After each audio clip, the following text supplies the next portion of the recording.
Poirot, my friend! Blondin, it is always a pleasure to see you. Let me get you a drink. On the house, of course. What will you have? At Chez Ma Tante, and 1957, as always. 1957, the year the club opened. Music to my ears. Harry, a 57 for my friend. Right away, boss. I'm sorry, but I must leave you to prepare for a special event. We'll talk later.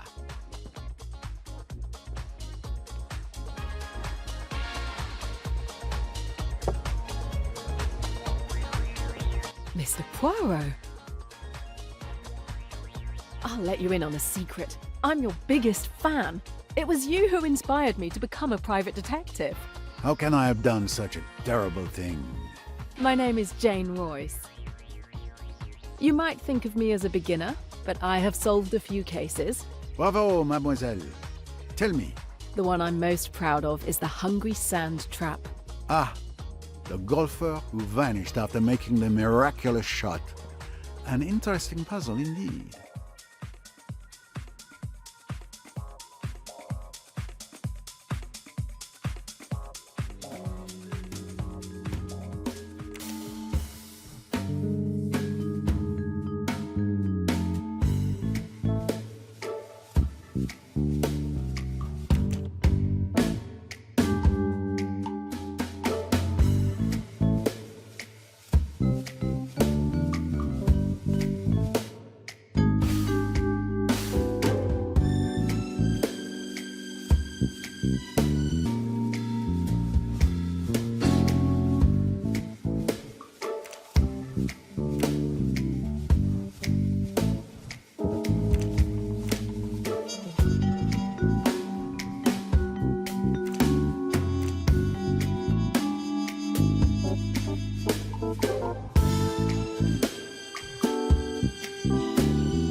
Congratulations!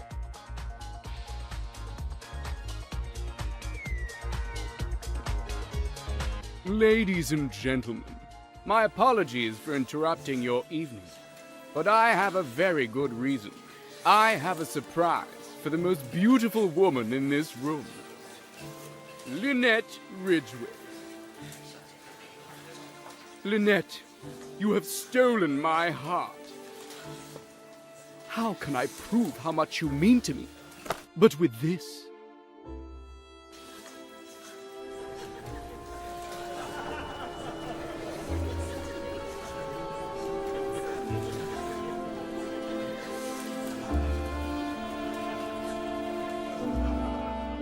Empty box?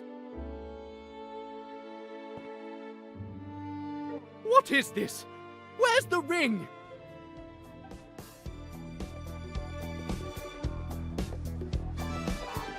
Where's the ring? I don't understand. I took the box out of the safe just before I gave it to you. One? Was the ring inside the box? I didn't check it. It was a private gift for the young lady. Two? It's been stolen. Call the police. The police? But this is going to give my club a terrible reputation. Three? Poirot, help! Et voilà. You've got to help me. A ring has been stolen from my office. I had noticed the uproar, mon ami. I will see what I can do. Thank you. Thank you. I'm sure that finding the ring will be child's play for you. Well, Jane, looks like you're going to see your idol in action. Such a beautiful emerald. What a shame to see it go to waste.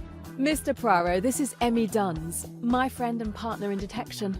Nice to meet you, Monsieur Poirot. Jane has told me a lot about you. If I were a criminal, I'd hate to have you after me. You flatter me, mademoiselle. Hopefully my poor talents may be helpful. If you'll excuse me, I have a ring to find.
Good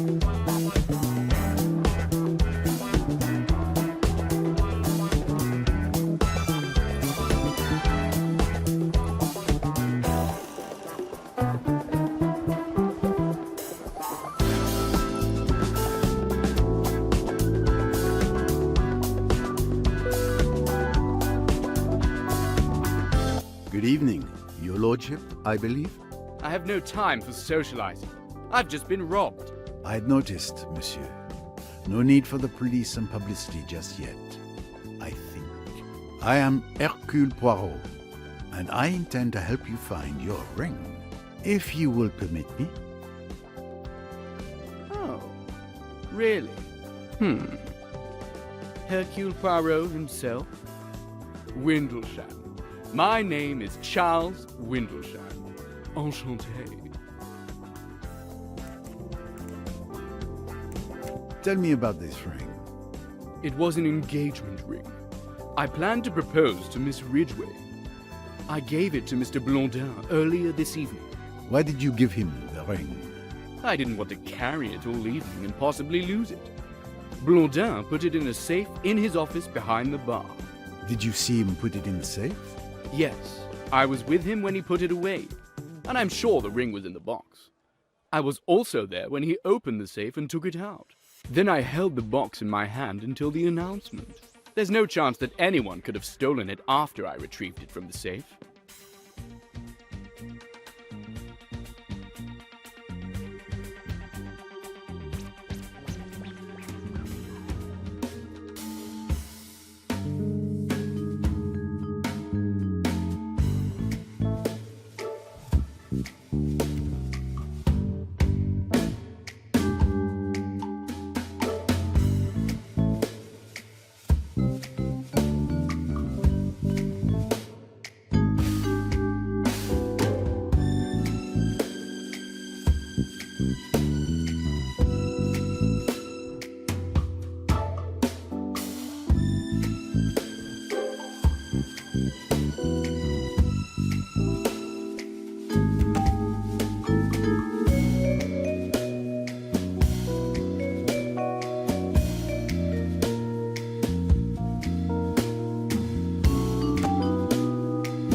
This club hasn't changed in 18 years.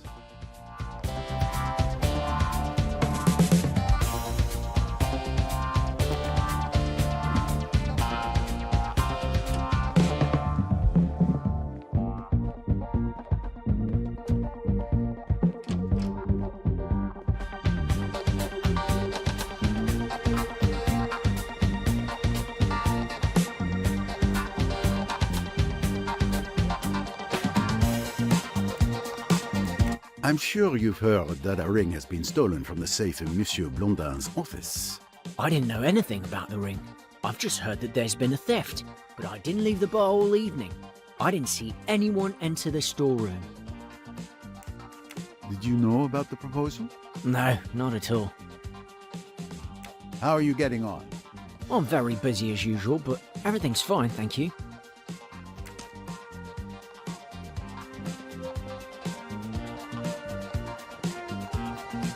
Who knew you were going to propose? I asked Miss Southwood to help me choose the ring, as she knows Linnet's tastes well. She recommended an emerald. Mr. Blondin also knew. He had laid on extra champagne for the announcement. So, 3 possible suspects. Monsieur Windlesham himself, Miss Southwood, the friend, and poor Blondin. An emerald ring. Not the first stone many would expect. It would seem there may be one more suspect.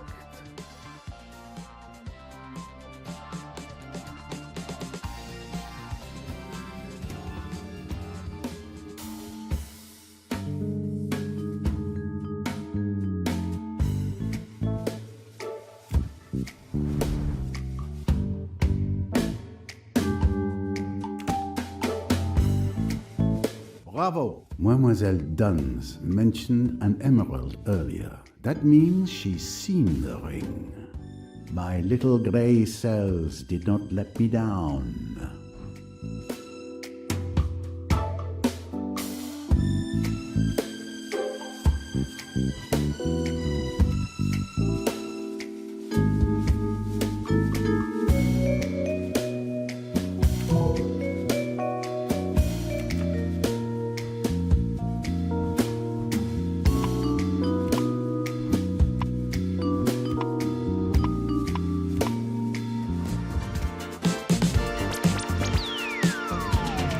There's something you could help me with. If I remember correctly, you alluded to the ring earlier and said it had an emerald in it. How did you know that? I wondered if you'd catch that. But I didn't steal it. I was at the bar when Mr. Windlesham showed it to Mr. Blondin. When he got ready to propose, I realized it must have been the ring I saw. Were you near the bar during the proposal? No, I was on the dance floor. Then I came back to the bar. And you didn't see anything in particular during the evening? I don't know if it means anything. But I saw that brown-haired young woman coming out of the storeroom with a record under her arm. Anyone missing an LP? Are you enjoying the party? It's certainly been entertaining so far. Need any help solving the crime?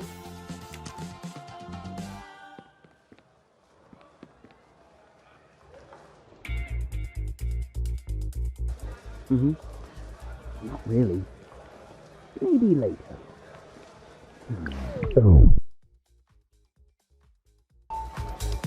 I love you, Simon. I'm really looking forward to our trip in Egypt together. So am I.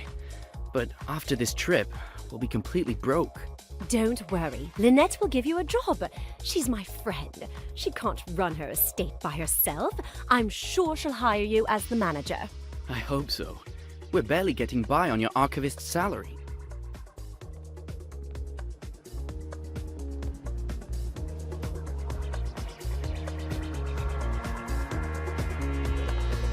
Poirot, I don't know what to do. I suppose I'm a suspect. Your position obviously gives you the honor of being the prime suspect. But that would be too easy. You would not risk ruining your establishment's reputation. And, in addition to not having the profile of a thief, my dear friend, you asked Hercule Poirot for help. So, I'm innocent. Let's just say that for the moment, you are not suspect number one. Tell me about this ring. Mr. Windlesham gave it to me earlier this evening. We put it in the safe together. I'm the only one with the combination. Even my employees don't know it. And no one was aware that the ring was in the safe. Mr. Windlesham and I retrieved it together. You knew about the proposal? Yes. Lord Windlesham asked me to organize the announcement. I warned the DJ he needed to know when to cut the music.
names of dances today are a mystery even I cannot solve. Blondin has a vast collection of popular music, everything from the 50s to today.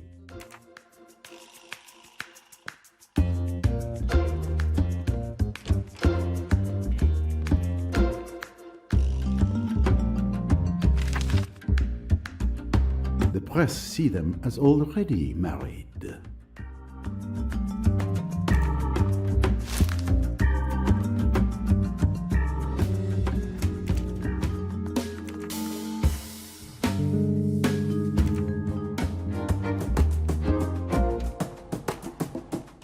Everything on the desk seems to be in perfect order. I would expect nothing less from my friend Blondin. The ring was stored in this safe.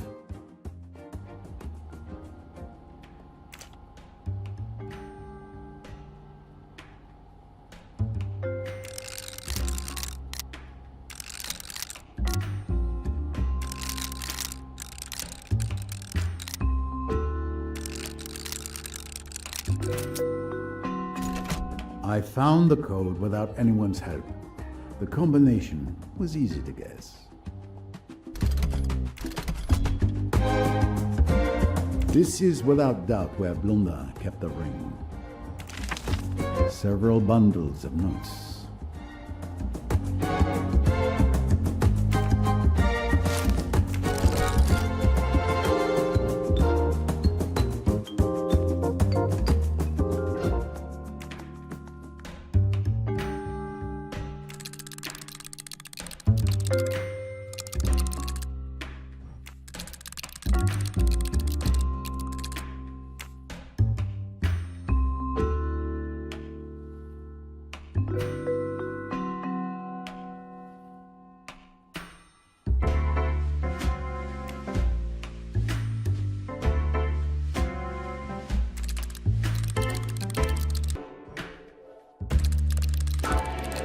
Excellent deduction.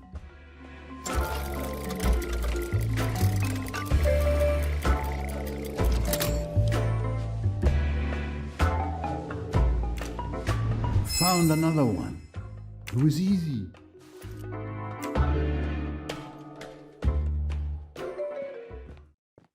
The door isn't locked. Blondin trusts his employees.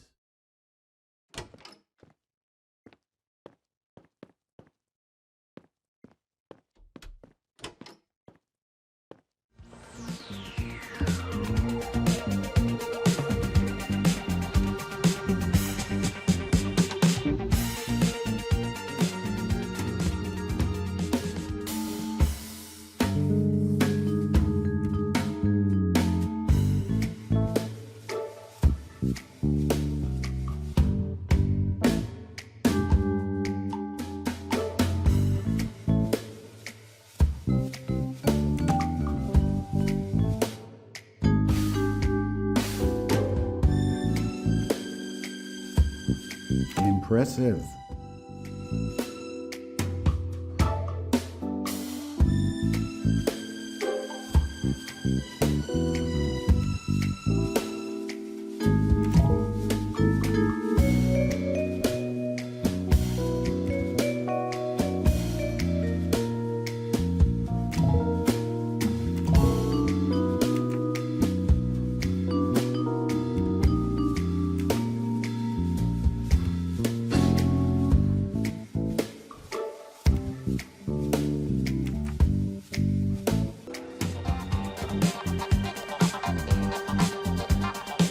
Pardon me, mademoiselle. The famous Hercule Poirot. Pleased to meet you, Mr. Poirot. Sorry your evening out should turn into an investigation. It happens more often than you might think. Any sign of the missing ring? Signs? Oh yes. And the direction they point in becomes clearer. Someone told me they saw you coming out of the storeroom where the stolen ring was. Is this true? I just went to get a record so that the DJ could play my favorite song. He didn't even have it in his set. And nobody questioned you when you went into the storeroom? No, it was very easy. How long did you stay in there? Barely 2 minutes to find the record. I hope you're not accusing Jackie of anything, Mr. Poirot. I accuse no one, monsieur. I simply ask the questions. There is nothing to suggest the young lady is not telling the truth. Did you know about the proposal? I suspected his lordship was either going to propose or talk about a new business deal. Hard to tell which. Would you mind if I asked you some questions? Interrogated by the famous Hercule Poirot? I confess, I'd love it.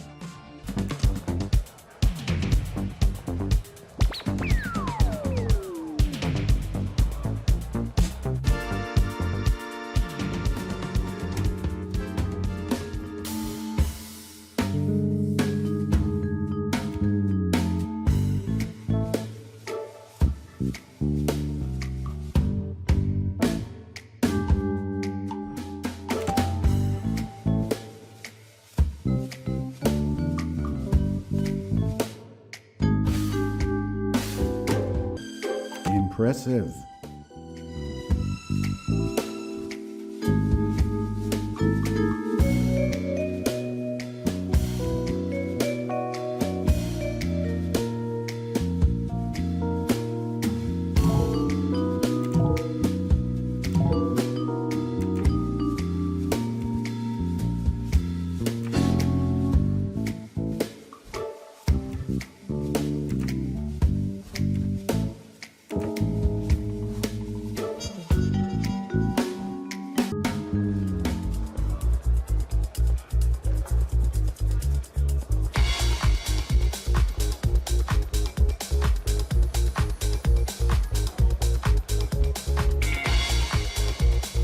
You can never have too many of these.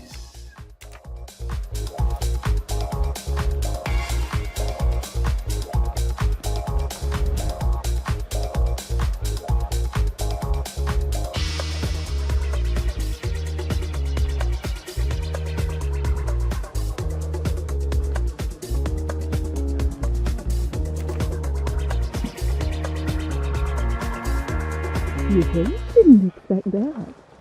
I thought so.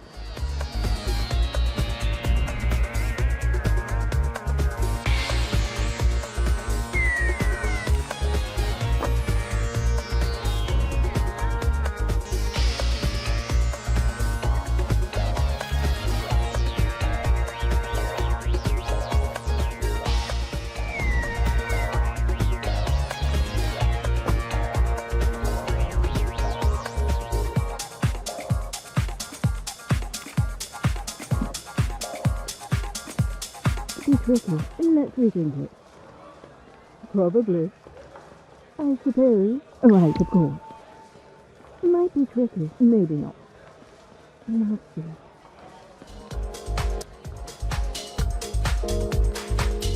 Good evening, Mademoiselle Ridgway. May I ask you a few questions? Monsieur Poirot, I presume? Of course. Your reputation precedes you. I recognized you straight away. Especially your moustache. Linnet, I'd like you to meet the love of my life, Simon. Your timing could be better, darling. Nice to meet you, Simon.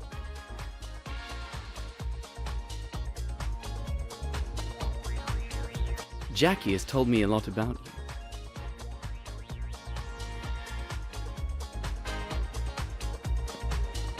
Linnet, you've got to give Simon a job.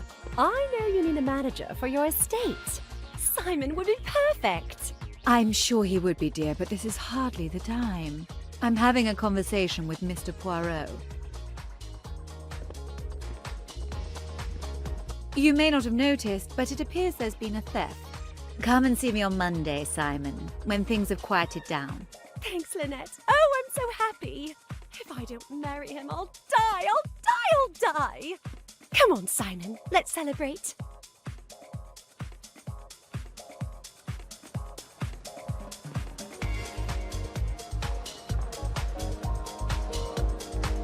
Let's continue this conversation. Tell me about this ring.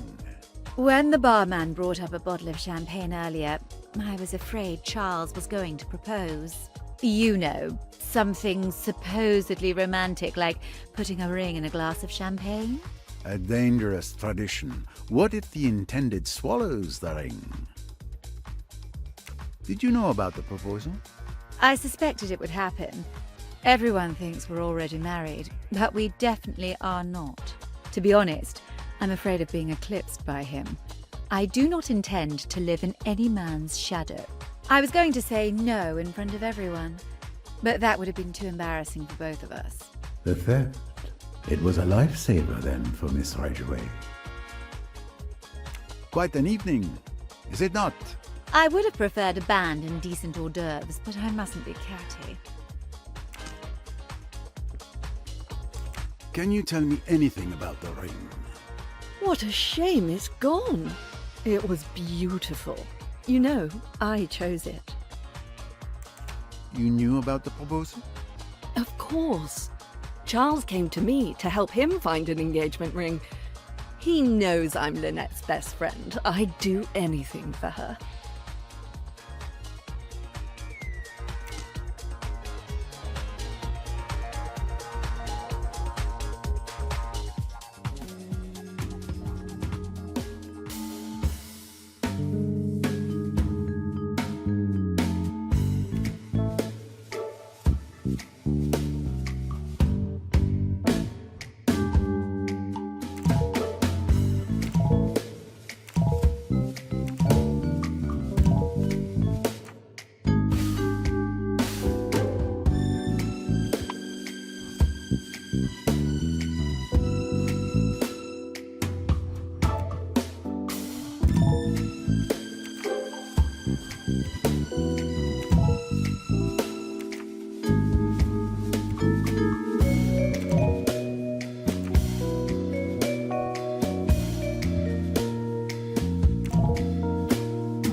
Blondin has always loved extravagance over subtlety. This club is his pride and joy.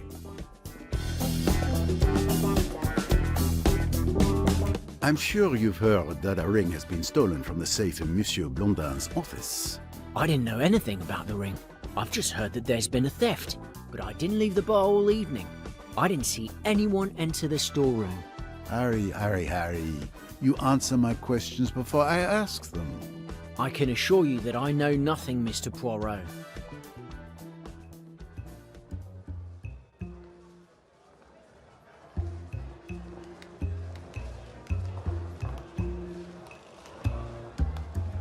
I don't think you've been entirely honest with me. What makes you say that?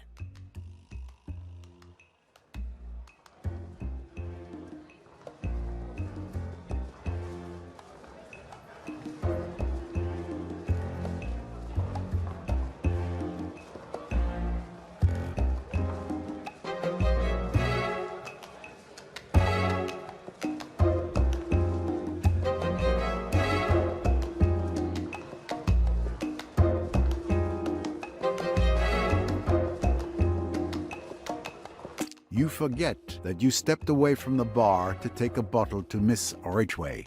The thief could very well have taken advantage of that moment. Well, it's just that Mr. Blondin had ordered me not to leave the bar, but a customer insisted that I take a bottle of champagne to the VIP lounge on the first floor. I thought 2 minutes away from the bar wouldn't be so bad. Please don't tell Mr. Blondin. Who placed the order? I can't remember. There were too many customers this evening.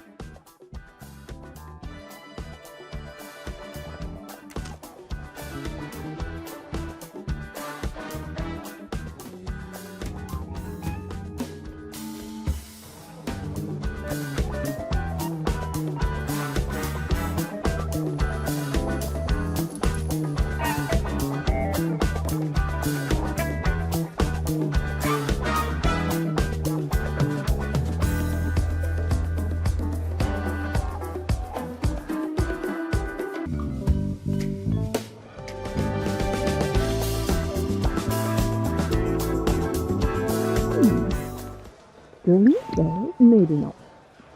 We'll see. My darling, what a fiasco! Are you all right? Not too shaken up?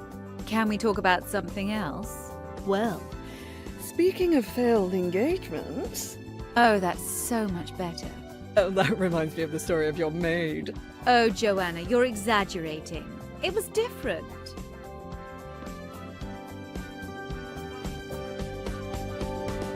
The poor thing had fallen for a strange man. She was very much in love, but I was suspicious. I hired a detective and he discovered that the guy was already married in Egypt.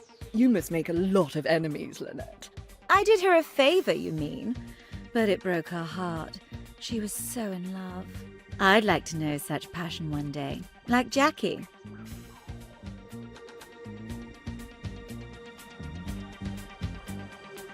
Lucky Jackie.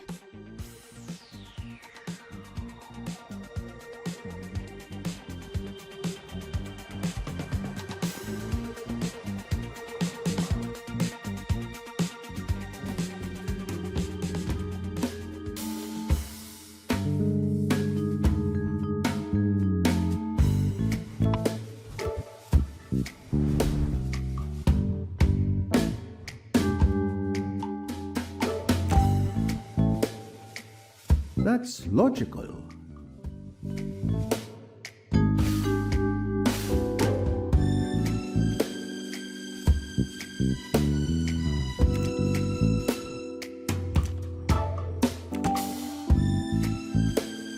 Chapeau. Linnet Ridgway has told her friend Joanna Southwood that she doesn't want to marry Lord Windlesham. So both women have a reason for wanting to prevent the proposal to occur.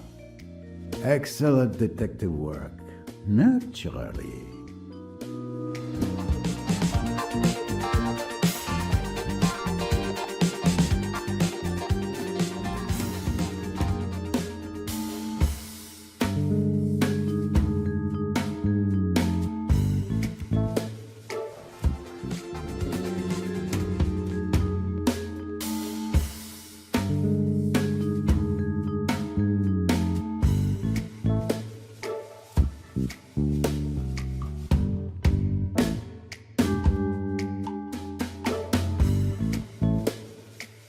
I'll get to the bottom of this.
Joanna Southwood waits until there are no more customers at the bar, then distracts the barman by asking him to take a bottle upstairs. She enters Blondin's office and closes the door.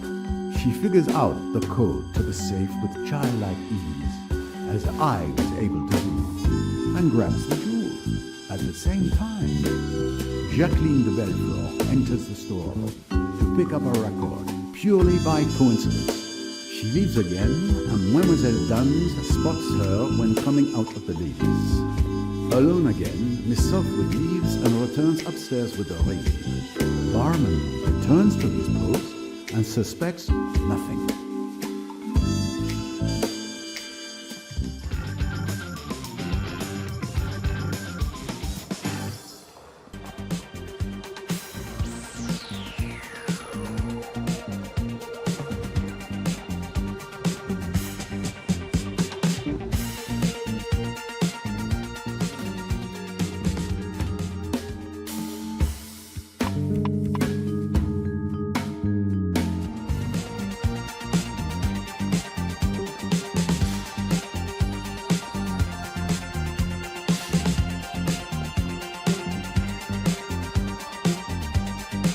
Mademoiselle Southwood, you are a thief. Bravo! You found me out. I'm not going to deny it, but I did it to help my friend Linnet. I was going to return the ring at the end of the evening. What? You stole the ring? Why would you do that? To help you. You didn't want to marry Charles. No ring, no engagement. And I admit, I wanted to see his face when he opened that empty box. Give me the ring now, and I'll forget to mention you when I give it back to Lord Windlesham.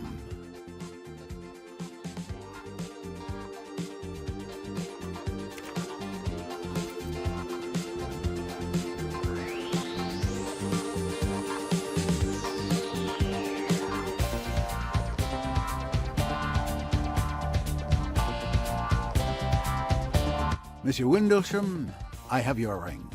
Thank you, Mr. Poirot. But who was the thief? And where did you find it? It was nothing more than a prank, but don't worry. The ring would have been returned to you in the end.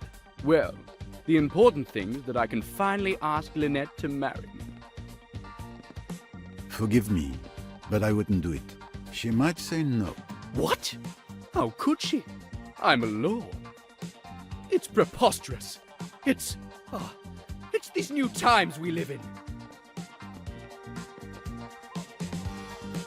Good evening, madame. Good evening, monsieur. So, Mademoiselle Royce, let's see what you've slipped into my pocket. You noticed? Of course you did. I should have known better. I see. You tried to discover who the thief was, and you were correct. Impressive. That's right. Oh, Miss Royce, did you find out who the thief was? I'm very impressed. How did you do it? Oh, well, a detective never reveals her secrets.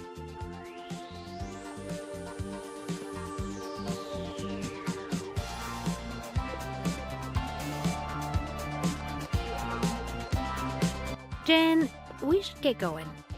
I'll get our things and wait for you outside. Au revoir, Mr. Poirot. Mr. Poirot, it's been a pleasure to meet you. A shared pleasure, mademoiselle.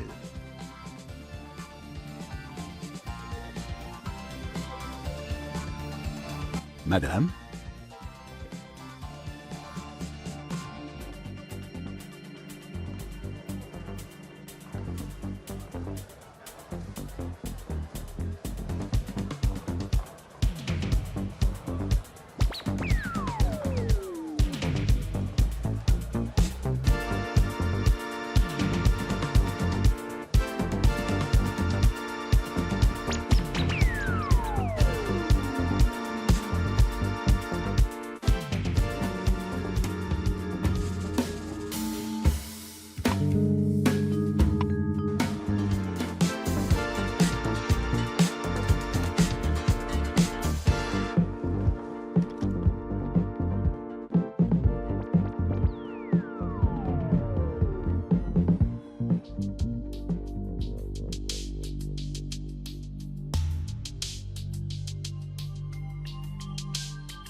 So where are we going? I know a great Chinese restaurant. It's a 5-minute walk from here. Follow me. These streets around here look pretty dark. Down these mean streets a female detective must go. You know your Raymond Chandler literature.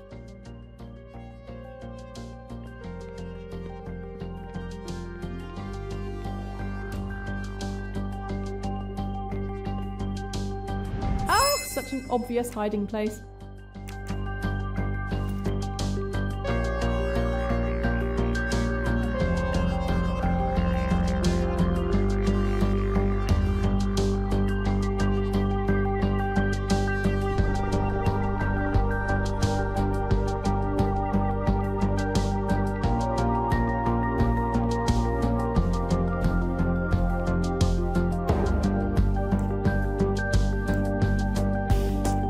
What an evening. I'm so happy for you.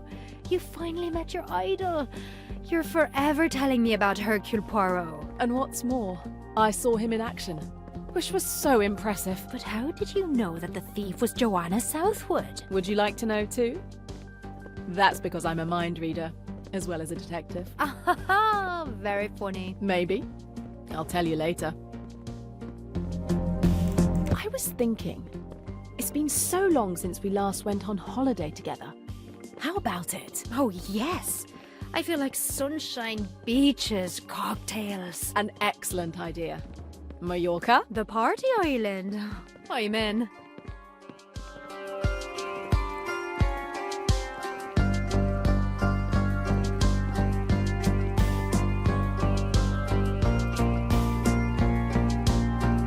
Do you have the file? Are you afraid I'd lost it? Don't worry. It's safe and sound in my bag. With all the evidence you've uncovered about your company, they're headed to prison.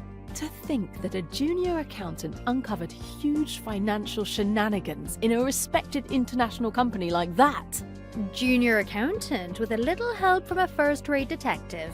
But I'm still hesitating about how to proceed. Either I give the file to the police, which would be the normal procedure for a crime, but with different countries involved, it's going to take a long time. Or I can give it to a journalist, and the truth will come out right away.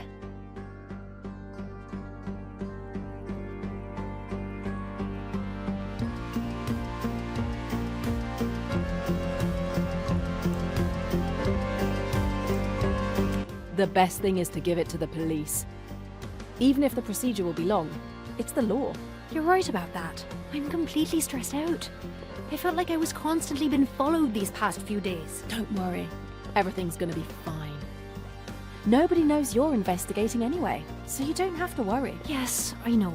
But still, you know, we should work on the next case together. Hey, how many more mean streets do we have to walk down before we reach this fabulous restaurant? You'll see.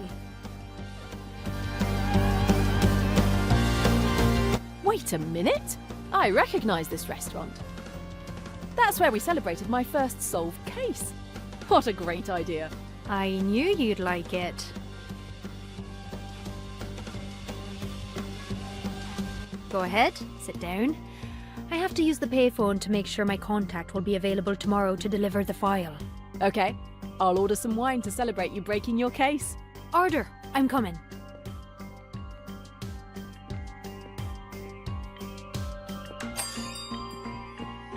Good evening. I'm coming.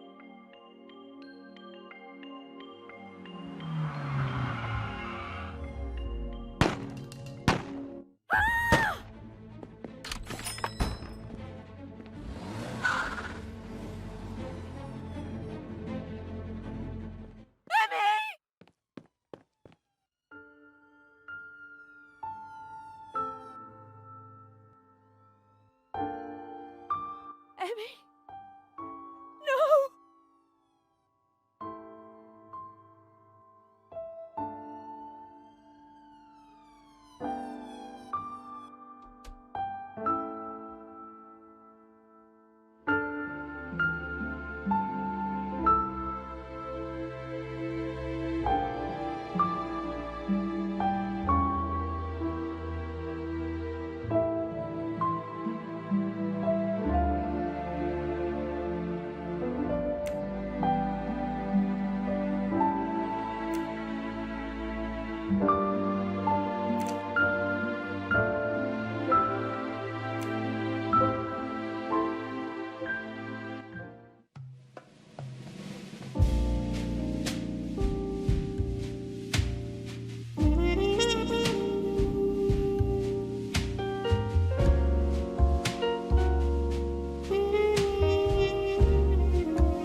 Welcome to the Imperial Nile Hotel, Mr. Poirot.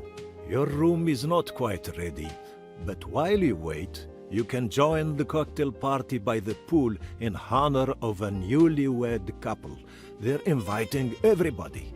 Well, that sounds better than sitting in the lobby reading travel brochures. Thank you.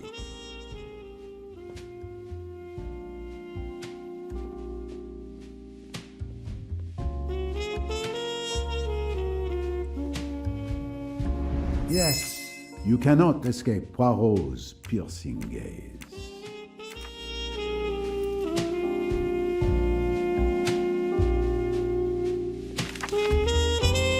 Another theft in London.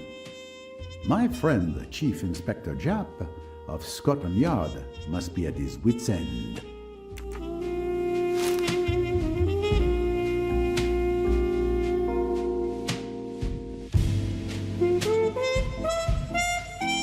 Excellent. Another record for my collection.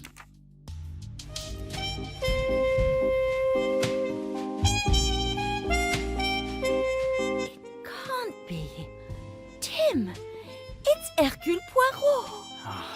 Of all the damned luck. Madame, monsieur, are you also waiting for your room? No. We arrived yesterday. Mr. Poirot, isn't it? Of course. How stupid of me. I'm Adele Allerton. This is my son, Tim. Are you going to the Doyle cocktail party? Doyle. That name. Newlyweds. Could it be? I was just about to go myself. I will see you there.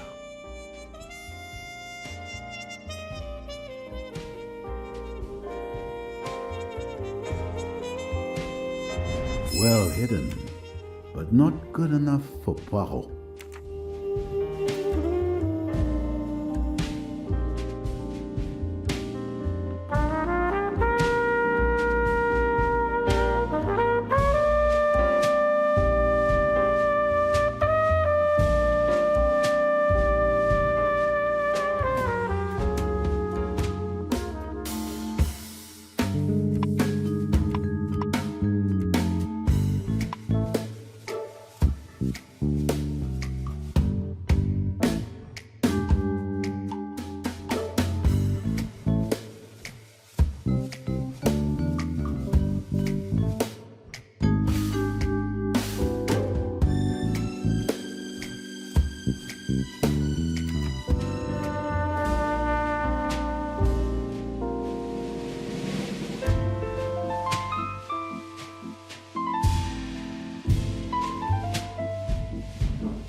This hotel is truly magnificent. Oh, I didn't see you there. It's a far cry from the view I have of the Hudson from my office in New York, that's for sure. The sight, it is indeed magnifique.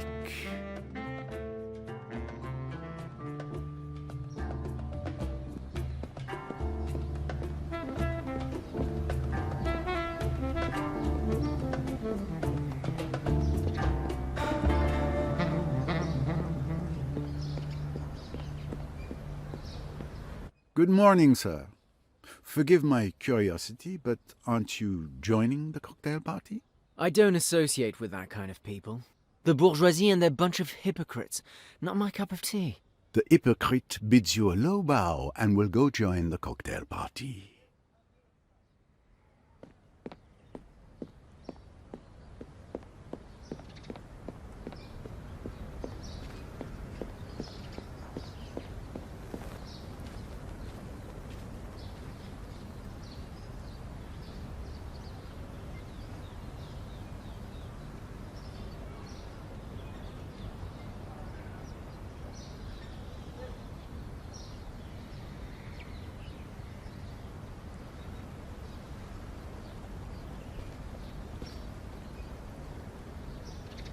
There she is.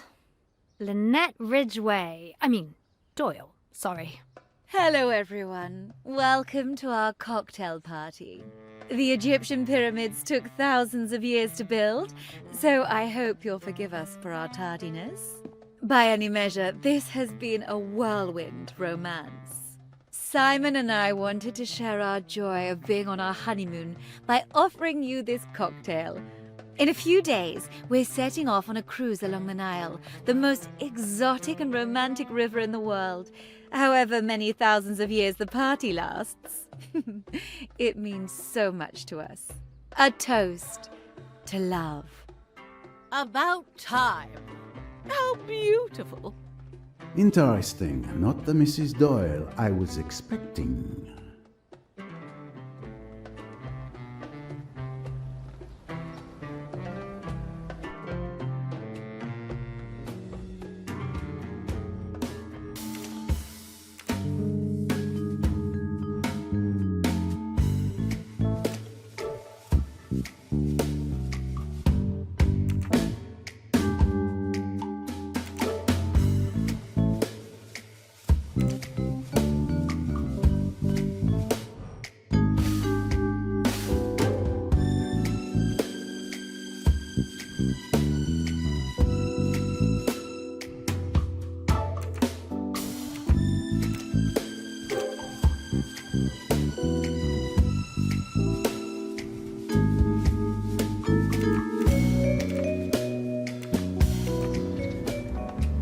Hercule Poirot. Quite the party. Indeed, Monsieur Poirot. And in Egypt. I am Salome Otterbourne, and this is my daughter, Rosalie. I'm so excited to be here. This enchanted land of 1,000 wonders. Don't you think it's extraordinary, Monsieur Poirot? Now, Mum, please. No need to overdo it. Au contraire, it is my first visit as well. I'm pleased to meet you.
good evening. The Doyles are the happy couple, I believe? Yes, youth, love, money. They certainly have nothing to be unhappy about. I'm Marie Van Schuler, and this is my cousin Cornelia. Hercule Poirot at your service, madame. Mademoiselle? Cornelia, we must get into the spirit of the cocktail party in honor of the newlyweds.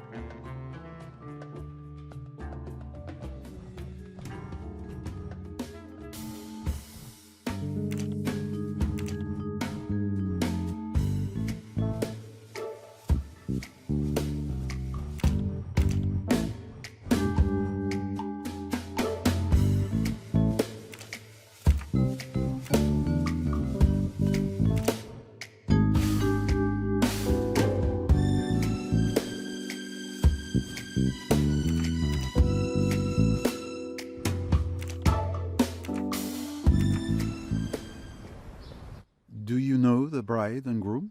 Yes, I manage Linnet Linnet Doyle's financial interests. Pennington's the name. Andrew Pennington. Poirot. Poirot? Huh. Glad to know you, Mr. Poirot.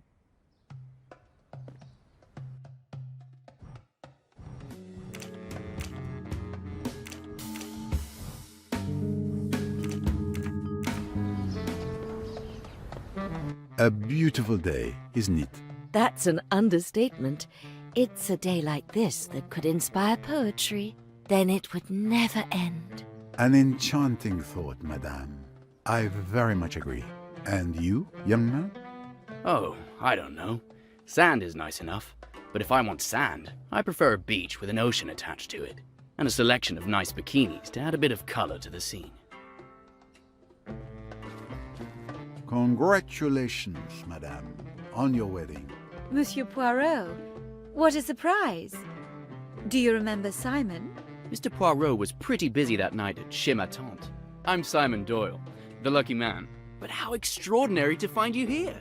I have a confession to make. I have not followed you to Egypt.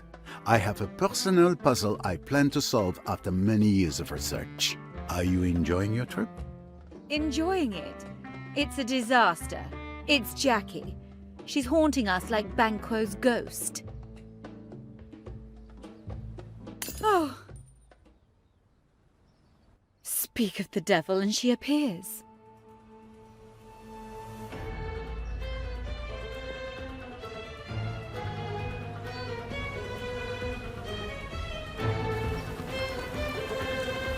Wait, Linnet.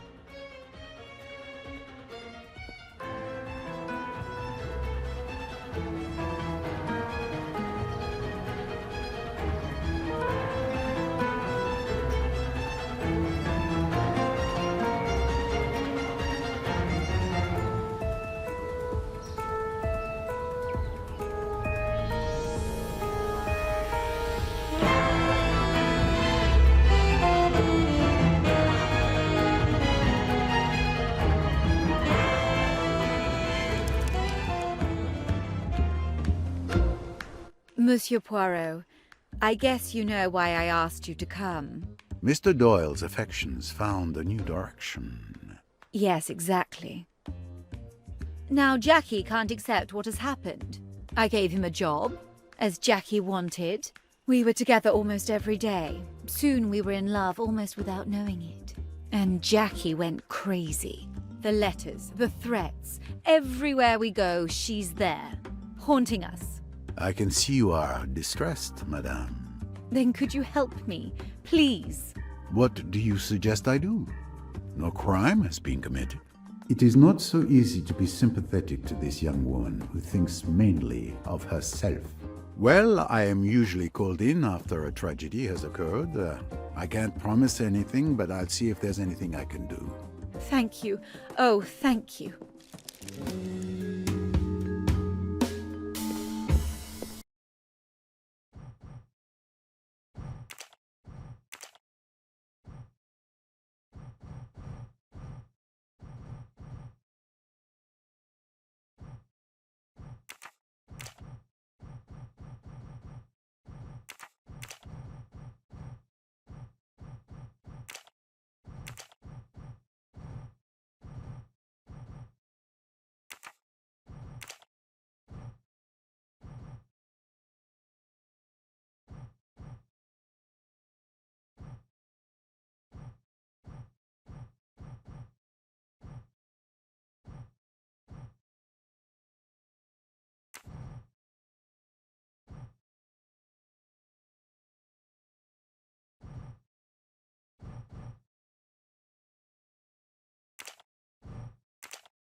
What can you tell me about your Simon?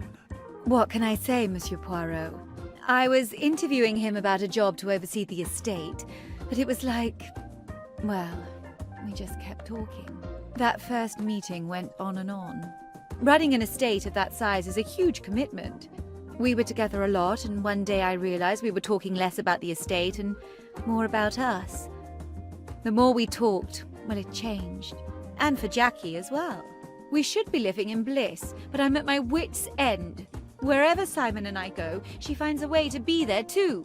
Even if we go to the fanciest hotels or the remotest beach resort, she manages to show up. It's driving me crazy.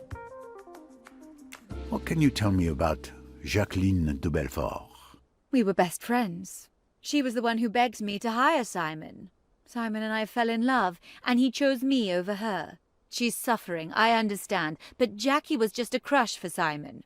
Perhaps it is as you say, but I have always found the mysteries of the heart to be those not so easily solved.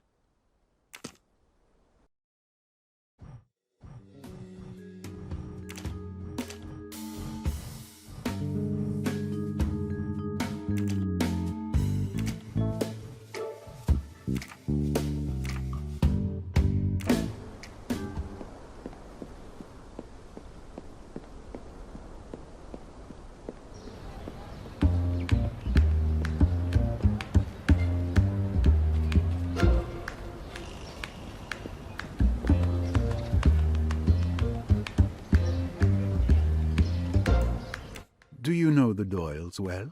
Linnet, since she was a little girl. I've only known Simon for a short time, just a few months ago. He was managing Linnet's estate, the house, the extensive properties, someone whom she'd just hired. You enjoy the evening, Monsieur Pennington? It's amazing! My first time in Egypt. Are you here for business or pleasure, Mr. Poirot? Both. I seek to solve a puzzle that has captivated me for years, and that will give me great pleasure. Well, I hope you succeed.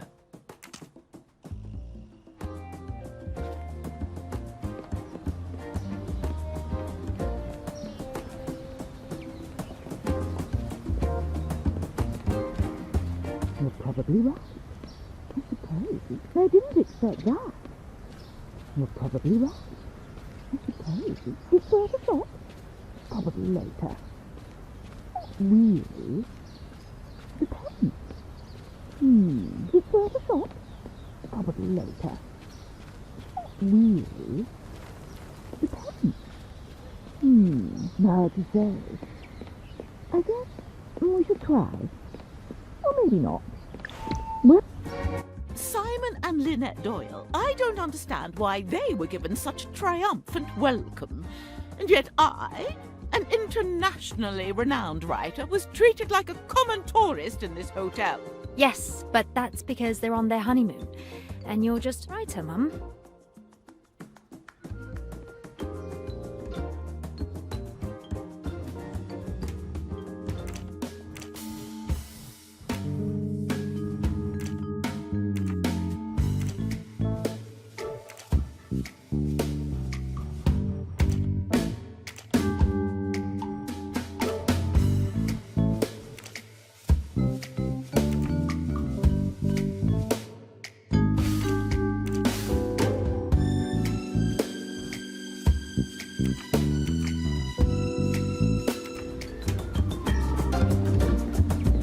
Beautiful view, isn't it?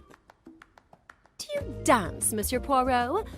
Oh no, there's no music. What a pity. I'm sure you're a good dancer. I'd like to ask you a few questions. Not in the mood. Perhaps if you played my favorite music on the jukebox. Mademoiselle, we must talk. Not before I've had some fun.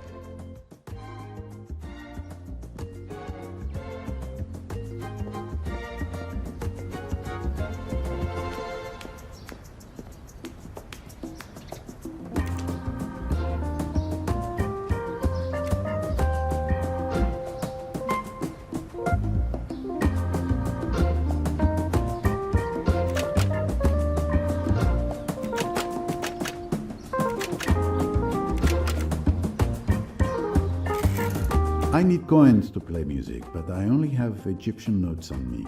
I need to get some change.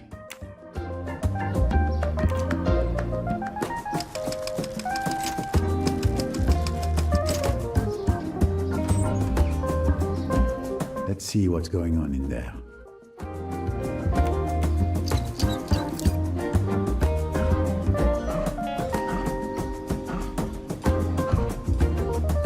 Oh, I can see why it doesn't work. The part on the left is clearly not in the right place. It should be against the border on the far right.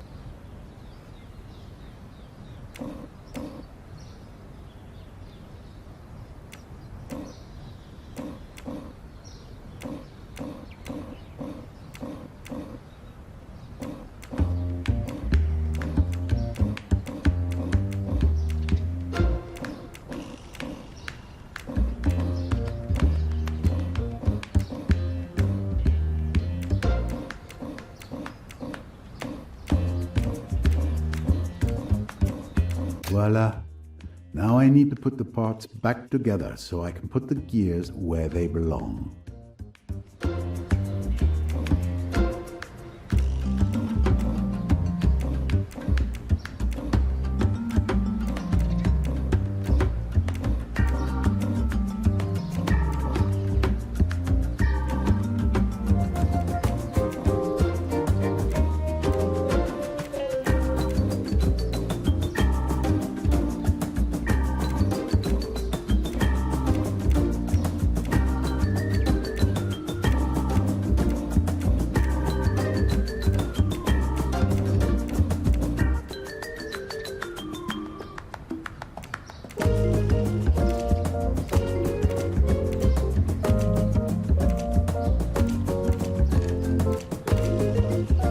Well, it should work now.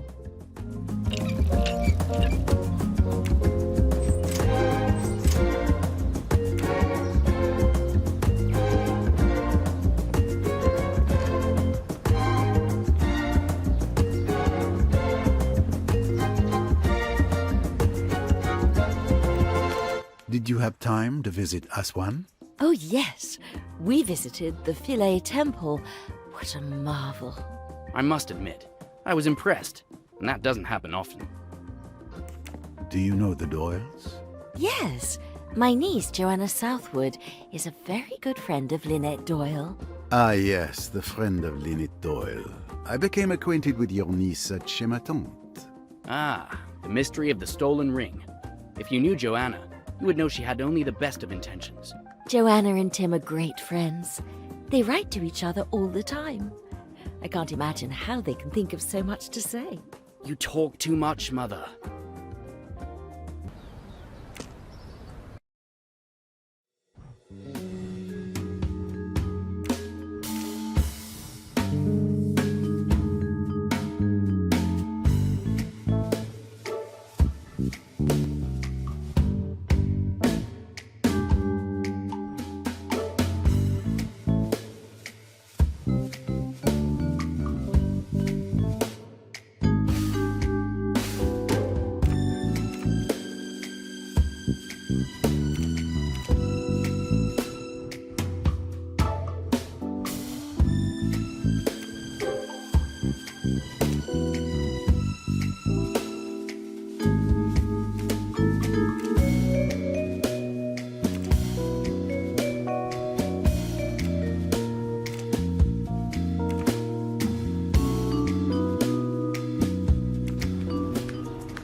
It's worth checking, I guess.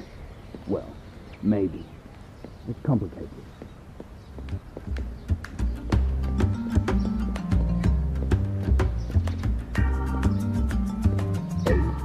Or not. Depends. Possibly. Not certain. You know what? Could have been different. The rich can be really arrogant. Inviting the entire hotel to their wedding cocktail party? Really? Oh, Tim, be a bit more grateful, can't you? They have their uses.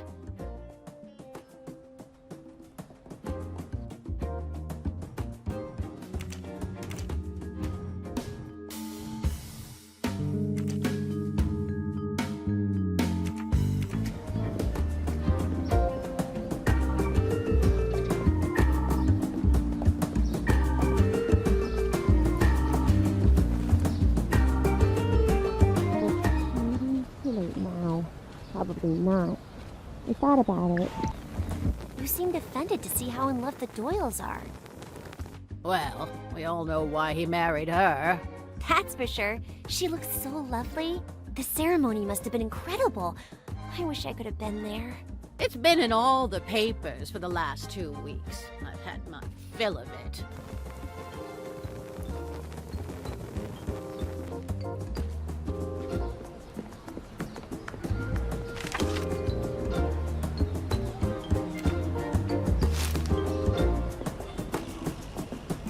I couldn't help but notice your reaction when you looked at the Doyles. Well, really, it's such a cliche. The rich heiress falling in love with her gardener or whatever. It's so grotesque. Cousin Marie, that's so unfair. Love is not always where you most expect it.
Come to me, shiny mustache.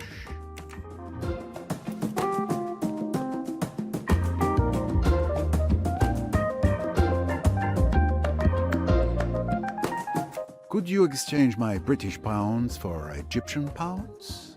But of course, here you are.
I think that I almost missed it.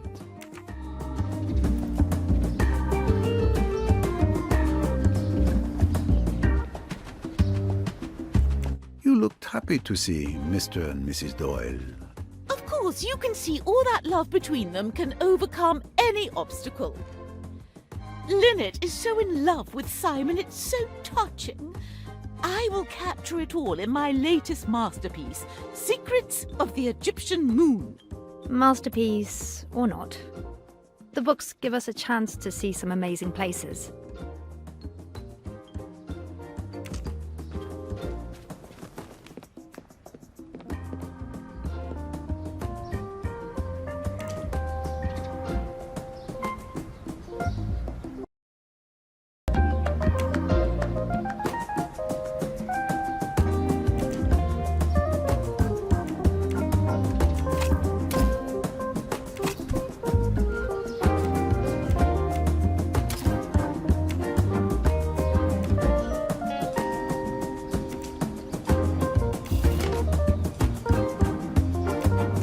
Actually, my friend Blondin introduced me to his new jukebox at Chez Ma Tante.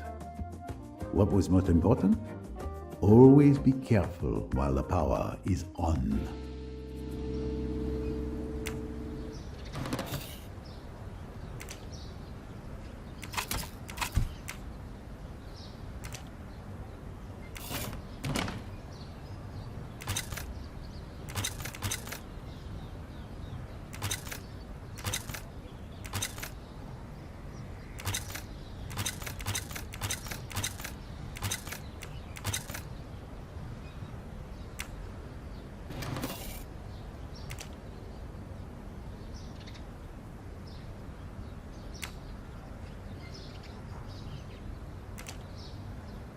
It's closed.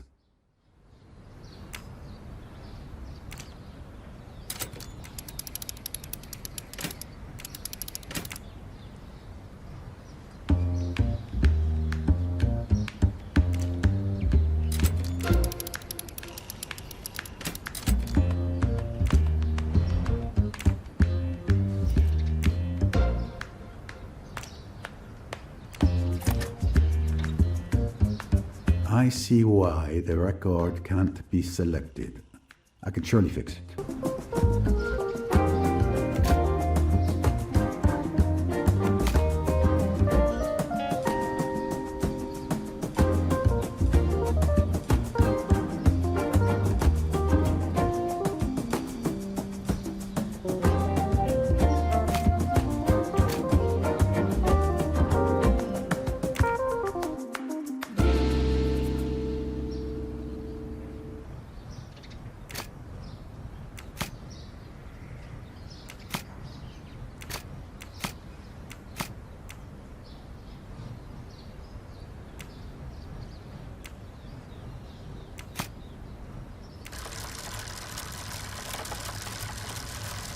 Is it possible? The parts appear to be in the right place. The record selector should work.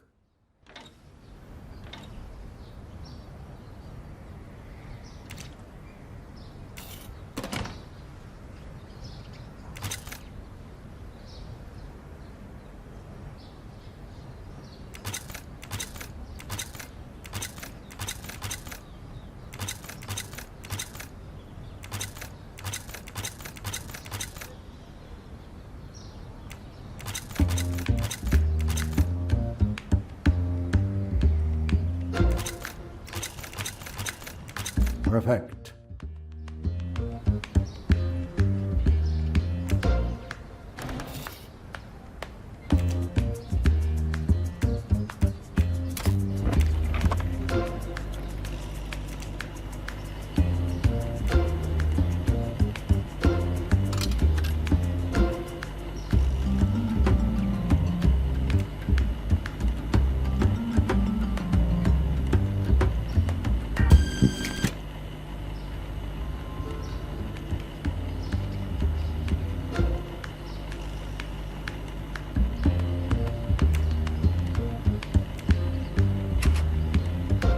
Perfect.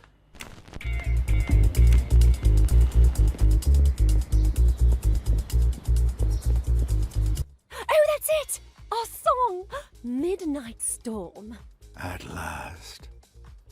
That was harder than solving the ABC murders. Now, will you talk to me, mademoiselle? What can you tell me about Linnet? She was my friend. I trusted her, and she betrayed me. I hate her, but I don't want to hurt her. I believe Simon and I are destined to be together. I can win him back. You'll see. Everyone will see. I'm afraid I see only heartbreak if you continue down this dark path. Tell me about Simon. He is the love of my life. Once upon a time, we were engaged. Our story does not end there. I won't let it. I see this music casts its spell on you. Oh, don't be such a fuddy-duddy, Mr. Poirot. Okay, I'll answer. You may question the witness.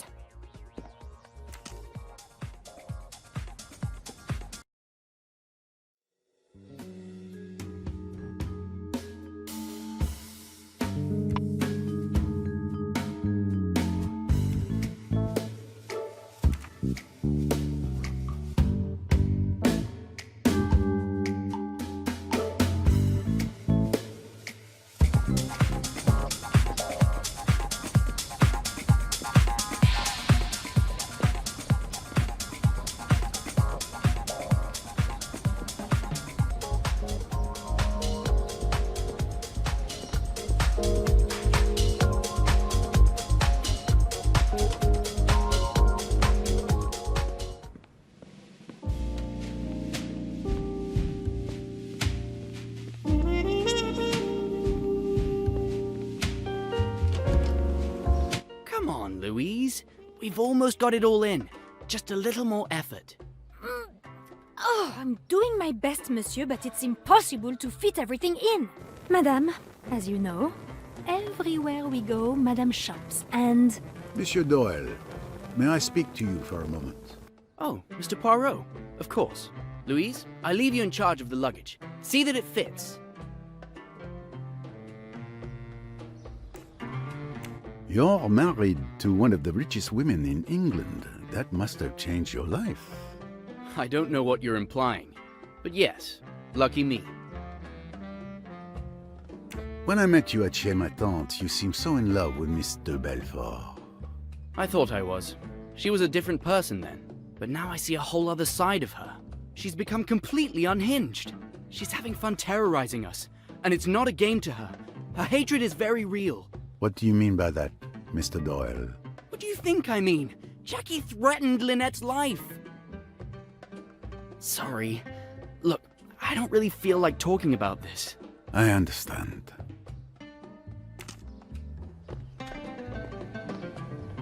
How are you getting on, Louise? I'm not having much luck, monsieur. Monsieur Doyle is getting impatient. But I can't see how I'm going to fit all the suitcases in the boot. We must let the little grey cells guide us, mademoiselle.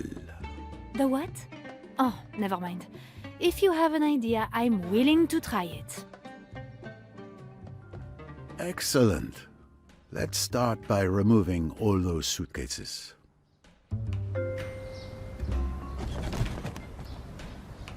All right, let's begin.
Fits perfectly, does it not? It's incredible. You did it! We did it. I've found logic is often the best way to do some heavy lifting. Finally. What a relief. Thought we'd never get away. Why do you hurry? We've decided to leave a week early. Please keep that to yourself. To escape Jackie, we're leaving discreetly tomorrow at dawn aboard the Karnak. She won't be able to follow us. But that's the boat I told you I was taking. Some people might think you've arranged to be on the same boat as me. Ah, I see. You would like Poirot to journey with you. Very well. We embark upon the Nile together.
Another victory for Poirot, of course.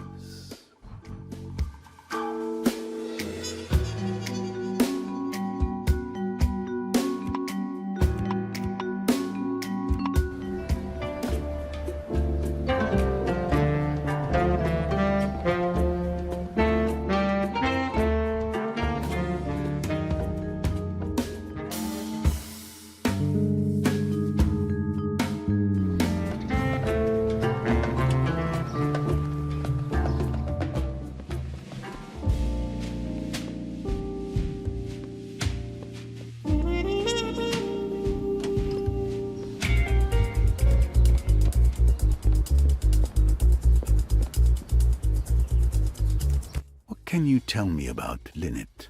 She was my friend. I trusted her, and she betrayed me. I hate her, but I don't want to hurt her.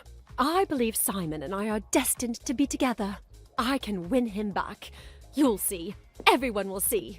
You are not being honest with me, mademoiselle, or yourself. I beg your pardon.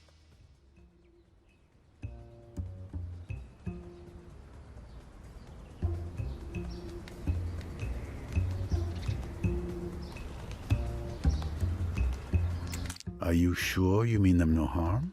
What are you implying, Monsieur Poirot?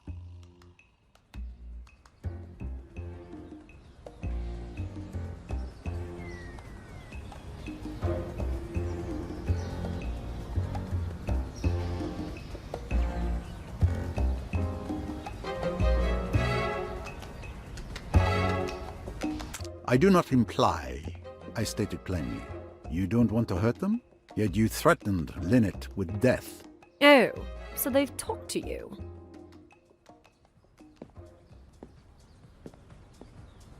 I was the moon that disappeared when the sun began to shine. When the sun came out, it eclipsed me, and for Simon, dazzled, I ceased to exist. All that remained in his eyes was Linnet, his son. But you know, they're the ones who hate me because I follow them everywhere. Besides, I've got something to defend myself with. My grandfather taught me to shoot, and I'm a very good shot. Mademoiselle, I beseech you, do not do what you are doing. Do not open your heart to evil.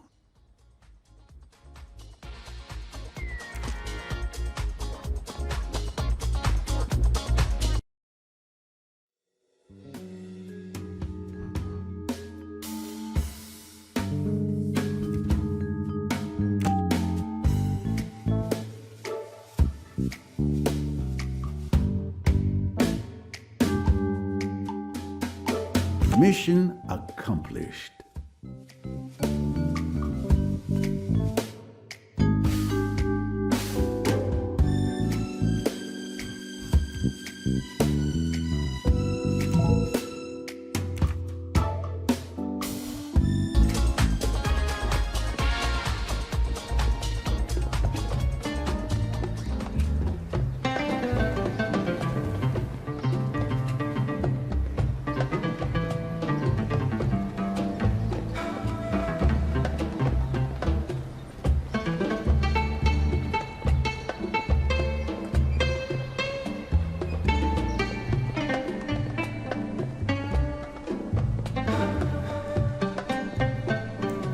Can you tell me about Jacqueline de Belfort? We were best friends. She was the one who begged me to hire Simon. Simon and I fell in love, and he chose me over her. She's suffering, I understand, but Jackie was just a crush for Simon. Forgive me, but I do not think that's completely accurate, madame. I don't understand.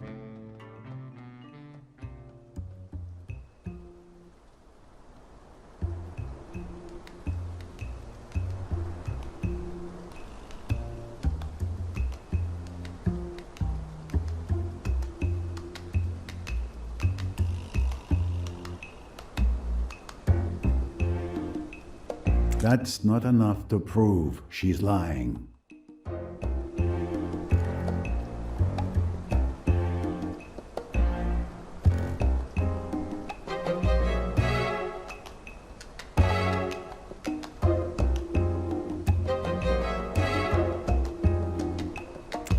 Just a crush? Really? Yes. Why?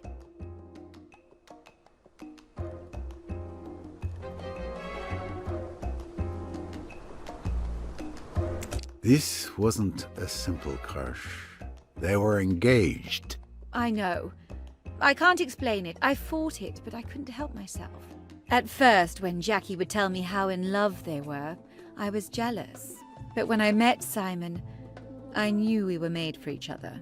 Love is rarely that simple.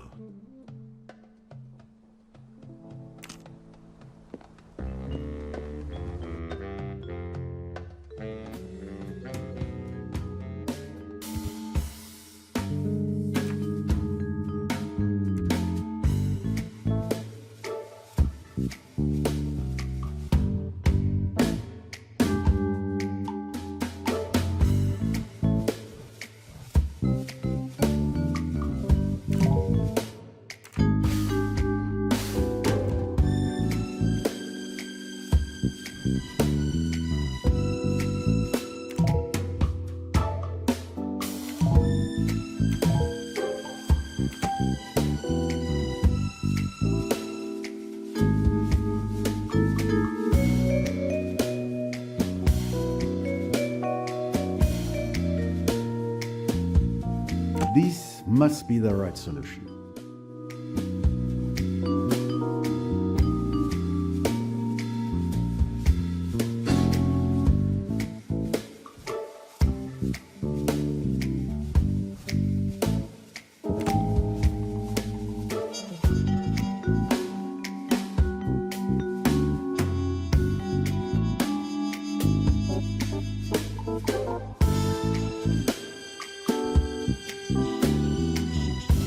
Come on, you can do it.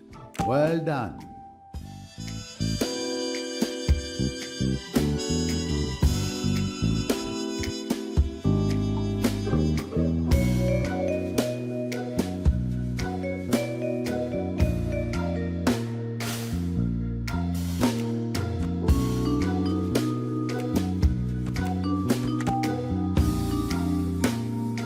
Who is the world's greatest detective?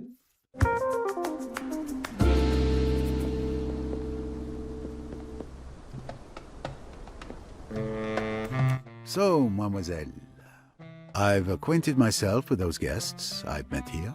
Some connections are not so clear. One thing is clear. Despite your side of the story, you're far from the only victim.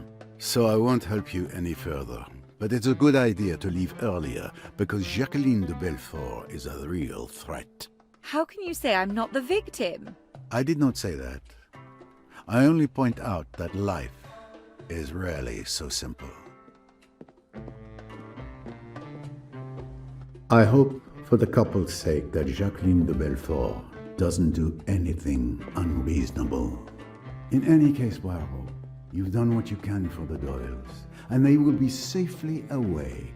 Tomorrow, my own journey begins, and I can concentrate on my own mystery, lost in darkness for centuries, but soon to be revealed in the light.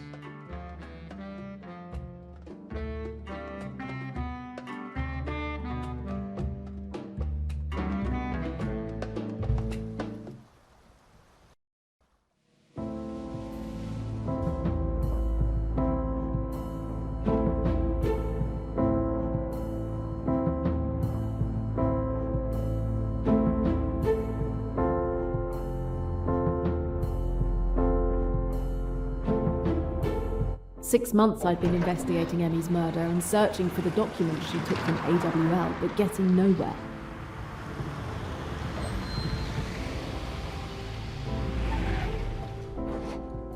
Then May Leach, a wealthy woman I'd met at Chez Ma Tante, called me early this morning. She'd had a bracelet stolen from her villa in Mallorca, and on the guest list she faxed me was the name Vikram Kapoor, Emmy's boss at AWL. I lowballed my fee and jumped on the first flight to Mallorca.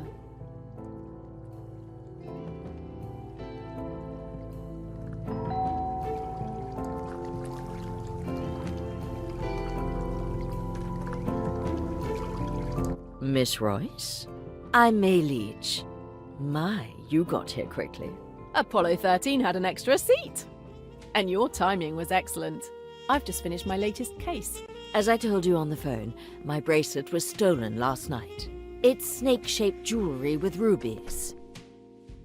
As you suggested, I've told my guests you were a friend who found herself in Mallorca. My bedroom is just to the right, and all the guests are on the terrace. I'll let you get on with your investigation. Please, be discreet. My guests are all very distinguished. At least one is not so distinguished.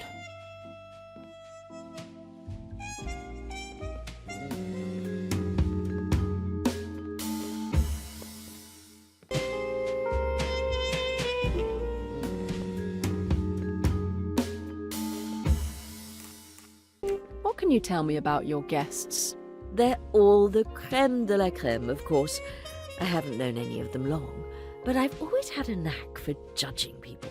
Only the finest quality of thieves. Tell me about your household staff.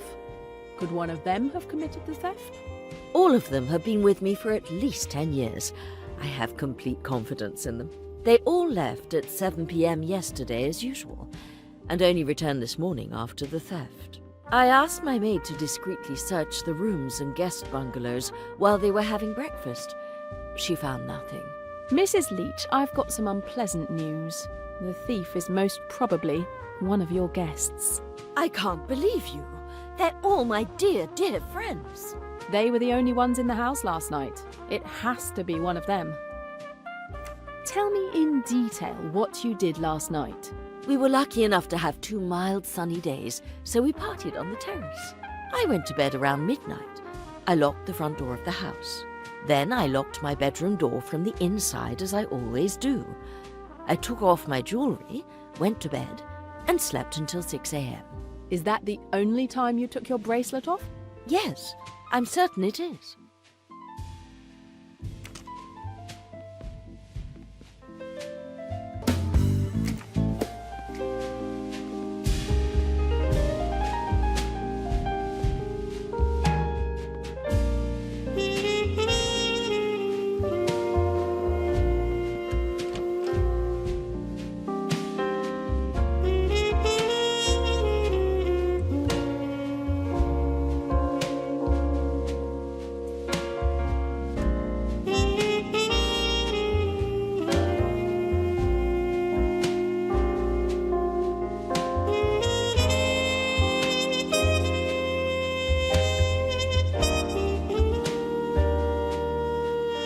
I'd never have taken this case if I hadn't known Kapoor would be here. But thanks to the thief, I can question him without him realising he's my real target. 6 months I've been trying to get the bastards who killed Emmy, but every direction has been a dead end. I almost feel like no matter what I do, I'll never be able to make them pay for Emmy. Now that I think about it, though, if I had the opportunity to do it any other way, I wonder if I could.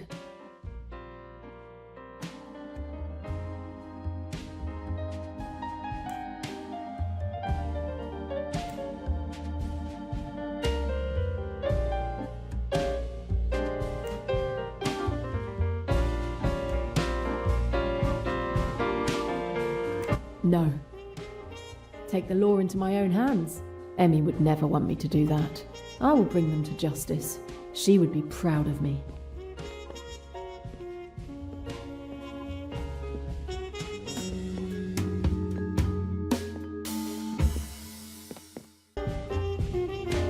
I'm sure it's nice, but I'm not interested in this bungalow. The situation, I suppose. Depends on the situation, I suppose. You're probably right. Interesting. Could be true. Maybe not. Depends. You never know. Possibly. You're probably right.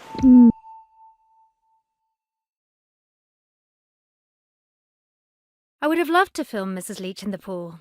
Too bad the camera didn't work for some reason. I'm sorry, I wasn't there to see her. She was very brave. The water was really cold, but Mrs. Allerton encouraged her throughout the swim. If Mrs. Leach took off her jewellery for a swim, someone could have taken the opportunity to steal the bracelet.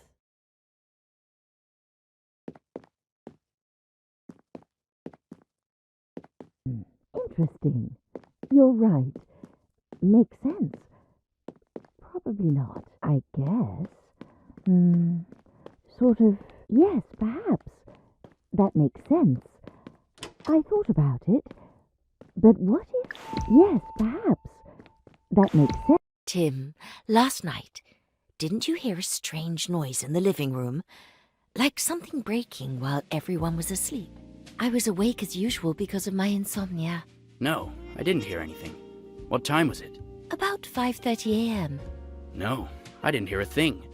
I went to bed around 5 o'clock and I was probably already asleep.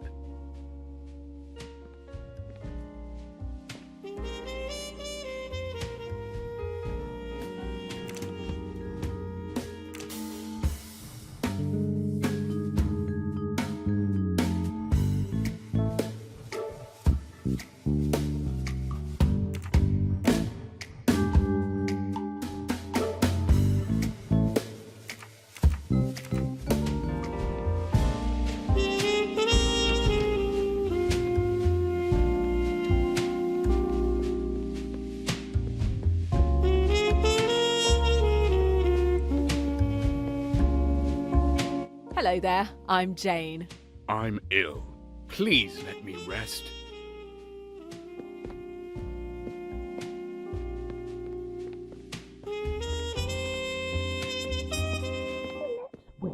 Right, of course.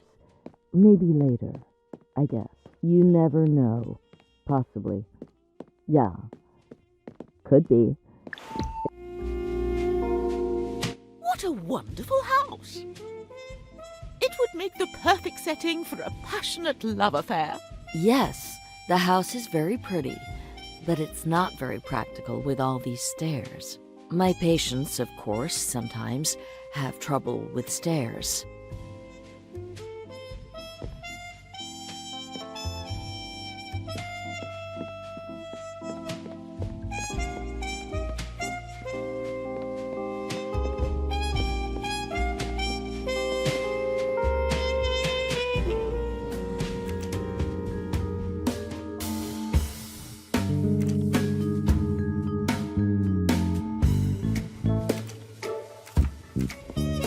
Hi there, I'm Jane Royce, a friend of May. Nice to meet you. Salome Otterbourne, delighted. But you probably already know who I am. Elizabeth Bowers, delighted. So, did you enjoy last night's party? I'm sorry I missed it. Yes, it's a change for me. To be part of a small group, of course. Usually I'm surrounded by crowds of admirers. I was so energized I didn't get to bed until late. It must have been close to 3 a.m. Yes, I went to bed at the same time as Miss Van Schuler, but Rosalie came and woke me up in the middle of the night. At around 4:45 it was. Mr. Kapoor wasn't feeling well at all. Tim thought he'd drunk too much, but being a nurse, I've learned a few things. I could tell it was probably just food poisoning. I escorted him to his room and kept an eye on him until morning, in case his condition worsened. Food poisoning? Ha! Poor guy. Sounds like people had a good time yesterday. Did you see Mrs. Leach swimming? No, I was resting in my room. I heard she took a dip in the swimming pool, but I didn't see her swimming.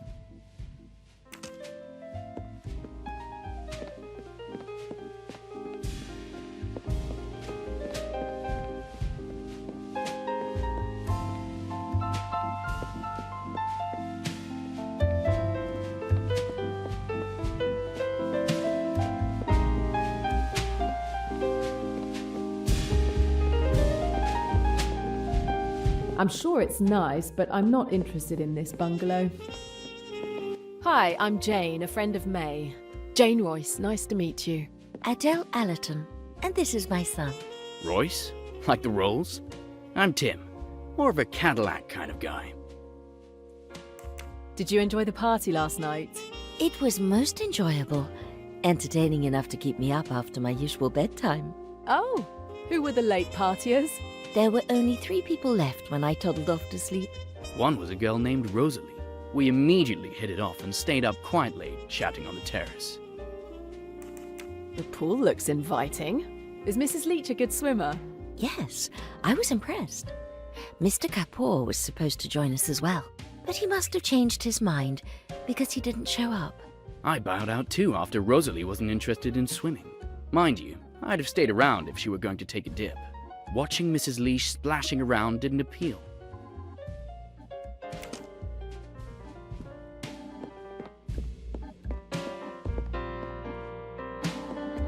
Hi, I'm Jane, an old college chum of May. Quite a place she has here. Pleasure to meet you. Miss Van Schuler. Delighted. And I'm Rosalie Otterbourne. Nice to meet you too. Just arrived, did you? Yes, it was a last-minute decision. A chance to escape what was predicted to be a week of rainy days in London. So, you enjoyed last night's party? Yes, some of us were up until late. Really? Yes, we all went to bed at about the same time. Each to our own bungalow, of course. Once May left, I had no one to talk to. So I stayed for another 20 minutes or so to make a good impression. But wasted no time in going to sleep, as did Bowers, my nurse. Did you see Mrs. Leach swimming? Yes. A lot more splashing than necessary, I thought. It was very funny. Too bad Mum wasn't there to see it. I suppose I was looking for my nurse, who had forgotten to give me my pills again.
This is Mr. Kapoor's room. The door is, of course, locked. Let's have a try with my trusty lockpick.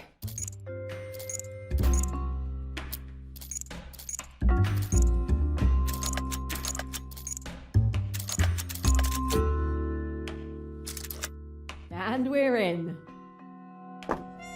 Okay, Mr. Kapoor, time to give up your secrets.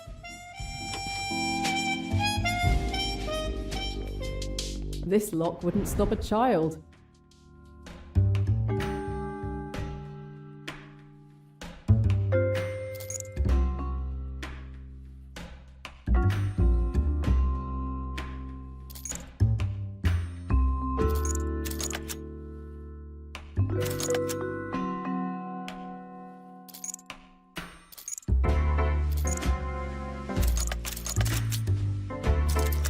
Bingo. I need a cassette player to listen to this tape. Fast, discreet work for AWL? Emmy was definitely onto something.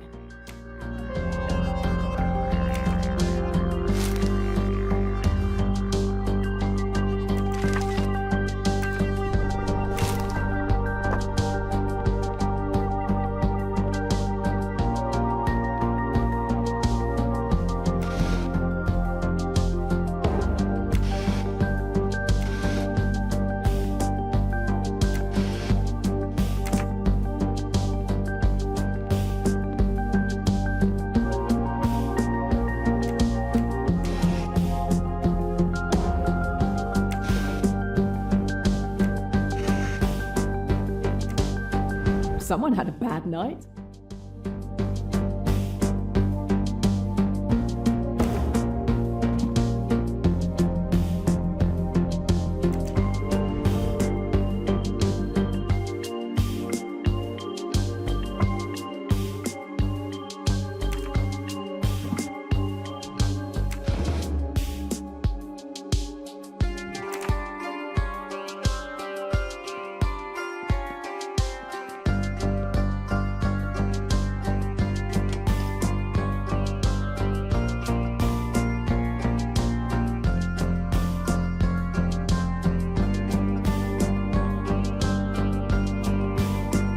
Please, Jane, help yourself. Thank you. I believe I will. I'll be there in a moment, May. I'll just wash up quickly. I'm not feeling very well. Damn! I can't hide here. What the hell are you doing in my room?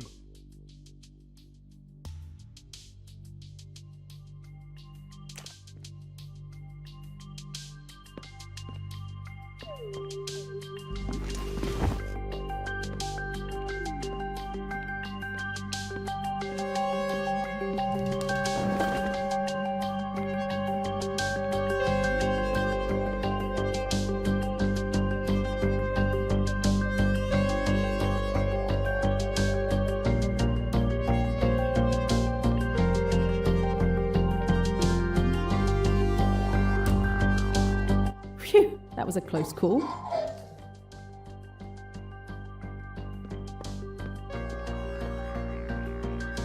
I can't leave now. An opportunity like this is unlikely to come along again. Nothing interesting here. Nothing interesting here.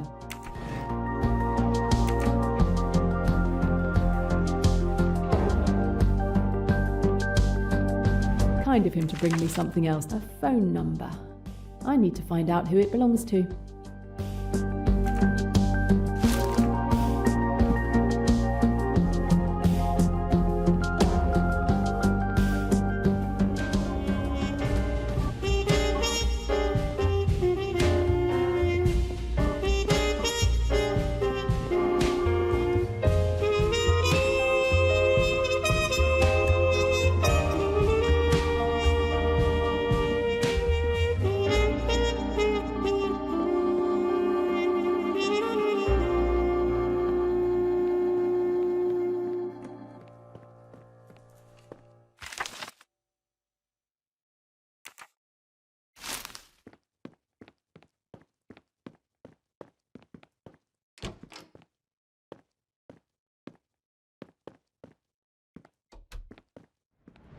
Another little treasure for my collection.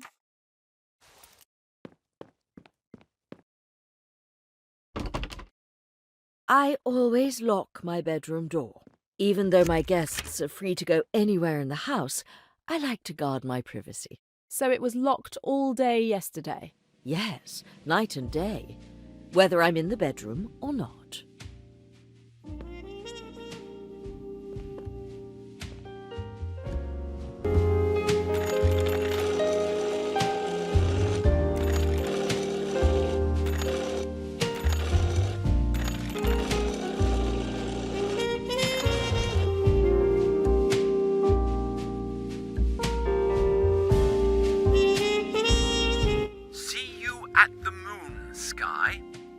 The dragon should be traced on the 29th beetroot. An encrypted message.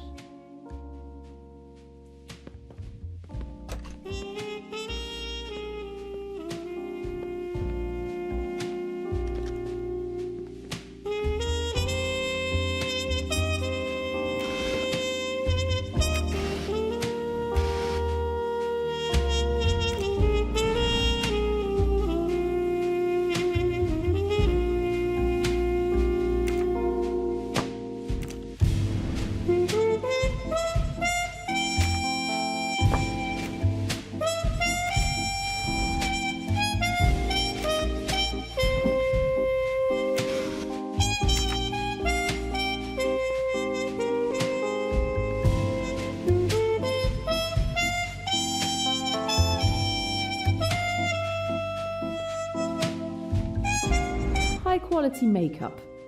Hypoallergenic, of course. Nobody would ever see me with lips that red.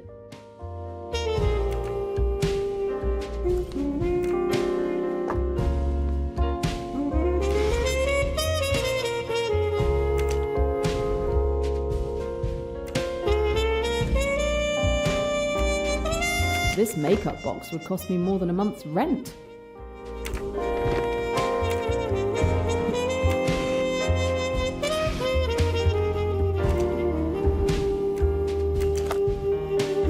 This empty jewel case must be where the stolen bracelet was stored.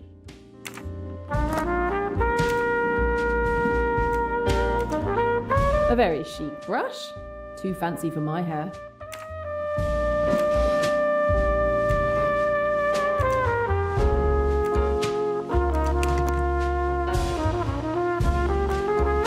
I'm looking for a bracelet, not a ring.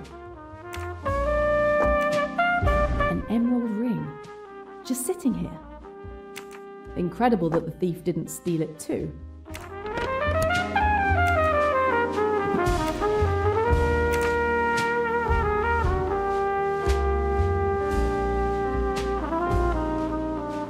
Unlikely the thief is hiding under the bed, but let's be thorough.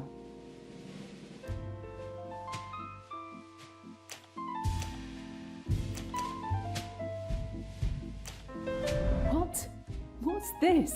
The ruby bracelet? I flew all the way to Mallorca to find a piece of jewellery under a bed.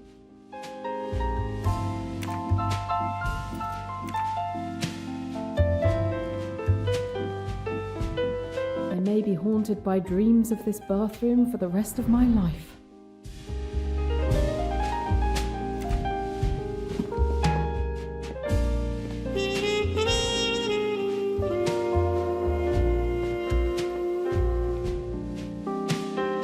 It's impossible to get through this door when the lock is engaged.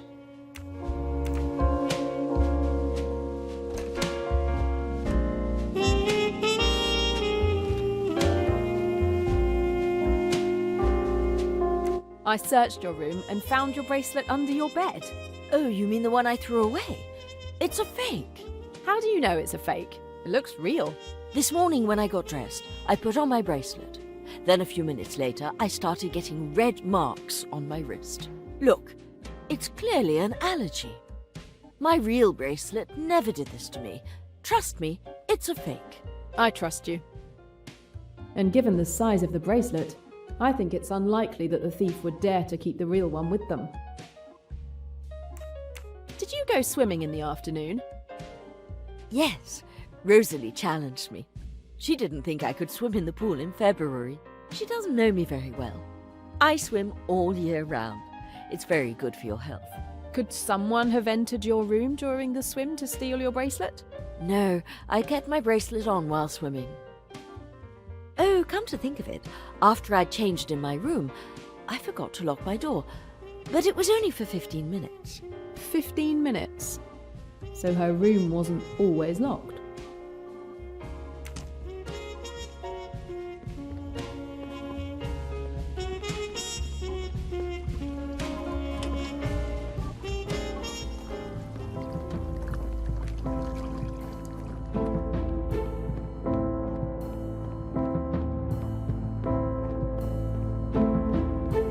Which car is Mr. Kapoor's? Which car is Mr. Kapoor's? Ah, thank you. Your ego made my job easier, Mr. Kapoor.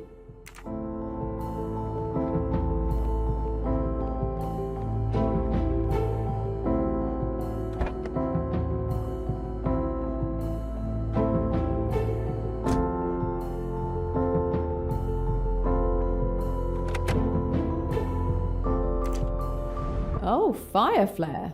That's a good band. Mr. Kapoor has surprisingly good taste.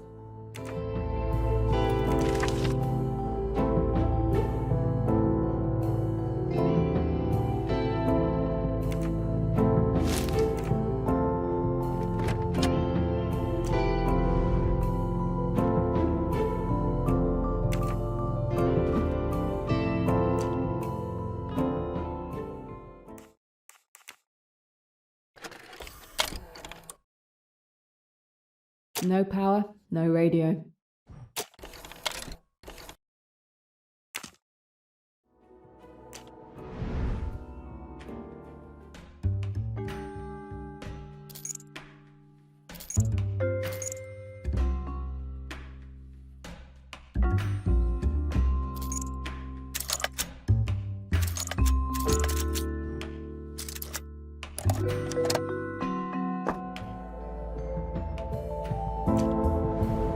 It's about time somebody got rid of these cigarette butts.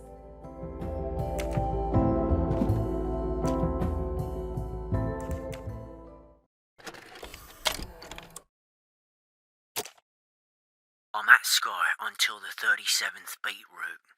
I've traced the instructions to the moon. Don't forget the dragon. P.S. Check with PP about the dressed potato.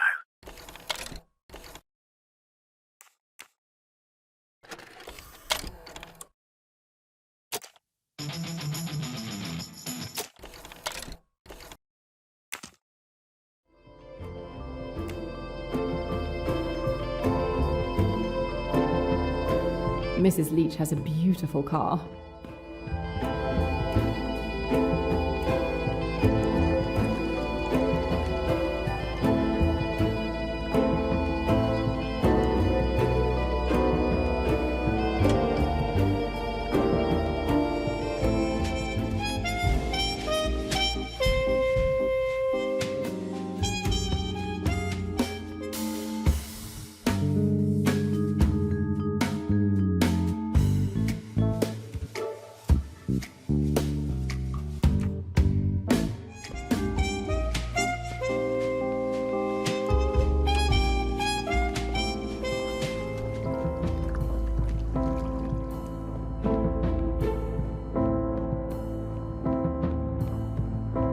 Let's see.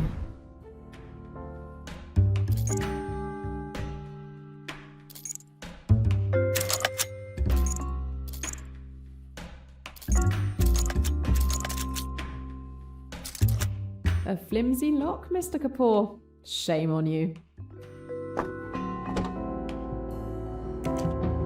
I won't find anything in there. Well, if it was a spare tyre that was stolen, I'd be all set.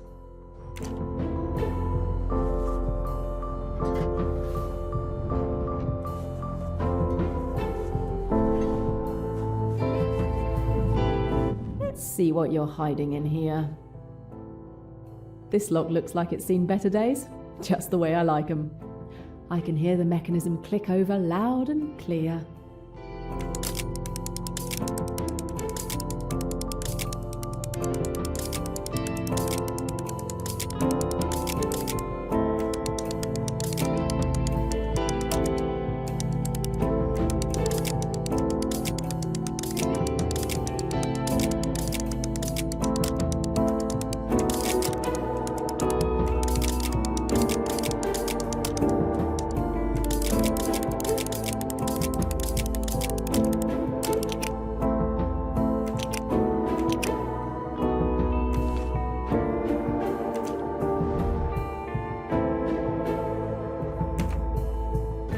A dangerous man.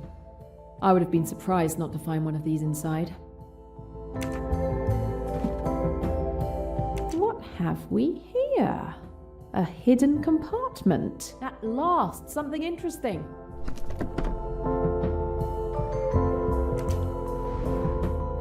The Backstreet Spirit, New York City.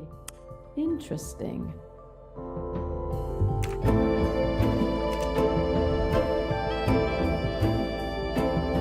London, ED. Emily Duns. Emmy! Finally! Finally a lead to killer.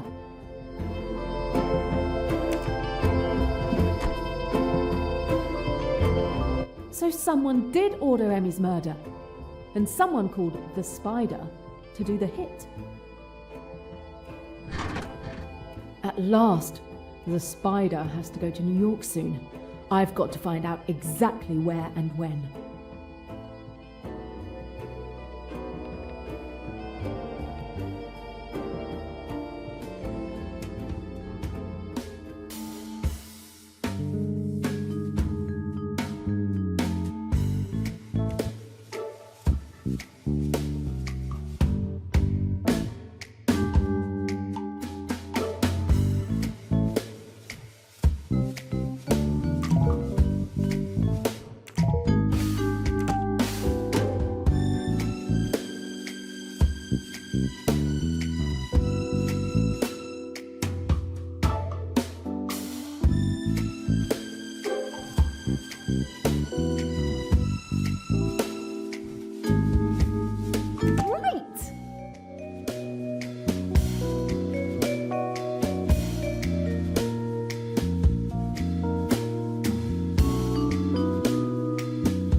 This letter seems to be a decrypted version of the message on the tape.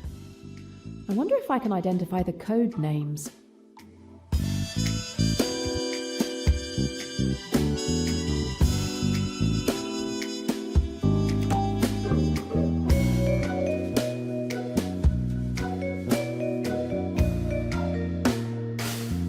That's logical.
Doesn't seem to fit.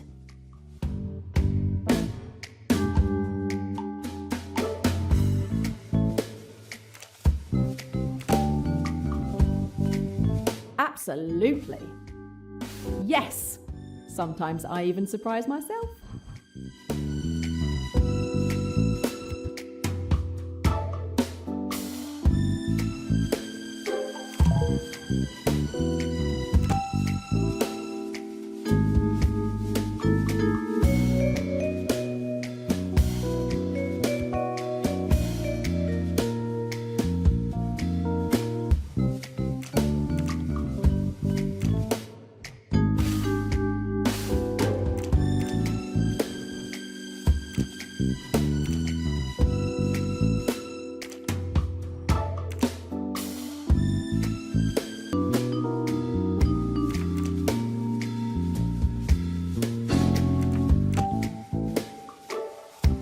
Meeting in New York. I have the information I wanted on Mr. Kapoor. Not really that complicated.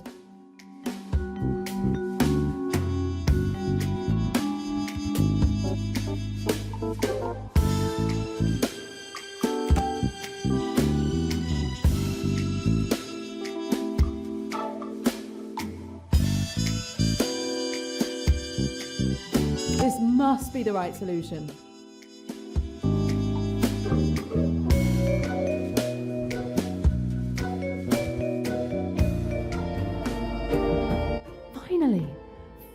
I've got a lead on Emmy's murder, and it's linked to AWL just as I thought.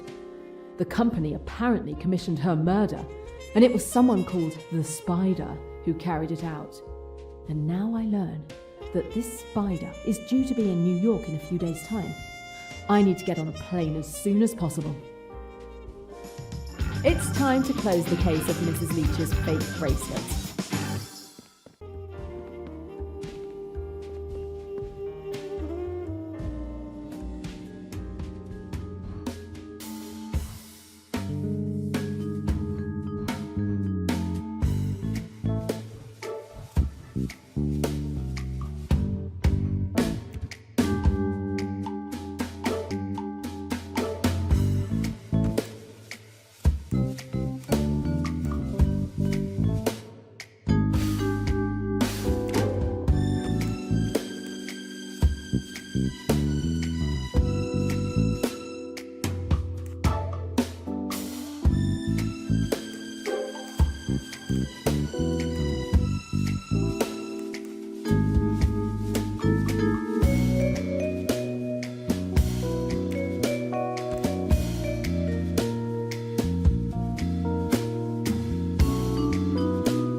No. It's not that. No, that doesn't work. All right.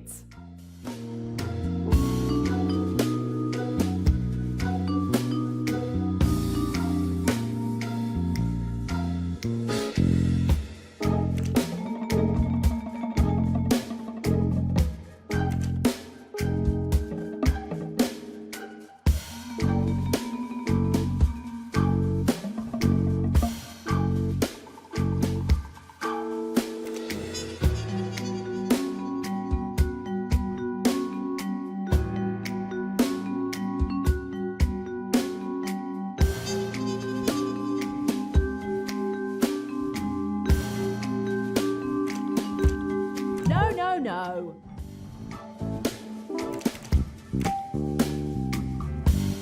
Score 1 for the forces of good. Another win with my name on it.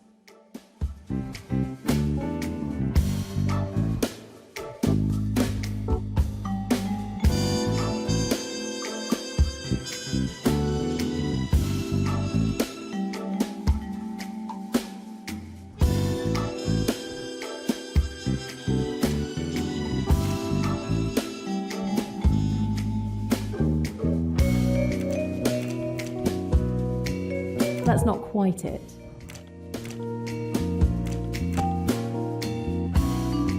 Score 1 for the forces of good. Test passed with flying colours.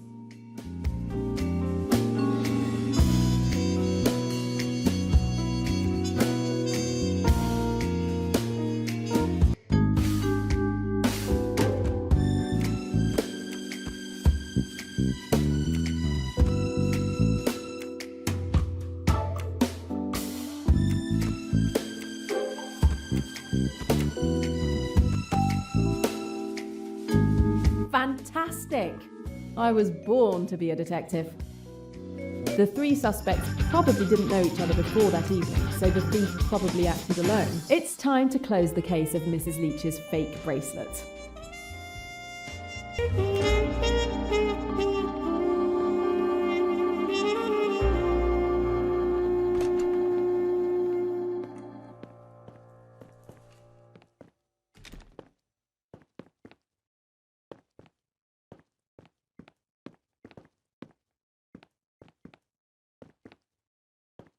The window looks closed, but it's actually very slightly open.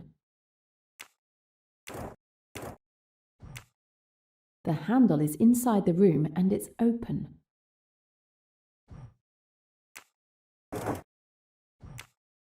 The handle is inside the room and it's open.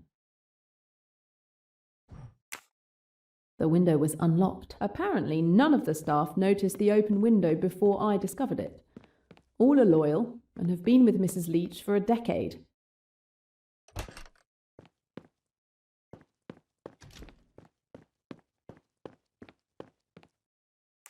I found your window open. You must be wrong. I never open the window.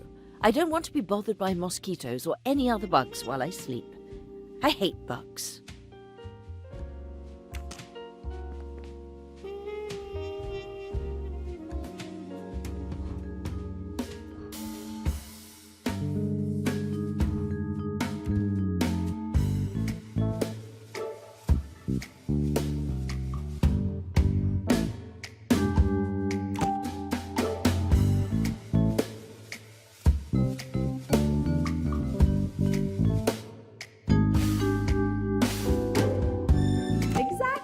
That's it!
No, this isn't it. Think! All right.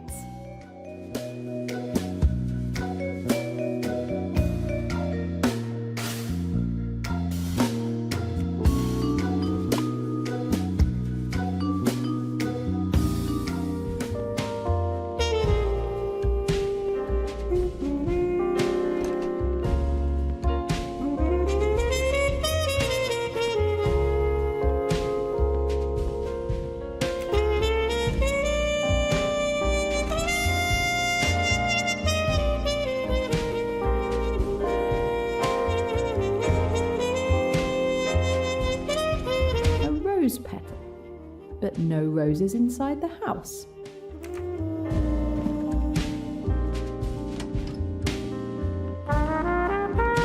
These roses have lost some of their petals. I doubt Mrs. Leach will stand for that.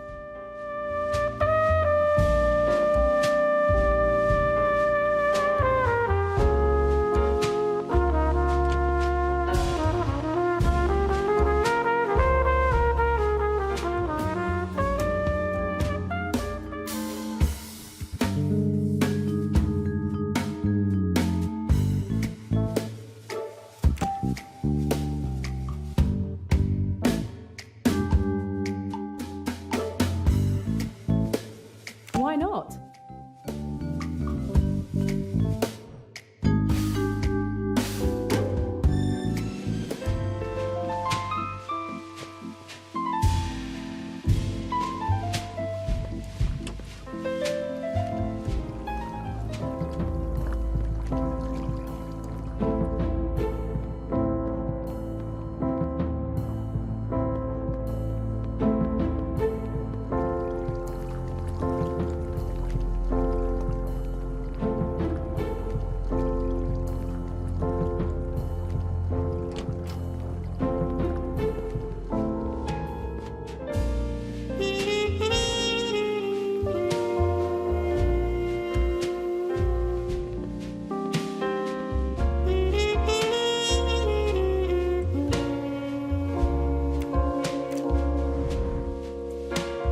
There's a little crack in this statuette.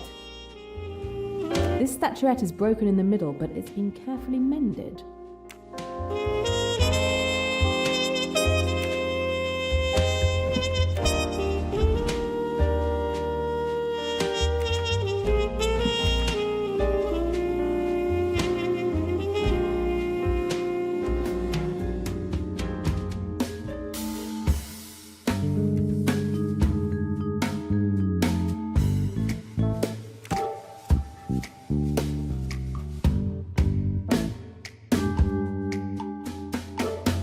Bravo.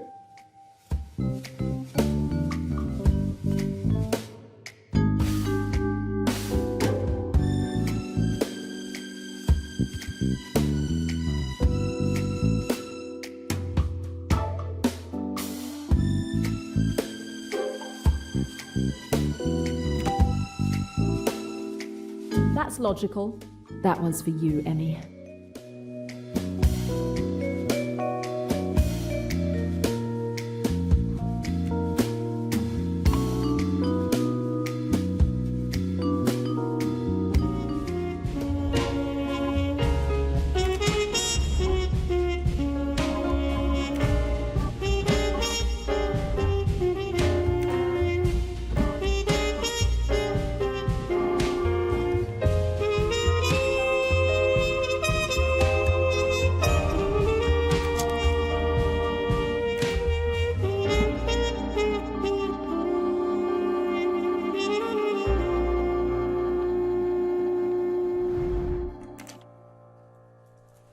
Empty.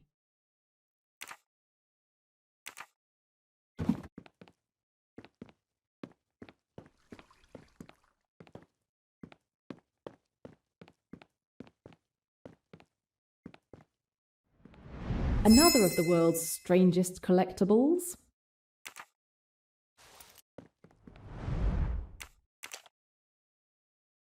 Nothing in there.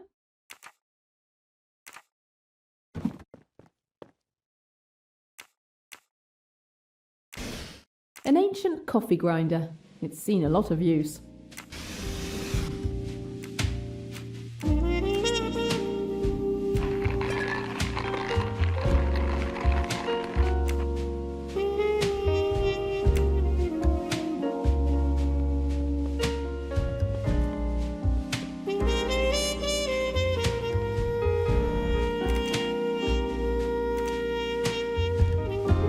Nothing in there.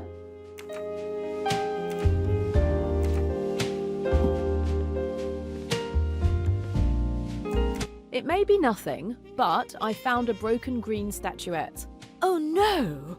I'm sure everything was in perfect condition yesterday. Otherwise my maid would have told me. One of my guests did it. Who could have broken my beautiful statue and not even tell me?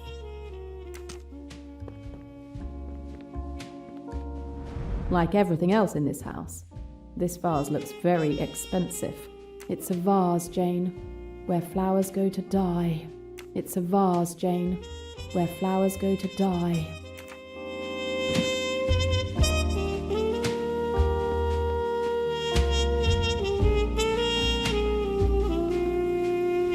A lava lamp. Still the latest thing in chic decor.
Seems to be a battery missing.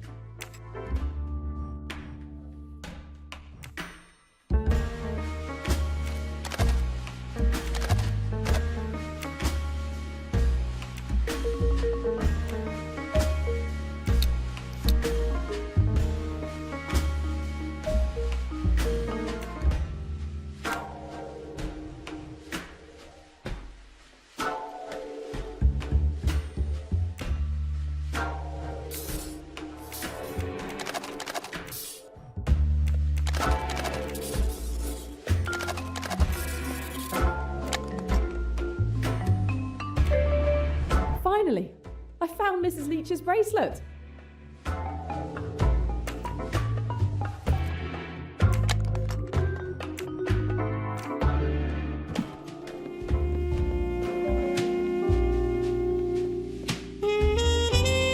Any of your guests know what I'm doing here? No.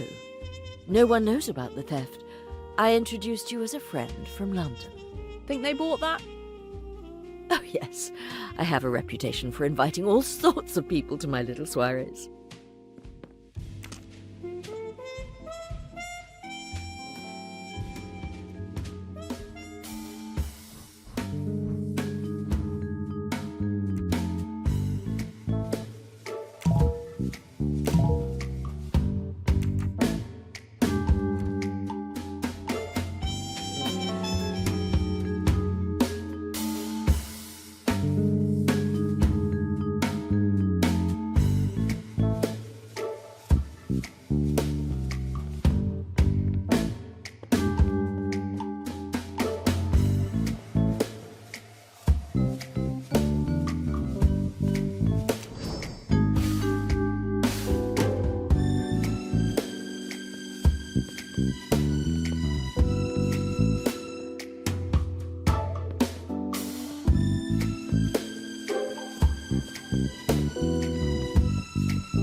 See the crime more clearly now.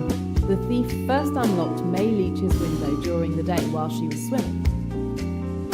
Once everyone was asleep, the thief entered through the window and exchanged the two bracelets. Finally, he or she went into the living room and hid the bracelet in the camera, planning to retrieve it later. I've learned everything I can. Now it's time to tell Mrs. Leach that I've found her bracelet. Mrs. Leach, I believe this belongs to you. Oh my goodness! You found it! Thank you so much. Thank you so much. It means so much to me. Madam, as far as the suspects are concerned, I have come to a conclusion, but I... Oh, no. Please, I don't want to know. Don't tell me. I'm already heartbroken that one of my guests tried to steal from me. The most important thing is that my bracelet has been returned. As you wish, madam. I'll leave you to it. my job is finished. I'm certain you'll make sure no one finds out why I was here. Why don't you stay for a few days? You deserve a holiday. You're very kind, but I have something important to take care of elsewhere. My mission isn't over. Emmy.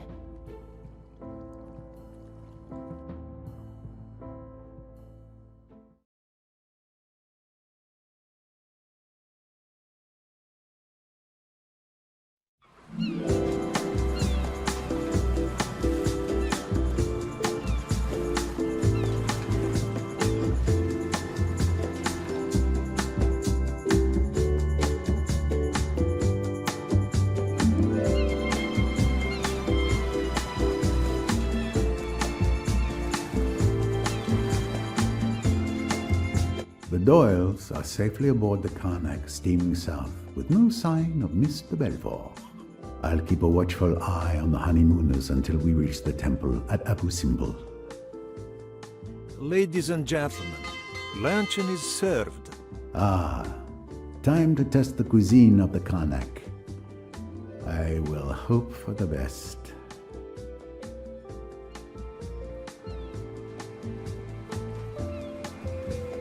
The restaurant is on the lower deck, sir, aft.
Monsieur Poirot, over here. Please join us, won't you? Monsieur Poirot, I know who you are. You who are obviously one of the wealthy, but who paradoxically are also intelligent. I would like your opinion. You are 2 steps ahead of me, young man. To whom am I speaking? Richard Ferguson, world traveler. What do you think of the rich? Personally, I find them to be worthless. Why? Sorry to disagree. I'm just a notary clerk from London. My job's to keep an eye on both rich and poor when they get naughty. But your attitude seems a bit extreme. Pleased to meet you, Monsieur Poirot. I'm Yamao Hayashi. A pleasure, sir. I'm inclined to agree with you. And I, too, find it necessary to step in when anyone rich or poor gets naughty, as you say. In general, my view of the rich... Excuse me. May I join you? Of course. You can give us your views on the rich. My views on the rich? Well, I work for the Doyles, who are very wealthy, but also very nice to me. No, they've perverted you, blinded you. Monsieur Poirot, you were saying? Well, my view of the rich... My friends, I was waiting for you all to be here to toast our honeymoon. Simon and I are really happy to have you all here to share this moment. Cheers!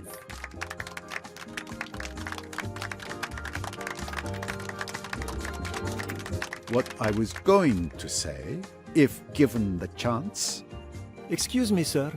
Your bottle of Chateau Côte de Saint-Romanet, 1966.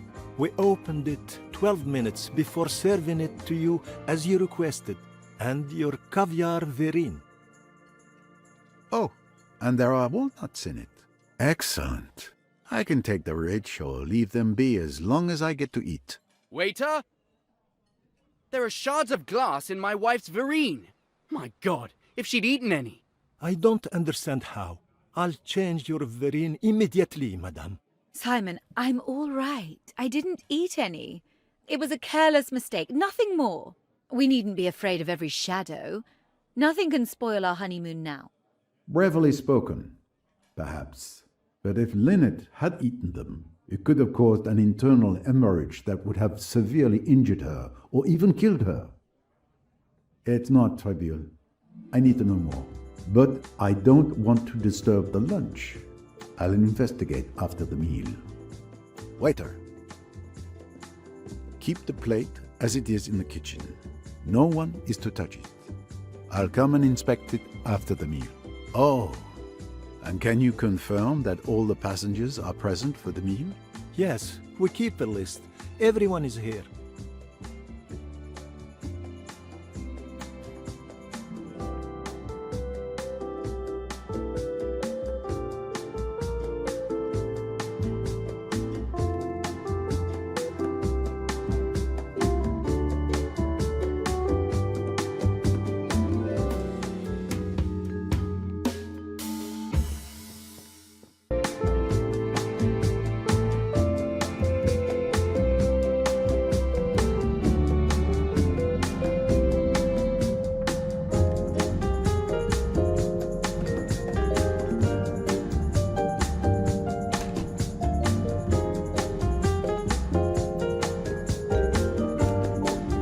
I'm sorry if I'm disturbing your cooking, sir. I just have a few questions. I won't be long. This is terrible what happened. What will my poor guest think? And now I have tonight's dinner to prepare. Coquille Saint-Jacques. But will anyone eat it? Please tell me, step by step, the preparation for the meal. I add a layer of crushed ice under the caviar in the verine to keep it fresh. So I waited until the last moment to prepare the starters. Then, Tarek, the steward, sent the dishes to the dining room with the dumb waiter.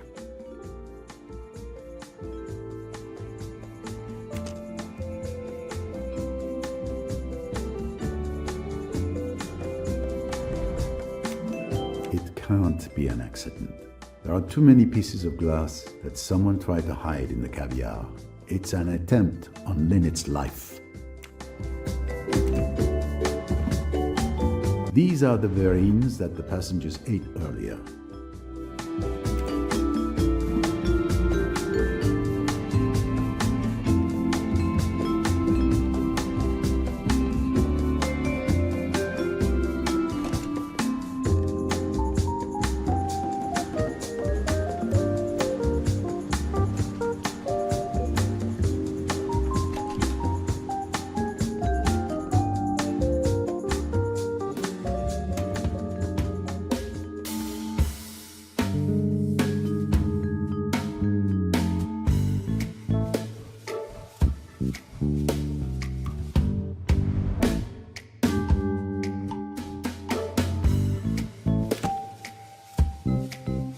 The shards of glass are only on the top of the verine, so they were added after the dish was prepared.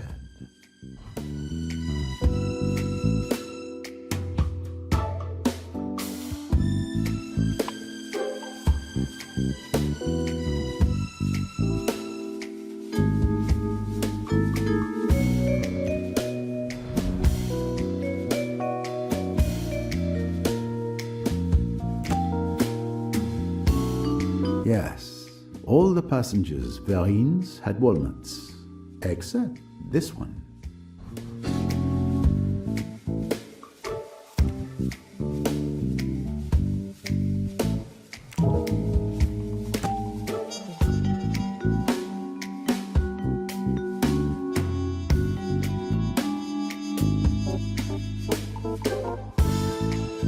This must be the right solution.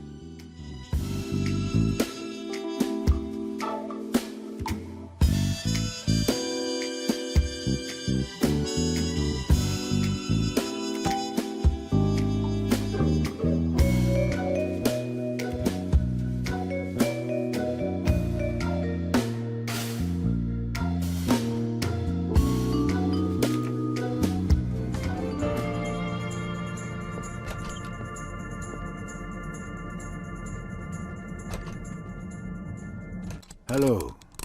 Are you the mechanic? Yes, Fleetwood's the name. Can I help you?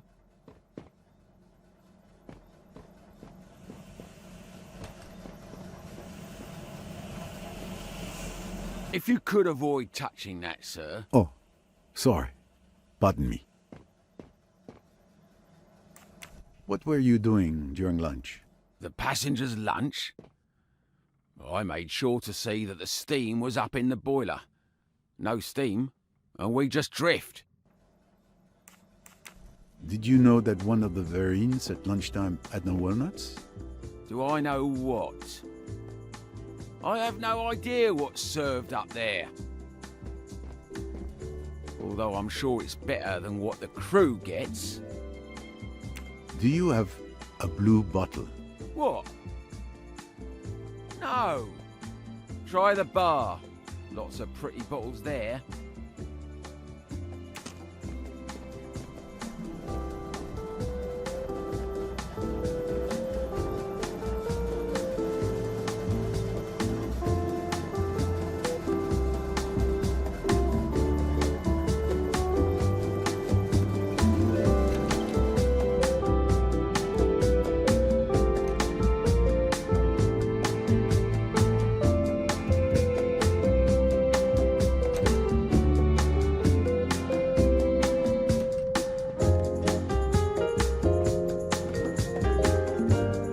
Too easy a hiding place for Poirot.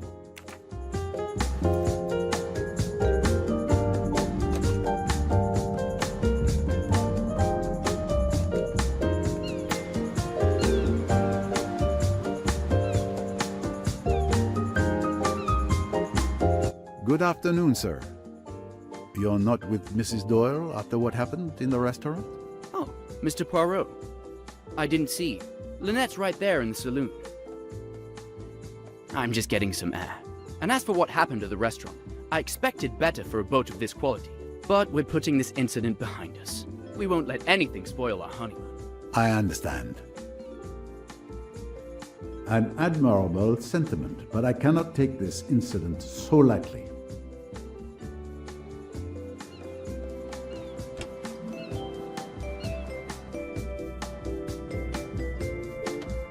Mrs. Doyle, please excuse the intrusion. Monsieur Poirot, no apology necessary. You look relaxed, despite your narrow escape. The glass in your verine could have been fatal. I'm not going to let a stupid accident spoil this trip. Jackie is gone, and there's an end to it. Was there anything special about your verine? I saw in the menu there would be walnuts in it. I'm allergic to them. I sent word to the chef to make mine without walnuts. It appears you were the only passenger with no walnuts in your verine. I suppose. I don't really know. Mrs. Doyle, someone could have known you took this ship instead of leaving the hotel by car. Someone who wished you harm. Oh, do stop it, please. I think you see mysteries everywhere, Monsieur Poirot. It is who I am, madame. I freely admit it.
Good answer.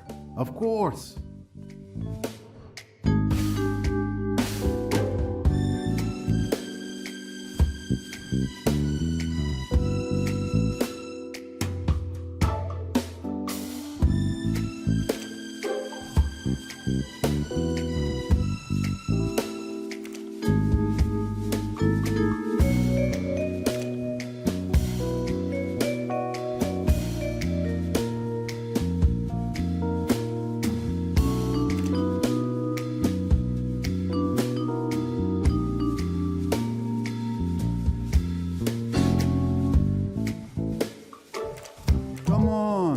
You can do it.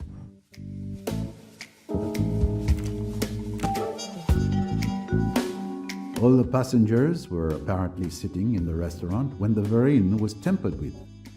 It appears, therefore, only a member of the crew could have done it. Who is the world's greatest detective?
Strange. Black smoke coming out of the funnel, and no one notices.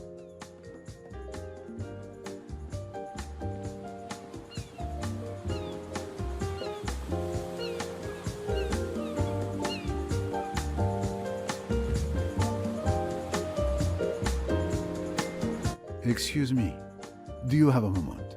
Always for our guests, sir.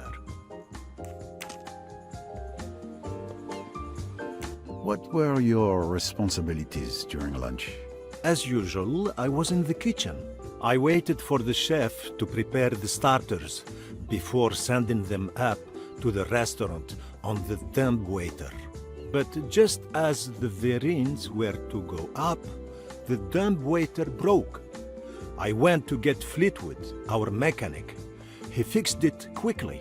In the meantime, I helped Ibrahim to prepare the main course. As soon as Fleetwood had finished fixing it, I was finally able to send up the starters.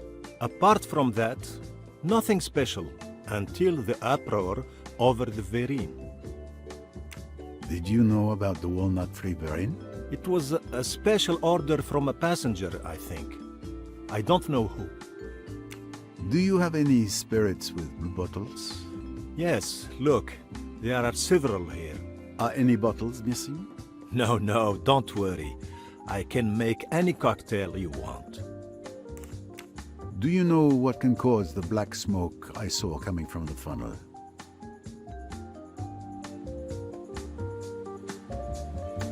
I don't know anything about it, but talk to the mechanic, John Fleetwood.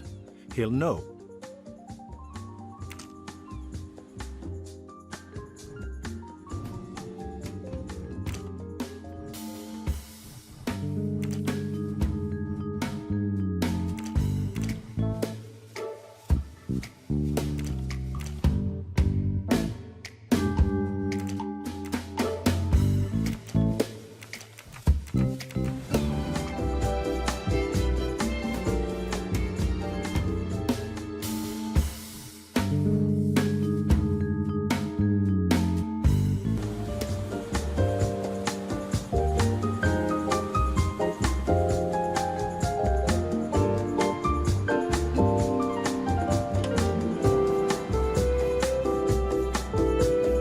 Captain?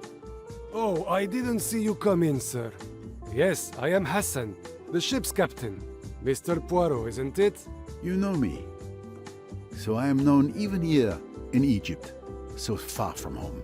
To tell the truth, one of the other passengers pointed you out to me. You are the detective with the mustache. Oh, I see. Would you mind answering a few questions, sir? Not at all.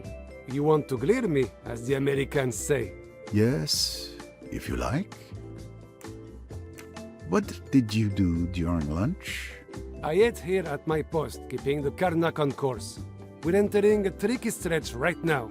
Sandbars, you know. I'm the only one who can pilot the ship through here. Do you like walnuts? The walnuts in my Vereen at lunch were nice and crunchy. Why? I was just curious. Do you have any blue bottles here? No. These are strange questions, Mr. Poirot. Did you see that black smoke coming out of the funnel? What? What black smoke? That shouldn't be. It could be serious. I must check the engine room at once. But you, sir, you are Poirot, the man of strength and intelligence. Please take the helm for a couple of minutes while I'll go and have a look. What? But I don't know. Get another crew member. That black smoke could mean a fire, out of control. I must check the funnel at once. Let me explain the basics. It's not that complicated. Here you can steer to starboard or port. Sorry, you may not know this, but starboard is right and port is left. Here you have the gear lever with the speeds in knots. All you have to do is steer south. South. And be careful. The Nile appears to be a long, calm river, but underwater, the sandbanks can damage the boat's hull. Avoid them with the help of the map. They're marked on it. I'll be back.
Black smoke right enough. Black smoke from the funnel can indicate trouble in the engine room. A problem with the turbines, perhaps. I have to track down the cause. You're doing well here. Just keep doing what you're doing. I just keep doing... Follow the course towards Abu Simbel. Always due south. Just use the map to avoid sandbanks.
could have been a disaster in the engine room.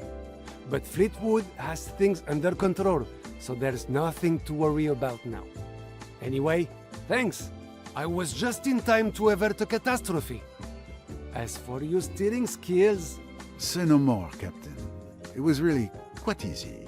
Easy? Yes, well, Mr. Poirot, please don't take this the wrong way. If you ever need a job...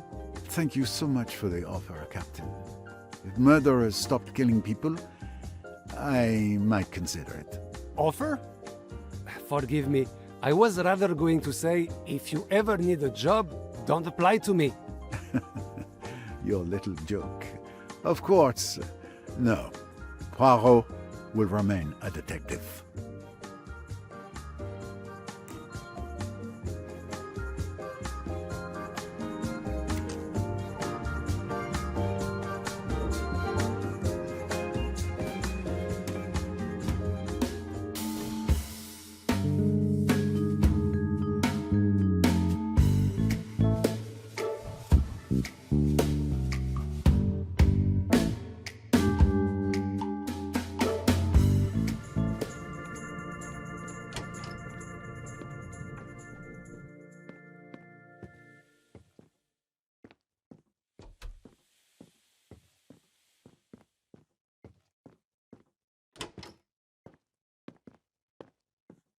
This kind of miniature will always fascinate me. The attention to detail is superb.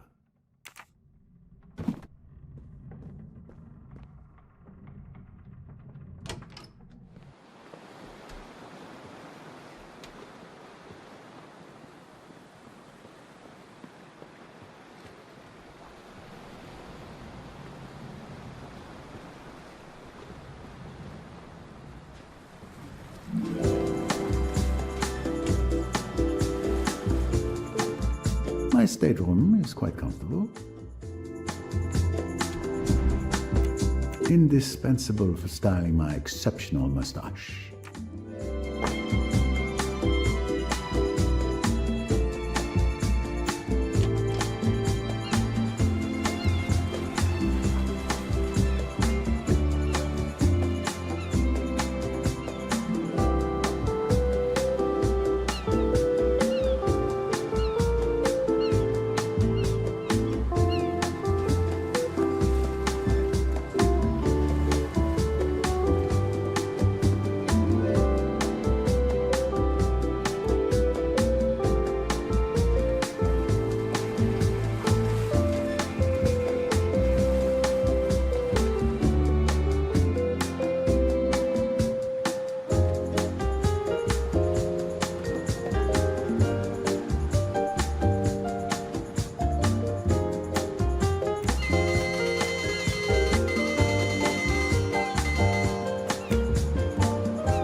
The boat's funnel is belching out black smoke.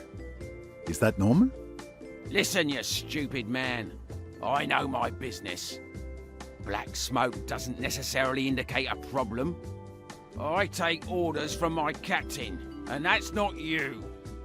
If there was a problem, I'd answer to my captain.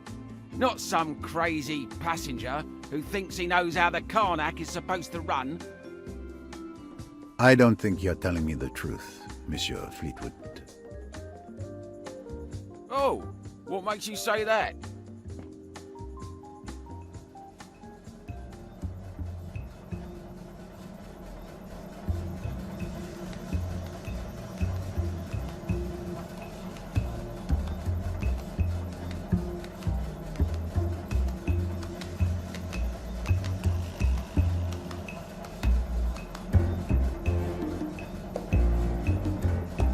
I know there's a problem.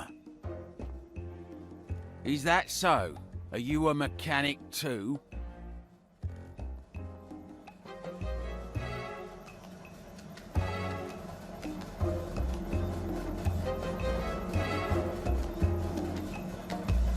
The captain told me he came to see you and that he noticed there was a problem.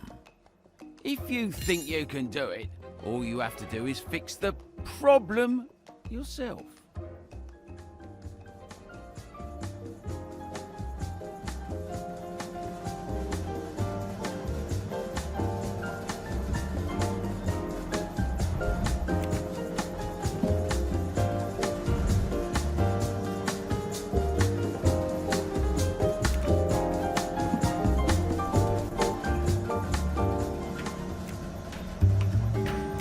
There seems to be a safety device that prevents the door from opening when the pressure is too high. I need to find a way of lowering the pressure in the boiler. The pressure in the boiler is far too high. If I touch the valves in this condition, it could be dangerous. The problem must be somewhere else.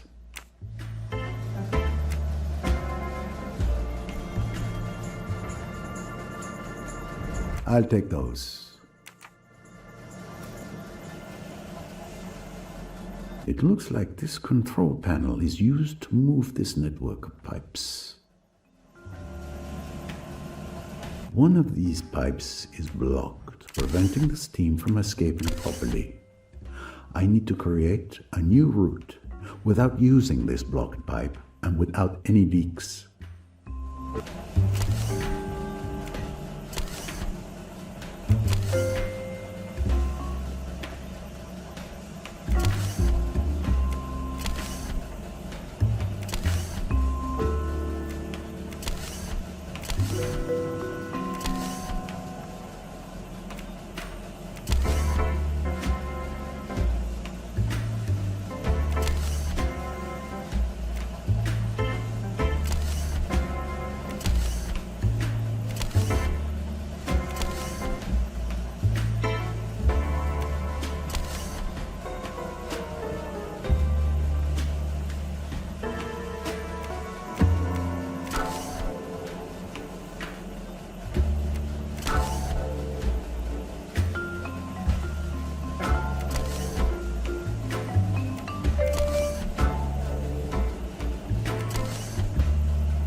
I've managed to create a new steam path. The pressure must have dropped in the engine.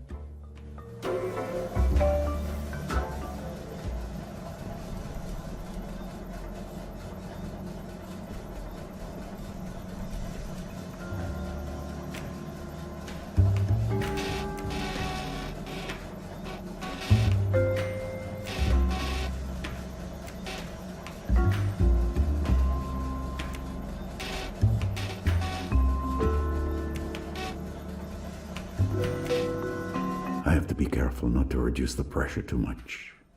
Otherwise, the boat won't be able to make any headway.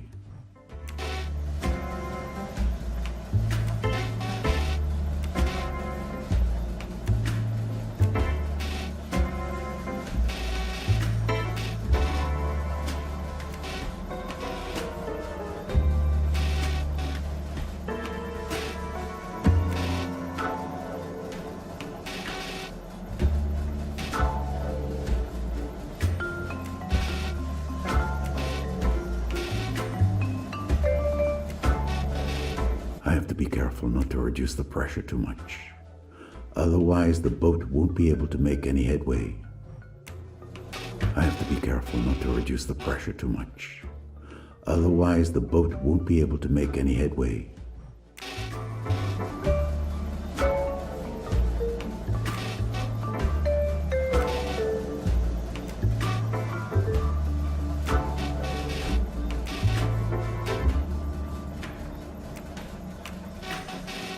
Pressure has returned to normal.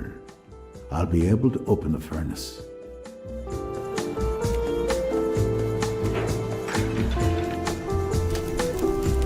I should protect myself before I get any closer to the fire. I think there must be some protection and tools in here that can help me catch this glowing object.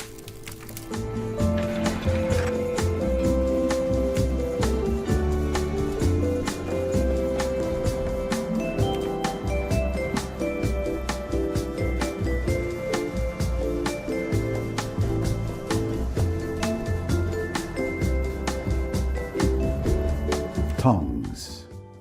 I suspect I could use them.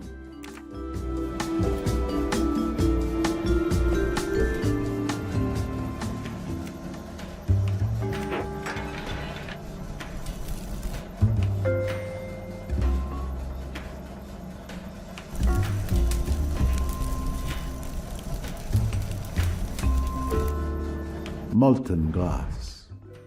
Blue.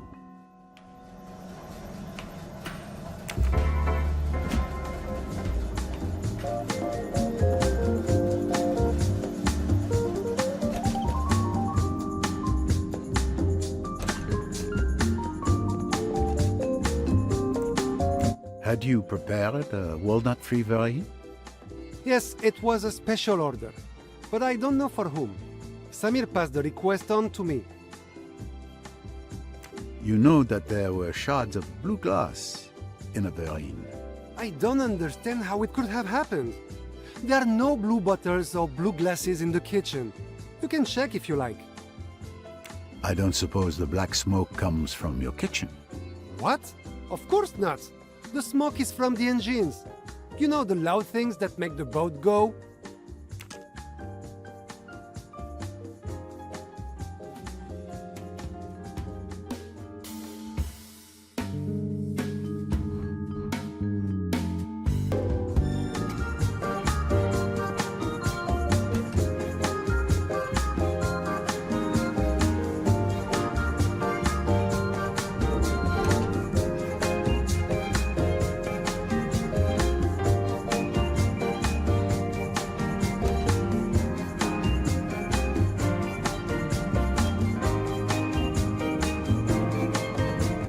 Paint, perhaps to repaint the hull.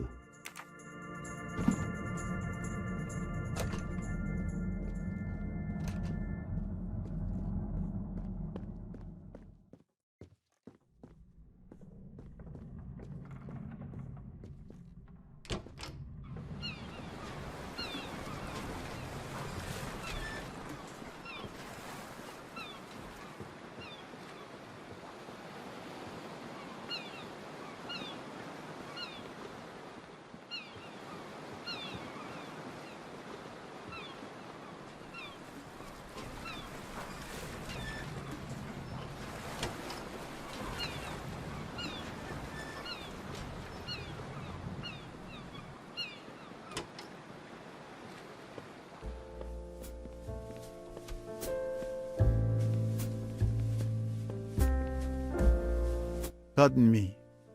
May I ask you a few questions? Of course, sir. I am at your service. Were you in charge of room service for lunch today? Yes, sir. I'm in charge of collecting the dishes from the dumb waiter and serving the customers in the restaurant. I guess you want to talk about the glass in the verine. Such a thing has never happened before. Luckily, there was only one. Did you know that one verine would be walnut-free? Yes, I took the order. The passenger had insisted that there be no walnuts. Do you have any blue bottles in your bar? Yes. Look, I've even made a beautiful rainbow. Huh? I'm missing the blue bottle. Did you see the black smoke from the funnel today? No. The smoke's usually white, perhaps gray.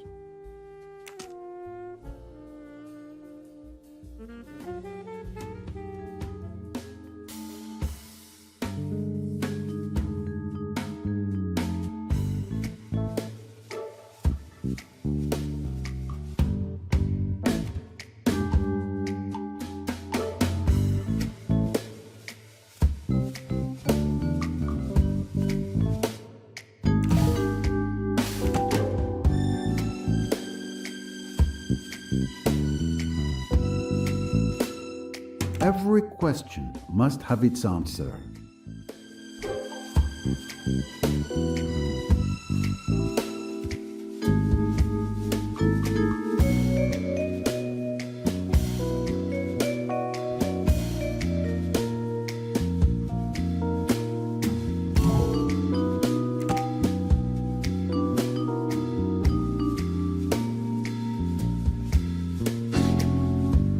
Superbe.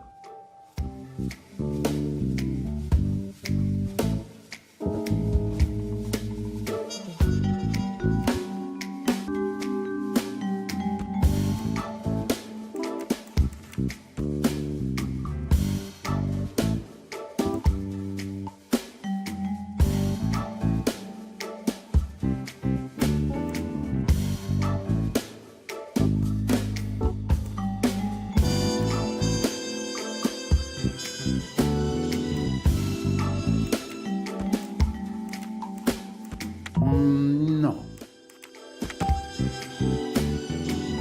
Excellent deduction. My little grey cells did not let me down.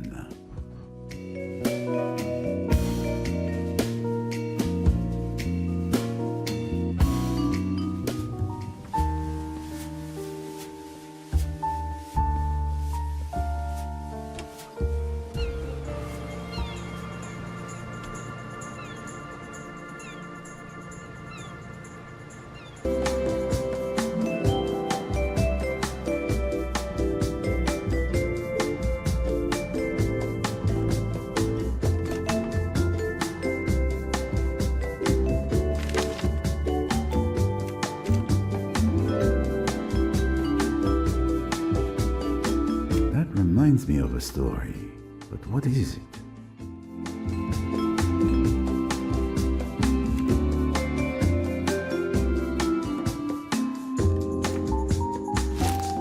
It looks as if a member of the crew is an artist.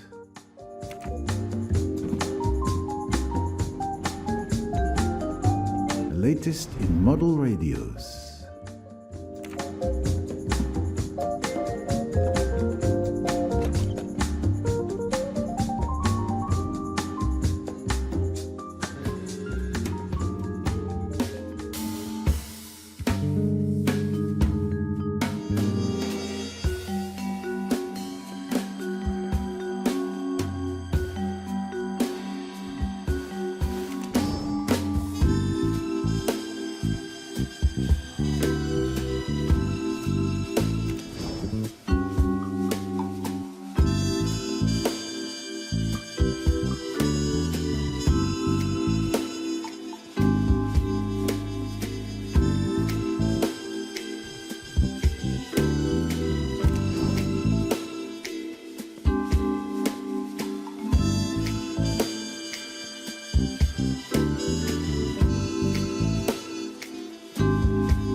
figured out. Linnet Doyle investigated her maid's boyfriend, John Fleetwood. Fleetwood blamed Madame Doyle for his breakup, so he wanted revenge. He crushed glass from a blue bottle he took from the bar, then sabotaged the dumbwaiter when the Verines were about to be sent up. The steward then asked Fleetwood to fix the dumbwaiter, which he pretended to do, so he could put the shards of glass into Linnet Doyle's Verine. He knew which Verine was hers, because he knew she was allergic to walnuts, probably thanks to his ex-girlfriend. Then he went back to his machinery and reactivated the dumbwaiter. The food was finally served, and no one noticed a thing except Monsieur Doyle.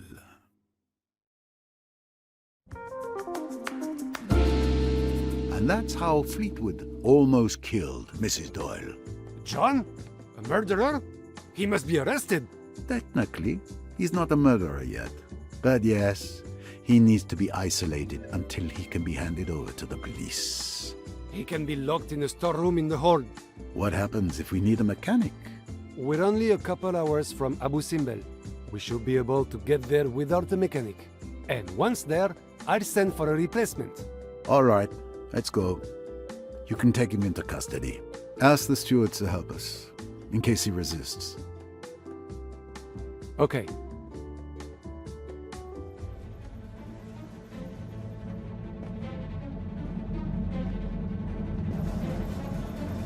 Mr. Fleetwood, by the rights vested in me as captain of this ship, I am arresting you for the attempted murder of Mrs. Doyle. That's nonsense. You have no proof of anything. You made a crude attempt to kill Mrs. Doyle, but you're not very good at crime. Your captain has all the evidence he needs. It's overwhelming. I understand your resentment of Mrs. Doyle because of Marie, but to kill her for that... You don't understand. I really loved Marie. She was everything to me. Yes, I was already married, but my wife disappeared just after the wedding. She was nothing to me anymore. But I was never able to get an official divorce. The Doyle woman stirred up the past and destroyed everything with Marie. It broke my heart.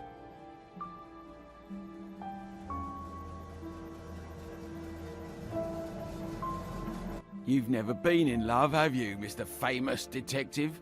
No, not you.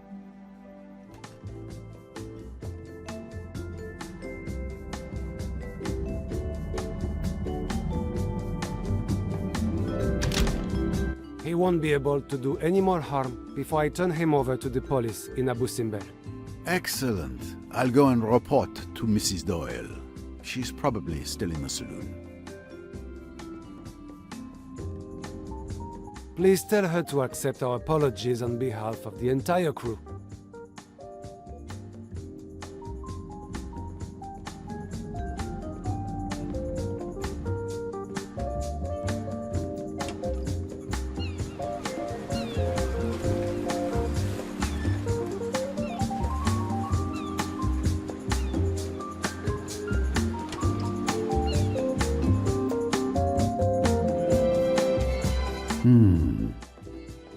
They look very busy signing papers.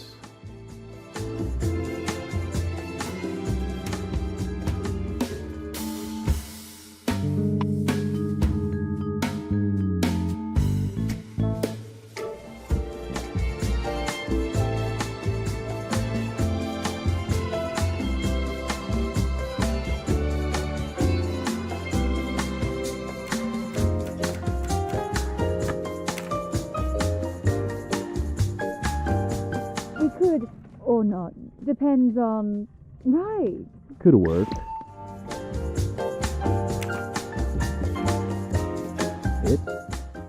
Not sure. There is just this power of attorney to sign. It's just a formality. Another power of attorney? Aren't my attorneys powerful enough? No need to worry, it's just a formality. I've double-checked it as usual since you came under my guardianship. Everything's in order, remember? You pay me to do the reading so you can enjoy your life together instead. Lots I don't need to do, isn't there? Mr. Pennington, my father always told me to read everything carefully before signing. You're a businessman. You should understand that, shouldn't you? I've never read a legal document in my life. I just sign where I'm told. Simon! Simon! That's terribly careless. It would be easier to work with you than with Linnet. I don't want to meddle in matters that don't concern me, but you're quite right to read before you sign. Okay, we'll sign later. There's no rush.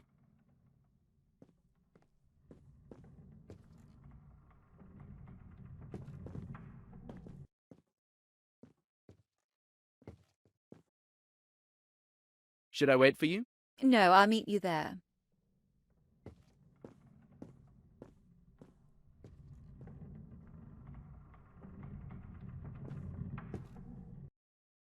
Are you all right, madame? Yes, Monsieur Poirot. I'm better than all right. This trip down the Nile is like a new beginning. I can finally let myself enjoy the journey. I'm not going to spoil the good mood with stories of attempted murder. Did you want to talk to me? I only wanted to make certain you are all right. I'm reassured. Let's eat. I'll freshen up a bit and then join you.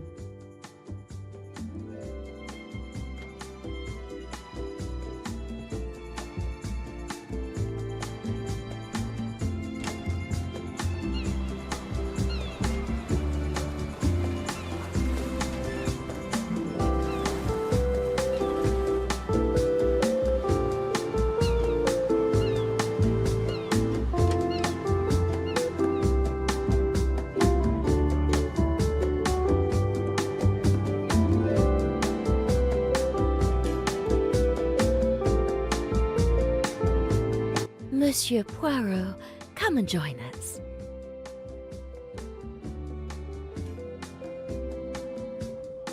Monsieur Poirot, please join us. Monsieur Poirot, I'm delighted you're dining with us. As am I, madame. Monsieur Tim, is it not? Tim? A little politeness. It is, Monsieur Poirot. What a good detective you are. I took the liberty of asking the steward to bring your preferred bottle of wine. You are very attentive, madame, and observant. Thank you very much. Mother is always attentive. Aren't you, Mother? You'll have to forgive my son. I'm afraid the boat doesn't suit him. This journey is very special for me. I couldn't have wished for anything better. I feel the same way. I've met some delightful people. Oh. Yes, that charming student Cornelia Robson, who accompanies Miss Van Schuler. Did you know she and Miss Van Schuler are cousins? Cornelia Robson. I have met her before, but where? Ah, this Burgundy is one of my favorite wines.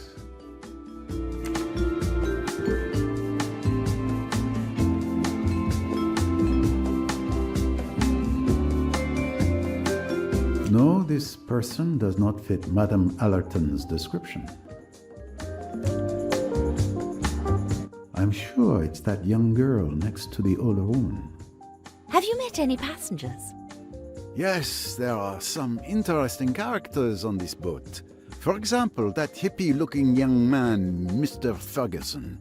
He freely shares some very strong opinions about rich people.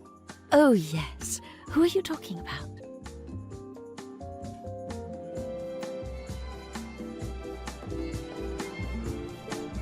No, this person doesn't look like a hippie. No, this person doesn't look like a hippie. No, this person doesn't look like a hippie. No, this person doesn't look like a hippie. The young man over there.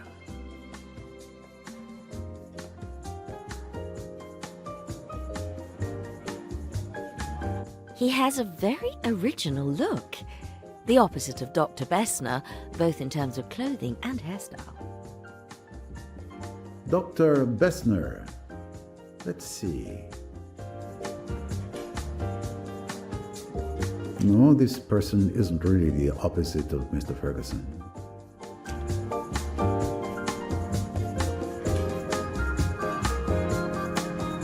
I'm sure it's him. I can feel that I'm putting your detective talents to work. You're reading my mind, madame.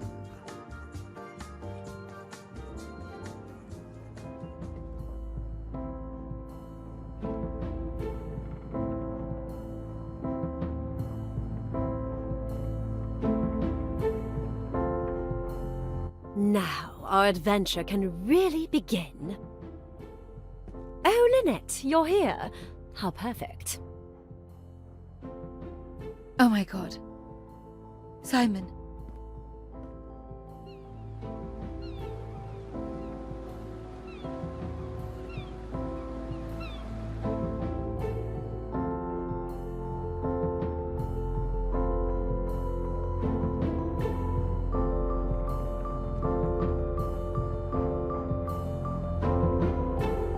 Time to retire for the evening, mademoiselle.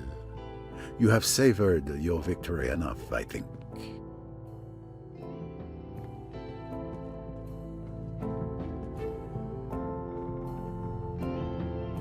I have to admit that it was worth waiting for that moment while hidden away in my cabin. My little entrance had quite an effect. Were you surprised to find me here? Not so much surprised as sorry. Very sorry. Sorry for me? Yes. You've deliberately chosen to take a dangerous route, mademoiselle. And I doubt you'll be able to turn back. Take care. Don't worry about me, Monsieur Poirot. My route, as you say, stretches before me. And I'm going to enjoy every step of the way.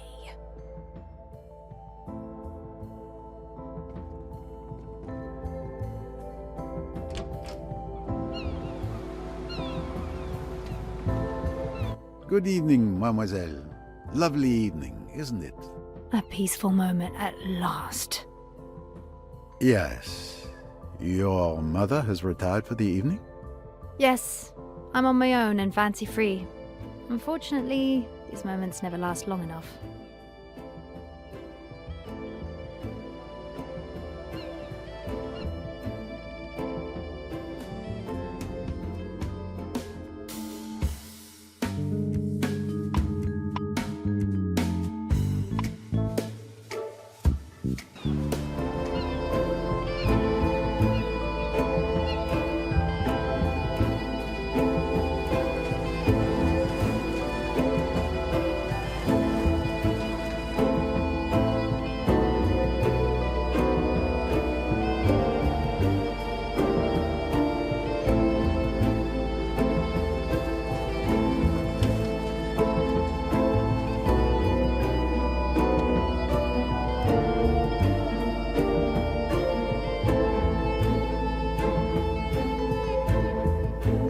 Tomorrow. The day at least is here. At last. Abu Simbel awaits me, and I'm ready.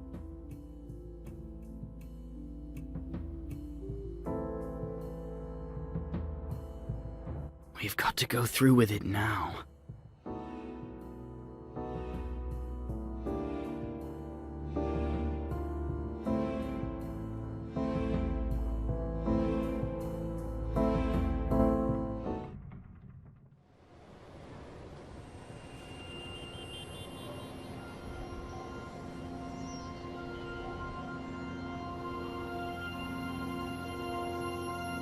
Here I am at last, the Bronx. One of the 5 boroughs of New York City. Good people live and work here, but many are lost beneath the shadow of some of the worst. It shouldn't be a surprise the information I found about Emmy's killer in Mallorca should bring me here. The name her killer goes by is the Spider. That fits too. He's supposed to show up at this wreck of a bar next door called Backstreet Spirit, but I don't know when. So I only have a few hours to track him down.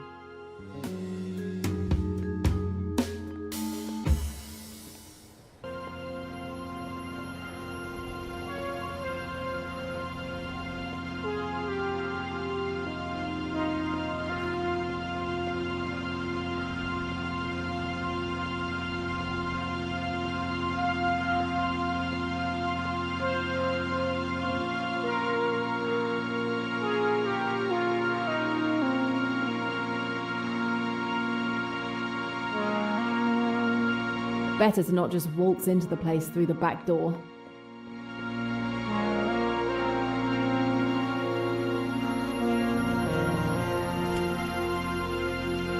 Hey there. You lost? Yeah, I was told I could find the Statue of Liberty in here. We got no statues. Oh, I was misinformed. I'll take a beer.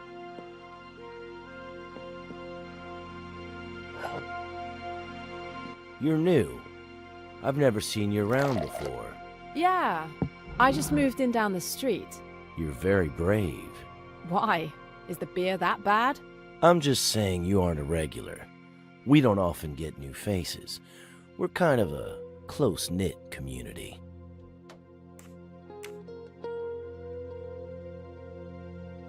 Not many people in here today. How's business? There'll be a few when folks get off work. If they got work. You wouldn't happen to know where I could pick up a job, would you? I'm not finding much. I wouldn't worry, miss, if I were you. Opportunity can knock when you least expect it. Maybe not what you're looking for, though. No, not my thing. Otherwise, I can do any kind of regular job. I'm not picky as long as it pays. I'm not afraid to get my hands dirty. If I hear anything, I'll let you know. Okay, thanks.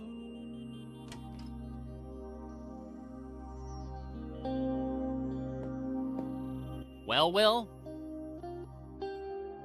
You don't say hello to friends anymore? What do you want? As usual, a scotch. Who are you? I've never seen you around before. I just moved in. Is that so? Then you get to hear the speech. Around here, I'm the law. You don't want to get on my bad side. You mean there's a good side? Sure. I'll prove it to you. Right now, you can do me a favor and go get some fresh air. I've got to talk to somebody important. I haven't finished my beer yet. Yes, you have.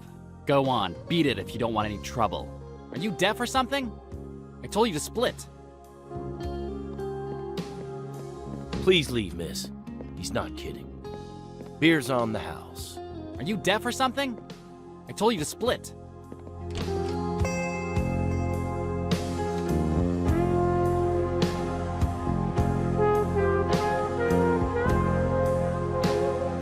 I need to hear what they're saying.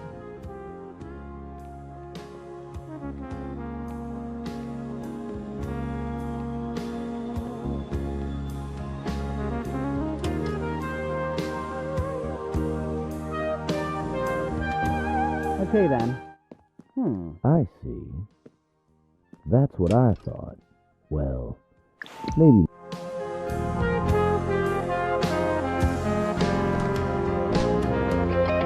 Perfect. Okay, out with it, Chang Ming. Why are you here? You know why. Where's my envelope? Your envelope? It's only the 18th. I don't have anything yet. I'm here today. I need it today. Don't push, Chang Ming. Marcus doesn't like to be pushed. Get my money. And add a box for me while you're at it. Oh, and make sure Ryan secured the merchandise properly. Hey, I don't want to get caught in the middle of anything.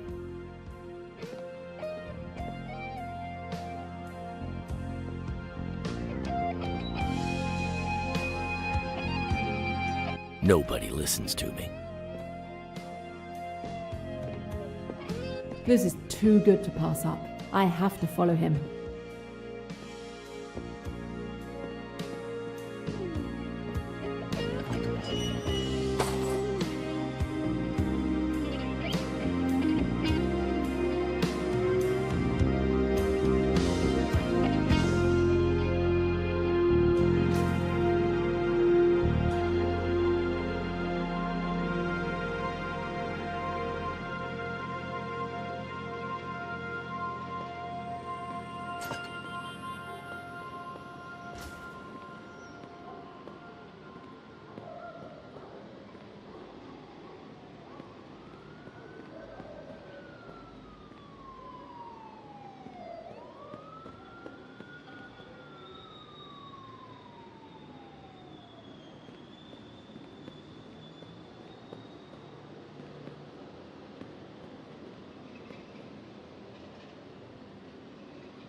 I'm not blind. I see you following me. Beat it!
Chang Ming came by.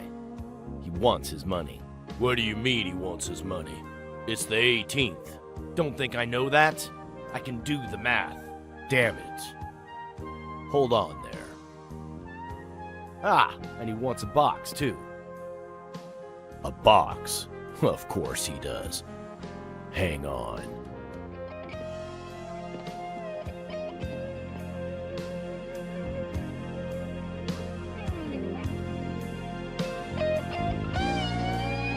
Here you go. Thanks. How are things here? It's relatively quiet.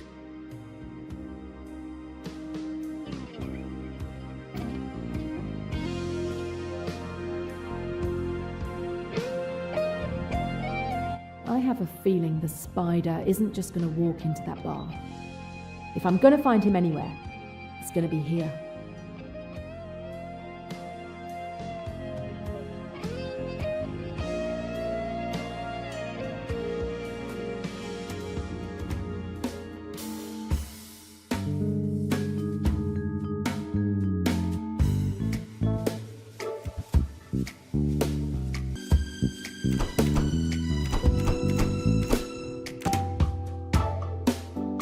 Yes, that's it.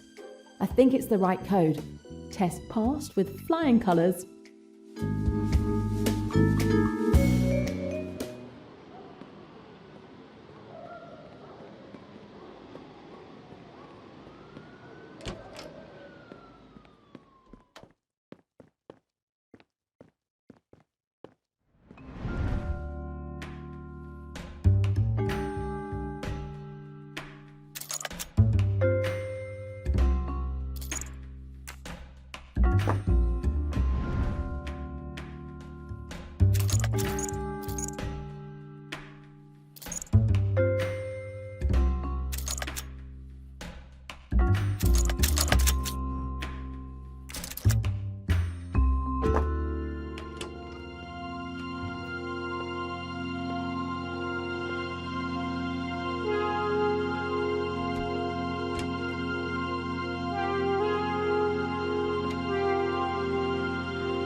Who are you standing there all perky?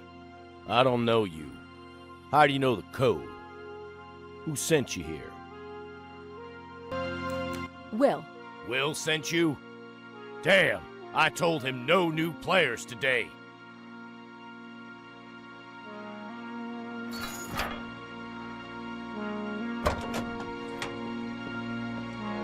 Well, you better come in.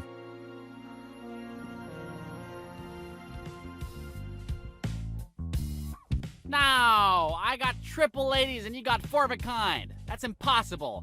How can you have four of a kind? There's 4 6 spots in every hand. It's the luck of the draw, darling. That's why they call it draw poker. Unless you want to make a stink about it to the management. No, it's okay. I need a break, that's all.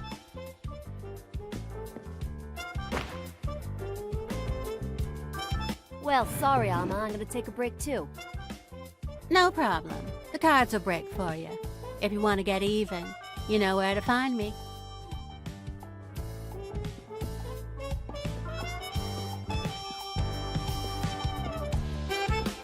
Bad day? It shows, right? If you're looking for some company, I'm not your guy. I got a flattened wallet and sucker printed on my back, right? That bunch of cheaters. The whole card gave me 3 sweet little jacks. There's no way she had 4 of a kind. I lost everything. I'm broke. All I got left is my truck and the occasional hauling job to try to get me back on my feet. How about you? You won't lose much. I almost got clean. And you really want to play again. Right. I'm Jane. What's your game? It's a dice game, very simple. I'm Ryan. Come on, sit down. Okay, Ryan, you're on. It's not complicated. I rolled the 4 dice. Then I can turn them. But I must always turn 2 dice at the same time, and always 2 adjacent dice. I have to get the highest score by adding up the numbers on the top faces. Once I think I've achieved the best possible result, I stop. You have to try to get a better score than me in as many or fewer moves. You understand? Yes, I think so. All it takes is a little luck.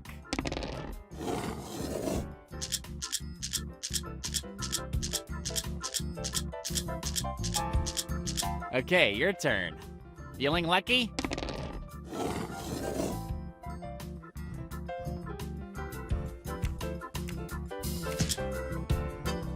Beginner's luck.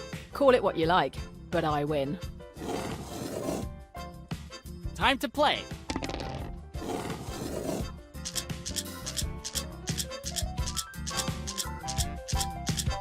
I'll stop here.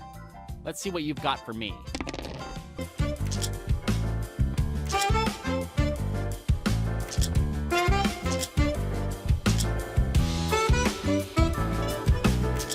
I think I won again. That's it. You cleaned me out.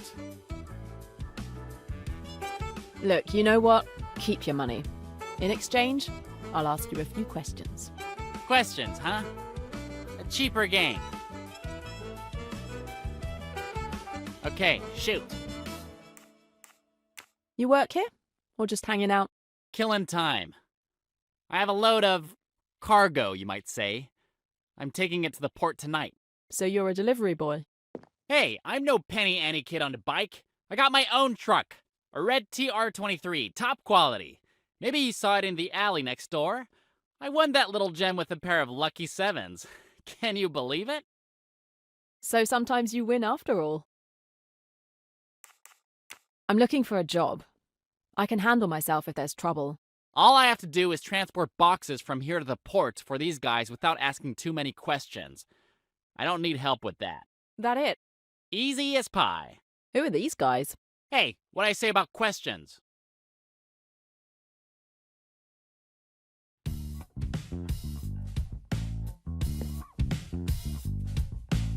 One of them wouldn't be the spider, would it?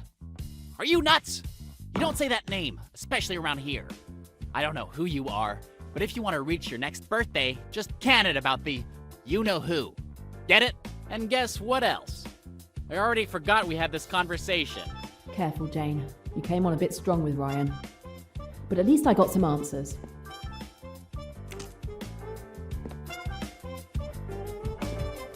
Hi, I'm Jane. Well, hi there, Jane. I'm Marcus. Small talk out of the way. What do you want? Do you have any work for me? I know my way around any table in here, and I need the money. Believe it or not, I've heard that before. How about a little test? Try me. It's easy. You play with me. All you have to do is find out which glass the marble is hidden under. It costs $5 a game, and if you win, you get 10. If I win, you'll give me a job? If you don't win, all you'll get is advice. Here we go.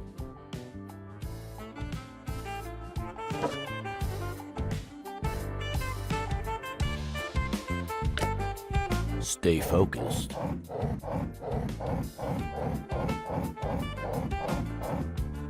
Having trouble keeping up?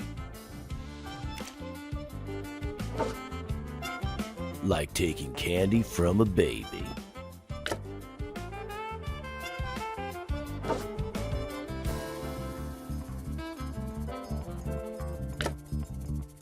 Another go? Your luck has to change, right? Come on, concentrate.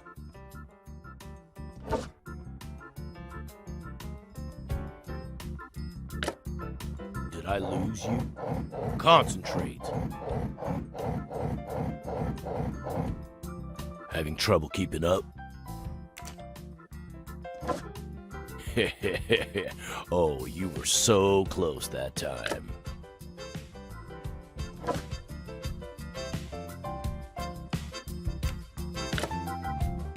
Another go? Your luck has to change, right? That's it. Any more and I can't pay my rent. It's a shame. I felt your luck was changing. Can I ask you a few questions first? For free? Oh, why the hell not? You and Will are partners, right? That's right.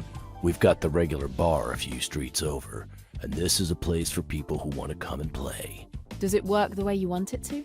We can handle it. We don't bother the cops, they don't bother us. On the other hand, nobody cheats here. I personally make sure of that. Sometimes customers win, sometimes they lose. But they know what they're getting into, and we take our commission. It's that simple. Sure, I get it. It's a business like any other.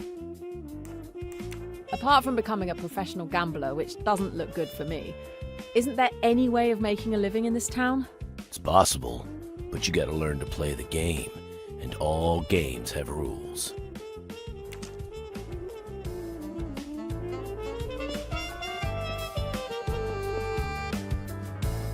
Hi, can I ask you something? You want conversation? You gotta pay for it. We play first. Lucky for you, I got a great game, but no opponents. Okay, but then we'll talk. How much is the stake? A little bet for you. You'll love it. Let me explain. I'm going to deal you 9 cards. You have to align these cards horizontally or vertically to make as many points as possible. If you make more points than me, you win. Got it? Got it. What are the combinations? If you line up 2 cards of the same suit or number, it's 2 points. And if you have 3 of the same suit or number, it's 3 points. Okay.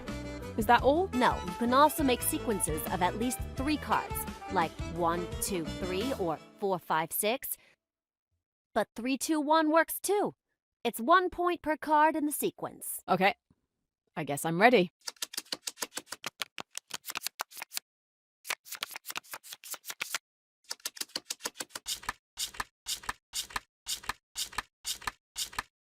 Don't worry, darling.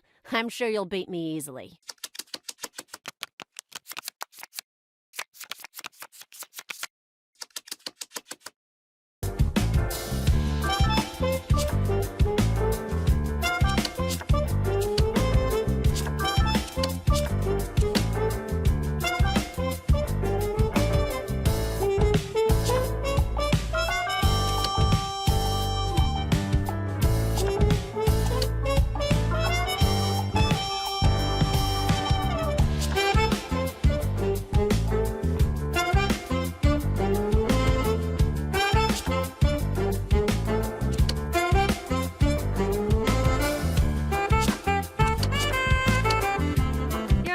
Sweetie, you got this. I won? Oh, right.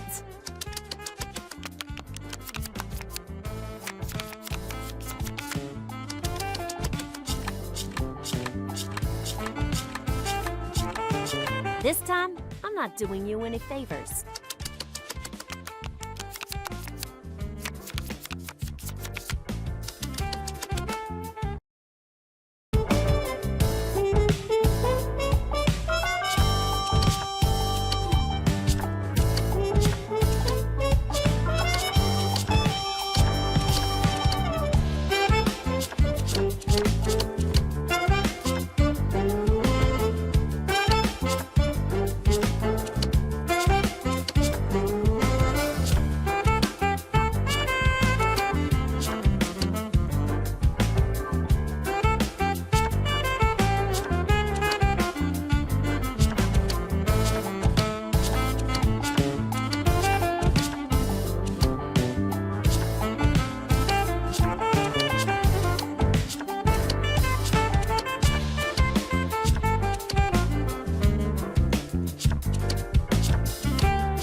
points than you. Impressive.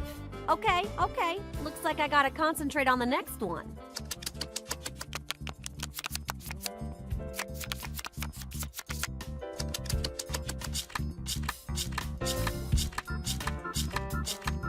There's no way you can win this round.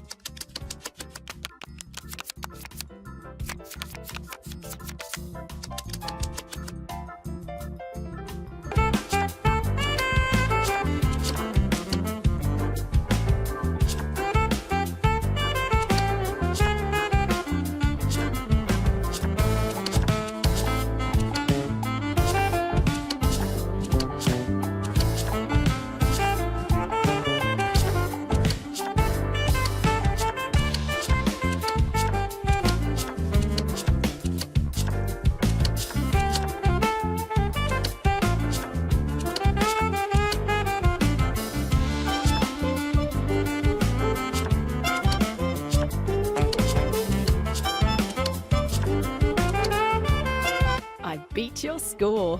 Isn't it great? I'm weeping with joy.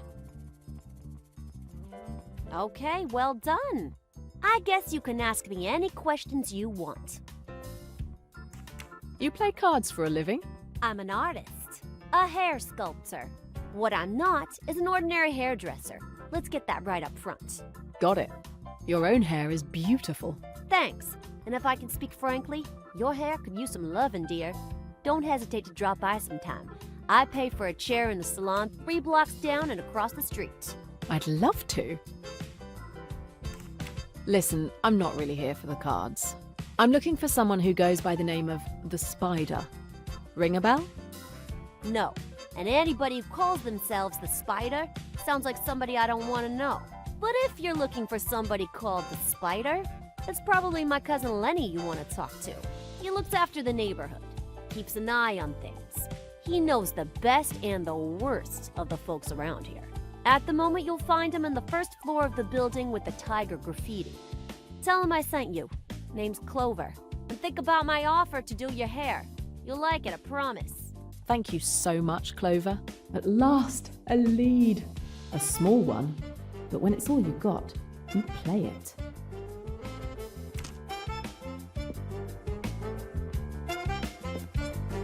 Hello, mind if I sit down? Of course, my dear. What's your name? I'm Amma. Does Amma have any special meaning? It's a nickname. It means granny in Chinese. Nice to meet you, Amma. I'm Jane. I'm new here. Do you mind if I ask you a few questions? Around here, information has to be earned. If you win my game, I might answer a question or two. I guess I can give it a try. What kind of game is it? You must collect both bird tiles in 12 moves or less. You have to remove the tiles in pairs. To remove them, they must have at least one side, left or right, free. And there must be no tile on top. If you succeed, then you can ask your questions. Understand? I think so.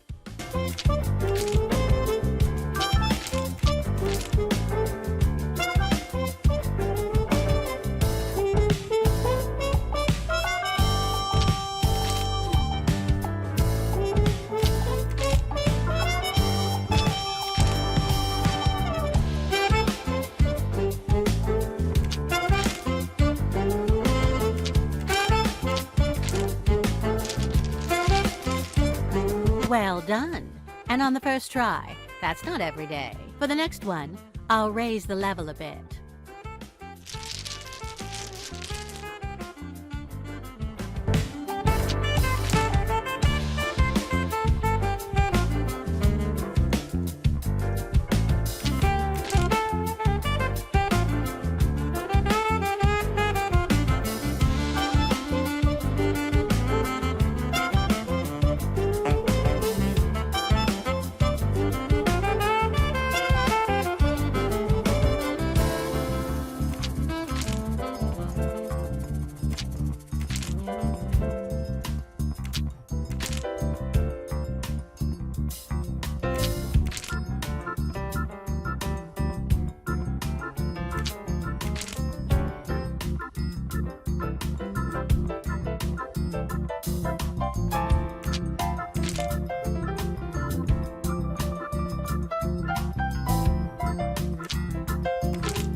You're a natural, that's for sure. One last one.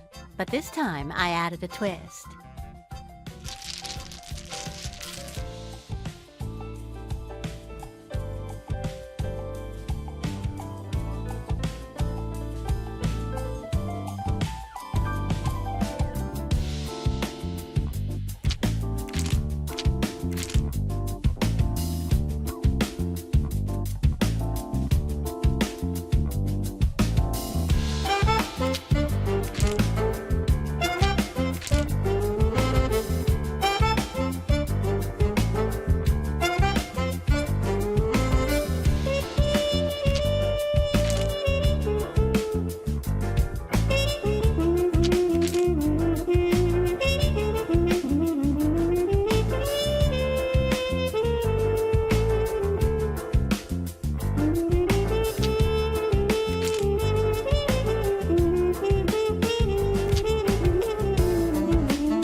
Well done, little one.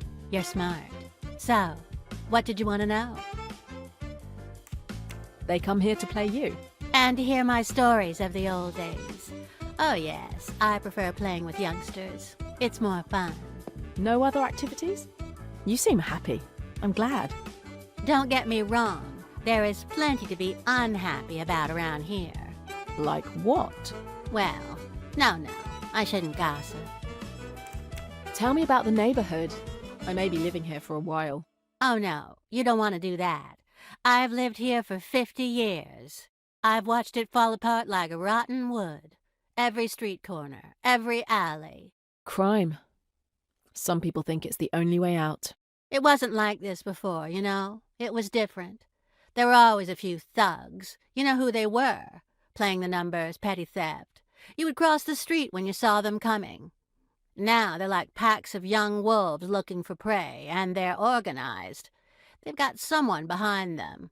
They've turned a few blocks into a hub for every kind of devilment you can think of.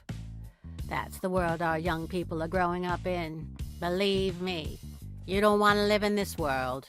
We can't always choose the worlds we have to live in. Sometimes they choose us. Like maybe you did. I'm on the trail of a murderer who calls himself the Spider. Heard of him? My dear, I knew the minute you walked in here you weren't what you claimed to be. Why you trusted me, I'll never know. But you finally got around to the truth. I respect that. It's a rare commodity. No, never heard of that name. But if you found your way to this place, the name must mean something. How about something with Marcus? I need to know. Well, last night Marcus was discussing something. Something about a deal. A deal in 2 days at a bar called the Golden Scarab.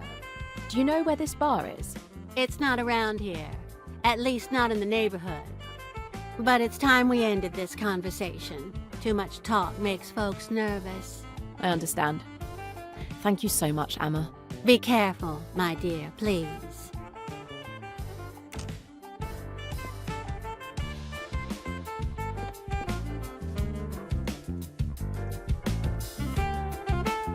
Do you only give jobs to people who come recommended?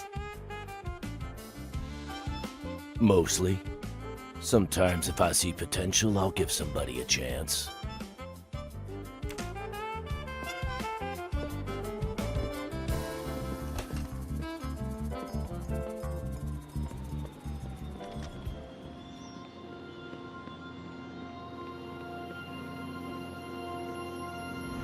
Very pretty. I'll just take it.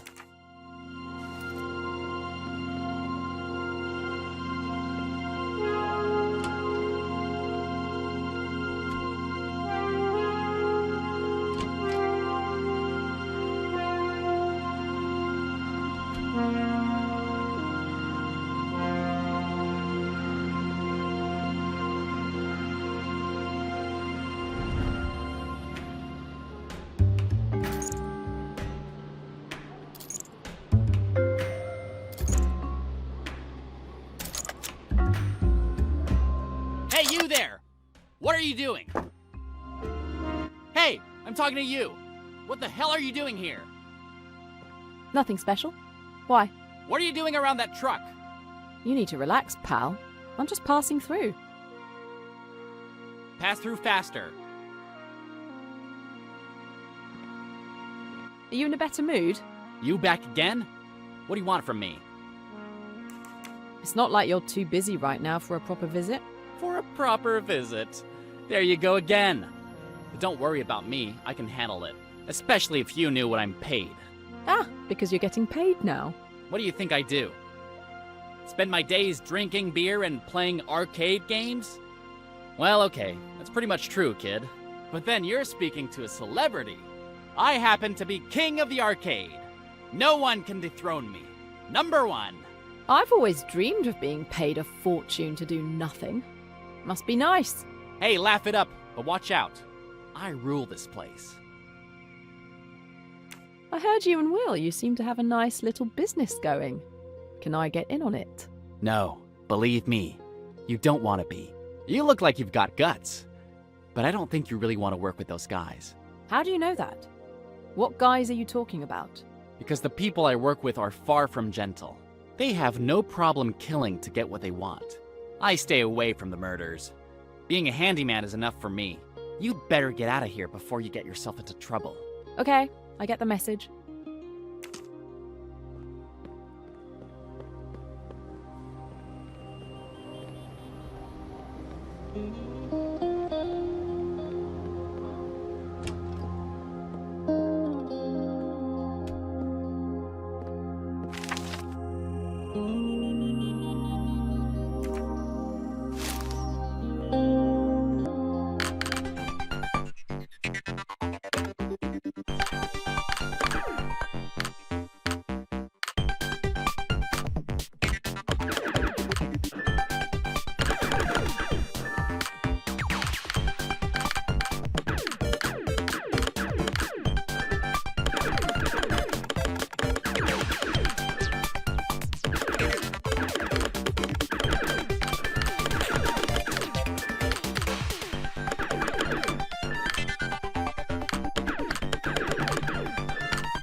And that is that. A little incentive for L4W next time they play.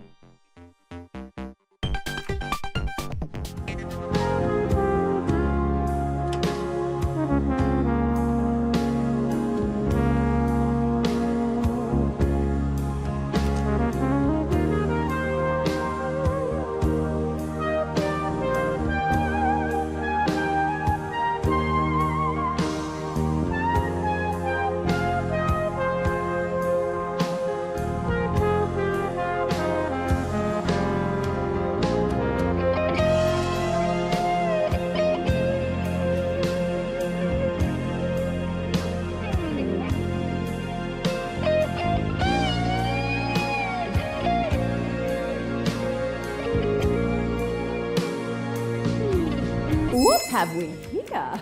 An interesting discovery.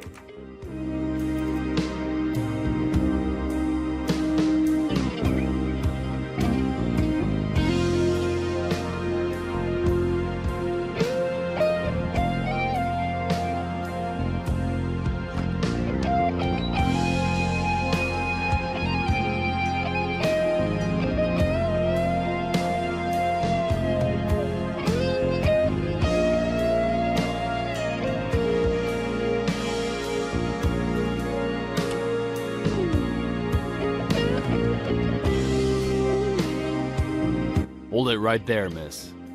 You lost? Just looking around. Why would you want to do that? I've just moved here. Trying to learn the neighborhood.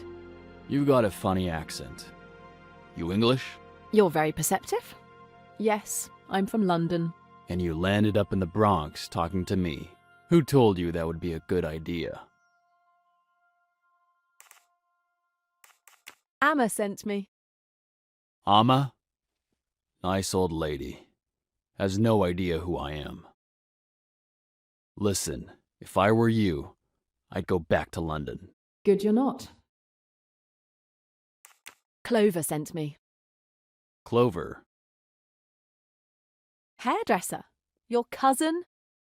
Remember her? She's the one who suggested I talk to you. Is she hanging out at the gambling joint again? I told her to avoid that place. So you know Clover, huh? Well, okay. Let's hear your story. Clover told me that you were more or less the person to talk to for everything concerning this neighborhood. I'm trying to make myself useful to the community, so to speak. I've just moved here, but I haven't managed to find a job yet. Do you know if there's anything around? You've probably heard it a few times already, but things are complicated around here at the moment. Complicated how? A few months ago, somebody, I wouldn't call them an organization exactly, they moved in and started shoving their weight around, encouraging folks to move out, buying up property cheap. Folks got encouraged to sell out quick and move. Why would they do that? Planning something. What else? My brother and I pushed back. They pushed back harder. We were no better than a nuisance they could squash like cockroaches. That mini casino Marcus owns seems to be doing okay. You could say that. Marcus, the guy who runs it, he turned a righteous neighborhood bar into a poor man's casino. They let the suckers win a bit, then the fix goes in and the folks move out. Don't let that happen to you. Oh, no kidding. Yep. Stay as far away from Marcus as you can. And don't play against him in a shell game. He cheats with magnets. He'll let you win, the stakes get higher. Before you know it, he owns you. Ah, thanks for the tip.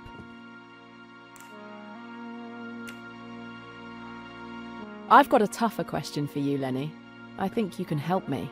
Somehow, that doesn't surprise me. I could hope it was my smile that got to you, but no chance, I guess. I'm going to mention a name. I'm hoping you'll recognize it. The Spider. The Spider? Never heard of him. You think Ty might know him? Who the hell are you, lady? Somebody who wants to find the Spider. He killed someone who was very dear to me. You want to talk to Tyrone? Go and see if he's in his apartment. The door behind.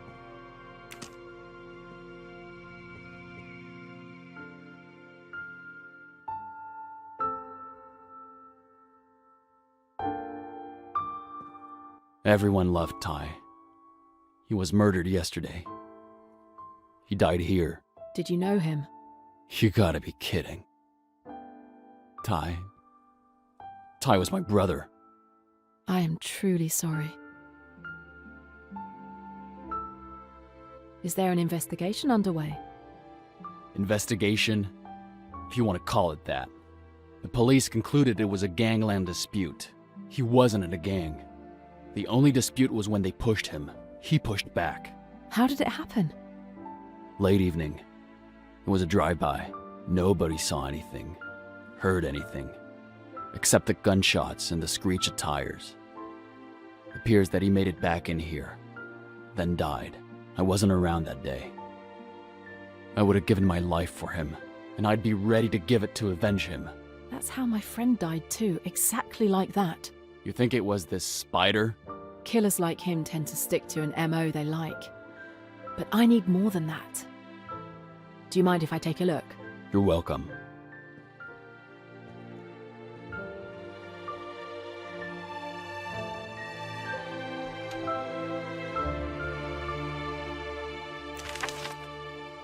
Time meant something to the neighborhood.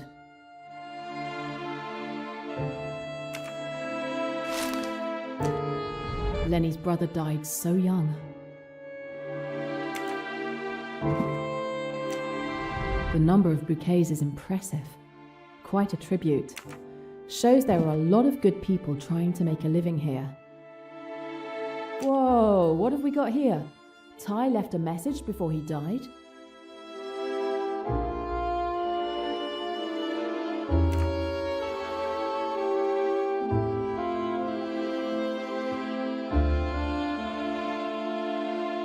Almost the whole neighborhood came out to pay tribute, you know?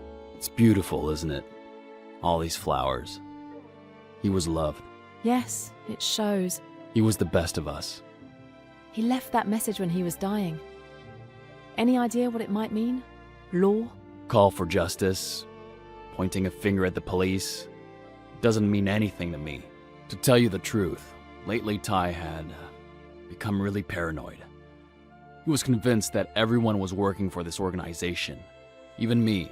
He came pretty close to accusing me sometimes.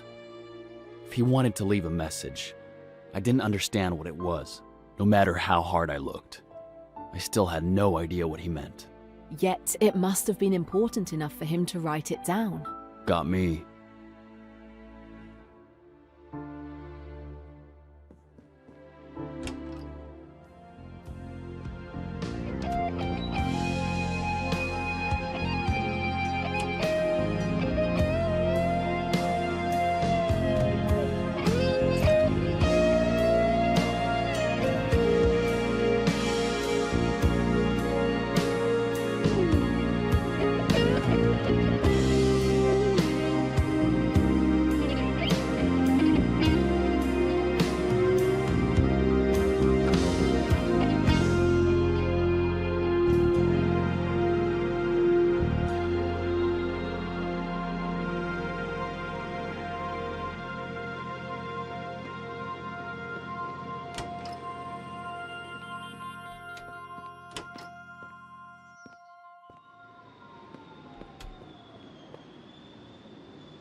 Back again? I couldn't stay away. You and Will are partners, right? That's right. We've got the regular bar a few streets over, and this is a place for people who want to come and play. Does it work the way you want it to? We can handle it. We don't bother the cops, they don't bother us. On the other hand, nobody cheats here. I personally make sure of that. Sometimes customers win, sometimes they lose, but they know what they're getting into. And we take our commission. It's that simple.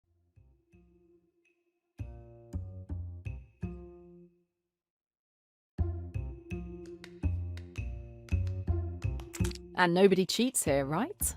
I don't think I like your tone of voice. Who says I cheat?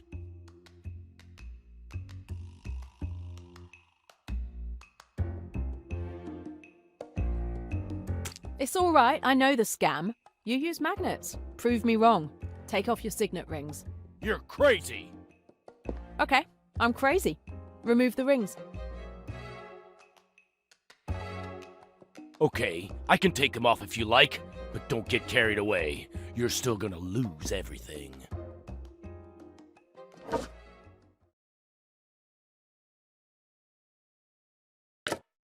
Stay focused. Having trouble keeping up? Mission accomplished. Well, bravo, you win. You're a smart lady. Here's your money. Keep it. And in exchange, I'll level with you. I think you know a guy called the Spider. What if I do? I want to work with him. I don't know you, sister.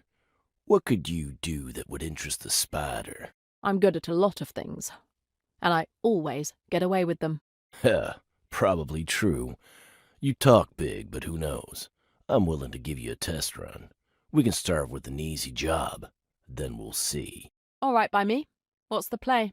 Simple. You go to Bob's place and collect a package for me.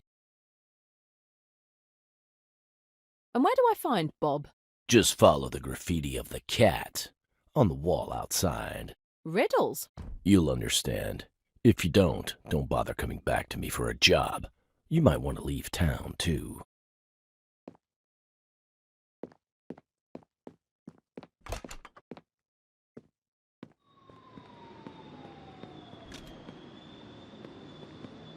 So I need to find my way to the next graffiti from here?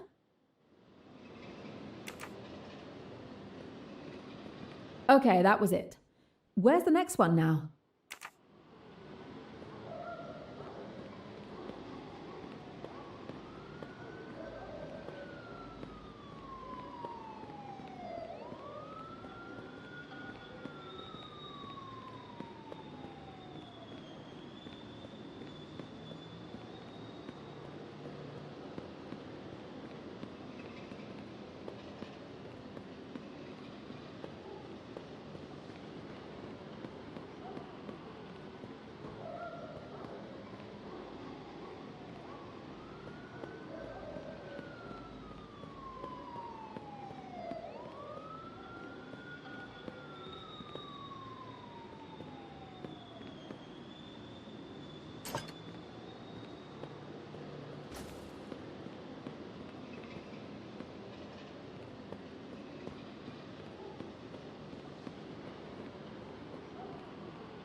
One more?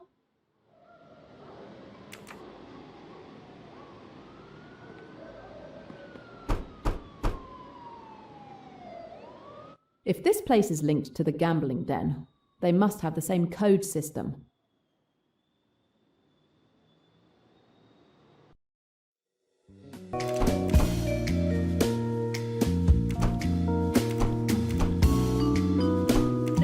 No.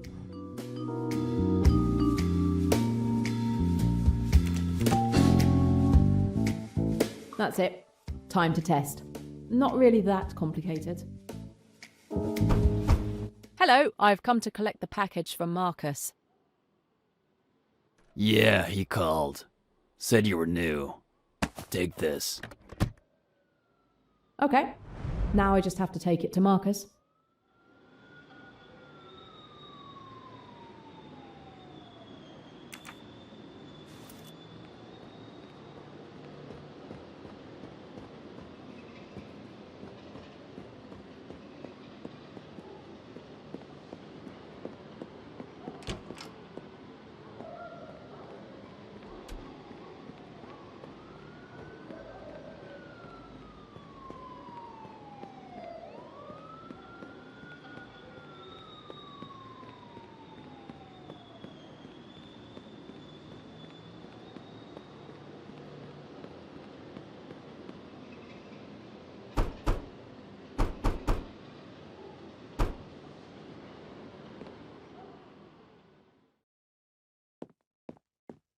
Here's the package.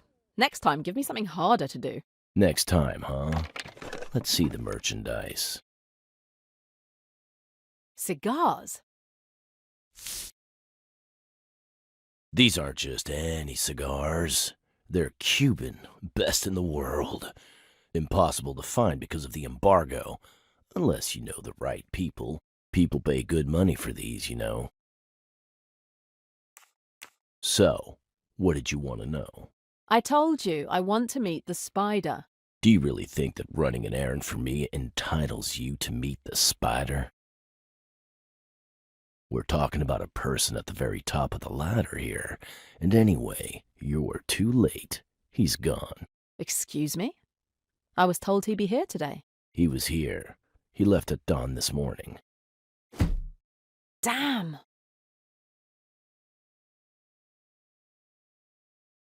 I need to talk to him, Marcus. You're out of luck, lady. He's gone. Cairo, I think. Cairo? Why? That's all I know. What do you want for a box of cigars? I need to know. That's all you get, lady. You know, I'm more afraid of the spider than I am of you. Sorry, I got carried away. I have to be careful not to blow my cover. At least I found out that the spider is on his way to Cairo.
I heard you and Will, you seem to have a nice little business going.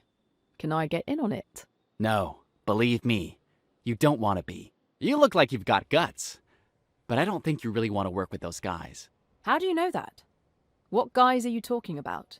Because the people I work with are far from gentle. They have no problem killing to get what they want. I stay away from the murders. Being a handyman is enough for me. You better get out of here before you get yourself into trouble.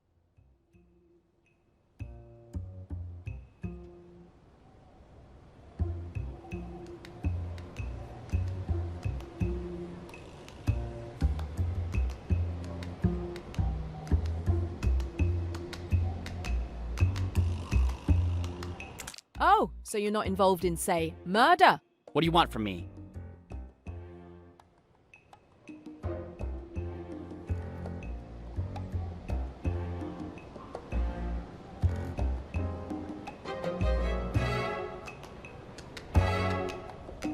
Don't give me that. You killed Lenny's cousin. He wrote your arcade machine name in his own blood on the floor before he died. L4W. L4W is you. No, you're wrong. You got it all wrong. L4W, isn't that you? Mr. King of the arcade machine. Ty must have learnt it from playing too. Shit. Okay, yeah. L4W, that's me all right. But I didn't kill him. I swear I didn't. It was like this. Ty became too much of a nuisance for the business. He was stopping the trucks, even vandalizing a couple. And he was inciting the neighborhood to rebel. Some anonymous phone calls and the cops were ringing doorbells. When I told my bosses, they were furious. So they put you in charge of eliminating him. No, I'm telling you, it wasn't me. It was a pro who thwacked him, a European, imported from over there.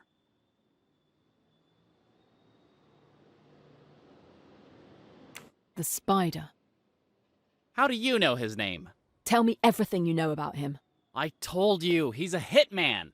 If I talk, they'll send him after me. So it was the Spider who killed Ty. Same MO.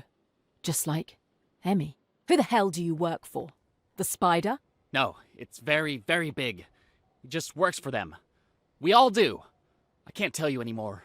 Either way, you're an accomplice to Ty's murder. You're going to prison. No, I can't. I can't talk. One day they'll find my body dead in my cell. End of story. End of me. Ty is dead. You may not have pulled the trigger, but it's as much your fault as the one who did. I know, but don't rat me out. If I go to prison, I won't come out alive. I didn't kill anyone.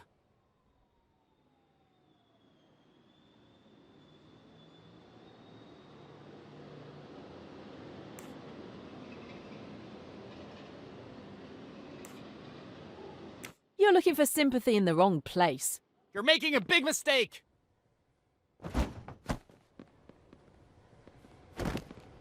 Don't worry, I'll take care of it. Go call the police.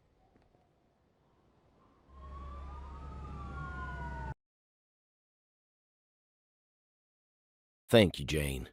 Maybe Lenny can find some peace now. Maybe the neighborhood can too. Chang Ming is headed for prison.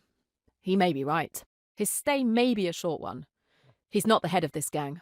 Who knows? Maybe the community can do something. I don't know how to thank you. At least let me buy you a drink. You don't need to thank me, but I'll take that drink.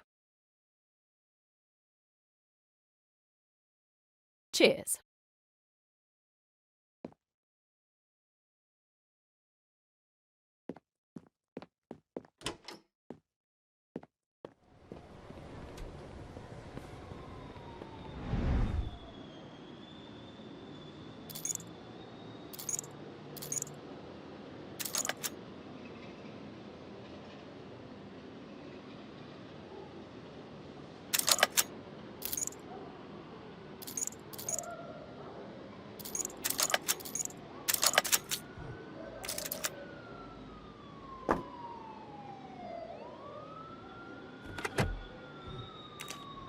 A gun?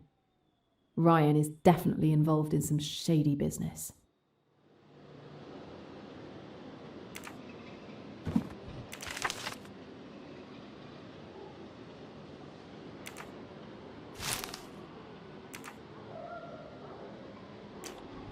Empty.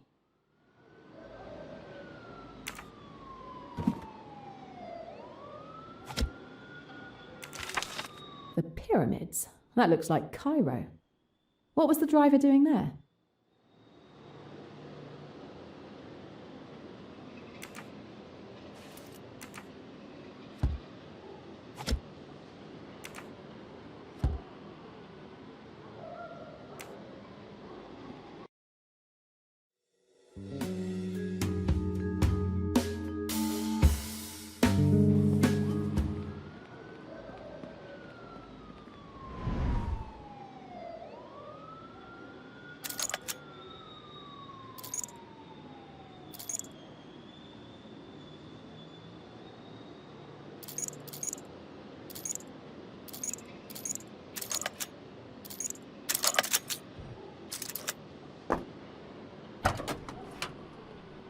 The AWL logo? Emmy's company. I'm on the right track. If there's anything hidden in this truck, it's at the back behind all those crates. I've got to push my way through the crates. I'd be safer with the doors closed.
Wow! These crates have a different logo to that of AWL. Let's have a look.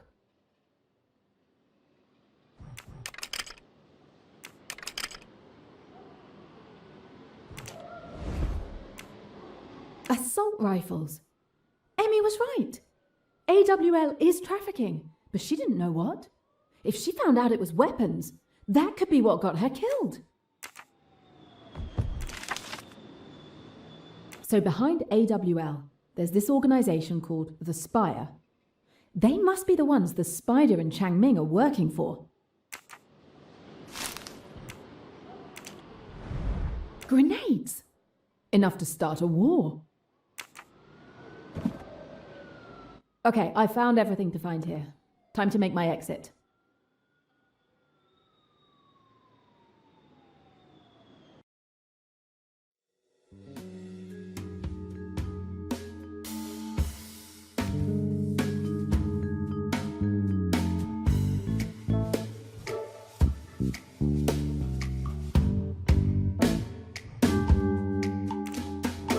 No.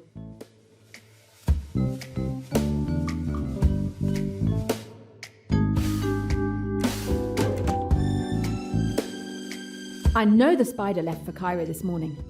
Maybe I can pick up something useful in that bar. Maybe he'll be there at the time of the transaction.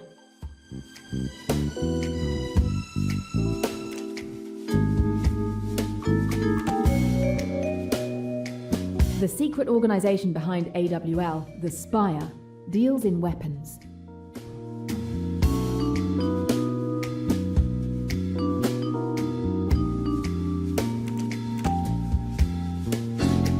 In 2 days' time, there'll be a transaction carried out by the Spire. It has to be a sale of smuggled weapons.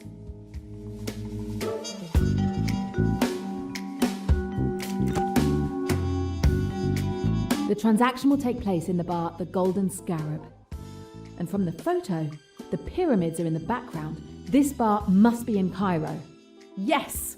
Sometimes I even surprise myself. The Spider may have slipped through my fingers, but I have proof of the arms deal, and above all, of who's behind AWL, a mysterious organisation called The Spire. My journey is getting more and more dangerous, but nothing can stop me from avenging Emmy's death. I now know that the Spider will be at the Golden Scarab Bar in Cairo in 2 days' time. There's only one thing left to do: catch the first plane to Egypt.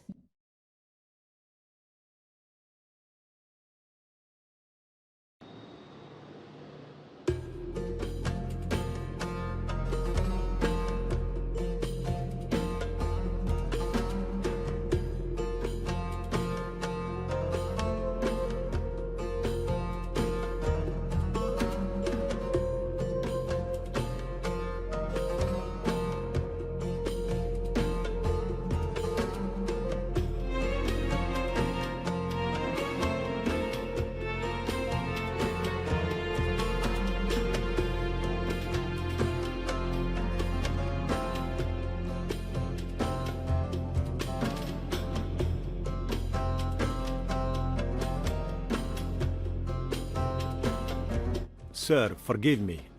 Everyone is ready to begin the tour of Abu Simbel. My friend, an excellent cup of coffee is like the last brushstrokes of a painting. A work of art cannot be rushed. But the other passengers are waiting for you on the jetty. Ah, very well. I too am looking forward to this visit.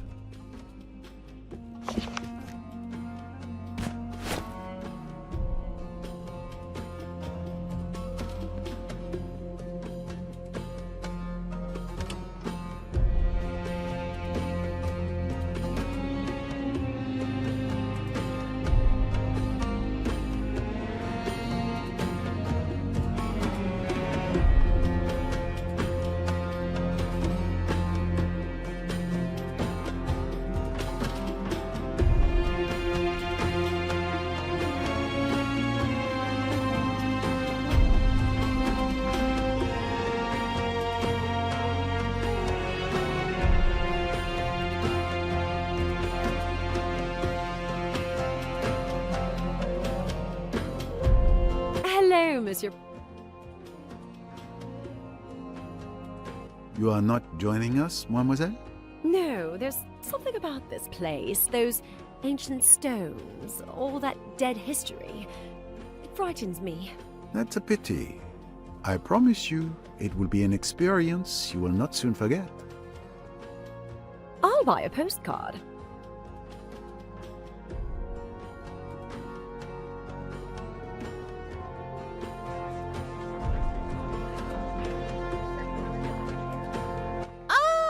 At last, Monsieur Poirot sees fit to join us.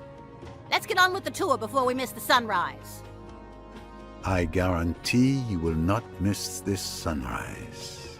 Everyone has arrived, so we can begin. The temple you are about to visit is Abu Simbel, a site of legend as well as history. It was dedicated to Pharaoh Ramses II. You have the morning to explore the area at your leisure. Please make certain you return to the ship before lunchtime. Until then, I wish you a pleasant visit. Sir, excuse me, the temple entrance is Yes. I'm an archaeologist. I have visited Abu Simbel so many times, I could lead a tour. However, there is a village you cannot see from the boat. I know a collector there who might have something new to show me. I'll be back in plenty of time, don't worry. Let him be then. If he wants to miss all of this, so be it. Monsieur Poirot, is this your first visit to the temple? Absolutely. I've been eagerly anticipating this moment. You're in for a treat. Just this entrance. Look at that. Each 20 meters high, representing Ramses II. He was almost considered a god in those days, did you know? There's also depictions of his mother, his principal wife Nefertari, and his 8 children. Yes, they were all highly respected, even after their death. Did you know that the temple was completely relocated hundreds of meters because of the construction of the Aswan Dam? Of course, a truly remarkable feat, and in such a short time. When you think that the construction of the temple itself took 20 years, it's staggering. Let's get going. I can't wait. Good morning, Mr. Poirot. Mind if I stroll along with you? But certainly, I shall be delighted. Jackie can't see what an ass she's making of herself? I shouldn't be surprised at her doing anything while she was in a white-hot rage. But this spying business... It is more subtle, yes. It is intelligent. It's playing hell with Linnet's nerves. And yours? Me? I'd like to wring the little devil's neck. There is nothing, then, of the old feeling left? My dear Mr. Poirot, how can I put it? It's like the moon when the sun comes out. You don't know it's there anymore. Once I'd met Linnet, Jackie didn't exist. Tiens, c'est drôle ça. I beg your pardon? Your smile interested me. That is all.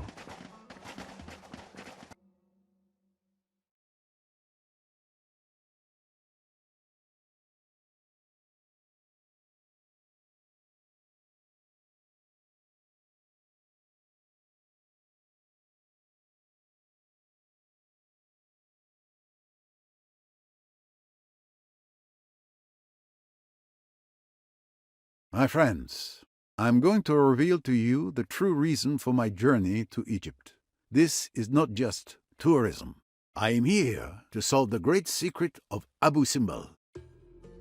Twice a year, sunlight enters the temple and illuminates the naos, the room of the altar at the very back. This is no coincidence. There have been many theories, but no one has managed to unravel the mystery of the temple until now. But I, Hercule Poirot, will raise the veil of mystery at last.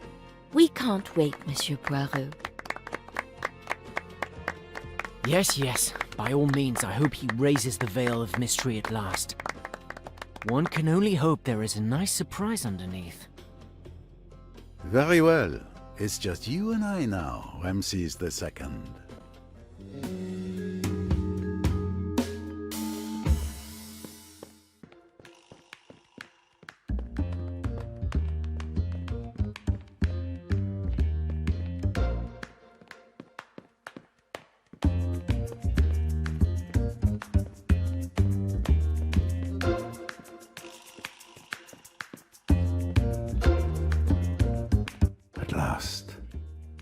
finally here.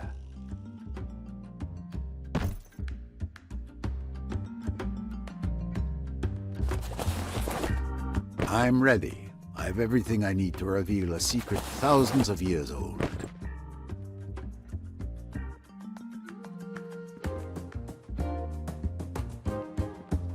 Months of research fit into these few pages.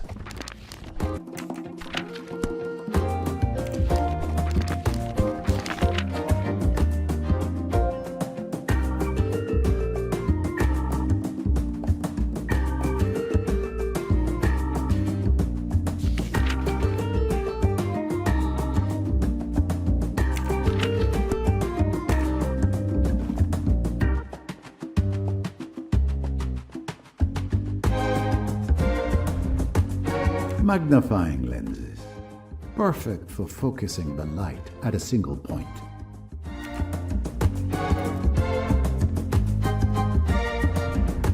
These mirrors would be very useful to redirect the light.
hidden, but not good enough for Poirot.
My theory was correct. The concentrated light on this particular stone hits it and makes it come out of its socket. Ingenious.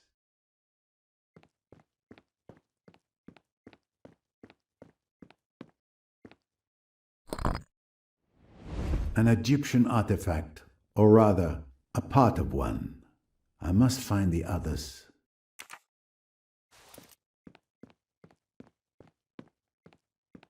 Are you making progress, Monsieur Poirot? Indeed, yes, madame. Happily, the ancient Egyptians did most of the heavy lifting.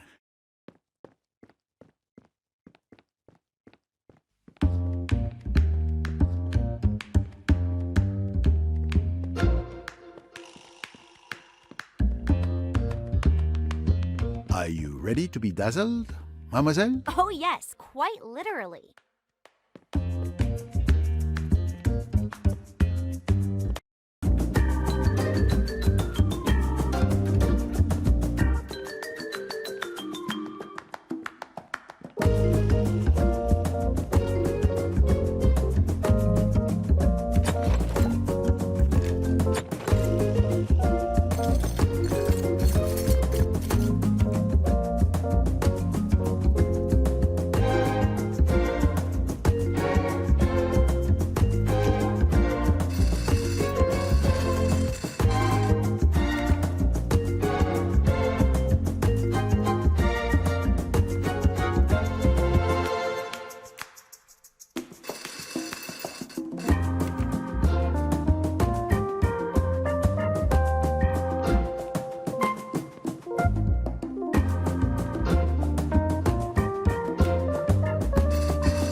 Another piece. Clearly, each hiding place conceals a fragment of this artifact.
And one more.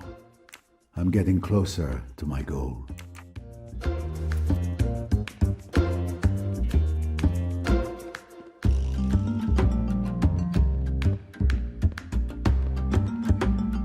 Excuse me. Madame Otterborn, would you kindly step back a pace or two? Oh, I'm so sorry. I don't want to hinder you from solving the mystery. It's just so exciting.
When I think that I almost missed it.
There we go. There should only be one left to find.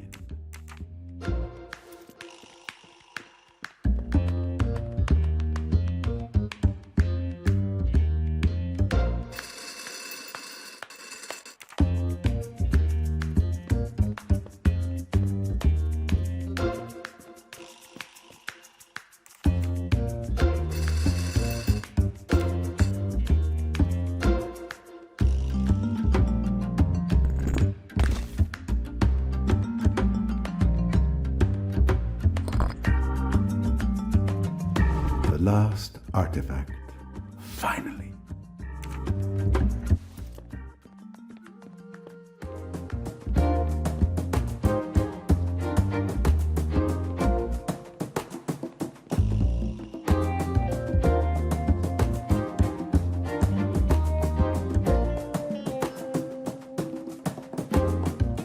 Now to assemble this ancient artifact.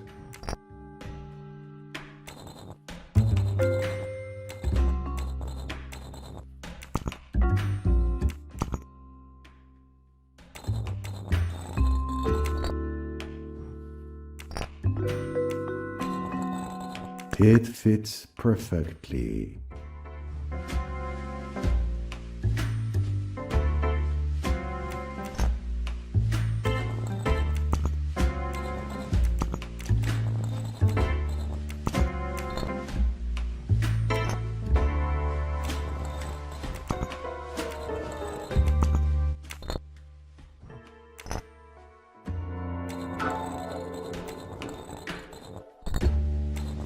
Another piece assembled.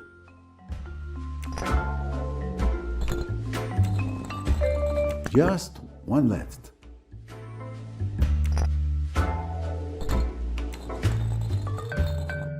Et voila! The artifact is complete once more.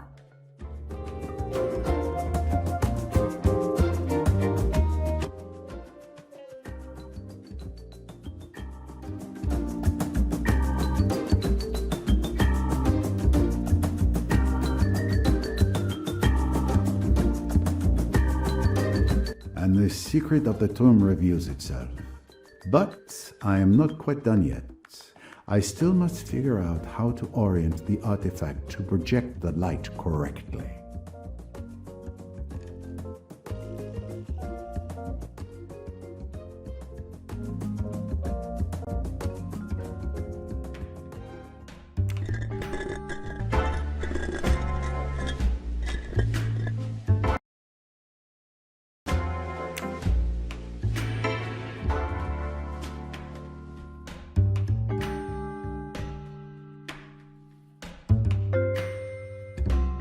There, the light passes through the artifact. I've aligned the light beams correctly on the walls, and now I can see which hieroglyphics should be used. I just need to find the right order. For that, I must check my notes.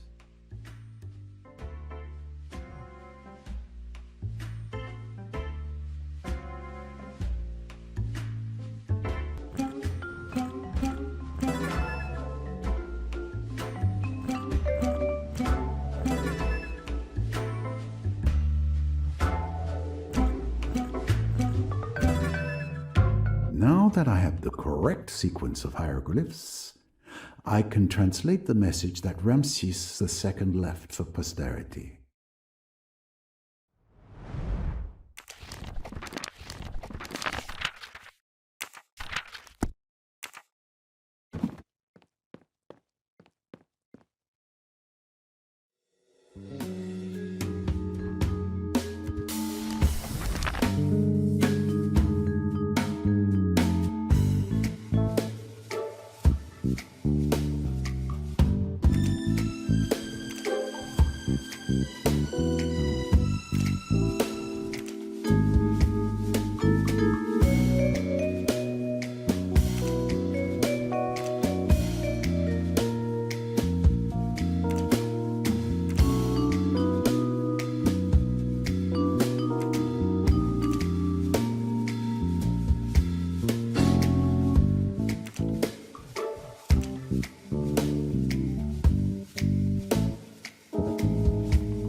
Mission accomplished. Another victory for Poirot, of course. Ladies and gentlemen, after months of research and testing the logic of my theory, I have finally unraveled the mystery of Abu Simbel. I have found a magnificent artifact that I will donate to the Cairo National Museum. But most importantly, I have deciphered the secret message hidden by Ramses II eons ago. Here it is. A temple for a victory seen by all. O sun, reveal what is hidden. My love, like a triumph, I carry to the realm of the dead. Yes, this temple was built by Ramses II to commemorate his victory at the Battle of Kadesh. But there was more to his message. And the rays of the sun have revealed to me what the pharaoh concealed within these stones. A private message intended for his first wife, whom he loved dearly.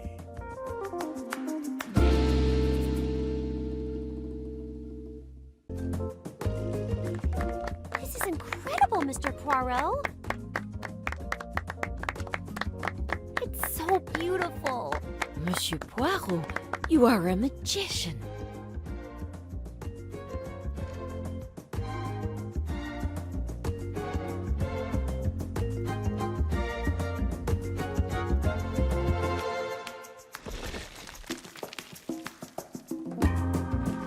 Linnet, watch out! Are you okay? Yes, I think so.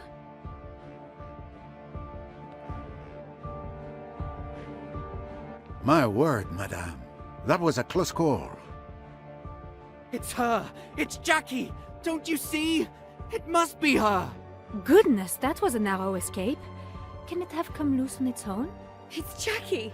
She tried to kill me. It seems unlikely she stayed on the boat. There will be no jumping to conclusions. Accident or attempted murder, we shall see.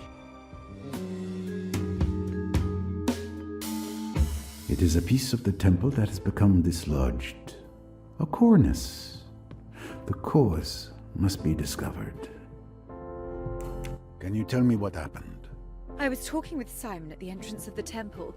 Then suddenly he violently shoved me and shouted. I didn't understand. Everything happened so fast. You're fortunate your husband was so alert. Yes, he could have been killed too. The rock slammed into the ground right near us. Did you see anyone nearby? Those who were outside the temple with us rushed over, as did you, Mrs. Allerton, and young Cornelia. Other than that, no one. This journey is a nightmare. First Jackie and now this. It seems like the universe is against us. But no, madame. Surely the worst is behind you. I wish I could be as certain as I sound.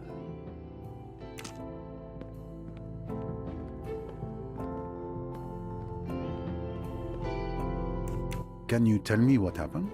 Linnet and I were just talking. Then I saw dust falling. I looked up, and I saw this statue falling towards us. My reflexes just took over. I shouted and I shoved Linnet out of the way. We were lucky. If I hadn't looked up, she would have... I understand. Did you see anything or anyone up there? No. It all happened so fast. The only people I saw were you, Mrs. Allerton, and Miss Robson, along with all the other passengers who were in front of the temple.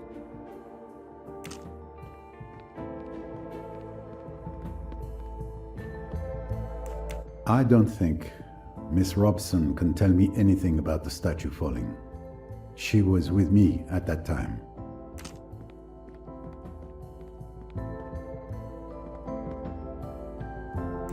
You were near the Doyles at the time of the accident, weren't you? Yes. I was just a few meters away from Madame Doyle. I saw everything. Everything? As sure as I see you. Monsieur Doyle shouted and pushed Madame Doyle just in time. The stone barely missed her. Did you see anything unusual about the cornice? The stone? No. Other than it was falling. Thank you.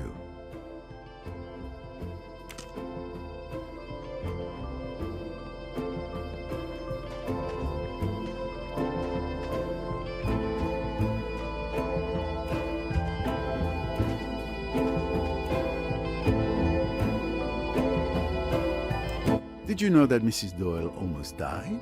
So I understand. Before you ask, I was outside. I saw and heard nothing. You're investigating, I presume. I am gathering information. I wish you luck then. Hopefully the heat won't fry your little grey cells.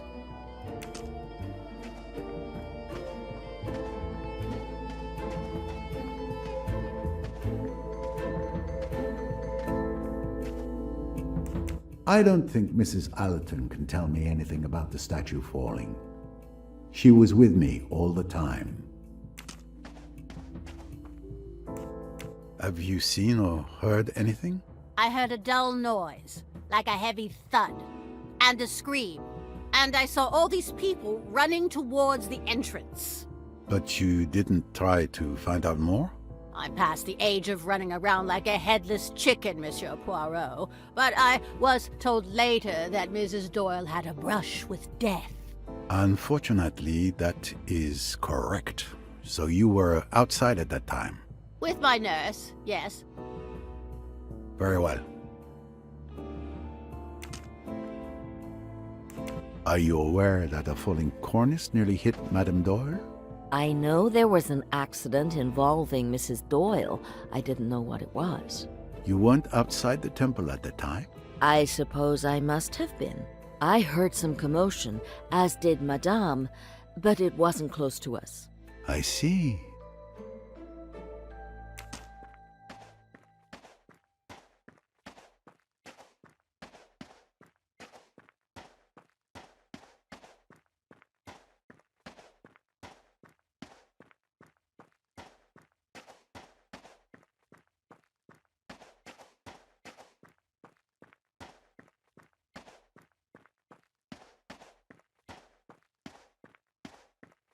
I hope your visit goes well, sir. There was a minor incident, but nothing serious.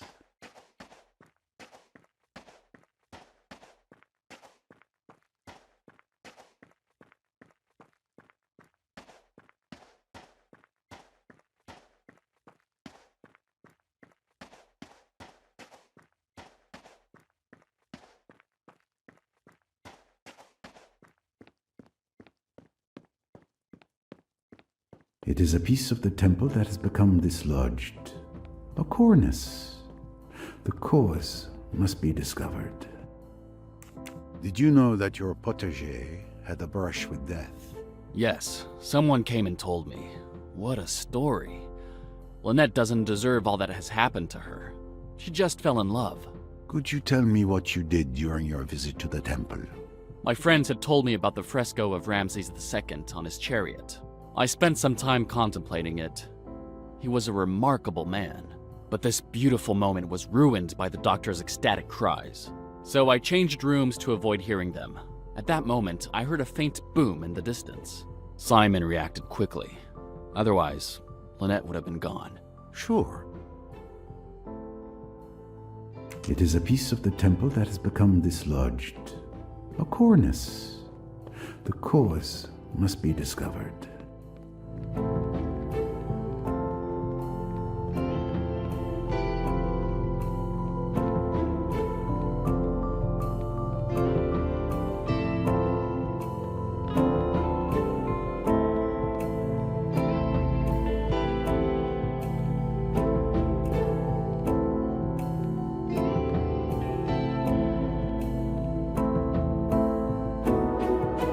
From this ledge, anyone can see the grandeur of this temple.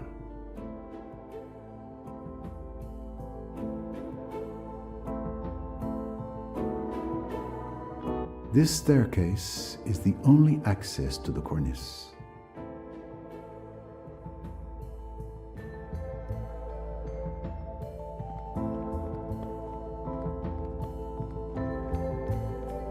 The floor is made of rock, and it's impossible to make out any kind of footprint.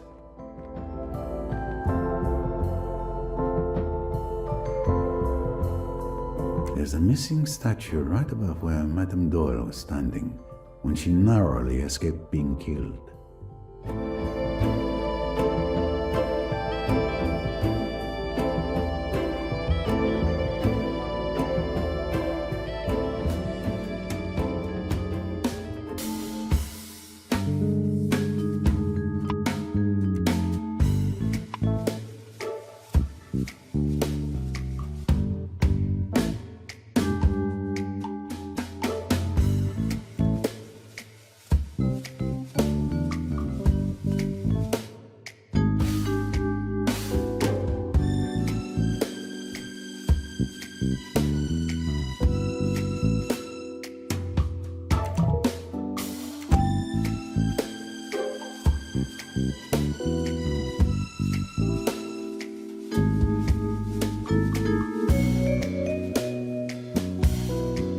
one less puzzle to solve.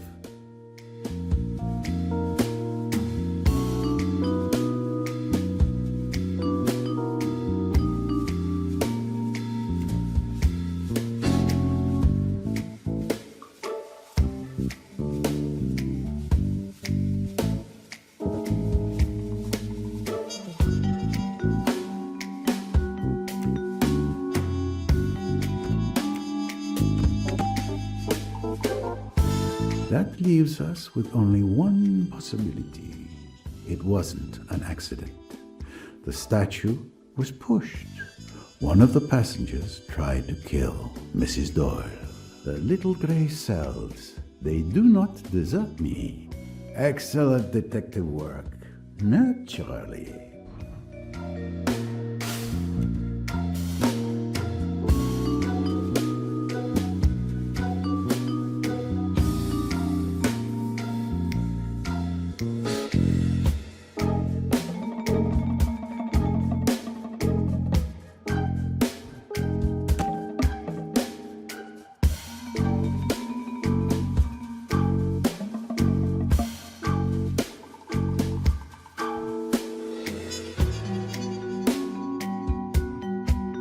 Well done.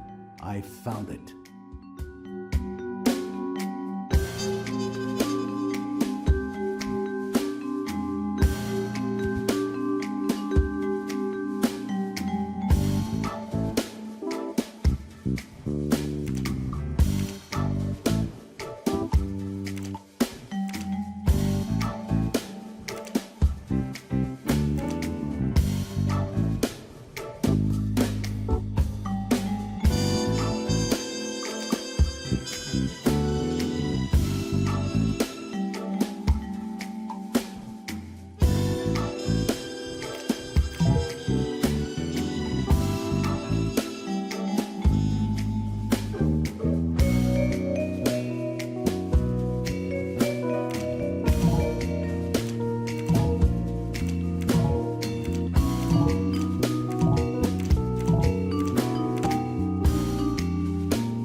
If I remember correctly, all of these people were inside the temple when I heard the statue fall, but I can eliminate certain people from this list of suspects.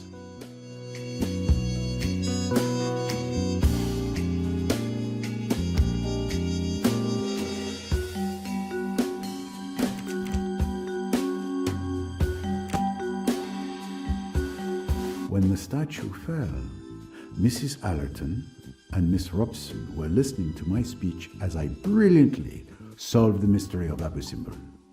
Therefore, they are innocent. The remaining suspects are Mr. Allerton, Mrs. Ottobourne, Mr. Pennington, Mr. Hayashi, Dr. Bessner, and Miss Ottobourne. Who is the world's greatest detective?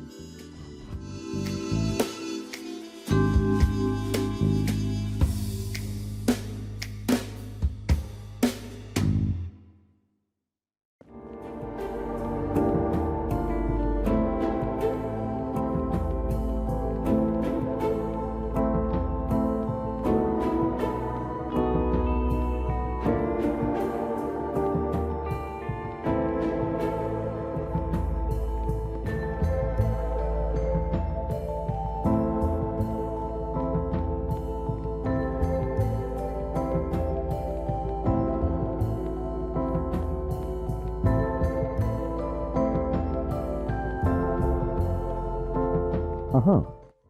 Well, that could work. You are truly passionate about Egypt. Did you, like many others, have this interest for ancient Egypt when you were a child? Actually, no. I discovered all of this quite late, but I haven't stopped consuming books on the subject since then. And what brought about this revelation, if I may ask? Well, a few years ago, I had the opportunity to embody Amonasro. Amonasro. Amonasro, wow.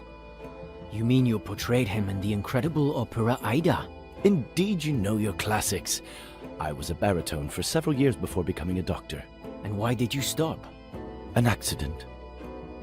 My vocal cords were damaged, and since then, I had to stop singing. I'd rather we didn't talk about it anymore. It makes me quite sad.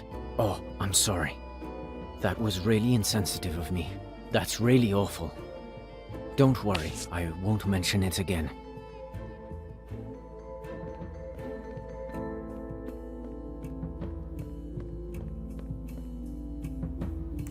Did you hear about Mrs. Doyle nearly being crushed?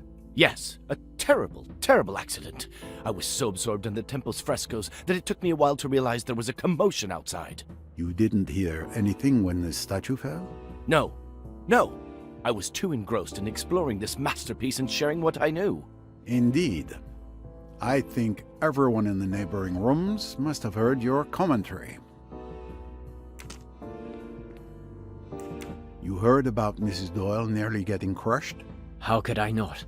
Luckily, Mr. Doyle was there. And at the moment it happened, you didn't hear the statue falling? Actually, I think I did hear a distant noise, but it was not loud enough to be alarming. You were at the back of the temple then, I imagine. That's a tricky one. I'm not really sure. I don't have a good sense of direction.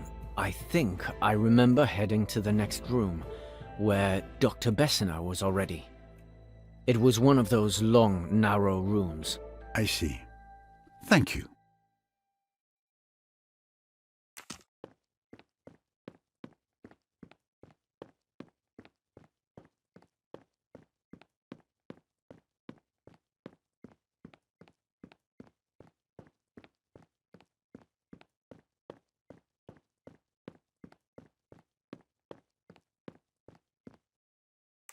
Did you hear about the statue that almost hit Mrs. Doyle? No, but I felt the ground shake under my feet. At first, I thought I was fainting. The sun often has that effect on me. Then it stopped, and someone told me what it was. It was hard to hear anything over the doctor's ecstatic exclamations about the temple's frescoes. Take care of yourself, madame. Join the group if you feel unwell. I've been making sure to stay alone and in peace since the start of the visit. I'm not proud of it, but in the temple, I've purposely stayed in the room furthest from my daughters. Taking care of children on holiday is not really relaxing. Very well. Don't hesitate. It's not a sign of weakness to ask for help. You're a gentleman, Monsieur Poirot, but don't worry. This tomb won't be my tomb.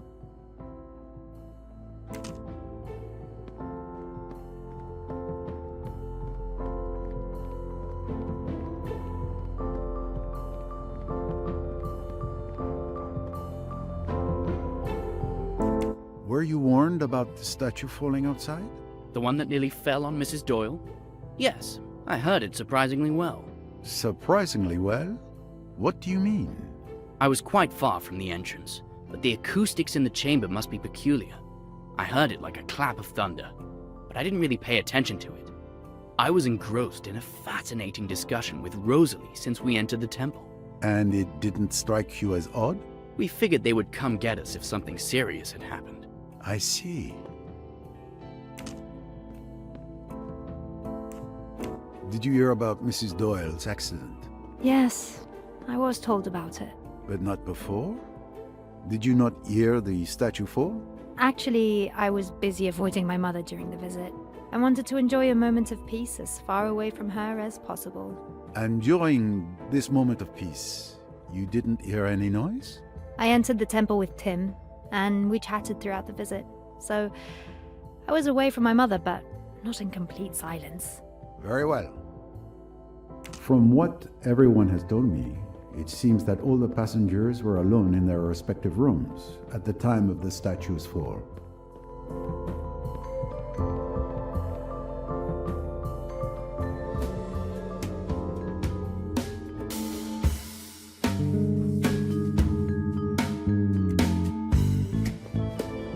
I have the testimonies of all the suspects. Clearly, each of them has a more or less solid alibi, but someone is lying to me. I must find out which testimony is false.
Mr. Pennington is lying. All the alibis corroborate each other except his.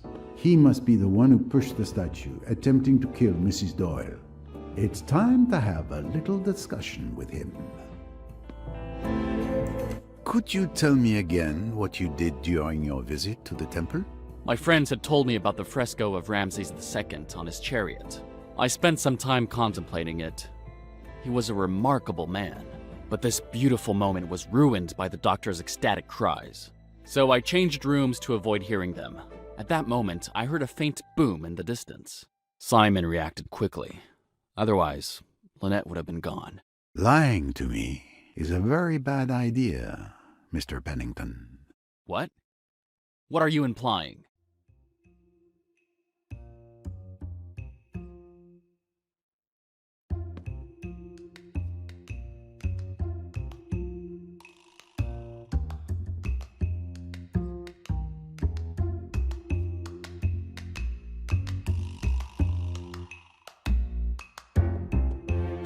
Do you still insist on telling me that you were in the temple at that moment? Definitely.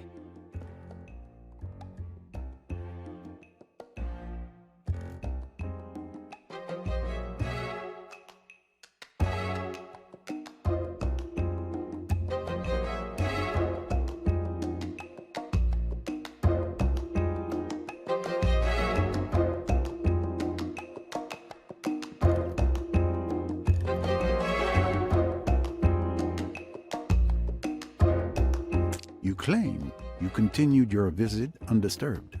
I believe that's quite accurate, for the simple reason that you thought you had killed Mrs. Doyle.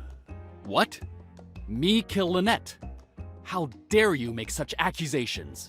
Your alibi is laughable, sir. The others present in the room at the back who left at the time you claim to have been there never mentioned you in their testimonies. Moreover, Tim Allerton distinctly heard the statue falling due to the specific acoustics of the room, contrary to your claim. And there's a very simple reason for that. Because you were on the cornice, pushing the statue onto that poor woman.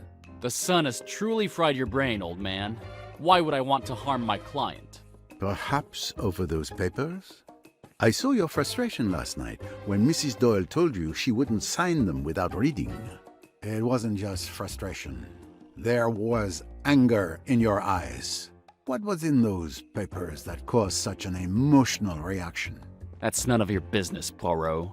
So, you found yourself on that cornice, alone, brooding, wondering how you would achieve your ends.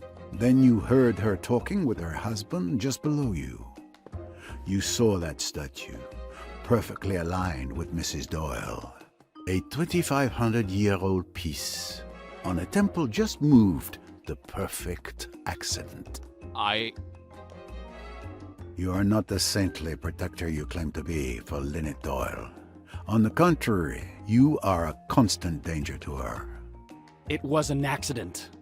Yes, I was on the cornice. Yes, I pushed the statue, but because I tripped. I caught myself by leaning on it. When I heard the commotion below, Linnet's scream, I understood. I panicked and came down as fast as I could. So, you claim it was nothing more than an accident? Exactly. I knew you wouldn't believe me, so I preferred to lie. And you were right. I don't believe you at all. No one died, and you have no proof. I have done nothing wrong. Does the word lawsuit mean anything to you? If Linnet finds out I pushed the statue, she will lose all trust in me. I will not lose my job and someone I consider family over an accident, Mr. Poirot. No, I won't allow it. Unfortunately, you are right. I have no solid evidence against you. So, I won't say anything, but not for your sake. Mrs. Doyle is already distressed enough by this matter with Miss de Belfort. Thank you. Don't thank me. I'll keep my conclusions to myself for now, until I have more evidence. But I've got my eye on you. Don't think you're in the clear. Saved by the bell. It's lunchtime.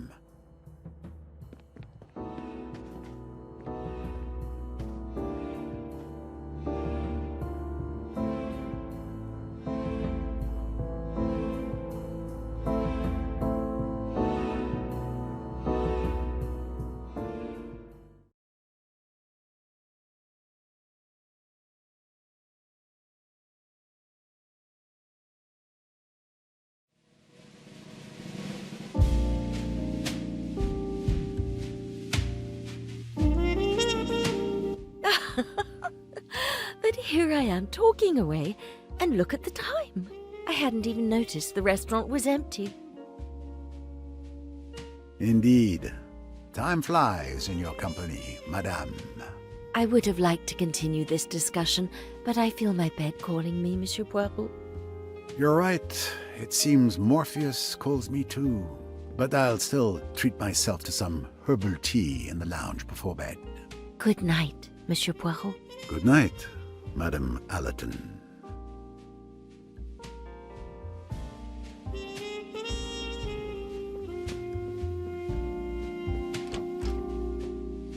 I won't linger.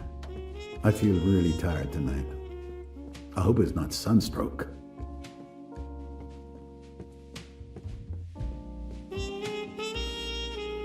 Sorry, sir, but no one is allowed to go up or down after 10 p.m. Safety regulations. What about those two lovebirds over there? I've already asked them to go back up twice, but they don't seem to have heard me. Ah, the young and the rules.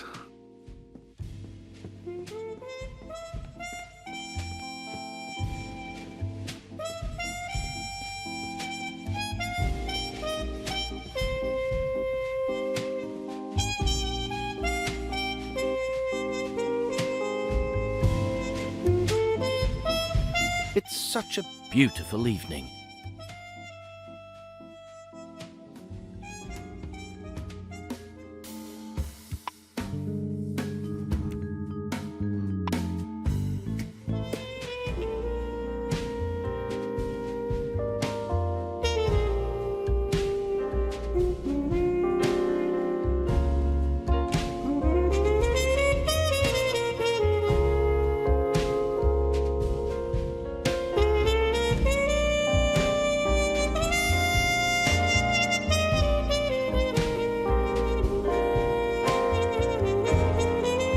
Could I have a herbal tea, please? Certainly, sir. Just give me a few moments to let it steep.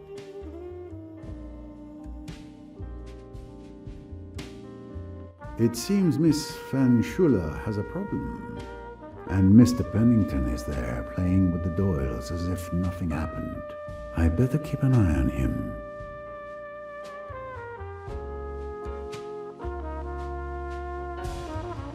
I'm telling you, I'm sure I left it here.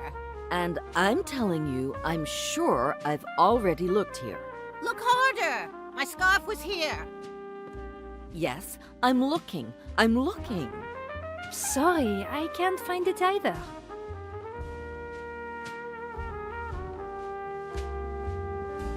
Ah, there you are, you silly girl. Where were you? Probably making a fool of yourself again. Sorry, Cousin Marie. I was walking on the quay. It doesn't matter. Come help us instead of standing there like a fish out of water. Help Miss Bowers look for my scarf. Without me, you wouldn't have been able to afford such a nice trip. Your mother couldn't have paid for that. But... No buts. You owe me this. It's thanks to me that your mother and you no longer suffer from your late father's inability to manage his affairs.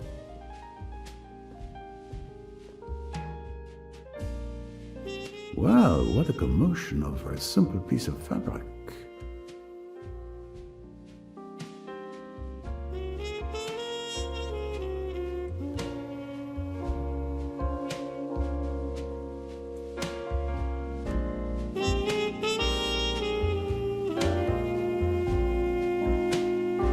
The cards have fallen your way so far, Linnet, but your luck will change.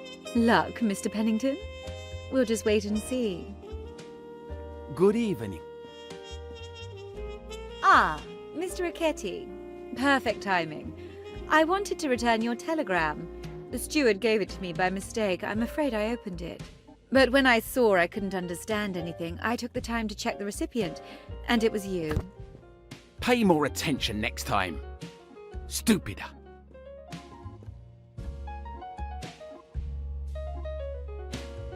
Well, what happened to the nice Mr. Rickety? I don't know. Let's forget about it, my dear. He's an idiot. Indeed, this Rickety seemed to be a completely different man from the one who has been traveling with us until now. Here you go, sir. Thank you.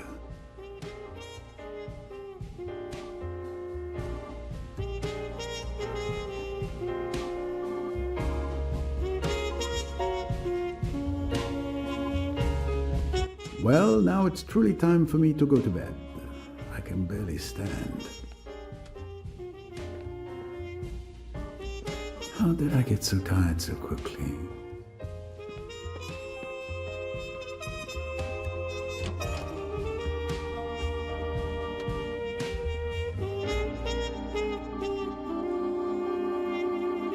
You look sleepy, Monsieur Poirot.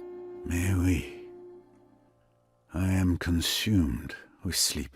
I can hardly keep my eyes open. It has been a day very close and oppressive. Yes, it's been the sort of day when things snap, break. When one can't go on.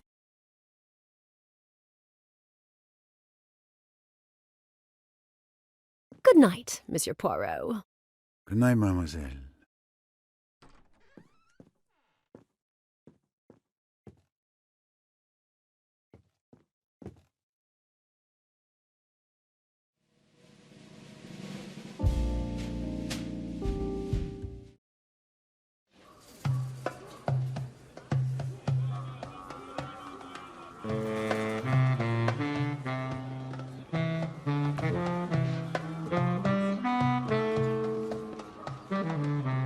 Welcome to Cairo, Jane. Now all I have to do to find the spider is to track down that bar with the golden scarab in a city where I don't speak a word of the language. Whoa, what a breathtaking view. I wish we could share it, Emmy.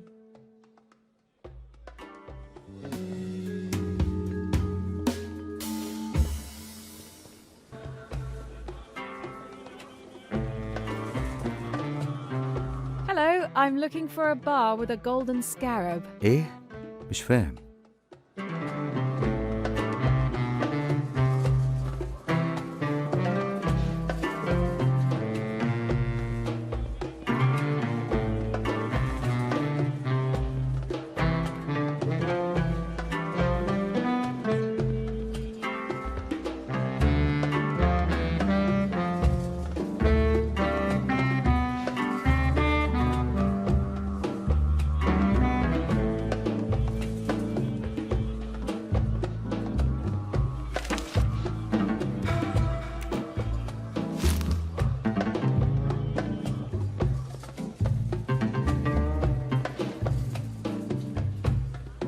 Hello, I'm looking for a bar with a golden scarab. 2 جنيه يا جميل. 2 جنيه بس عشانك.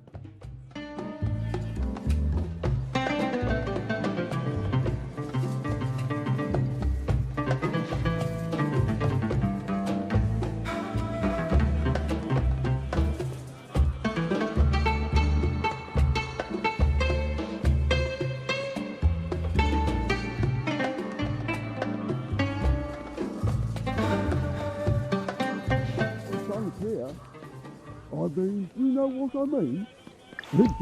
Without you, I would be really lost in this city. جيت عشان كده. I'm really looking forward to visiting the pyramids of Khufu. مش هتخيب ظنك. It's just a tourist and his guide. At last! This is the right bar.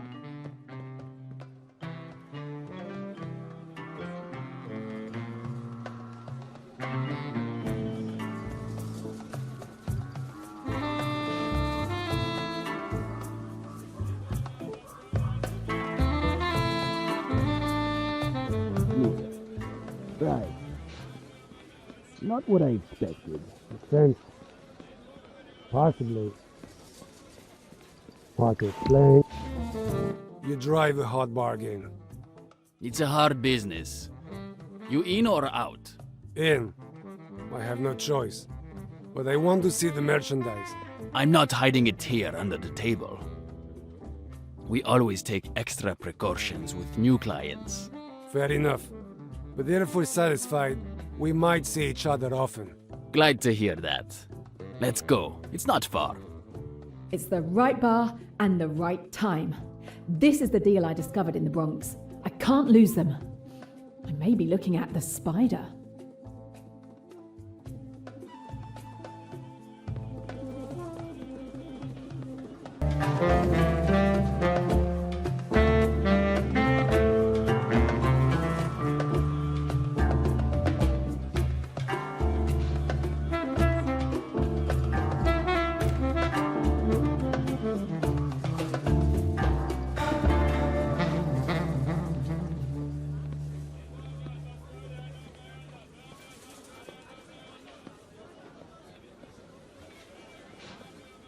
Worth considering. Yes. Why are we stopping? I had the feeling we were being followed. Everything's fine. Let's go.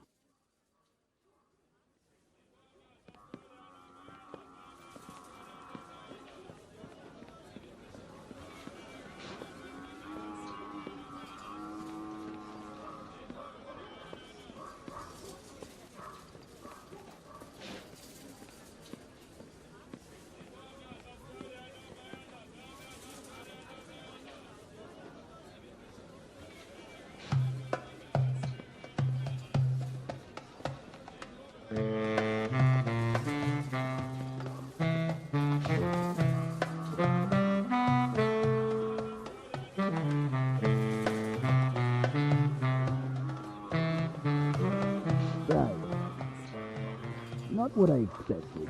Not really. Could have worked. Maybe next time. I suppose. Well, could have worked. But still. I guess. Probably not. Let's wait. Body face could be. Worth considering. You're probably right. Could be. Worth considering. Yes, perhaps. That makes sense. I thought about it, but what if not really? Could have worked. Maybe next time. I suppose. Well. Earlier, I was saying that if this deal goes well, we'll need a lot more merchandise. No problem. New shipments are already on the way. We can easily meet your demands. Perfect. The shipment I saw in New York is probably part of it.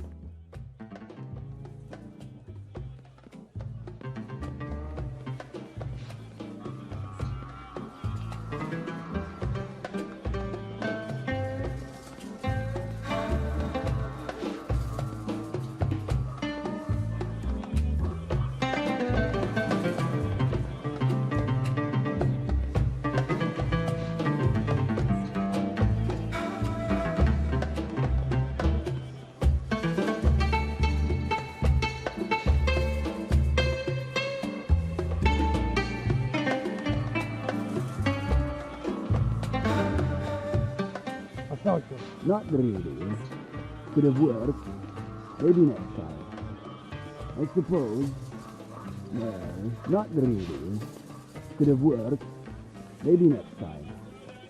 I suppose. Well, yes, perhaps. That makes sense. I thought about it, Why are we stopping? I had the feeling we were being followed. I took a detour to lose them. Everything's fine. Let's go.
Somehow, I have to get in there.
Open. It must be blocked from the other side.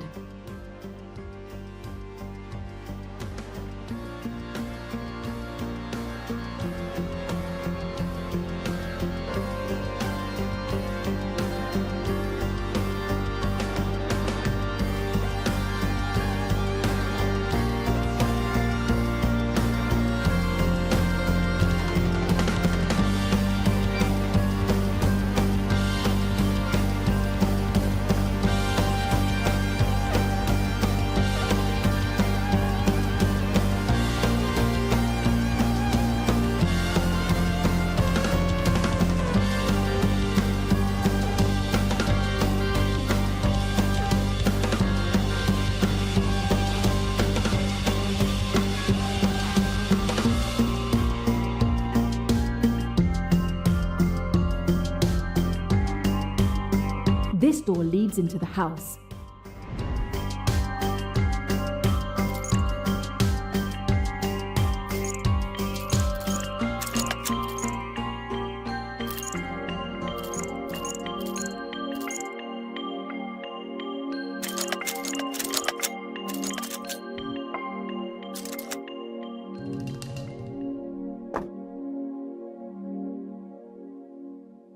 Finally inside.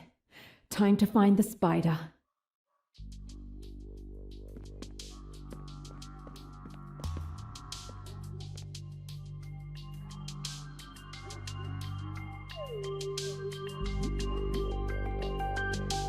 Sorry, boss. It won't happen again. It better not. Next time a crate is misplaced, you'll be the one explaining it to the spider. Shit! I didn't know he was here. He was only here for a few hours, as usual. He left this morning to oversee the next delivery. All right, get lost now. I have to deal with the client.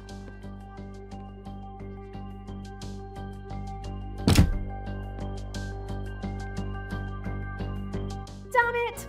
Not only is this guy not the spider, but the spider is gone again.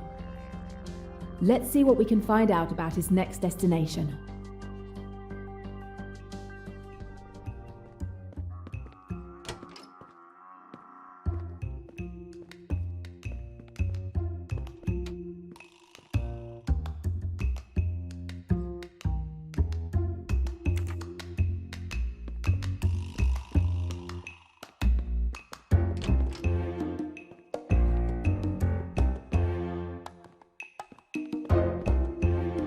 Well hidden, but not quite well enough.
I seem to have gained a moustache.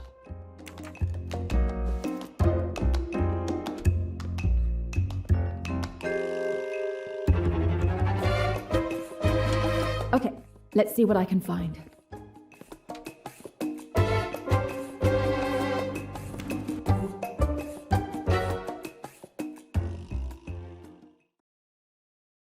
Hey, you!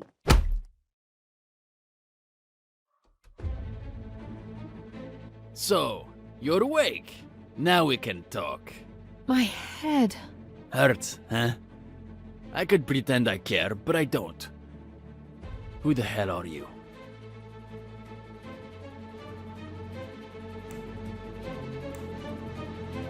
My name is Kate. I'm a journalist. Oh, really? Then explain to me what you were doing in here. You have a beautiful house. I just wanted to take some photos of the interior. I knocked, and when nobody answered, I came in. I'm sorry. Don't take me for a fool. You don't seem to realize the mess you've gotten yourself into. Tomorrow, you'll be less cocky. Hisham will be much less kind than I am. I really don't think I want to meet Hisham. I have to find a way to get out of here. My feet are tied. My feet are tied. The chair is made of metal, unbreakable. Handcuff! They've taken my lockpicking tools. So I need to find a piece of metal or something that's good enough to unlock the cuffs. There's a knot on the pillar behind me. It seems to be holding something.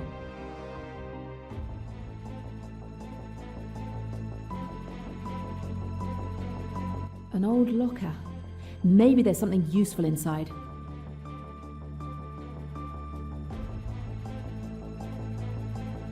An oil lamp is hanging from the ceiling. This is the only way out.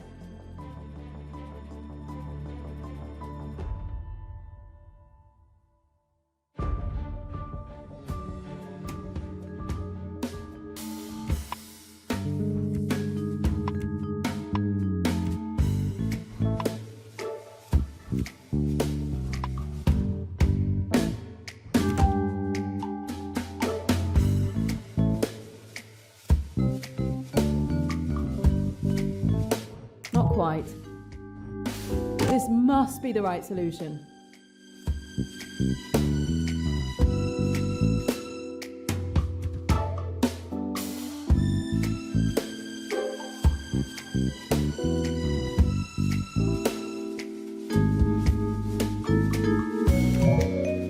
Fire won't do anything to these handcuffs unless I just want to burn my fingers off.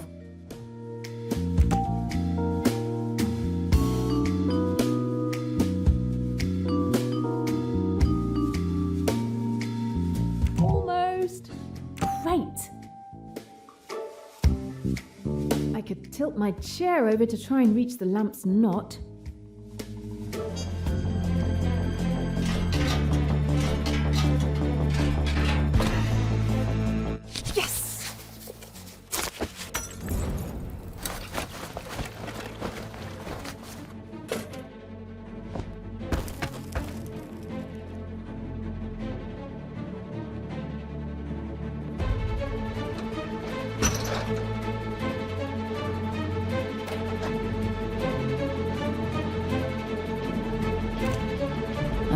Brush.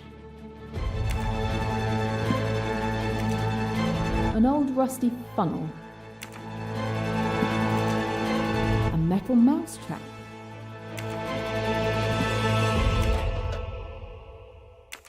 An old moped tire. The rope that was holding the oil lamp.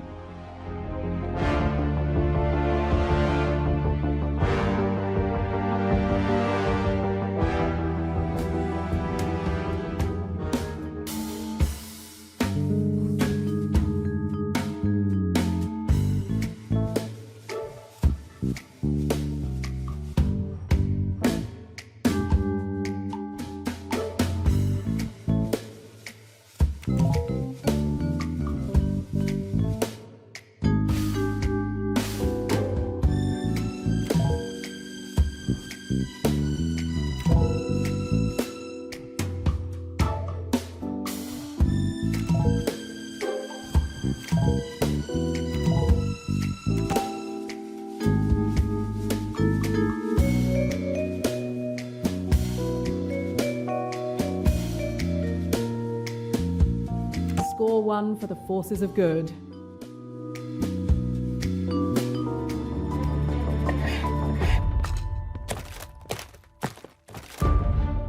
Metal scraps. One of these pieces of metal could unlock these handcuffs. Damn, I can't see a thing.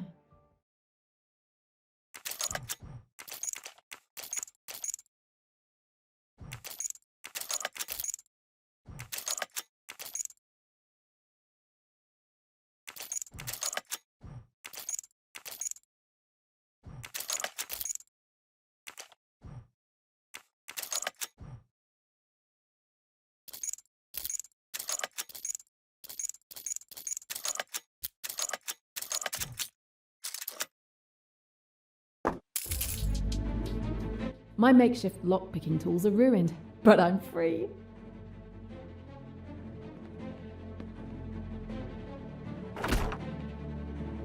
Closed. An old empty cardboard box.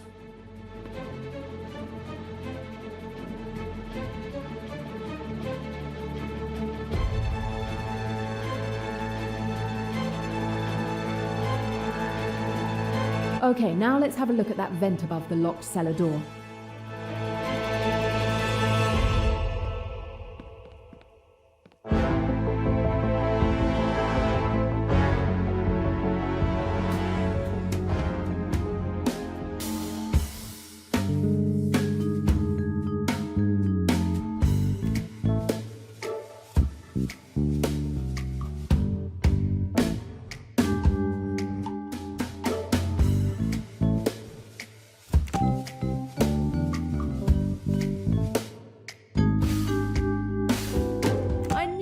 Do this.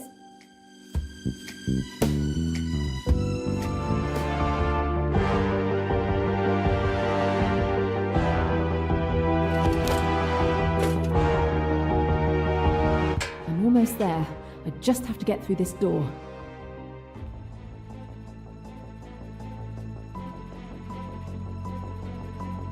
I can see the door in this mirror. The door has a simple latch. It shouldn't be too hard to lift. I just need to reach the handle. That's my way out. Same kind of crates as in New York.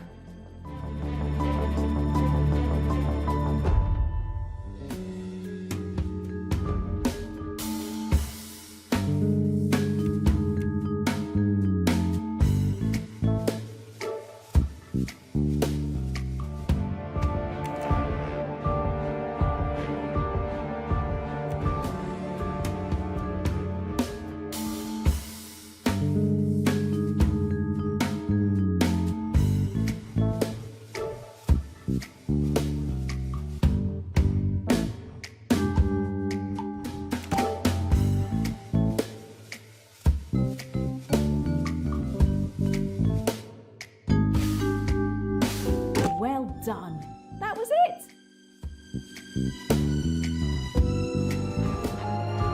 The rope that was holding the oil lamp.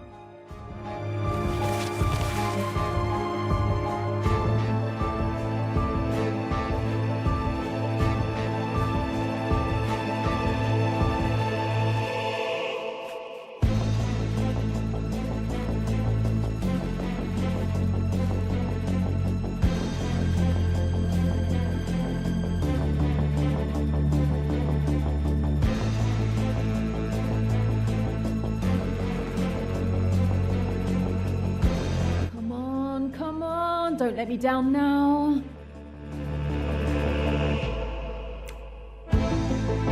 Yes! I'm not out of the woods yet.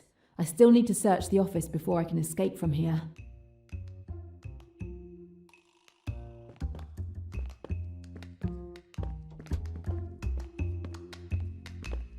These are definitely the gun trafficking crates. They have the spire's mark on them. It's only rocket launchers and grenades. I think a bit more subtlety is required.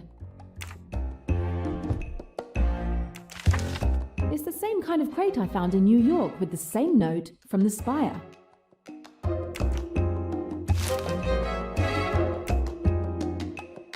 Cairo, Luxor, Aswan, and Abu Simbel, all named with a code name. These cities must be important to them.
They have enough weaponry listed on here to equip an army.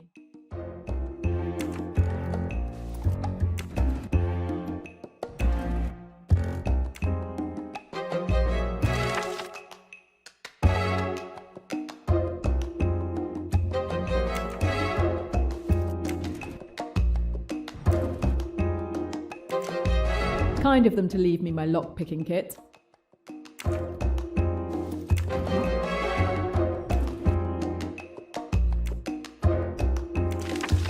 Another delivery, scheduled for tomorrow. Wherever it goes, it's enough to finance a small revolution.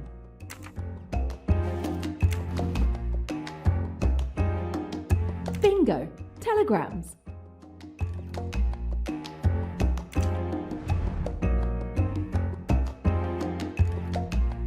Hello! Another coded message. And it's about the spider. I've got to decode it. Hello, another coded message. And it's about the spider. I've got to decode it.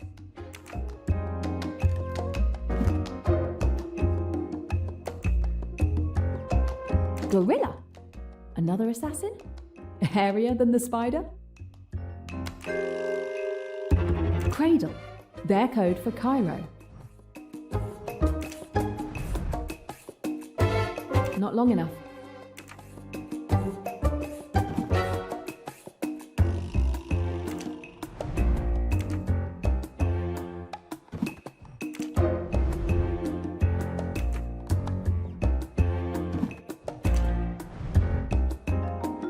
That's the one.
I've got everything I need.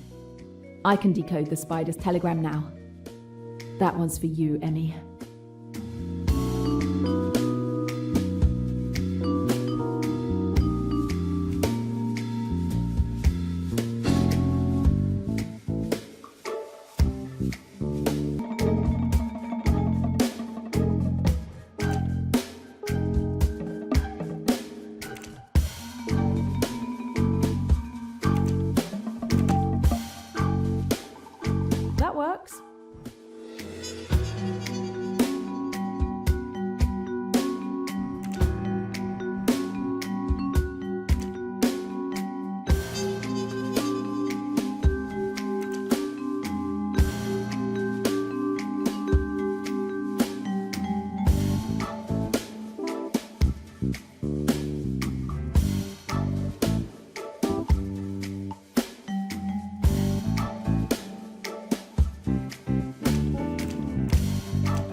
Quite.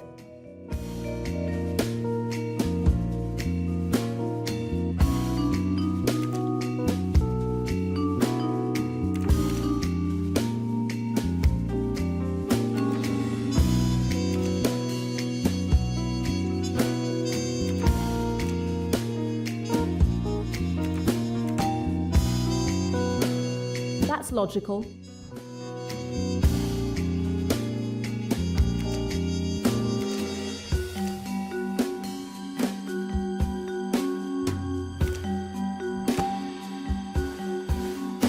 Awesome. Test passed with flying colours. Spider, Karnak, Abu Simbel. The spider will be in Abu Simbel for a delivery of merchandise on the 23rd. That gives me 2 days. He won't slip through my fingers this time.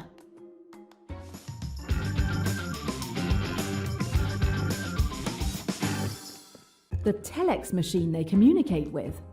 More secure and sophisticated than a telephone.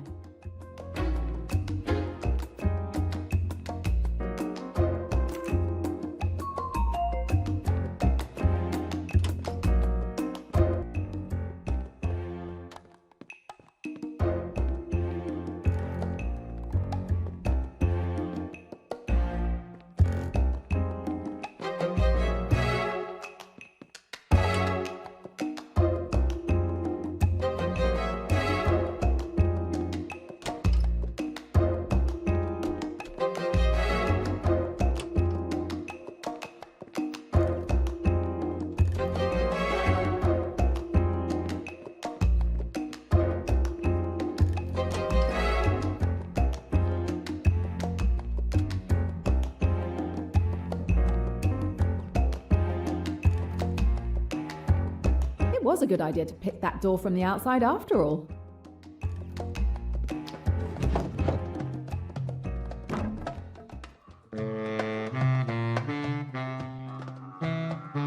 Finally free!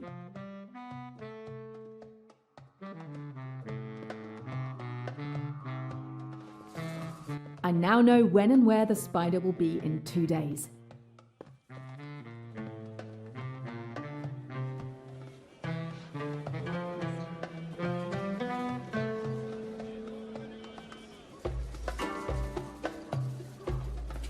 If I call the police now with the information I've gathered, they'll have all the evidence they need to raid the house and arrest everyone. And I may be able to prevent another massacre somewhere in the world. But I must make sure the spider will be there. If he thinks he isn't safe, he could change his plans, and I'll lose his trail again. Do I call the police, or do it alone?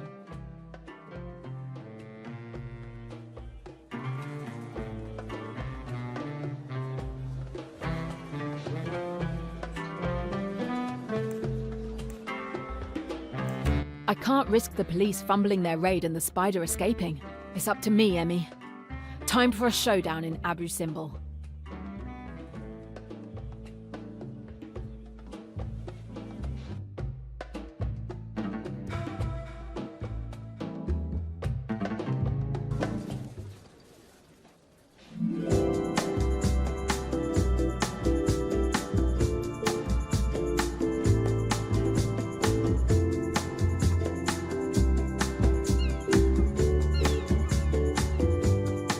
Mr. Poirot! Mr. Poirot, come quickly! There is a problem!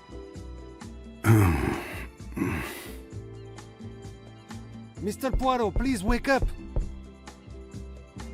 What time is it?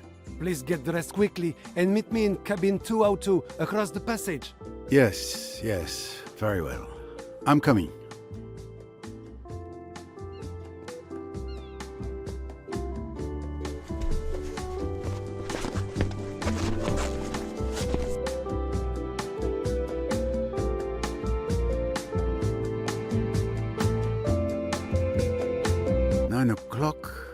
Why have I slept so late? It's not like me at all. Well, let's see what has the captain in such a state. Cabin 202.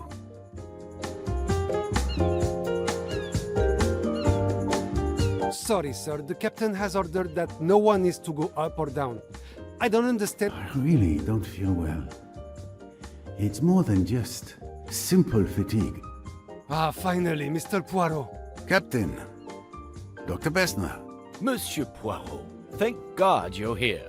Well, gentlemen, what has happened? I think it best if you see for yourself.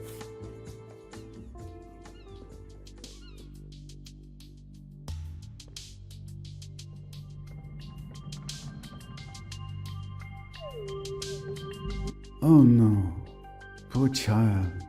Poirot, this is your fault.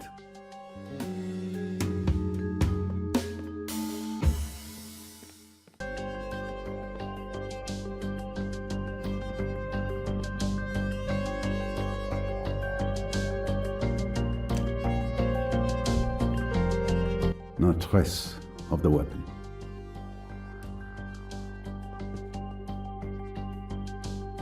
There's blood on one of her fingers.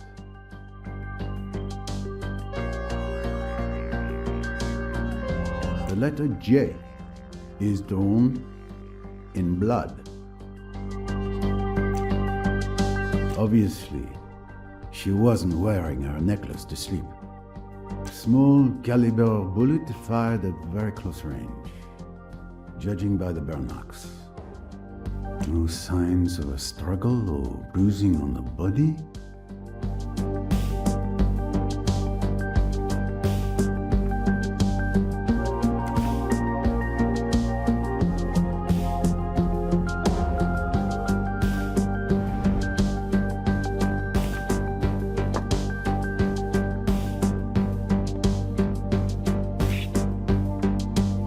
Mrs. Doyle had many valuable jewels.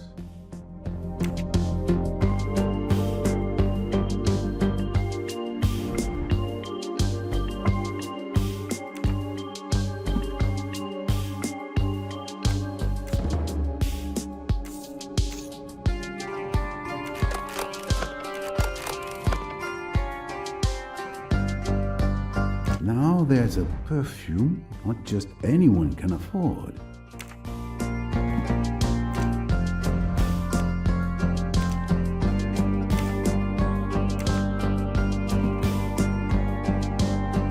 And she doesn't have only one.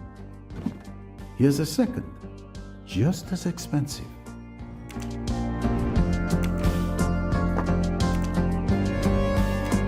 Every time I saw Mrs. Doyle, she was wearing this nail varnish. I'll never understand fashion. Why call a nail varnish pink when it's red?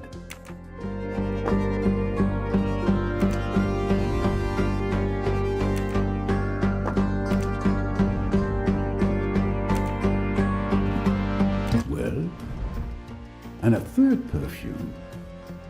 Clues of good taste, but not motives for murder.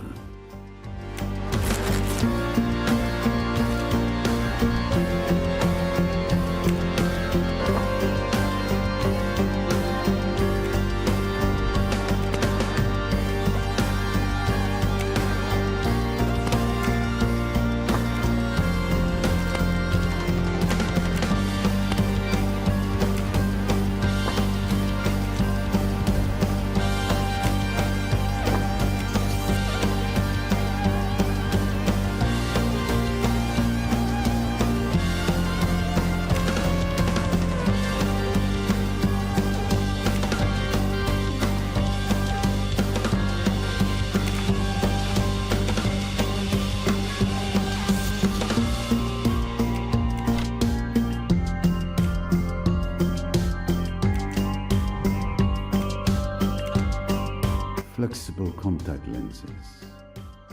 Madame Doyle was on the cutting edge of ocular technology.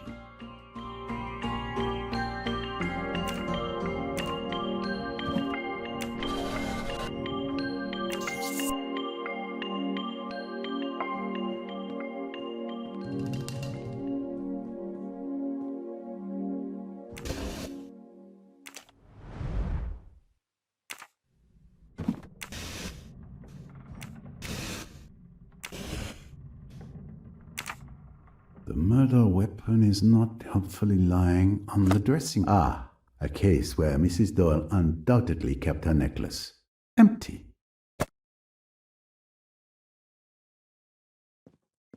Don't be hasty, Poirot.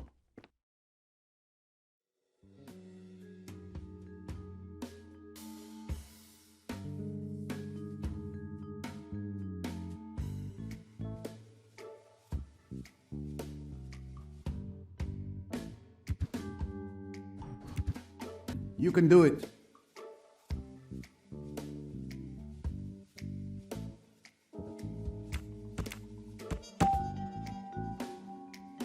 There's no question. Mrs. Doyle was murdered. Another victory for Poirot, of course.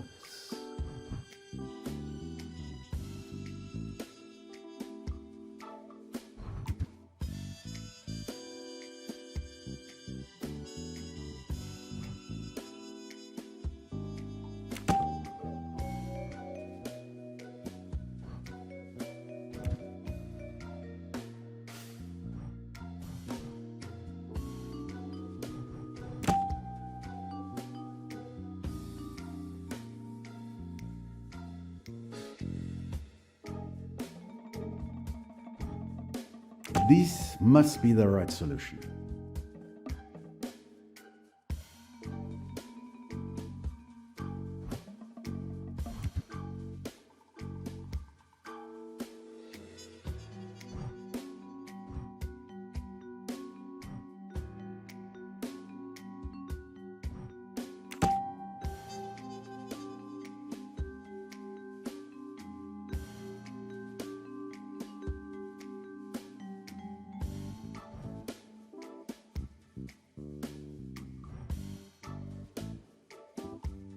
This obstacle is not the end, only a new beginning. Good. It's obvious Mrs. Doyle was asleep when she was killed. So it was impossible for her to write the clue so convenient.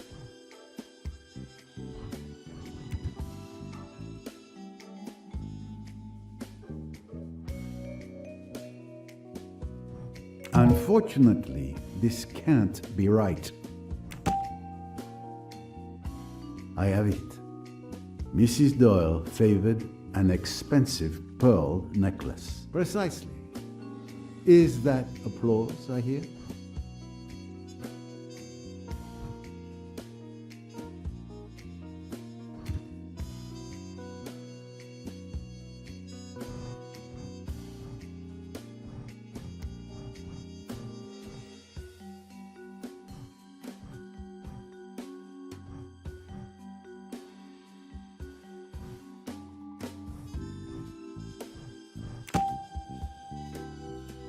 This letter in blood, the blood on Mrs. Doyle's finger, it's obviously meant to appear Mrs. Doyle wrote the letter J. Who else could have succeeded?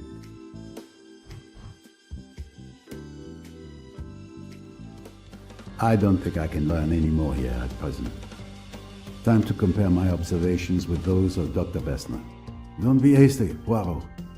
I don't think I've discovered everything. So, did you see? Did you see that poor young woman? It's a tragedy, but we must stay calm if we want to find the culprit. I have a small idea of the situation. Linnet Doyle was killed in her sleep by a firearm, placed directly against her temple. I also noticed that her pearl necklace was missing, perhaps taken by the killer, but it's too early to assert that. And the J written in her own blood. Do you think she was trying to identify her killer? Given her animosity, Jacqueline de Belfort would seem like the obvious choice. What do you think? My friend, once the Earth was thought to be flat, that was the obvious choice at the time. You think perhaps it was Mrs. Doyle with the fatal wound to her head who wrote the initial of her attacker? Impossible.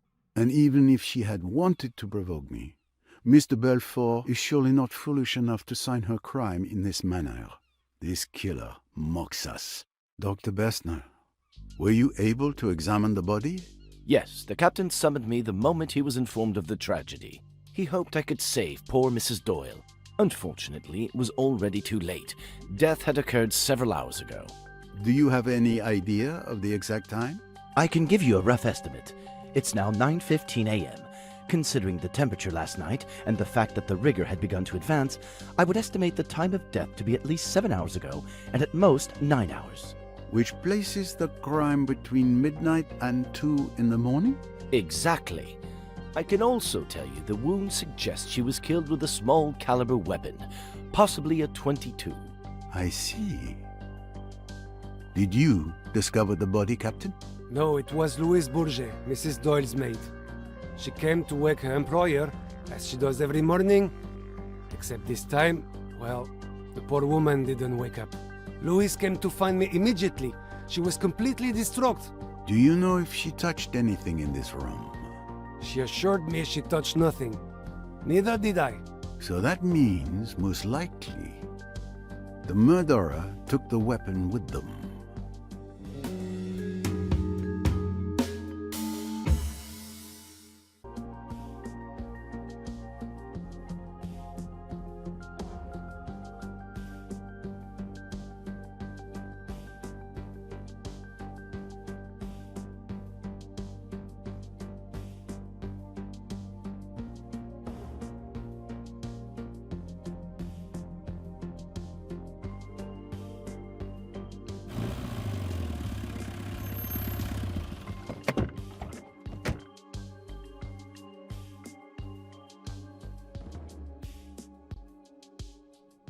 And that's how I ended up here.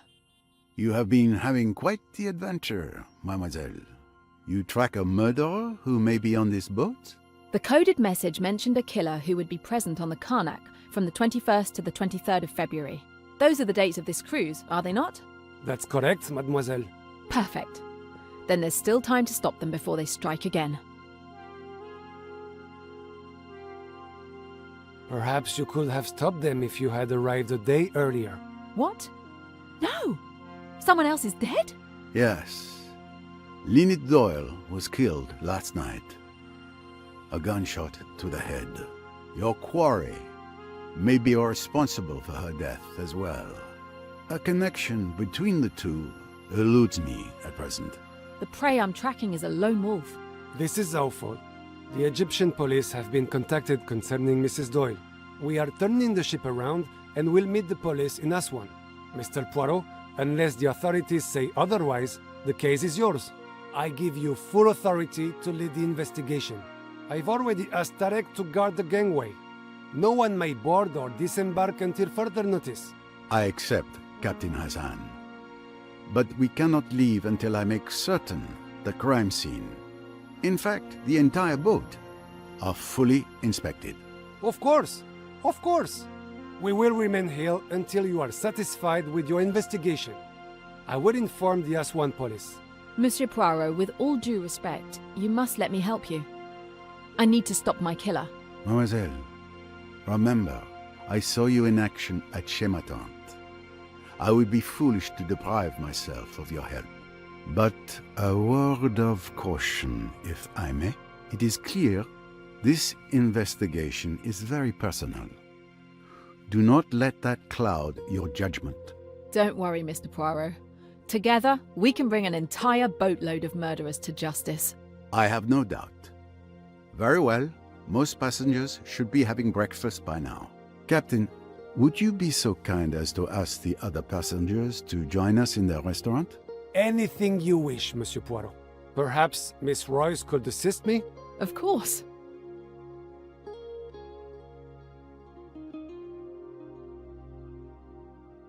I must go to the restaurant to speak to the passengers.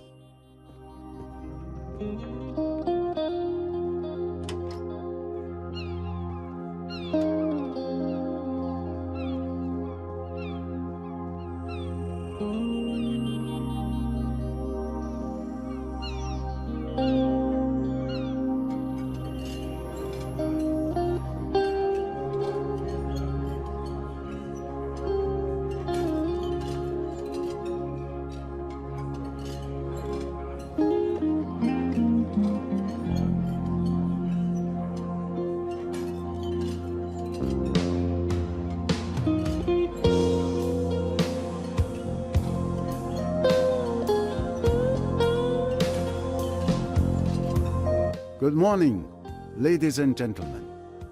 I'm sorry to disrupt what promised to be a beautiful day, but I have some terrible news. Linnet Doyle was found dead this morning, murdered in her bed. My God! The poor child. Captain Hassan here has asked me to investigate this murder. I intend to do so with the assistance of Miss Jane Royce, a private detective who has come aboard working on another case. The murder weapon was a .22 caliber revolver. She will be searching each and every one of you for the gun and anything else which might be relevant to this case. I trust you will comply. Do you recognize her? She's the mysterious friend of Mrs. Leach, who showed up at the party in Mallorca and then just left without a word. Thank you, Mr. Poirot. I'm now going to search each of you. Meanwhile, the captain will confiscate your keys and lock your cabins. You will not have access to your cabins until we've concluded our searches.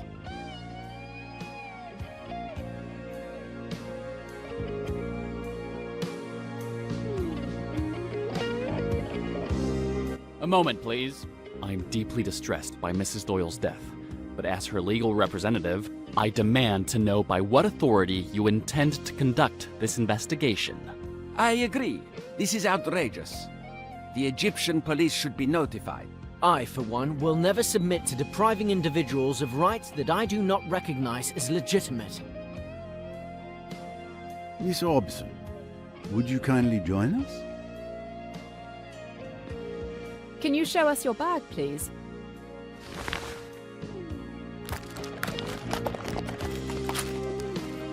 Thank you. Mr. Riquetti, if you would, please.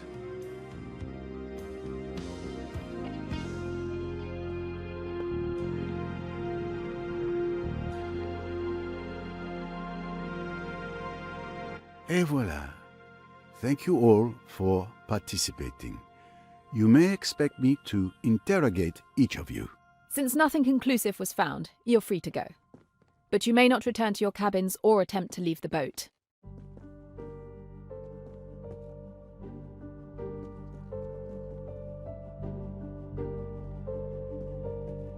Captain, a word if I may. I asked you to ensure that every passenger joins us here, but I didn't see Mr. Doyle, Mr. Belfort, Dr. Bessner, or Miss Bowers. My apologies, Mr. Poirot. With all that's going on, I forgot to tell you. Dr. Bessner is tending to Mr. Doyle's wound. As for Miss Bowers, she's watching over Miss de Belfort, who is in quite a state. For what reason? Has she said anything to you? It's a bit complicated. I think you should see for yourself. Mr. Poirot, I know you'll want to question the passengers since you know them better than I do. While you do that, I can search their cabins. The captain gave me a master key, so I don't have to try and figure out what key goes with which cabin. Would that work? Quite right, Miss Royce. You have read my mind.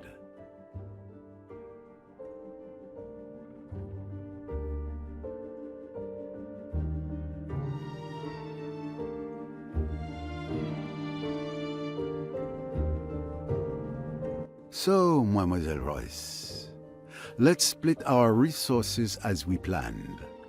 You take responsibility for searching the passengers' cabins. All right. And you conduct your interviews, you do so well.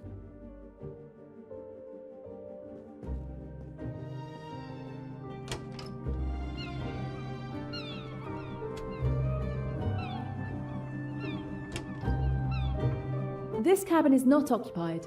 There's nothing of interest here.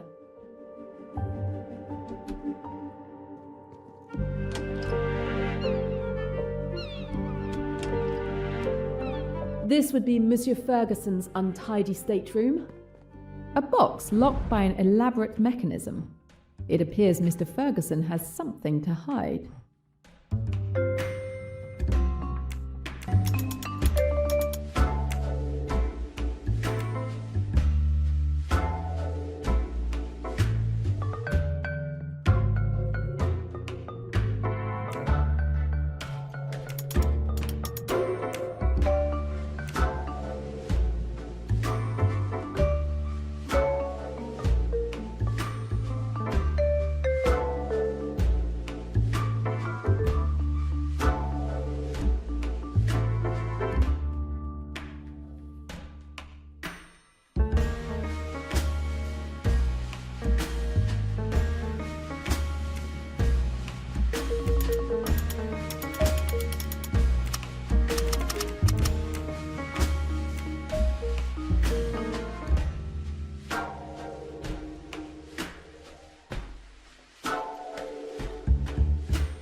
It's a fine signet ring, considering its owner loathes all forms of wealth.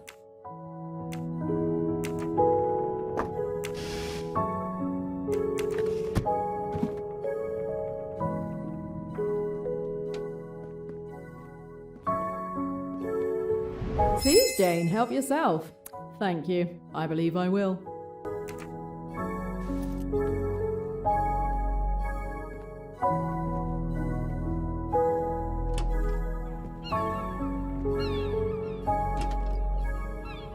This is the cabin of Guido Richetti. A code? Mr. Richetti doesn't want anyone going through his things.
They look like pieces of a puzzle.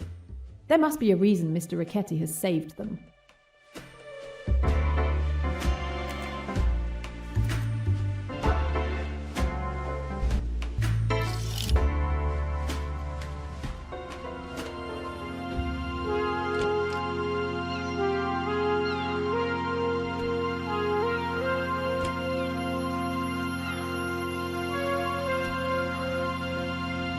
The shapes drawn on Richetti's papers seem to match the shapes on this globe. Let's see if we can find a match.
A list of deliveries. Some are crossed out, others not.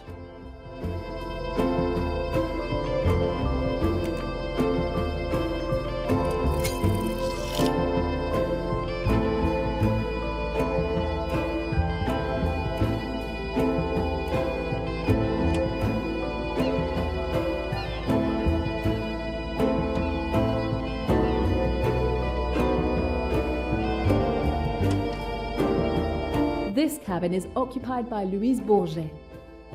A beautiful sewing machine. Miss Bourget is lucky. I've never managed to sew anything. I need to find something to cut the thread that's blocking the mechanism.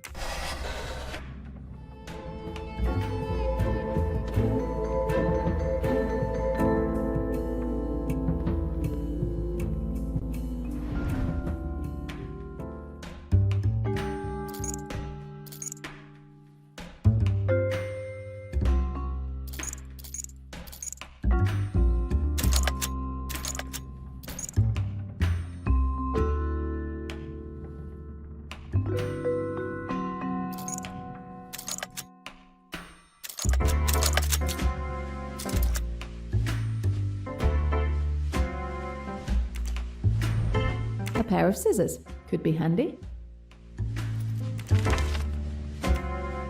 A few francs, hardly enough for a trip like this one.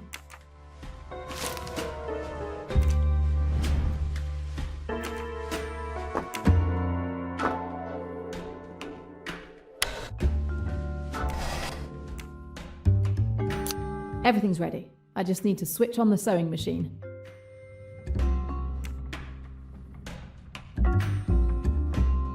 The sewing machine won't start, even though it's plugged in properly.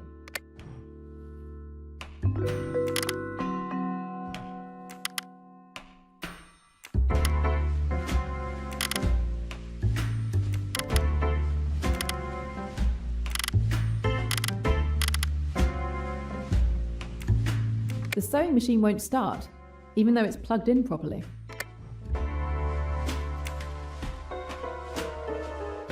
Everything's ready. I just need to switch on the sewing machine.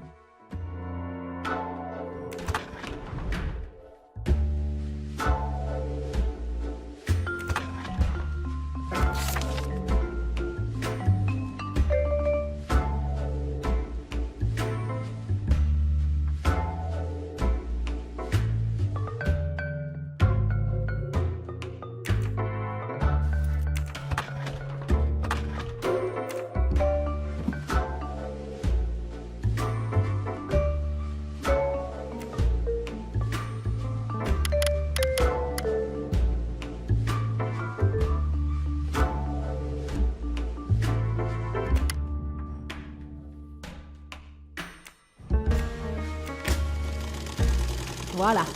The sewing machine is working. The needle is blocking the hatch opening and needs to be lifted up.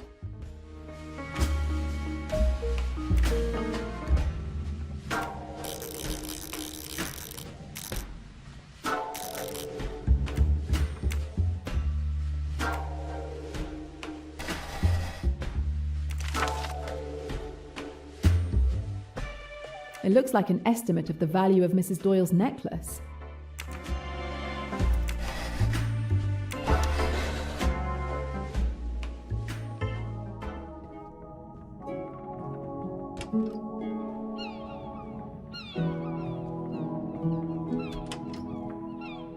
The young Cornelia Robson is staying here.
Miss Robson's family, certainly.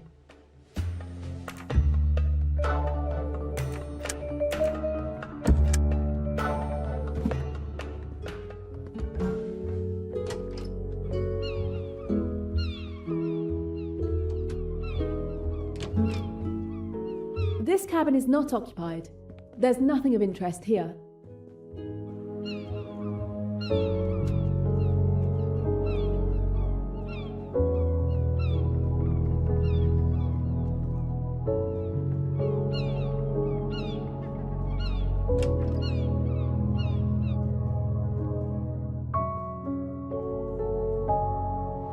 One more record for my collection.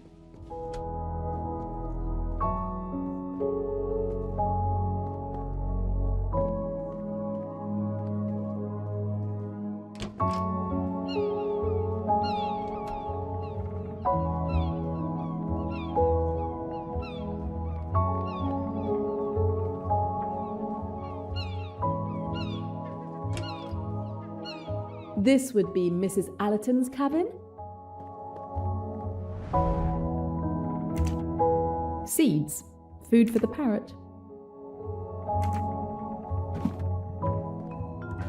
The lock is too small for my instruments. I'll have to find another way to open it. Hey there, parrot? Hey there! What's your name? Grandma! Grandma! How does the box open? Mama's box? Can you open the box for me, Grimo? Mama's box? What's in the box? Mama's box? Are you hungry, Grimo? Grimo? Hungry? I might have found the way to open this box.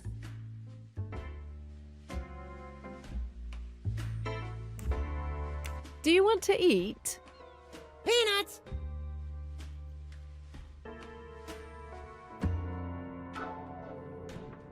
Mama doesn't want to give you peanuts. Peanuts! If I give you peanuts, will you open the box for me? Peanuts! Where can I find these peanuts? Do you want to go out, Grimo? Grimo? Hungry? Grimo, I'm your mother. Mama's box? Mama's box? Do you want to play, Grimo? Grimo? Hungry?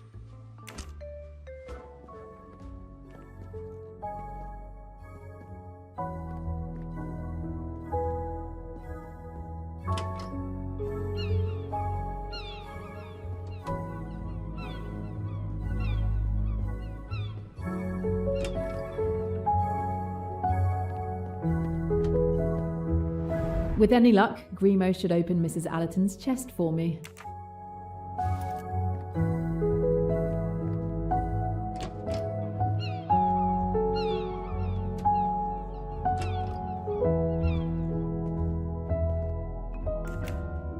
Here are your peanuts, Grimo. Happy now?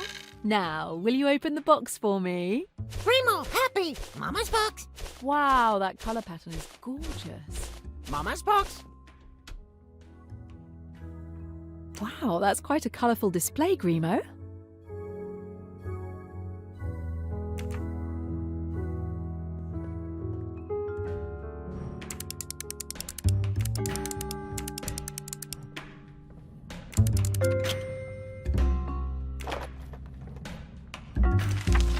Amanda Bolton, a nasty film critic. Why does Mrs. Allerton keep reviews written by such an odious woman?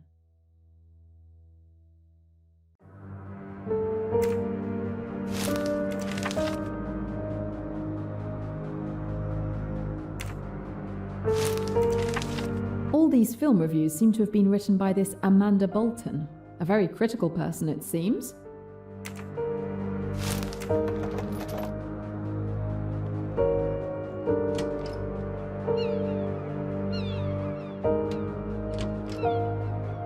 The cabin of Hercule Poirot.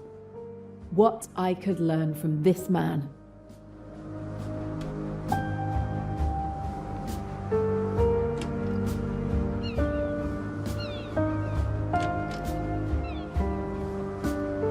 Good morning. Good morning. This is a surprise. What are you doing here? I didn't expect to see you again after our meeting in Mallorca. I wasn't entirely honest, I'm afraid. I am Jane Royce, a private detective. I was undercover investigating a theft. Really? How exciting. The captain has tasked me with helping to investigate the murder of Linnet Doyle. Can you tell me your movements of last night? As requested, I was with Miss de Belfort. She was so panicked that I had to give her a sedative. You stayed with her all night? Yes, from midnight until now. Very well, that's straightforward enough. Ladies, I must ask you to step out so that I can search you, as well as this cabin.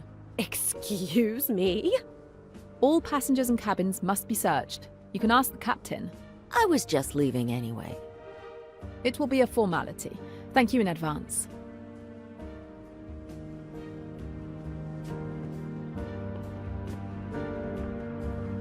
A locked photo album. But why did Mr. Belfort take it on holiday?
It's done. It's open.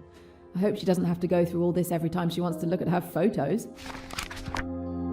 Oh, they seemed so happy back then.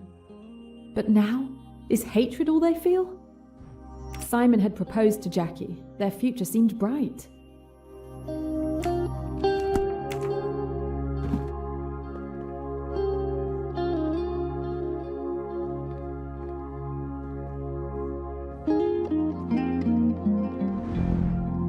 Nothing interesting.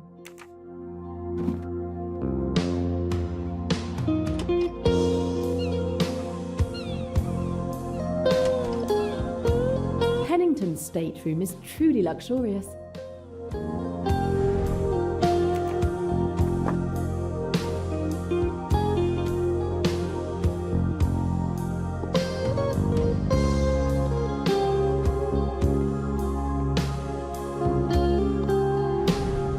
The pen must have cost more than I earned for a successful investigation. This Pennington guy sounds dodgy. I might find something useful in his papers.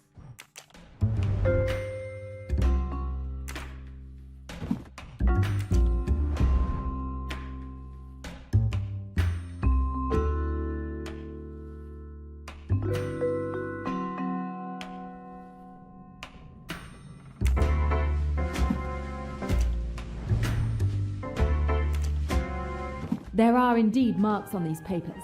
I feel like I might be able to extract some useful information, but for that, I need to find something to reveal them.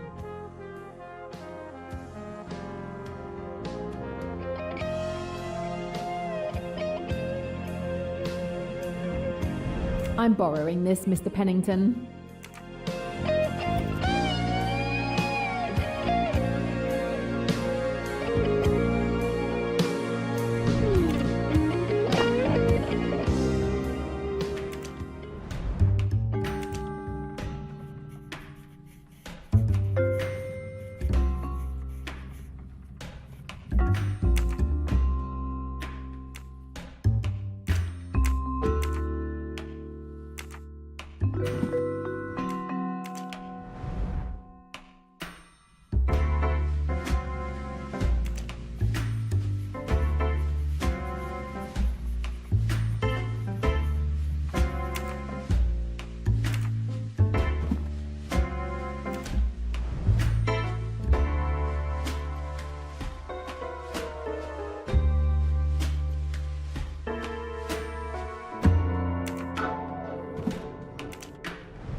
Here's one.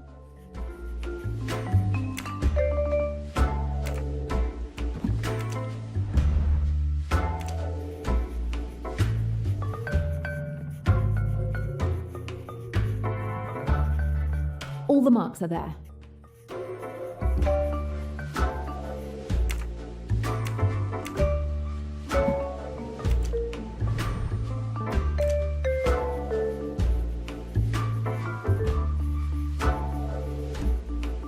I think I have the entire letter. Now I just need to put it in order.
I have the entire letter.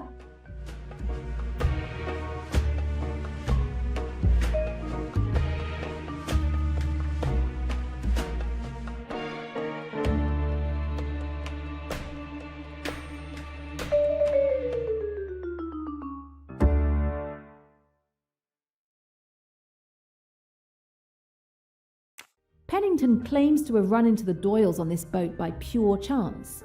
But this letter, which he tried to make disappear, tells a completely different story. I have the strong impression that this trip to Egypt is actually a business trip for Mr. Pennington, perhaps even a matter of professional survival. He seems quite embarrassed at the thought of someone uncovering the games he's played with Linnet's money. I wonder if that's what it could be about.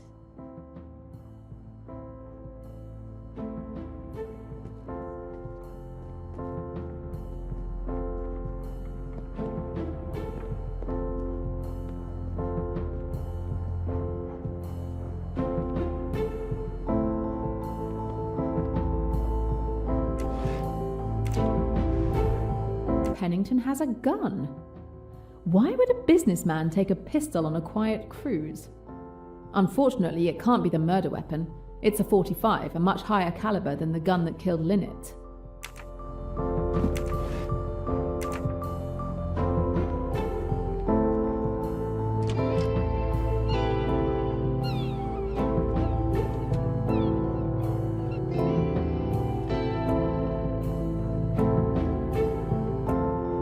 I'm sorry, I thought the cabin was empty.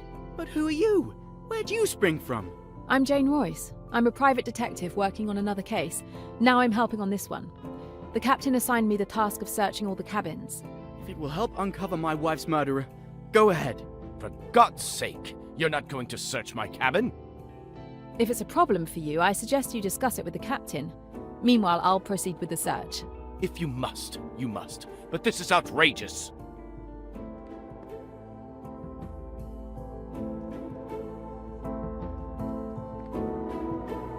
This is the bag where Dr. Bessner keeps a stethoscope, the doctor's tie. A scalpel. Not unusual for a doctor to carry one, but in the wrong hands it could become a weapon.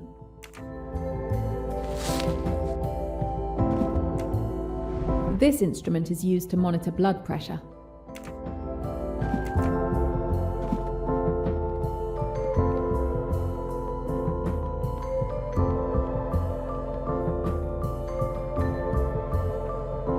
My condolences, sir. Thank you.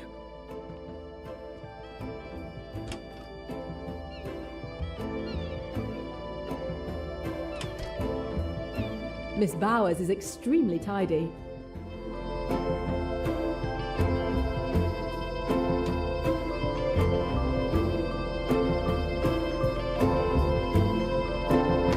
I think I've found Miss Bowers' medicine cabinet.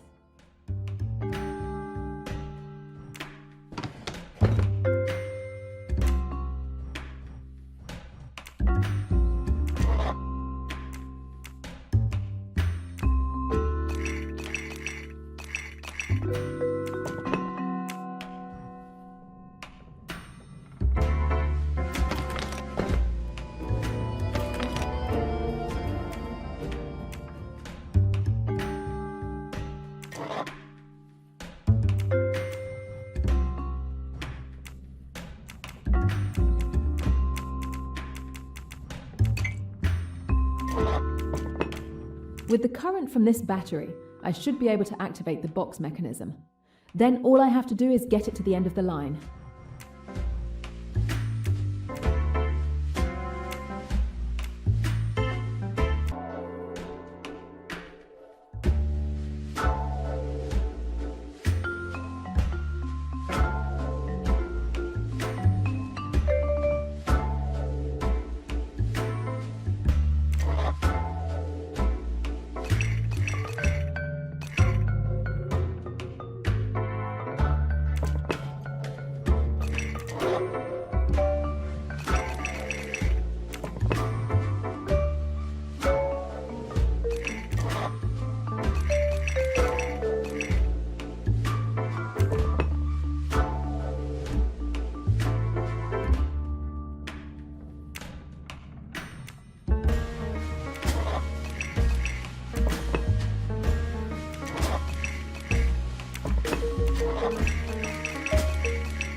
I've found Linnet Doyle's pearl necklace.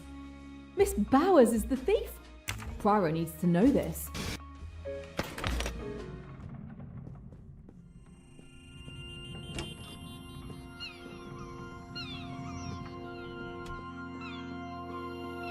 Hello, Mrs. Allerton. How nice to see you again. And unexpected.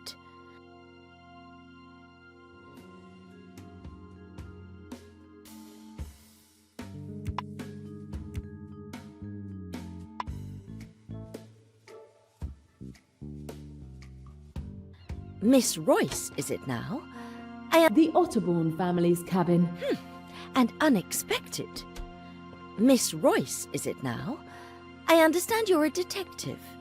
You failed to mention that tidbit in Mallorca. I'm sorry, it was necessary, I'm afraid. No need to explain. It's still lovely to see you. They're not up to the best. Flaming Kiss by Salome Otterbourne. Keeping her own book on her bedside table. This Salome seems like quite a character. No need to explain. It's still lovely to see you. They're not under the best circumstances, I'm afraid. There were more bottles here recently.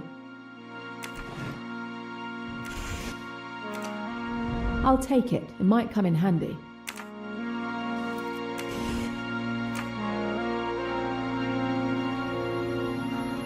A huge old typewriter. Now I can write. There we go. Fresh ink.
Are unsticking. It's almost as if... What have we here? I know some writers are supposed to be heavy drinkers, but I doubt the original manufacturer included a secret stash behind the typewriter's keys.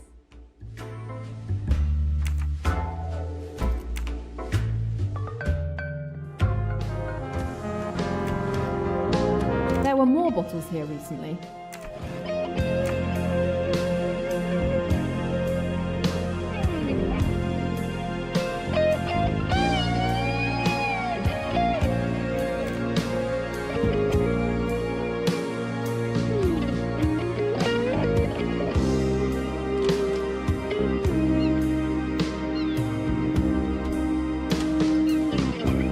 This is Miss Van Schuler's stateroom. Wow, that's a nice jewellery box. I can be sure it's locked. But let's see if it's really well secured. I think we can put something in these slots.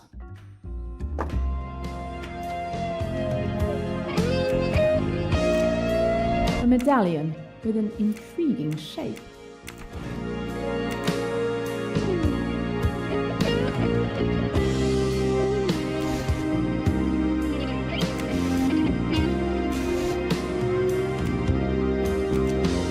medallion here. Unusual.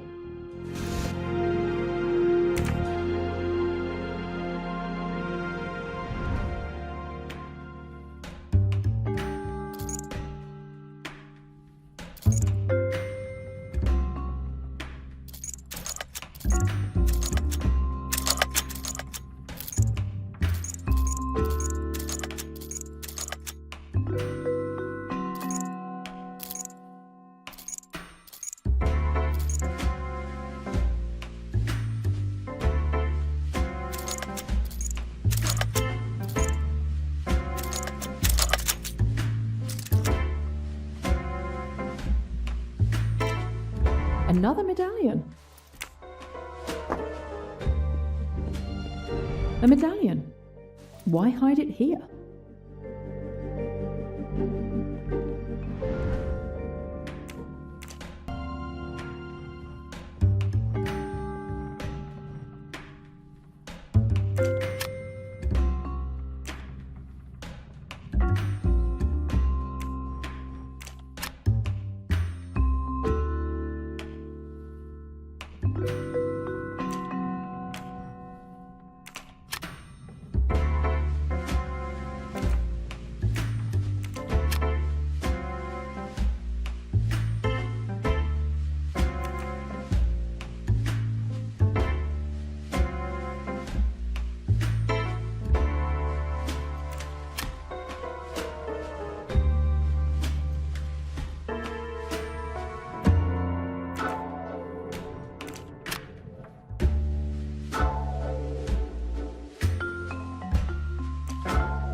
I'd better see how Mr. Poirot is progressing.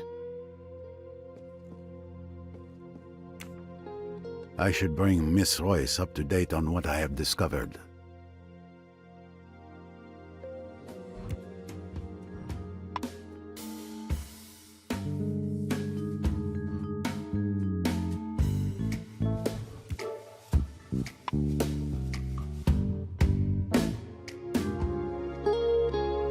You still look shaken by last night's events. Yes, I'm not used to this much stress. Who could be?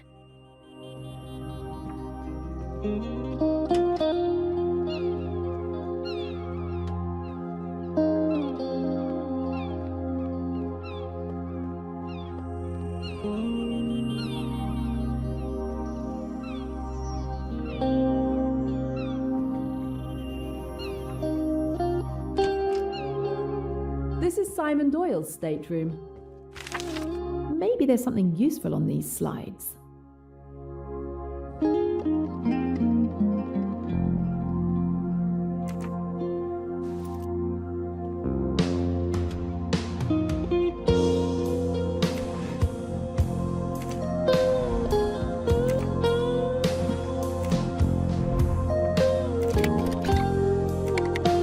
A battery might come in handy.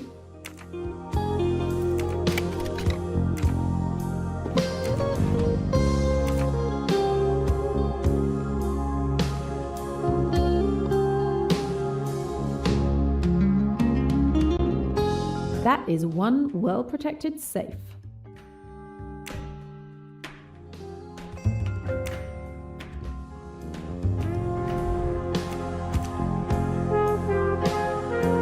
I can use it here.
Looks like Mr. Doyle is enjoying his newfound wealth. I don't know how much he spent, but it doesn't look like he won much.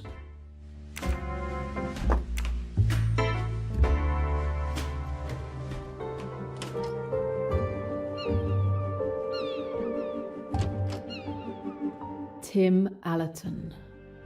You're hiding something. I know it.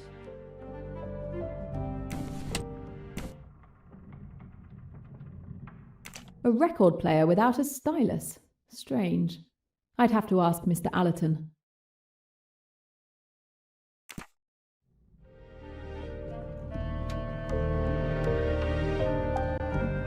Tim Allerton's book. Hard to be read when it's hollowed out. Won't open.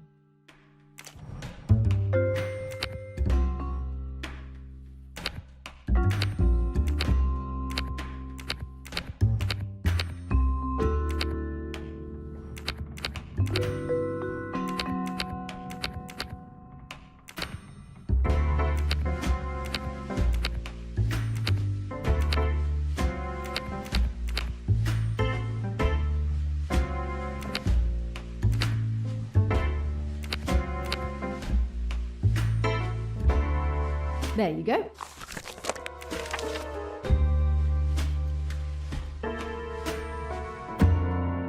An enigmatic message signed by an enigmatic J in an equally enigmatic hollow book. I wonder if the enigmatic Mr. Poirot might have an idea of who this J could be.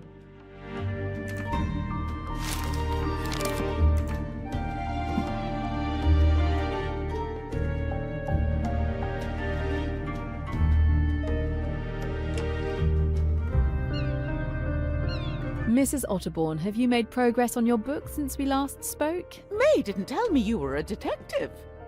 You could have helped me with my next novel. It's going to be about a fearless policewoman who has to track down a handsome and brooding gangster. But I don't believe I'll answer your question. This would be Yamao Hayashi's stateroom. May didn't tell me you were a detective. You could have helped me with my next novel. Jazz music. Very old-fashioned. May didn't tell me you were a detective. You could have helped me with my next novel. It's going to be about a fearless policewoman who has to track down a handsome and brooding gangster. But I don't believe I'll answer your questions just now.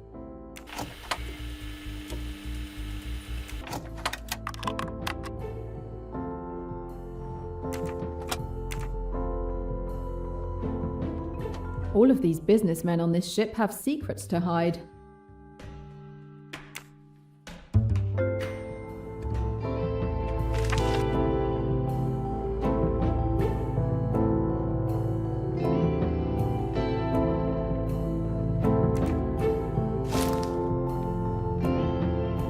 A state-of-the-art synthesizer. I wouldn't have believed that Mr. Hayashi was a musician.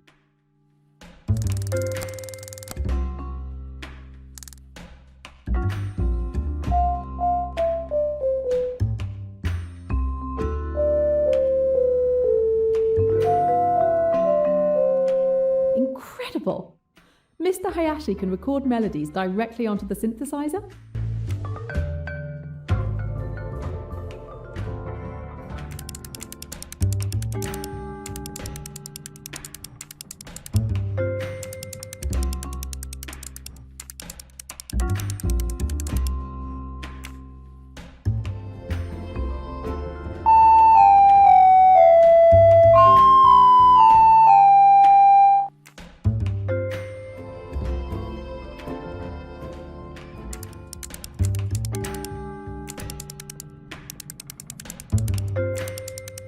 That was it.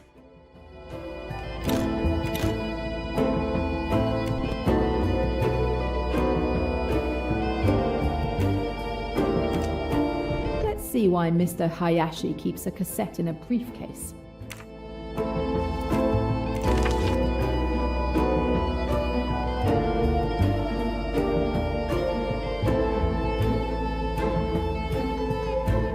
It looks like a property sales document. I'm no expert, but it seems straightforward enough.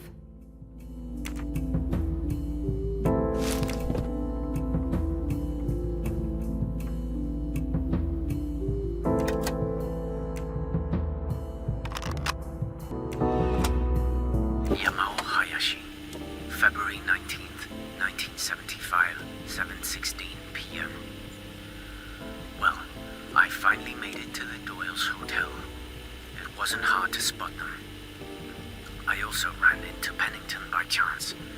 I was afraid he might recognize me, but everything is fine. So far, I haven't seen him do anything unusual. He spends some evenings with the Doyles, but it's just what friends on holiday might do. I expect I'll learn more about his intentions once we're all on the Nile. I'll try to record my next report in 2 days.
A very strange collection of shiny objects.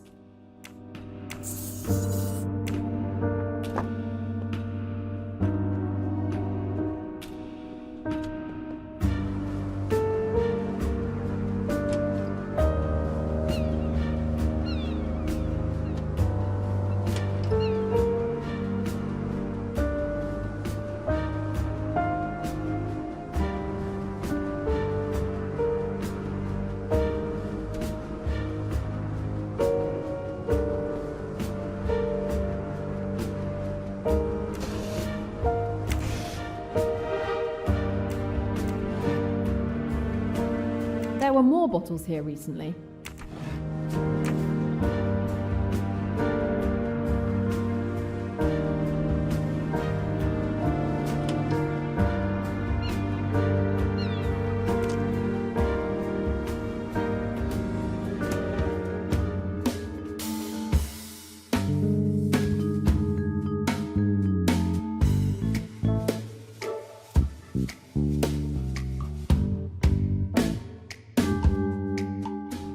Not really.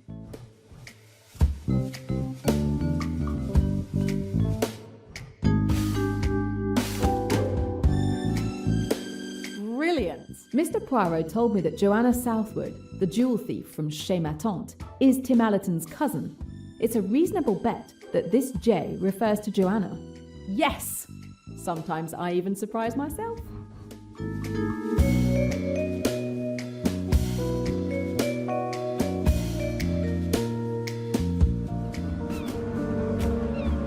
Time to check in with Mr. Poirot. Good day, Mademoiselle Robson. You seem anxious. Do you want to speak with me? Yes, Monsieur Poirot. Tell me of last night, Mademoiselle, if you will, in your own words. Yes. Yes, I will explain everything to you. After you retired for the evening, I went back to the lounge for tea. And then, Jacqueline de Belfort arrived. Waiter, a drink, a double gin.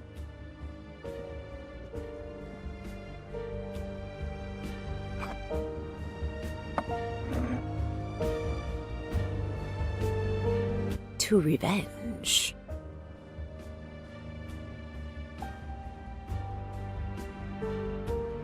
I'm tired. I'm going to bed. Are you coming, darling? I think I'll stay a bit longer. Maybe have one last quick one, read a magazine.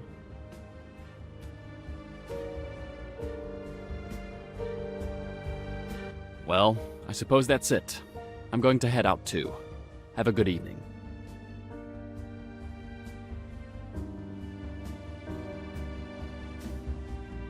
Robson. Cornelia, right? Tell me about yourself. About me? I'm not very interesting. Who are you? Where are you from? I want to know everything. Why are you interested? Why are you avoiding my questions? We girls must stick together. Miss de Belfort kept questioning me for almost an hour. I tried several times to excuse myself, but she would plead with me to stay each time. I lost count of how many drinks she had. There was a strange atmosphere in the room. Miss de Belfort was talking to me, looking at me, and yet it was as if I wasn't really there. As if she was talking to someone else. And we have excellent drawing classes. Simon, I want another drink. You've had quite enough drinks, Jackie. What damned business is it of yours? Go to bed, Jackie. You're drunk. If you're embarrassed, Simon dear, you'd better leave the room. And when I saw Mr. Hayashi leave the lounge, I thought I could finally slip away too. Miss de Belfort was glaring at Mr. Doyle with a crazed look, full of rage.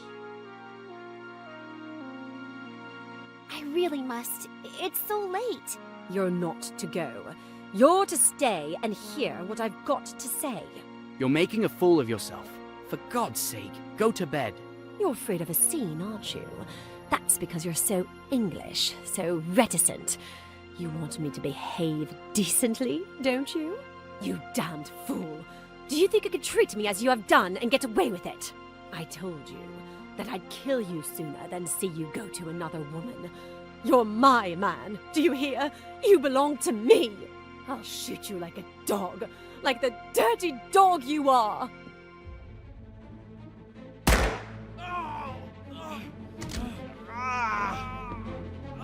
Mr. Hayashi! Mr. Hayashi! She shot him! Oh, she shot him! Oh God. Oh, I wish I were dead. What have I done? What have I done? Hush, dear. Hush. Get her to her cabin, Hayashi. Miss Robson, get that hospital nurse of yours. Don't leave her.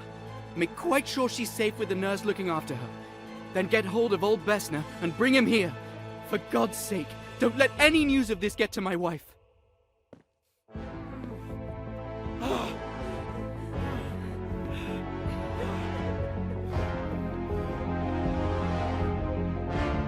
I'll drown myself! I'll drown myself! I'm not fit to live! Oh, Simon! Simon! Better get hold of Miss Bowers. I'll stay while you get her.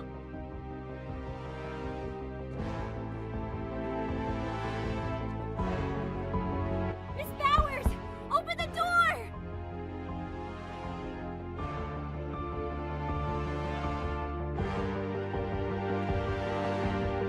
Miss Robson, what's happening? Are you all right? Oh my God! It's Mr. Belfour! She shot Mr. Doyle! She keeps saying she wants to kill herself! We need you! And Mr. Doyle, is he all right? He's in the lounge. He has a bullet wound in his leg. Mr. Hayashi will get Dr. Bessner once we've reached Miss de Belfour. If she's left alone, she might harm herself.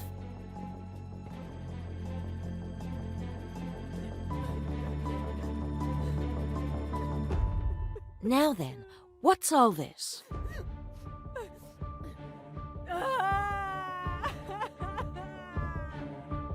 Is there anything I can do to help?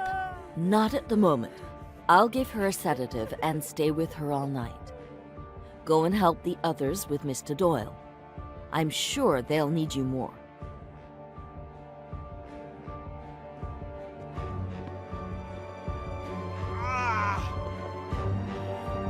Perfect. Come and help us. You'll be more useful than Mr. Hayashi, who I see is in the process of collapsing. You're not going to let me down, are you? Don't worry. I'll do what I can.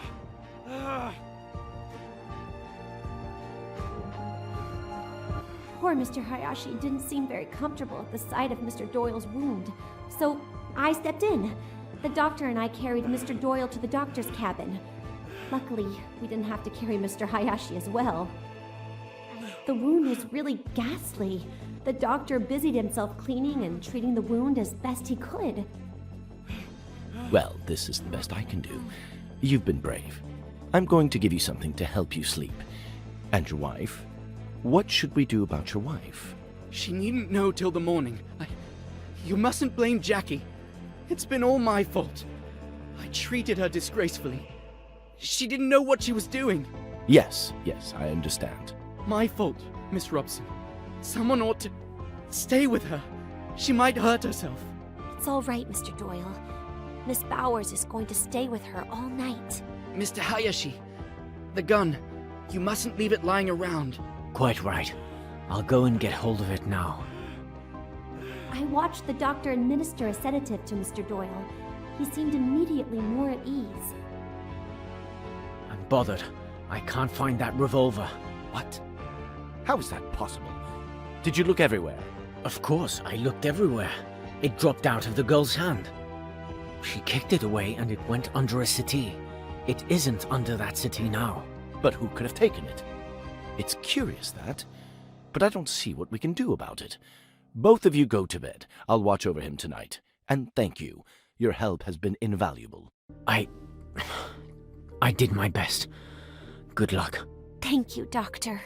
Mr. Hayashi left for his cabin and I continued to mine. I sat on my bed for several minutes, realizing what had just happened, trying to compose myself before going to bed and finally falling asleep. So now you know everything. That's it. I see. Jacqueline de Belfort's revolver. I am reminded when she showed it to me. Miss Robson, what can you tell me about Linnet Doyle's pearl necklace? It was simply stunning, wasn't it? And it looked perfect on her. Such elegance.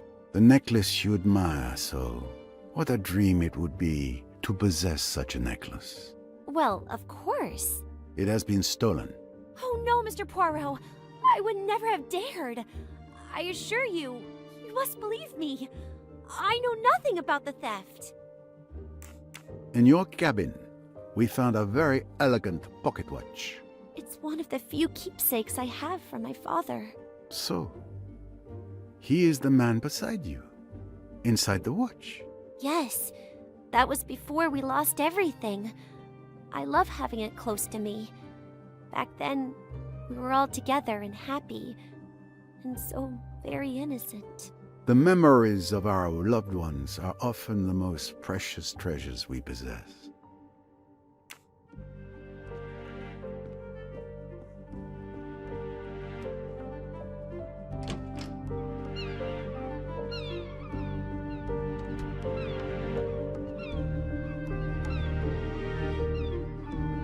May I ask you a few questions about the death of Linnet Doyle? You're making a big fuss over nothing. It's not worth it. The world is full of useless rich people. A murder has been committed, and it will not go unpunished. Can you tell me about your evening yesterday? I don't see why, but let's get on with it. I took Cornelia for a walk ashore. We returned around 10 p.m., just before they lifted the gangway back onto the boat. I lingered on deck alone for a while, and then went back to my cabin a little before midnight. Did you hear anything that night? I think I heard something like a cork popping. I can't remember when, but there were still people around because I heard a commotion, people running on the upper deck. And nothing else? Ah, yes. I think I heard a splash, but I don't remember when. And you didn't leave your cabin during the night? No, too bad. I didn't get to take part in the excitement.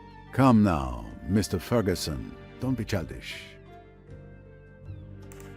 What can you tell me about Linnet Doyle's pearl necklace? It symbolizes the decadence of Western materialistic society, which Linnet Doyle epitomized to perfection. Like her, our society is of course destined to crumble. That's a certainty. I've often noticed that those who espouse your philosophy, if it can be called a philosophy, are often the very people who benefit the most from it.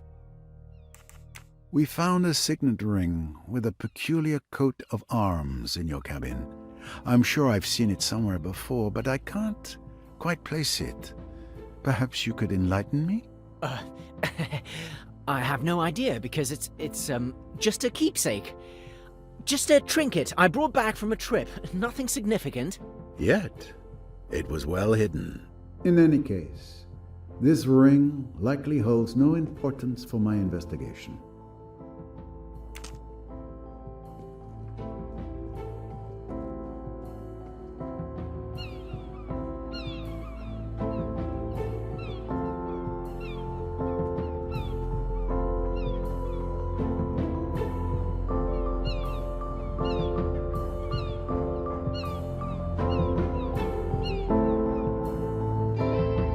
We've been on this boat for 2 days, and I believe we haven't had a chance to really talk yet.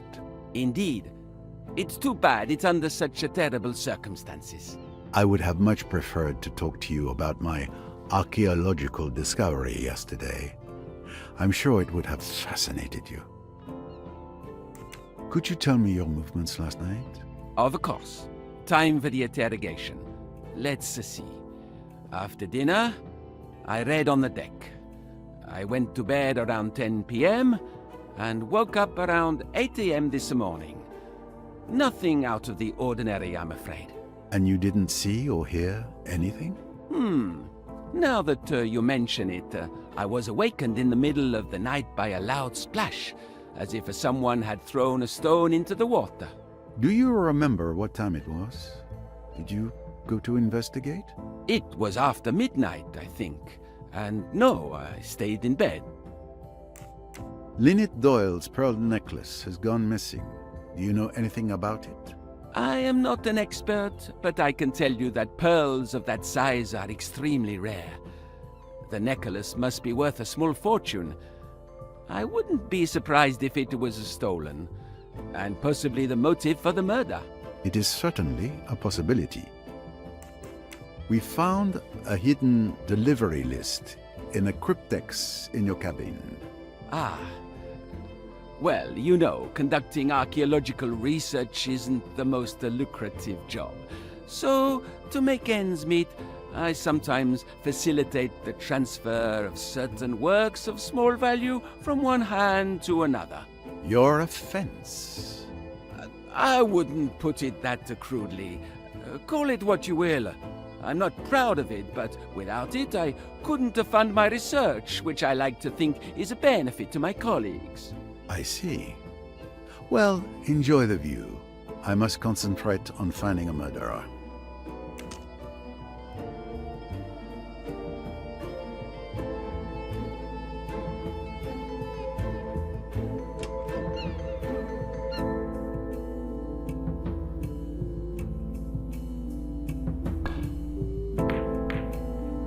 Nice shot. But one good shot doesn't make a game. Most certainly, my friend. And the next shot promises to be even more difficult. Excuse me, gentlemen, for interrupting. But would you have a moment to answer a few questions? Of course. Anything I can do to help. Right now? Can't we at least finish our game? I could insist, monsieur.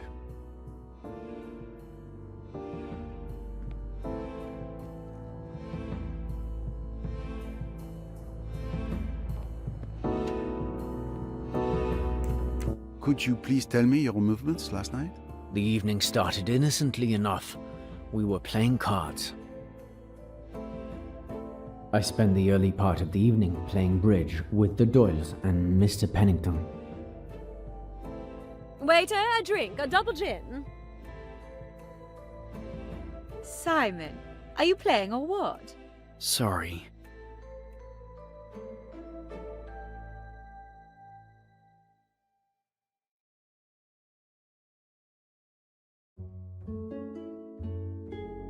To revenge.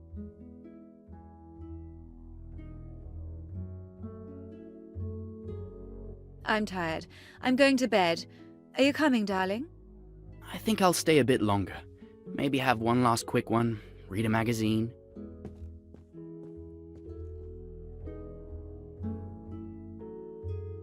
Well, I suppose that's it.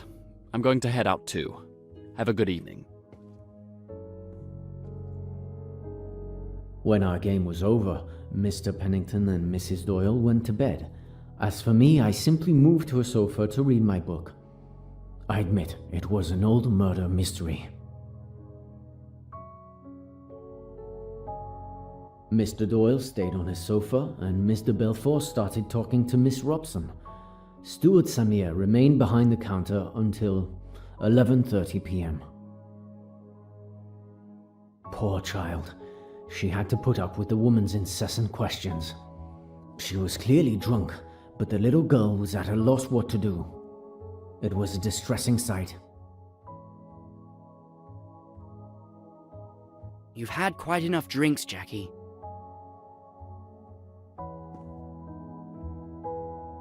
When the argument started to escalate, I seized the opportunity to discreetly slip away. Nothing makes me more uncomfortable than public confrontations.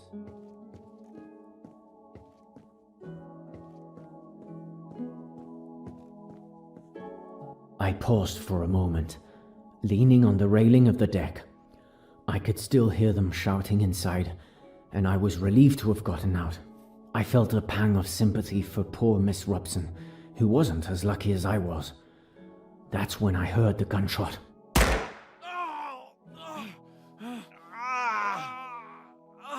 Mr. Hayashi! Mr. Hayashi! She shot him! Oh, she shot him! Oh, God. Oh, I wish I were dead. What have I done? What have I done? Hush, dear. Hush. Get her to her cabin, Hayashi. Miss Robson, get that hospital nurse of yours. Don't leave her. Make quite sure she's safe with the nurse looking after her.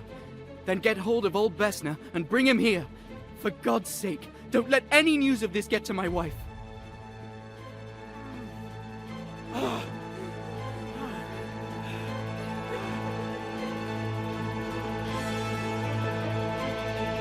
I'll drown myself! I'll drown myself! I'm not fit to live! Oh, Simon! Simon! Better get hold of Miss Bowers. I'll stay while you get her.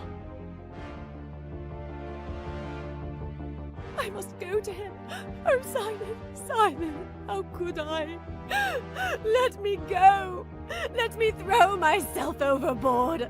Let me kill myself! You must stay here. Don't make a fuss. Pull yourself together. It's all right, I tell you. I looked after Mr. Belfort until Miss Robson returned with Miss Bowers.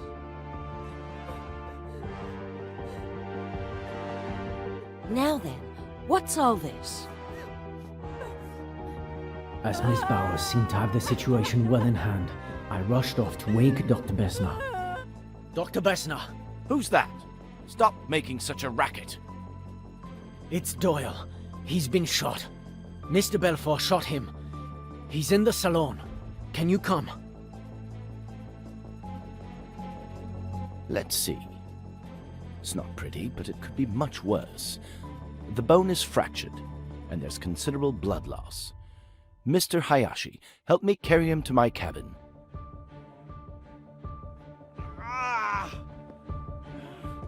Perfect. Come and help us. You'll be more useful than Mr. Hayashi, who I see is in the process of collapsing. You're not going to let me down, are you? Don't worry. I'll do what I can. I confess, I've never been very comfortable with blood, so I mostly helped to clear the procession way to the doctor's cabin. I was surprised and pleased by young Miss Robson's mental strength and composure. It was as if she had been waiting for this moment to bloom. I stayed near the door to get some fresh air while the doctor attended to Mr. Doyle. The groans he made, it was terrible. Well, this is the best I can do. You've been brave. I'm going to give you something to help you sleep. And your wife? What should we do about your wife? She needn't know till the morning. You mustn't blame Jackie. It's been all my fault. I treated her disgracefully. She didn't know what she was doing. Yes, I understand. My fault, Miss Robson. Someone ought to stay with her. She might hurt herself. It's all right, Mr. Doyle. Miss Bowers is going to stay with her all night. Mr. Hayashi, the gun. You mustn't leave it lying around. Quite right. I'll go and get hold of it now. I searched the entire lounge for a good 10 minutes, but I couldn't find that damn revolver anywhere. It had completely vanished.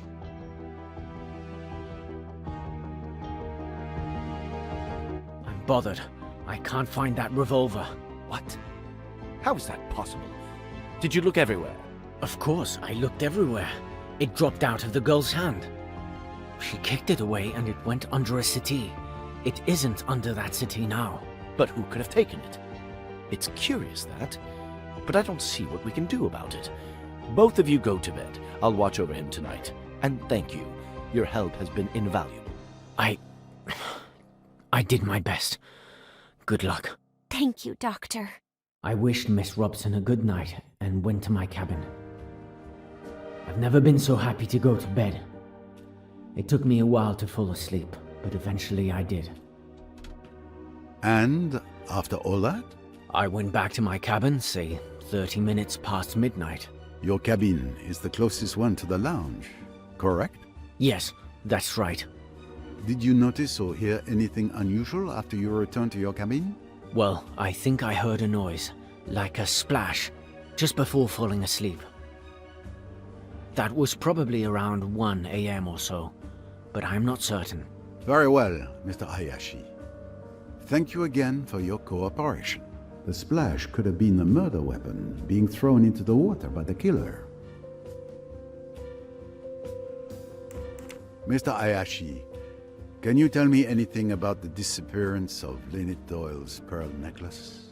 Monsieur Poirot, I swear to you, I knew nothing of it until you informed me of its disappearance. In that case, I believe you have told me all I needed to know for now. Mr. Hayashi, we discovered something very interesting while searching your cabin. Oh, do tell. You're not on this ship just for a holiday. You are actually here to spy on Mr. Pennington.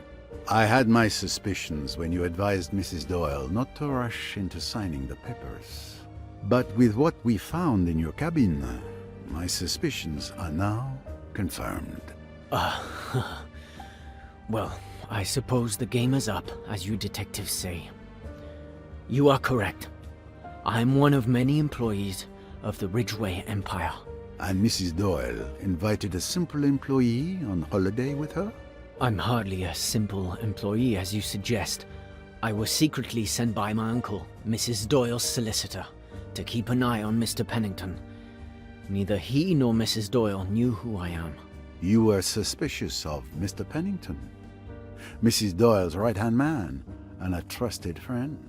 I don't know all the details, but my uncle discovered some unreported financial movement in Mrs. Doyle's accounts over several months.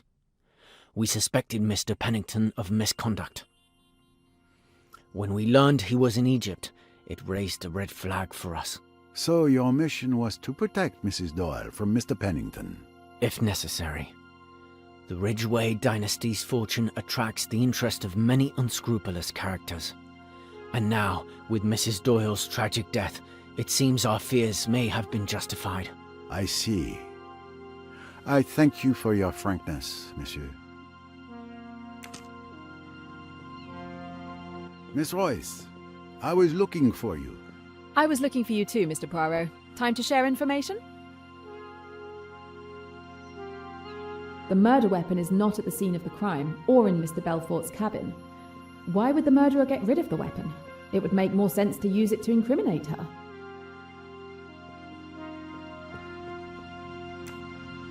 Let's see what Mr. Poirot has discovered.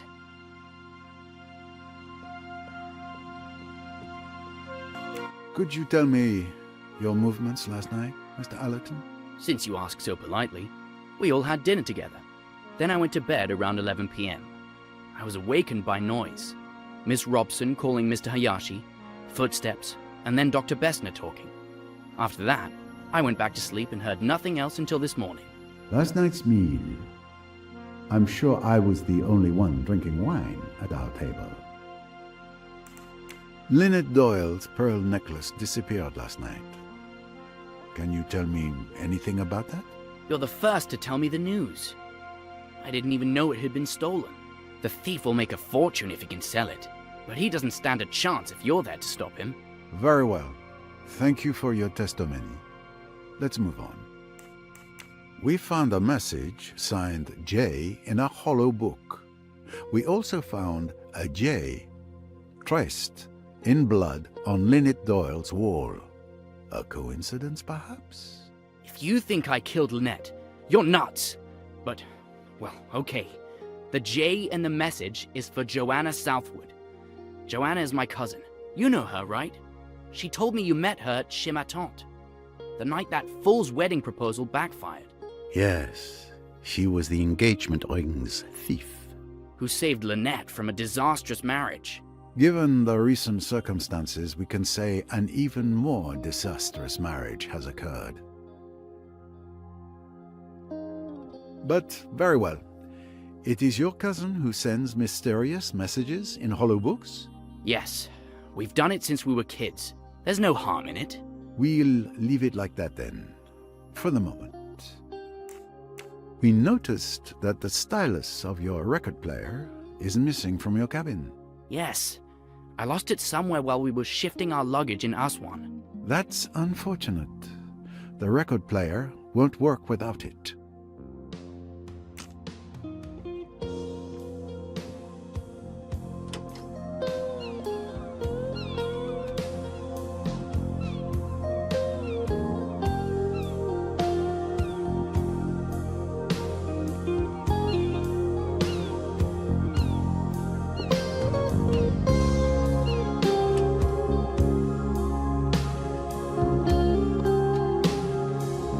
Mr. Pennington.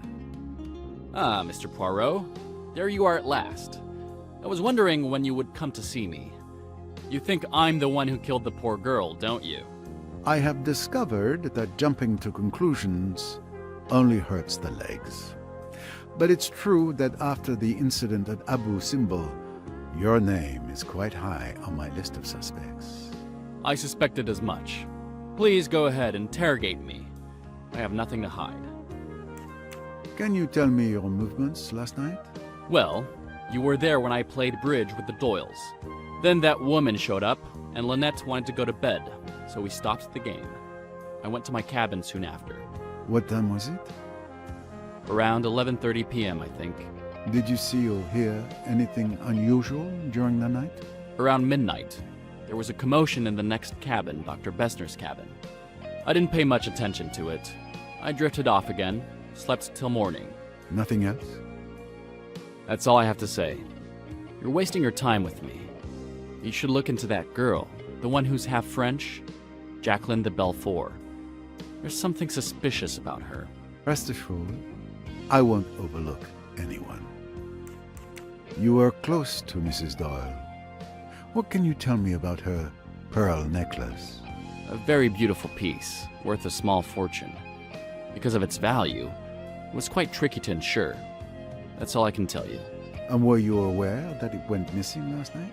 Ah, you see? I was right to have it insured. Your cabin was searched. We found a note clearly indicating that you used Mrs. Doyle's money, formerly Miss Ridgway, for dubious investments. Nonsense. I merely borrowed the money, as is my prerogative, and unfortunately the investments went awry. All I wanted was to help Linnet diversify her portfolio, but I felt guilty enough. I fully intended to recoup her losses, but such a sum isn't easily gathered at the snap of a finger. Her death suits you then. You no longer need to repay anything, and Mr. Doyle being far easier to swindle than his late wife. Careful, sir. Don't poke your mustache where it doesn't belong. Linnet was like part of my family. I swore to her father on his deathbed that I would look after her. How dare you insinuate that I would take advantage of the death of someone so dear to my heart? I make no apologies. I'm simply following wherever my mustache leads me. I'm sorry to disturb you, Miss Van Schuler. May I ask you a few questions? It would be a waste of time for both of us. It's just a formality. I promise my visit will be brief. What time did you go to bed last night? Oh, there you go, asking questions anyway. I usually go to bed at 10 p.m., but last night I lost 10 minutes because that foolish Cornelia was searching for my shawl, which of course she didn't find. Do you remember? Yes, of course. Did you hear anything unusual? I'm a light sleeper. I was woken up by that vulgar woman, Linnet Doyle's maid, saying, "Good night, madame," in an annoying voice. Then I fell asleep again. Later, I was woken up by some noise on the deck. I don't suppose you can tell me who made the noise. Oh, but I can. I got up to see. Rosalie Otterborn was on the deck in front of her cabin. It looked like she was throwing something into the water. I'm not sure what she was up to, but I'm certain it was her. I saw her face clearly. She went back into her cabin, and I returned to bed. Rosalie Otterborn. At last. Who would have thought this annoying woman would prove to be a useful witness? And do you remember what time it was? I can tell you the exact time. It was 1:10 a.m. by my bedside clock. That was very informative. Thank you, madame. Did you know that Linnet Doyle's pearl necklace had gone missing? No, I didn't. That's a shame. It was one of the few pleasant things to look at on this boat. We found quite an eclectic collection of items in your jewelry box.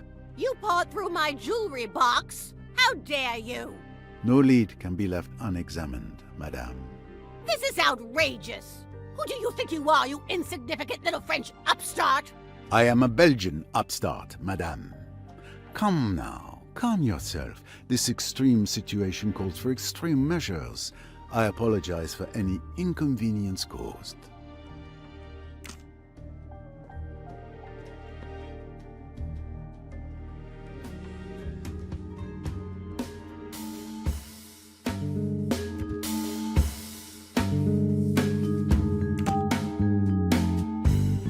Exactly, that's it. Jacqueline de Belfort showed me a small .22 caliber revolver at the hotel in Aswan.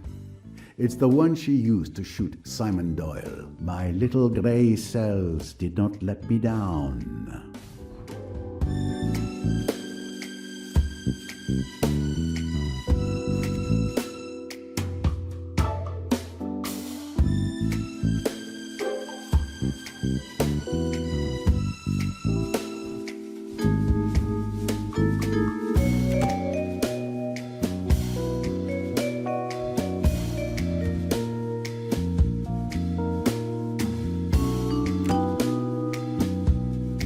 Correct. If someone wanted to drug me, the task is not impossible.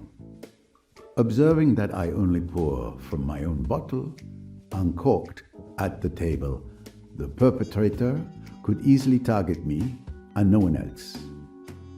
I must go and check on this. Excellent detective work. Naturally.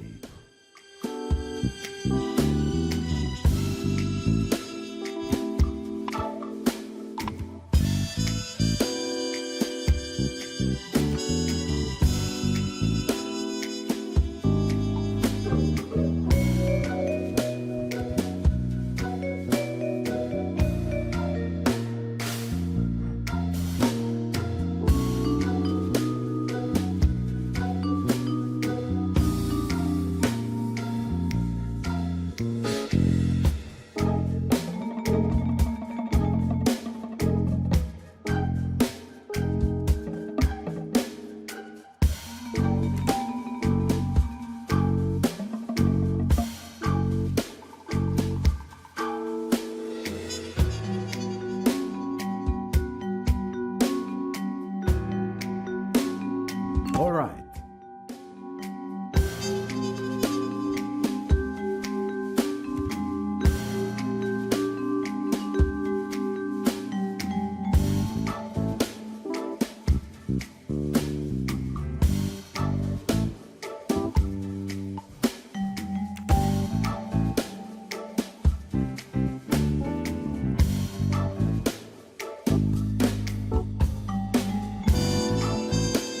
Good thinking.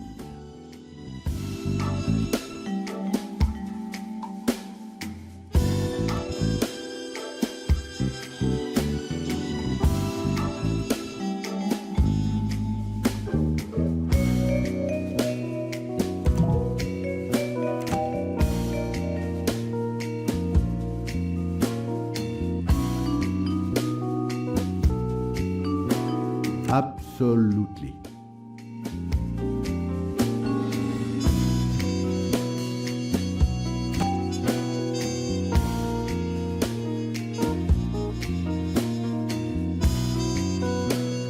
Excellent deduction.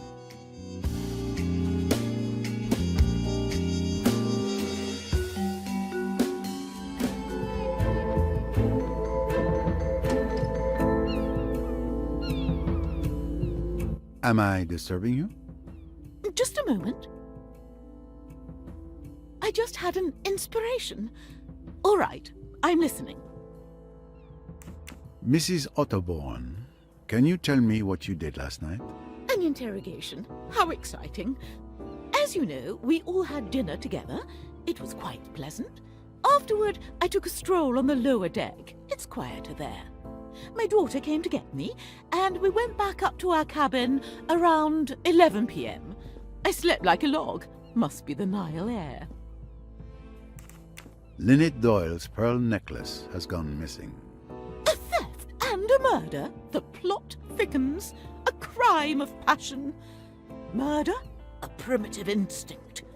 That Jacqueline, with her passionate temperament, obeying the deepest urges of her being, sneaking through the shadows. I see the crime has touched you deeply. Mrs. Otterbourne, my associate found what was hidden in your typewriter. Your little secret. Oh, I don't know what you're talking about. And besides, find me a person on this boat who doesn't have a little secret to hide.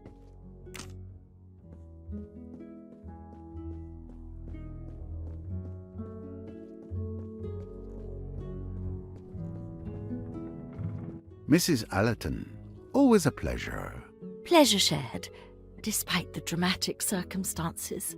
I would like to question you regarding the murder of Linnet Doyle, madame. That poor child. I'm so glad you're here. I'm sure you will find out who did it. That is my intention. I'm sorry to have to ask, but I must get a clear picture of everyone's movements last night. Can you tell me yours? Please don't apologize for doing your job. It's simple. Tim and I had dinner together, and then I went to bed around 10:30 p.m. and slept as well as usual. Nothing particular to report? Now that you ask, it was probably nothing, but I heard a splash.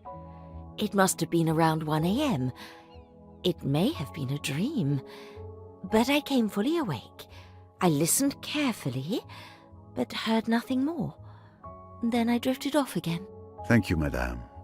Your testimony is very important. What can you tell me about Linnet Doyle's pearl necklace? It's really very beautiful, isn't it? It was stolen last night. Oh, poor child. To be robbed and murdered on the same night. What kind of world are we living in? A very dangerous one, it would seem. Thank you, madame. Mrs. Allerton, we found something in your cabin. Newspaper clippings written by someone named Amanda Bolton, a film critic known for being one of the most outspoken in the industry. Can you tell me why you saved these particular clippings? Cinema and I have a long history, Monsieur Poirot. From a very young age, I was captivated by this fantastic art form. I've seen it grow, evolve from its beginnings to today. It's remarkable how it's changed over the years. This passion made me very demanding, and I simply wanted to express my opinion, so I wrote about it. It was a hobby, but it turns out people enjoy it. Are you saying that...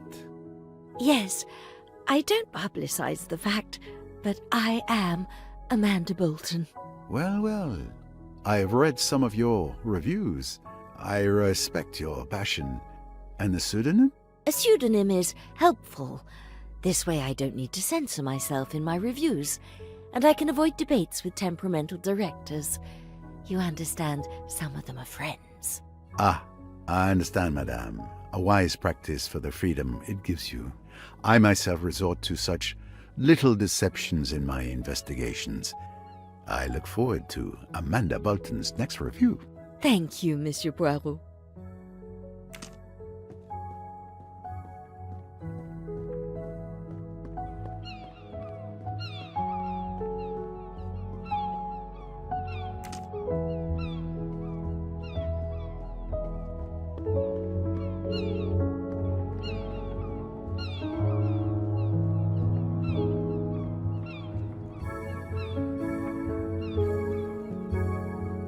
Good morning, Mr. Belfort.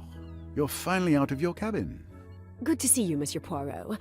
Yes, your colleague came by a while ago and told Miss Bowers and me that all the cabins must be searched.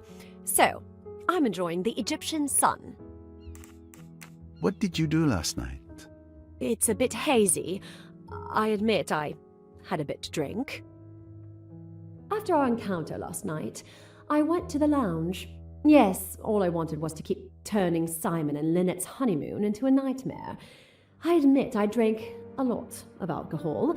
Well, I decided what to do to cause a nice little scene.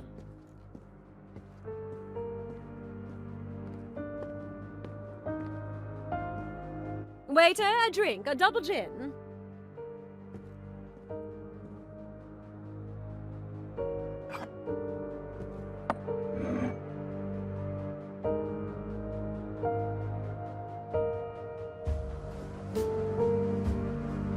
to revenge.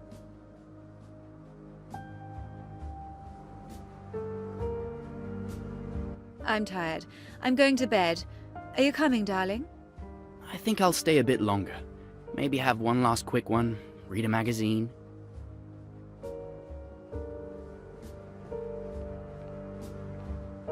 Well, I suppose that's it. I'm going to head out too. Have a good evening.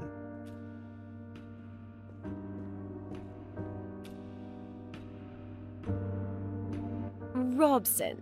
Cornelia, right? Tell me about yourself. About me? I'm not very interesting. Who are you? Where are you from? I want to know everything. Why are you interested? Why are you avoiding my questions? We girls must stick together. I kept questioning Miss Robson about her tiny, boring life, doing everything I could to make her stay. I absolutely wanted to make Simon uncomfortable, but he remained impassive, pretending I didn't exist.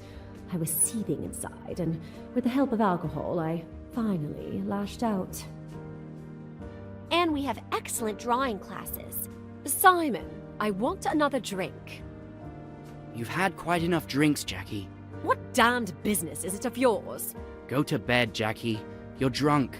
If you're embarrassed, Simon dear, you'd better leave the room.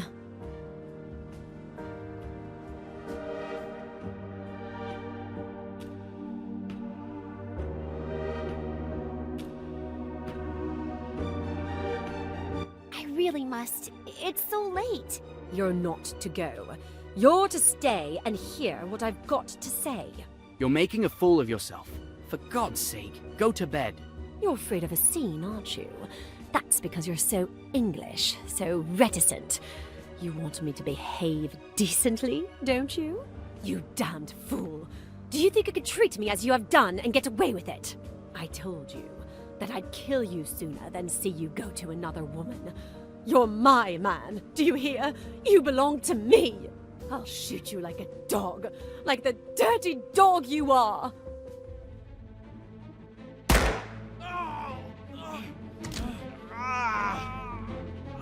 Mr. Hayashi! Mr. Hayashi! She shot him!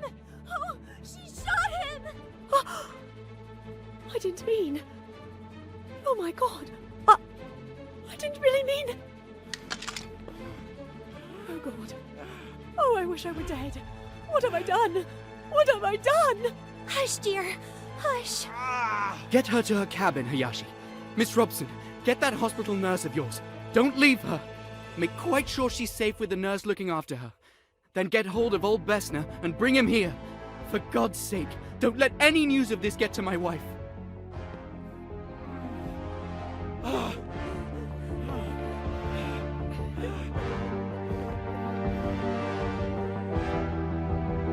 I'll drown myself! I'll drown myself! I'm not fit to live! Oh, Simon! Simon! Better get hold of Miss Bowers. I'll stay while you get her. I must go to him! Oh, Simon! Simon! How could I? Let me go! Let me throw myself overboard! Let me kill myself! You must stay here. Don't make a fuss. Pull yourself together. It's all right, I tell you.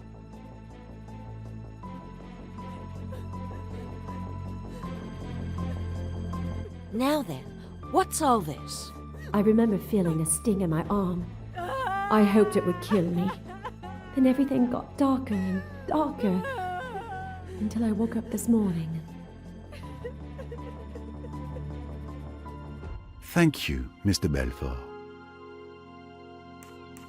Mrs. Doyle's pearl necklace went missing last night. Do you know anything about it? A theft? Could someone have killed her for a piece of jewelry? Did you know that a J was also found traced on the wall, using the victim's blood? You really think that... I didn't do it? I didn't do it! Oh, please believe me. Everyone will think I did it, but I didn't. I didn't. It's awful. I wish it hadn't happened. I might have killed Simon last night. I was mad, I think. But I didn't do the other. Calm yourself, Mr. Belfort. Don't worry. I will soon have the answer to this whole matter. We found some photos of you and Mr. Doyle in your cabin. Yes, I admit I still hope that he will come back to me. I don't want to lose those beautiful memories with him. I understand. But be careful with the ghosts of the past. As comforting as they might be, they may only prevent us from moving forward. Thank you, Mr. Poirot. But I can manage my life on my own.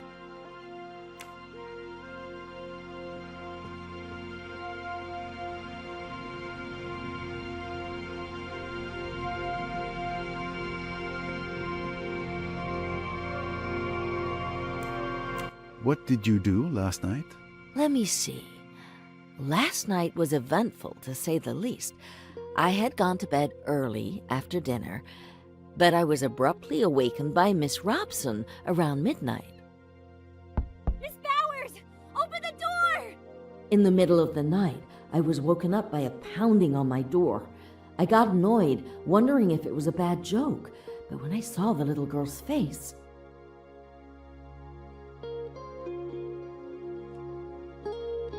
Miss Robson, what's happening? Are you all right? Oh my god! It's Mr. Belfort! She shot Mr. Doyle! She keeps saying she wants to kill herself! We need you! And Mr. Doyle, is he all right? He's in the lounge. He has a bullet wound in his leg. Mr. Hayashi will get Dr. Bessner once we've reached Miss de Belfort. If she's left alone, she might harm herself.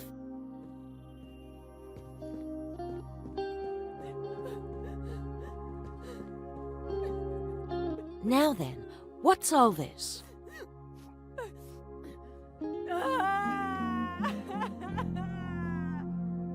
Is there anything I can do to help? Not at the moment.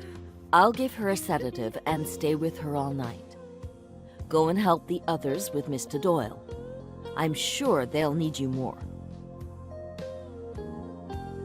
When the little girl came out of the room, I administered the sedative to Miss de Belfort. Within 5 minutes, she was sleeping like a baby.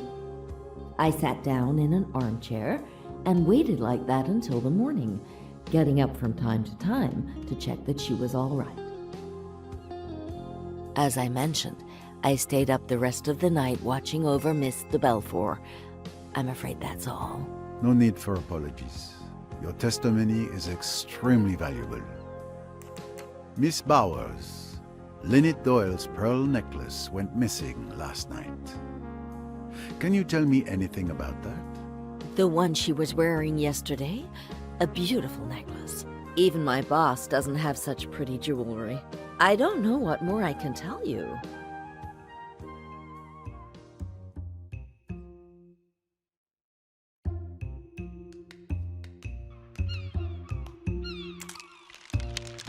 Are you sure you can't tell me anything more? What are you implying, Monsieur Poirot?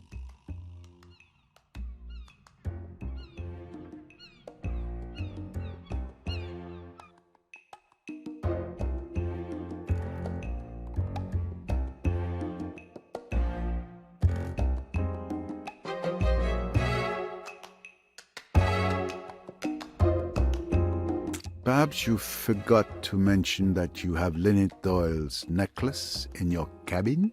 Oh, I see. So you found it. But it's really not what you think. Will you kindly explain, Miss Bowers? Miss Van Schuler, she can't help it, you know. But she does take things. Especially jewelry. That's really why I'm always with her. It's not her health at all. It's this little idiosyncrasy. I keep on the alert, and fortunately, there's never been any trouble since I've been with her. And she always hides the things she takes in the same place. So that makes it very simple. How did you discover they had been taken? I look each morning. They were in her jewelry box this morning. I went along to put them back, hoping that Mrs. Doyle wasn't up yet and hadn't discovered her loss. But there was the captain standing there, and he told me about the murder, and that no one could go in. So then, you see, I was in a regular quandary. But I still hoped to slip them back in the cabin later, before their absence would be noticed. You see, the Van Schuler family is so particular. They would naturally be averse to scandal of any kind. It would never do if this got into the newspapers. But that won't be necessary, will it? You can count on my discretion. I have one more question. Miss Van Schuler is a kleptomaniac. Has she also a tendency to homicidal mania? Oh dear me, no. Nothing of the kind. You can take my word for it, absolutely. The old lady wouldn't hurt a fly. And at last, we have the entire story. Thank you for your honesty. And rest assured, I won't bring up the matter with Miss Van Schuler. Thank you. I don't think Miss Van Schuler noticed it. But just to be sure, I counted the pearls on the necklace. There are 33. 33? That's not what I remember. I wonder if there is a photo of Mrs. Doyle wearing the necklace to verify the number of pearls.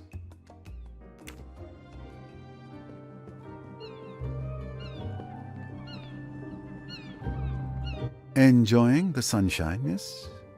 It would be a crime not to, would it not, on such a beautiful day? It's more the tranquility of the place that drew me here. I understand. Don't worry, this will only take a moment. What can you tell me about last night? My mother and I went to bed around 11 o'clock. Rats! There I am again, securely tied to her apron! I didn't hear anything except some commotion near Dr. Bessner's cabin. It was stifling in our cabin. I couldn't sleep.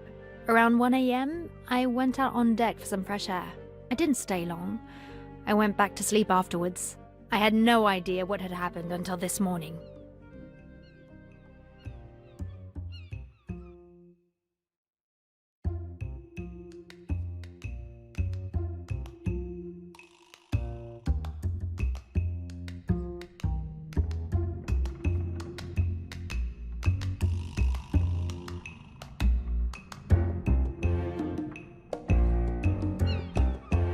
She's lying. But why?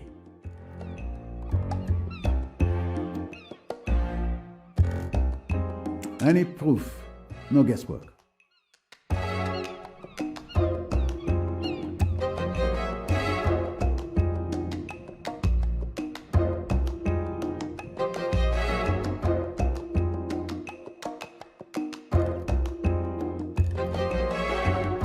Are you absolutely sure you were just taking a walk? What do you mean? Of course I'm sure.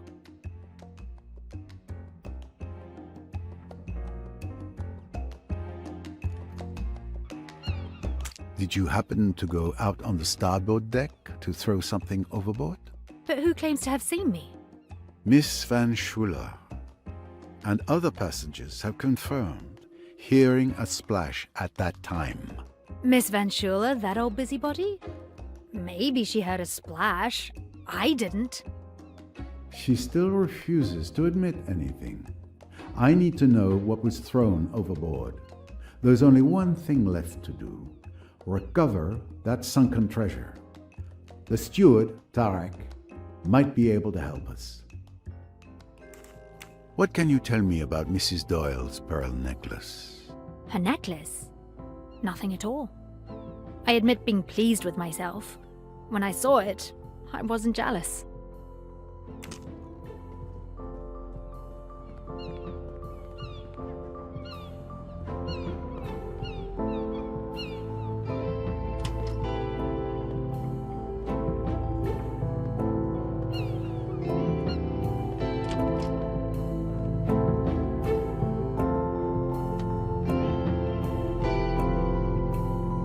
Good morning, Captain. Ah, Mr. Poirot. My turn to be interrogated for your investigation? Nothing to worry about. It is the detective's routine to ask questions. What did you do last night? Well, I have a new hobby recently. role-playing games. It was an American tourist who taught me a few months ago, and I got completely hooked. The game we play is called Pyramids and Sphinx. I converted the chef and Samir, and we play almost every evening. I'm the game master. I adjust the scenario as we go along. They never know what diabolical plan I have in store for them. It's always a mystery. Have you ever played it? I've had a similar experience from time to time. When did you start playing? We started at 10 p.m. as usual, and Samir joined us around 11:30 p.m. It lasted until about 3 a.m., I think. And did anyone leave during the game? Not even to go to the bathroom. We were also involved in it. Imagine that.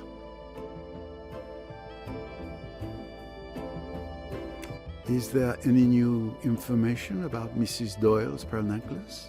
I don't know if it's relevant, but I've only seen pearls like those once before. They are found only in the Sea of Japan.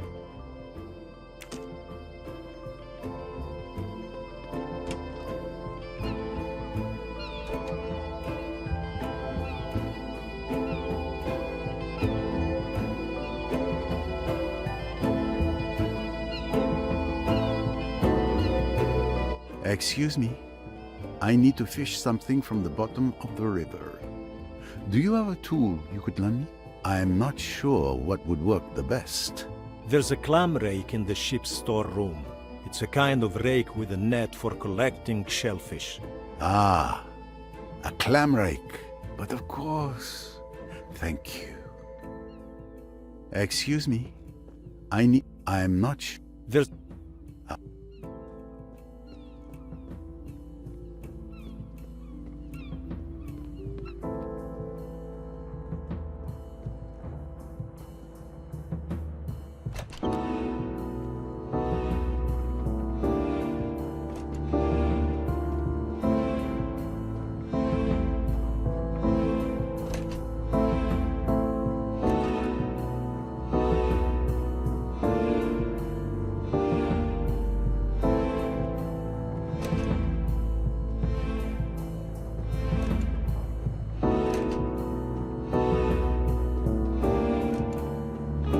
I doubt Miss Royce has ever used one, but I expect she's a fast learner. With this, Miss Royce should be able to fish out what Miss Otterbourne threw in the water. I'm not really dressed for it these days.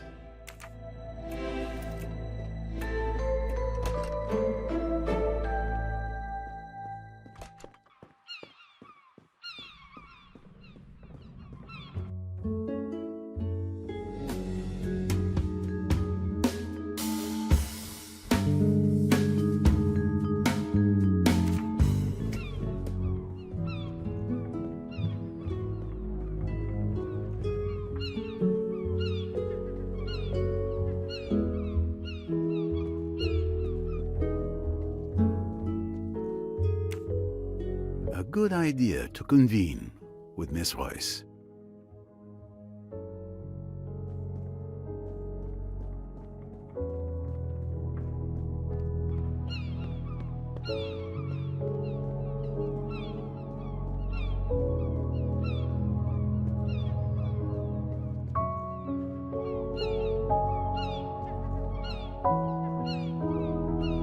Excuse me, Tarek. I wanted to thank you for letting me speak to the captain this morning. Ah, Miss Royce, I'm sorry for making you wait on the dock. I could do nothing until the captain arrived. Those were my orders.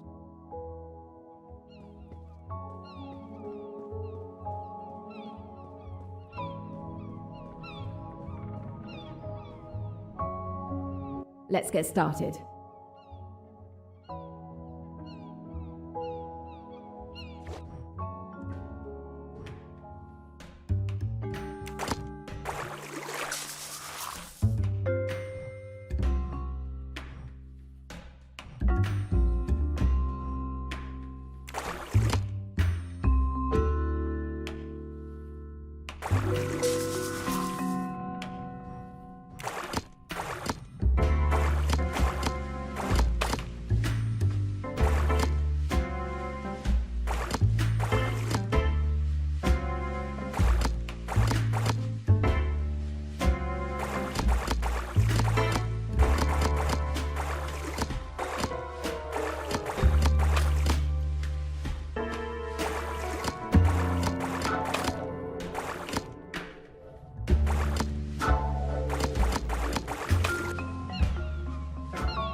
It has been damaged by water. Not very interesting. Yuck. Ah, my collection is growing.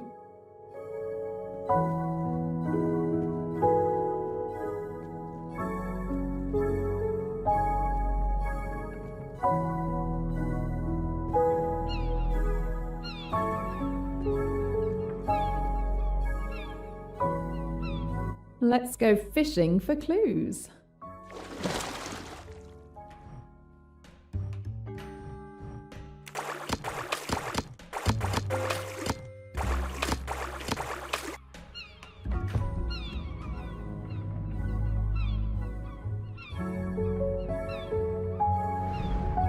Disgusting.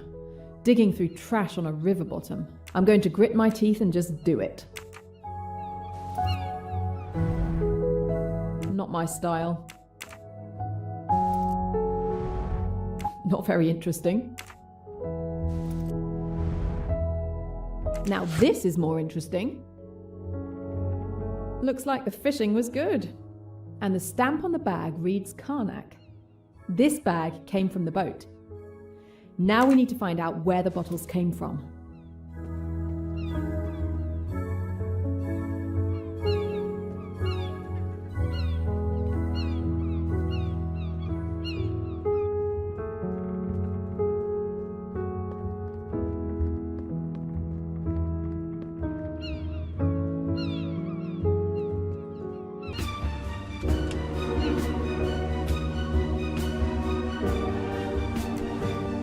These traces seem to match the bottles fished out.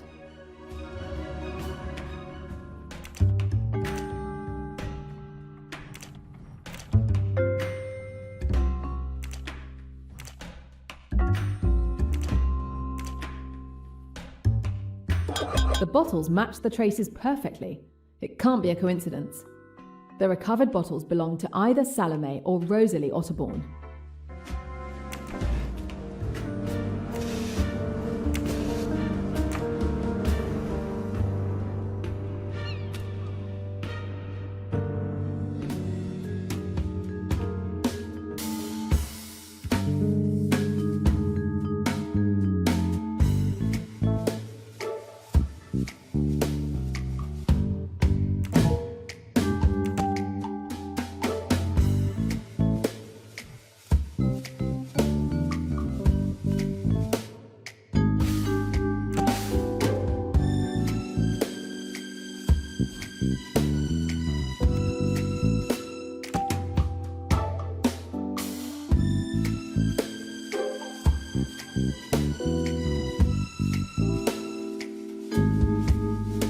Yes, that's exactly it.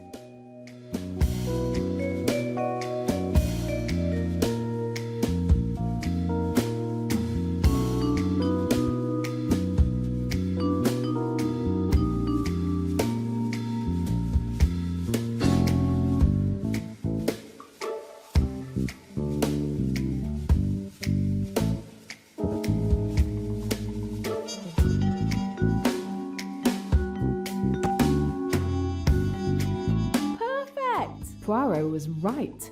There is indeed a difference between the two necklaces. The one Miss Bowers had is definitely a cheap imitation. We need to figure out who could have swapped this one with the real necklace. That one's for you, Emmy.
Time to see what Mr. Poirot has learned.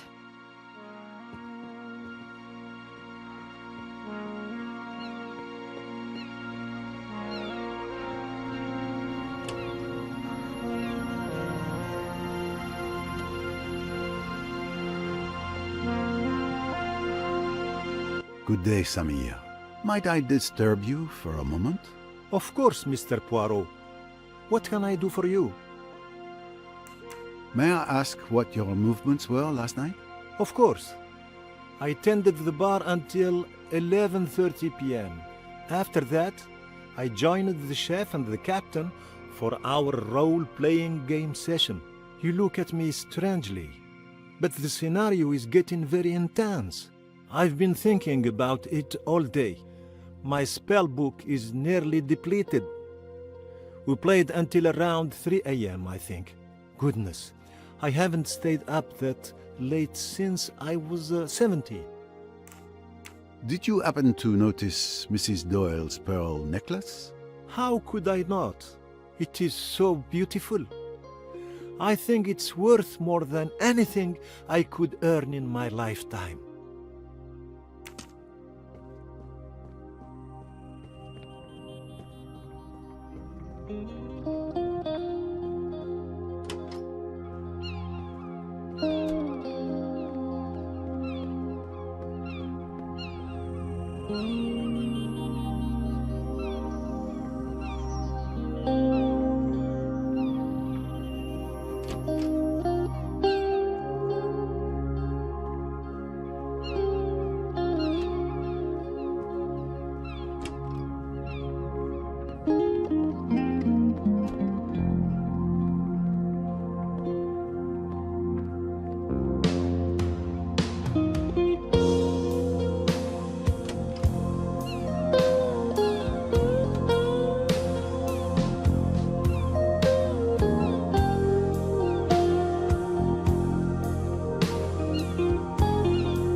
That's my personal bottle. Well, an experiment is necessary to find out if it's been drugged. I must find a way of making sure there was sleeping powder in my wine.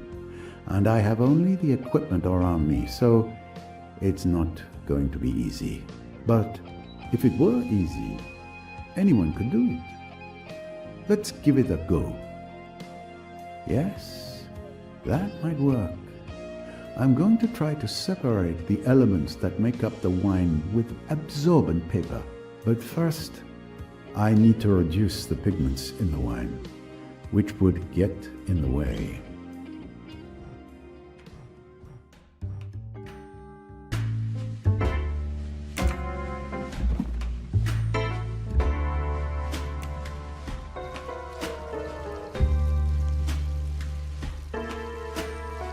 As I suspected, the violet pigments present in the wine mask the results of the experiment. I need to find a way to attenuate them.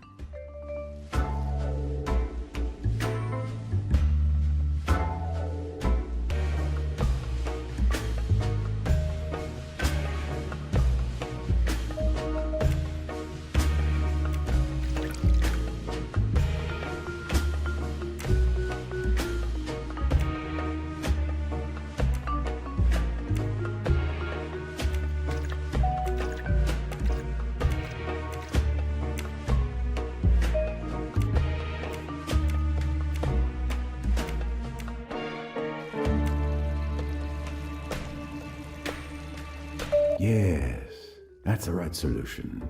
The wine is transparent enough to see the result without masking it. And there is indeed an intruder.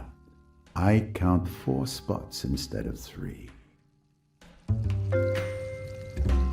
Come now, Poirot. Come now, Poirot. As I expected, my wine does contain a chemical compound that shouldn't be there. Something has been added to it.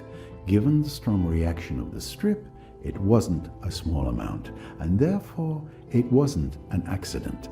Someone has deliberately drugged me. Exact. Someone did drug me last night. But why? It's logical. Any meticulous criminal would want to avoid having Hercule Poirot present and alert during his misdeed. So he would have drugged me to remove me as a threat.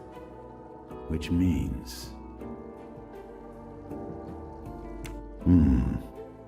This clue proves that the crime was carefully premeditated. The fact that my bottle had been drugged before the murder, possibly several hours before, proves that the killer had as long as an hour or more before removing me as a danger.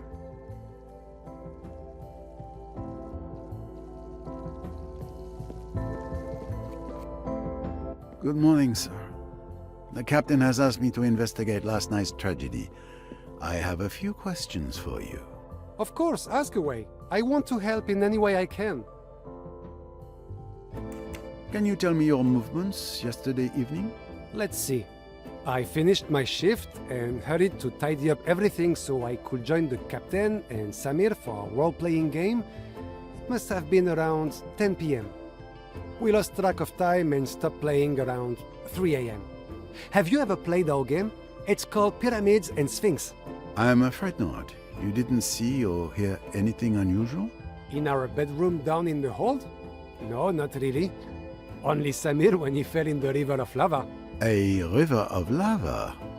How unfortunate. What can you tell me about Mrs. Doyle's pearl necklace? Nothing, I'm afraid. I didn't notice it. I didn't even know who she was until I heard about her death.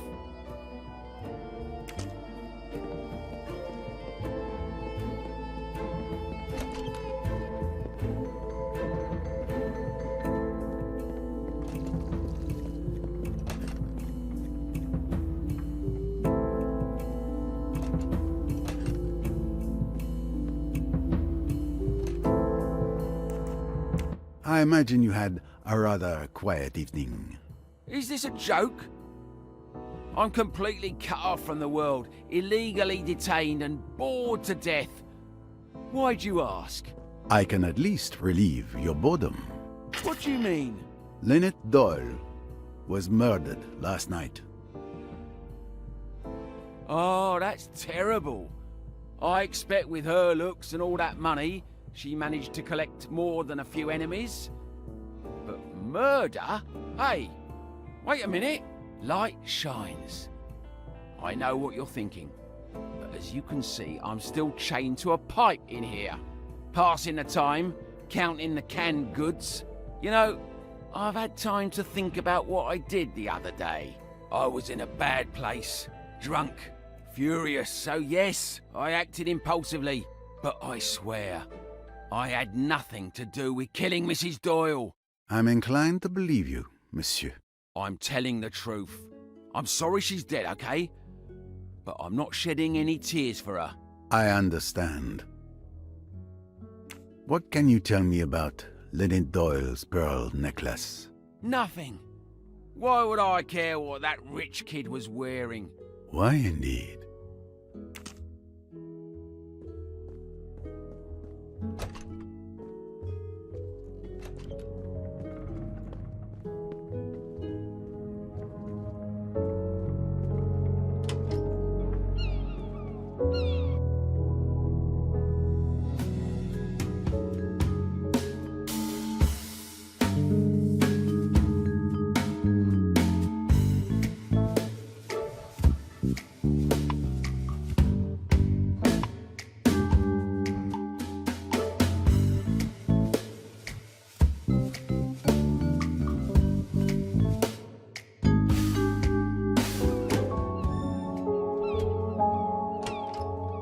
Can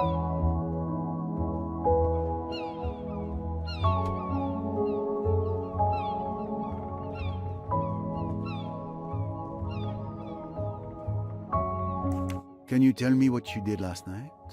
Like every night, I get off the boat for the curfew watch. The captain raises the gangway, and I stay on the dock all night to ensure that no one boards or disembarks during the curfew. And no one could have boarded or left the boat during the night? No, no one, not even me. And this morning, when the gangway was lowered, the captain asked me to stay here and continue to keep watch. Since then, only Miss Royce has asked to come on board.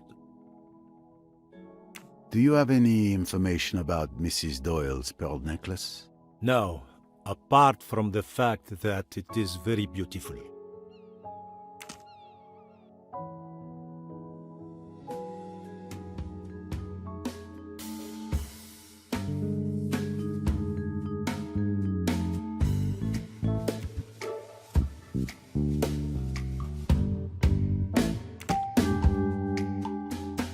Great.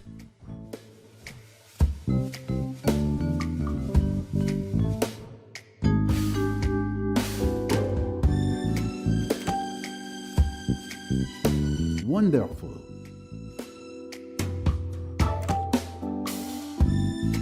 Mission accomplished.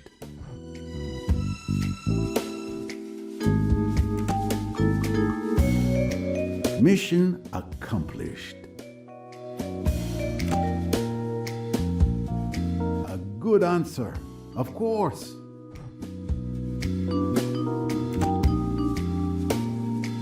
Score 1 for the forces of good.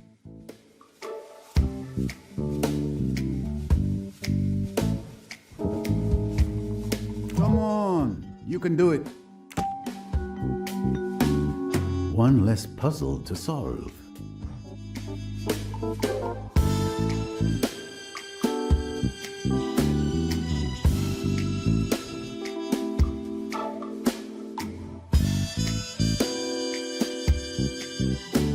Unfortunately, this can't be right.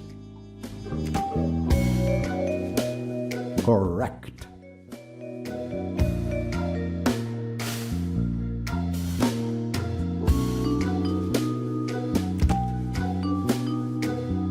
One less puzzle to solve.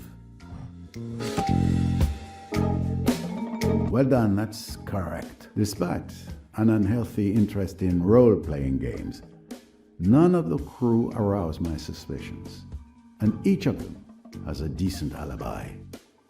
Another victory for Poirot, of course.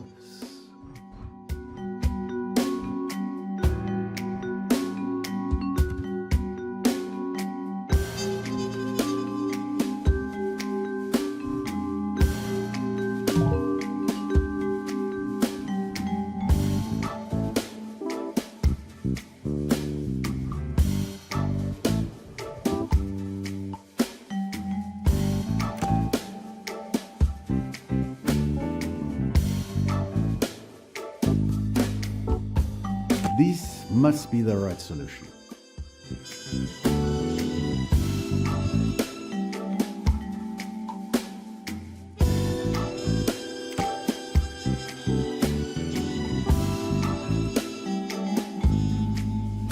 That's fair. I think I understand how the murder happened. I should present my findings to Miss Royce.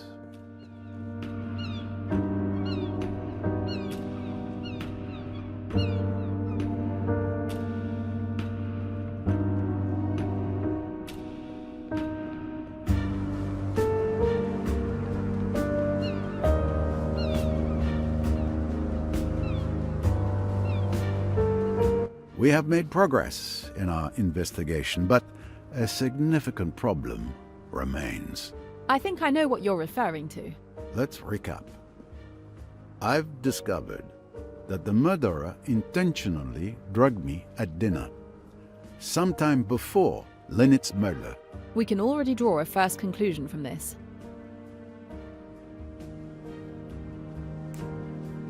The crime was premeditated. It couldn't have been improvised. Exactly. The revolver that was used to kill Linnet Doyle is a key piece of evidence. Agreed.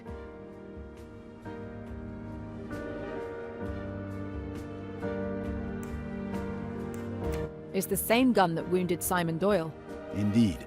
The weapon that killed Linnet and Jackie's weapon, which disappeared from the lounge, are both .22 caliber, and most likely the same weapon. Therefore, the murderer must have retrieved it from the lounge to kill Linnet Doyle, taking advantage of the commotion caused by Mr. Belfort. Yes, it would appear only one person could have committed Linnet's murder.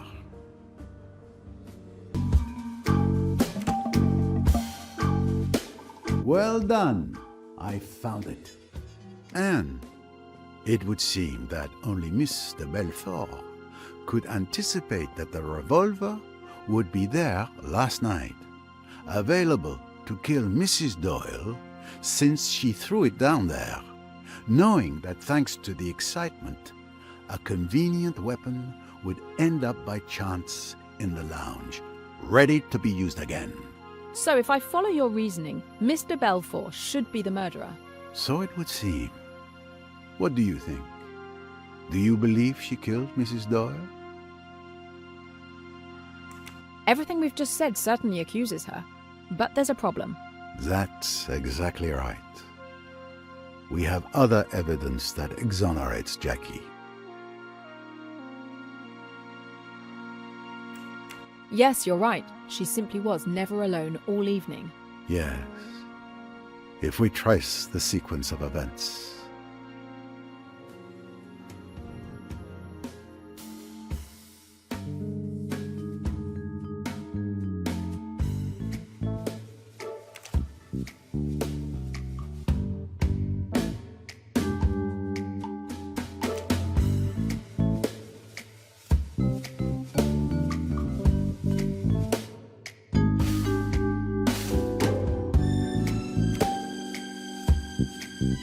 One less puzzle to solve.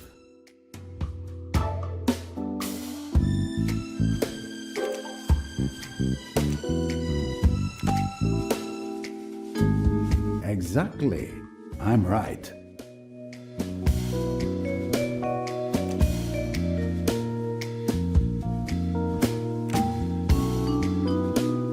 What talent.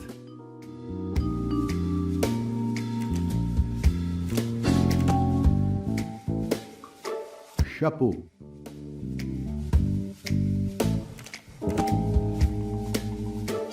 Score 1 for the forces of good. Several testimonies overlap to confirm that Mr. Belfort was never alone from the moment she entered the lounge until this morning.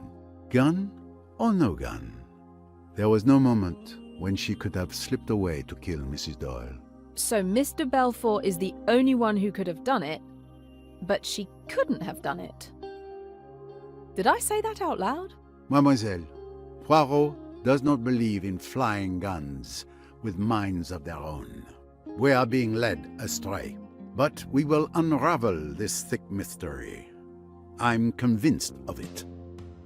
There is still much we don't know. The investigation must continue.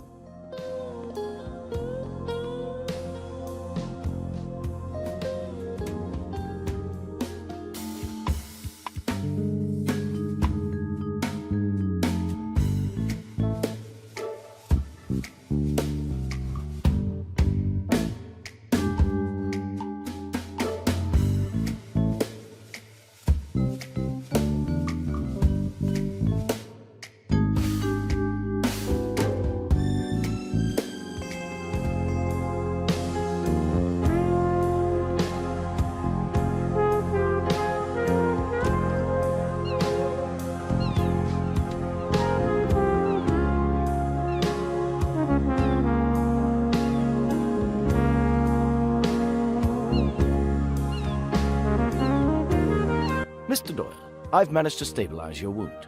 The tibia fracture isn't clean and the bullet is still lodged in your leg. Unfortunately, I can't remove it here. That needs to be done at a hospital. For now, you're prohibited from using your leg. This sounds serious. I hope you're not in too much pain, Mr. Doyle. Ah, Monsieur Poirot, you're here. The painkillers I administered to Mr. Doyle should provide relief for a few hours. Thank you very much, Doctor. My leg pain is insignificant compared to my grief. My Linnet. Dead. Murdered. My deepest condolences once again.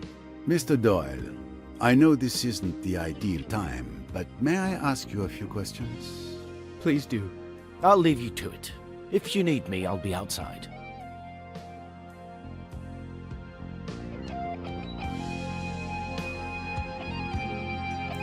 Can you walk me through what happened to you last night? Perhaps walk was a bad choice of words. What a night it was. I'll tell you everything I can remember, if it will help catch Linnet's killer. After you left, we continued playing bridge for a bit. Waiter, a drink, a double gin. Simon, are you playing or what? Sorry.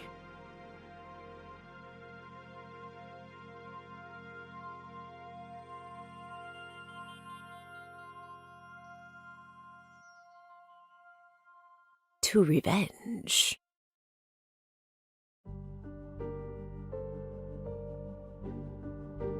I'm tired. I'm going to bed. Are you coming, darling? I think I'll stay a bit longer. Maybe have one last quick one, read a magazine.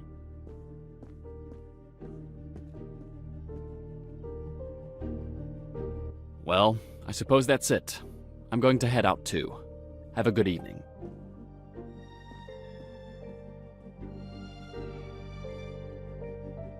I was trying to read my magazine, but I couldn't concentrate, with Jackie doing everything to make herself the center of attention with Miss Robson. She clearly wanted to get to me, but I didn't let anything show. We were engaged in a duel of patience, and I was determined to win this time.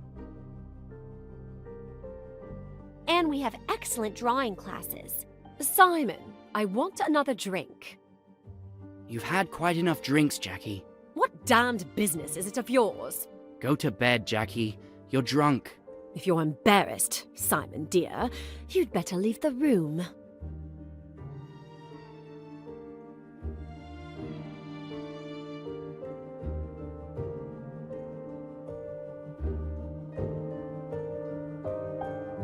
I really must. It's so late.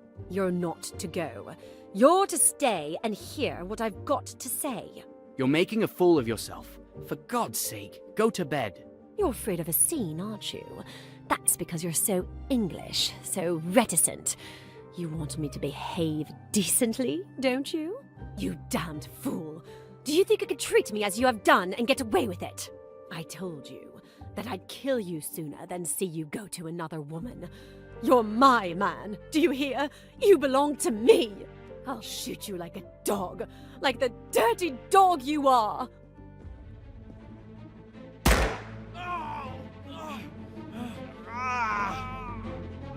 Mr. Hayashi! Mr. Hayashi! She shot him! Oh, she shot him! Oh, God. Oh, I wish I were dead. What have I done? What have I done? Hush, dear. Hush. Get her to her cabin, Hayashi. Miss Robson, get that hospital nurse of yours. Don't leave her. Make quite sure she's safe with the nurse looking after her. Then get hold of old Bessner and bring him here. For God's sake, don't let any news of this get to my wife. They left me alone in a lounge for 5 minutes or so. My leg was killing me. But all I could think of at the time was that it was I, through my deeply selfish actions, who had caused Jackie to commit such an act of hatred. I had caused her so much grief. I deserved much worse than a bullet in the leg.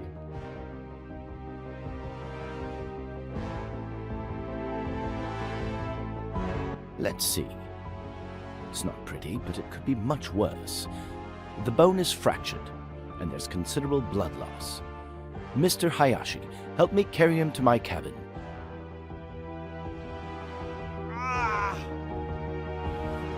Perfect. Come and help us. You'll be more useful than Mr. Hayashi, who I see is in the process of collapsing. You're not going to let me down, are you? Don't worry. I'll do what I can.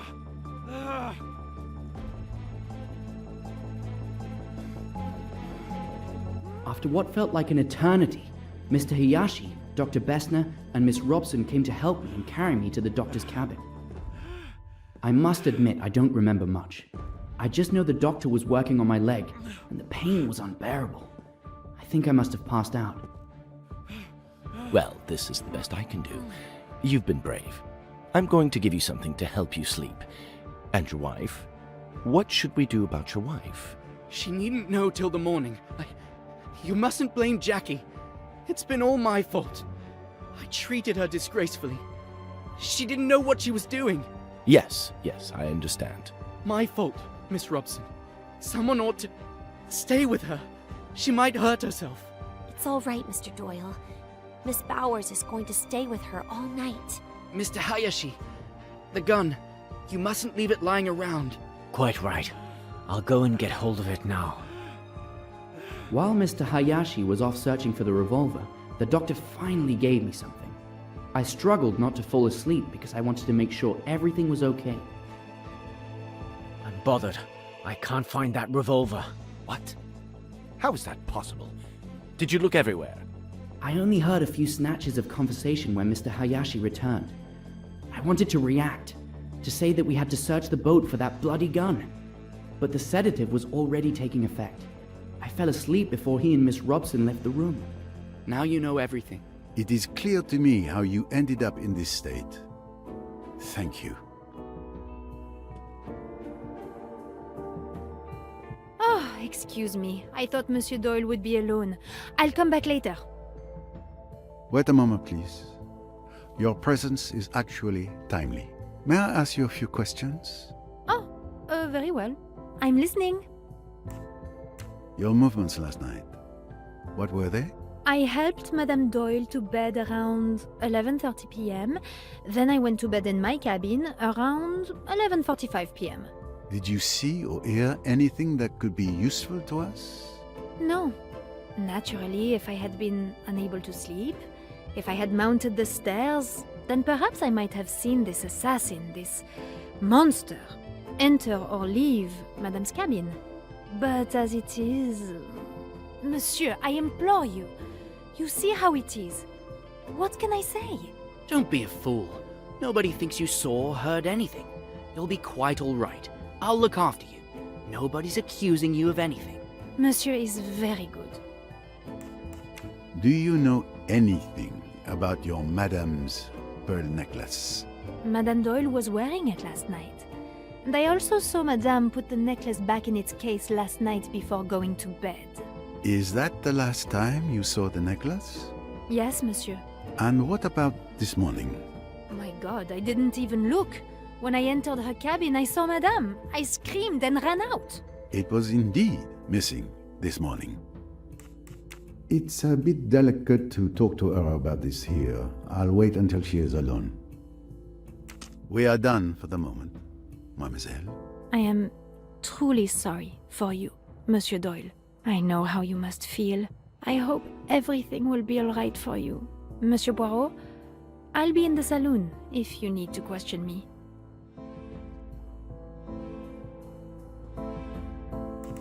Your wife's pearl necklace has gone missing. Any idea where it might be? Gone missing? The necklace was stolen? That's why Linnet was killed? A robbery gone wrong? It is indeed a hypothesis at this stage of the investigation. Please, Poirot. Please catch the murderer. That is my intent, Monsieur Doyle. It seems you enjoy playing at the casino, Mr. Doyle. It's a pleasant vice, nothing more. But alas, you don't seem to win much, judging by the few chips found in your cabin. Well, what can I say? There's always tomorrow. To tell you the truth, I locked my low-value chips in that box to ward off bad luck. It was a friend who's a fortune teller who advised me to do that. I didn't know you were superstitious. I'm not really, but it doesn't hurt to try.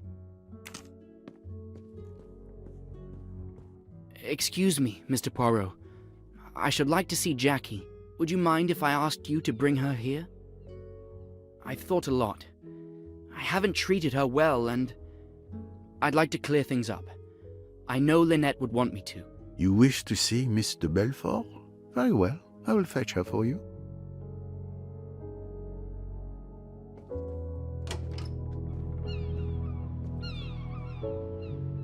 What happened to you last night, Dr. Bessner?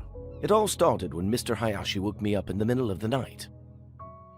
I was asleep when I heard someone knocking on my door. I got up quickly, wondering what they could possibly want with me at this late hour. Dr. Bessner. Who's that? Stop making such a racket. It's Doyle. He's been shot. Mr. Belfort shot him. He's in the salon. Can you come? Let's see. It's not pretty, but it could be much worse. The bone is fractured, and there's considerable blood loss. Mr. Hayashi, help me carry him to my cabin.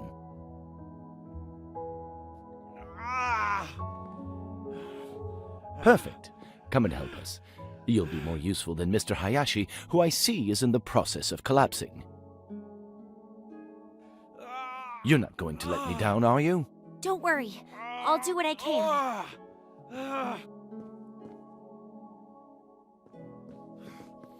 Luckily, the young lady was there. She kept a cool head and was a great help in getting Mr. Doyle to my cabin. And without proper equipment, I had to improvise. Honestly, I'm quite proud of the result. However, poor Doyle was in agony. Well, this is the best I can do. You've been brave. I'm going to give you something to help you sleep. And your wife? What should we do about your wife? She needn't know till the morning. You mustn't blame Jackie. It's been all my fault. I treated her disgracefully. She didn't know what she was doing. Yes, I understand. My fault, Miss Robson. Someone ought to stay with her. She might hurt herself. It's all right, Mr. Doyle. Miss Bowers is going to stay with her all night. Mr. Hayashi, the gun. You mustn't leave it lying around. Quite right. I'll go and get hold of it now. Thankfully, I had some morphine on hand. Without it, I think Mr. Doyle would have had a very rough night. And then Mr. Hayashi returned from the lounge. I'm bothered. I can't find that revolver. What? How is that possible? Did you look everywhere? Of course, I looked everywhere. It dropped out of the girl's hand. She kicked it away and it went under a settee. It isn't under that settee now. But who could have taken it? It's curious, that. But I don't see what we can do about it. Both of you go to bed. I'll watch over him tonight. And thank you. Your help has been invaluable. I did my best. Good luck. Thank you, Doctor. After dismissing Mr. Hayashi and Miss Robson, I sat down in an armchair. Mr. Doyle was already asleep. I got up several times during the night to re-examine his wound and put my instruments away. Then, in the early hours of the morning, the captain came knocking at my door to tell me that Mrs. Doyle was dead. There. That's how I remember it. Thank you, Dr. Bessner. Now that I have gathered both the testimonies of Dr. Bessner and Mr. Doyle, I am convinced that Dr. Bessner did indeed look after Simon Doyle all night. I am of the opinion that Linnet Doyle's pearl necklace was stolen. What do you think, Doctor? All I can tell you is that I didn't see it in the cabin. Also, during the preliminary analysis of the body, I didn't observe any marks around Mrs. Doyle's neck to indicate the necklace was ripped from her neck. It's likely that she removed it before going to bed. What happened to it then, I have no idea. Thank you for your observations.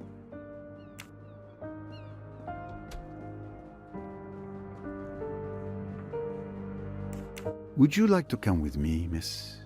Mr. Doyle would like to see you. Simon? He wants to see... me? Yes, of course.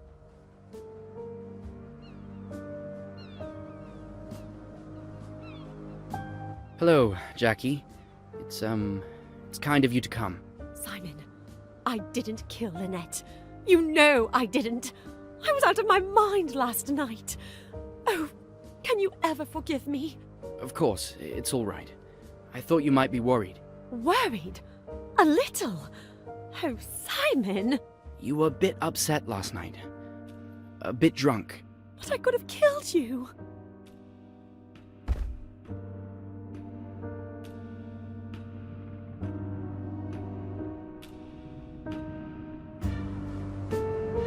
Simon, I'm so sorry. Let's give these young people some privacy. They've been through enough. Thank you, Mr. Poirot. Thanks to you, we've been able to explain ourselves with some privacy. You're welcome.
Score 1 for the forces of good.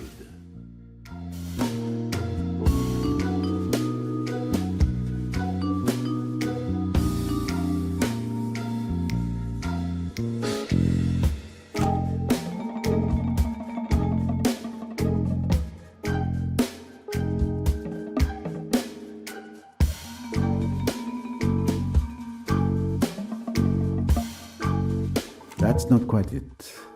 I don't think so. Exactly, that's it.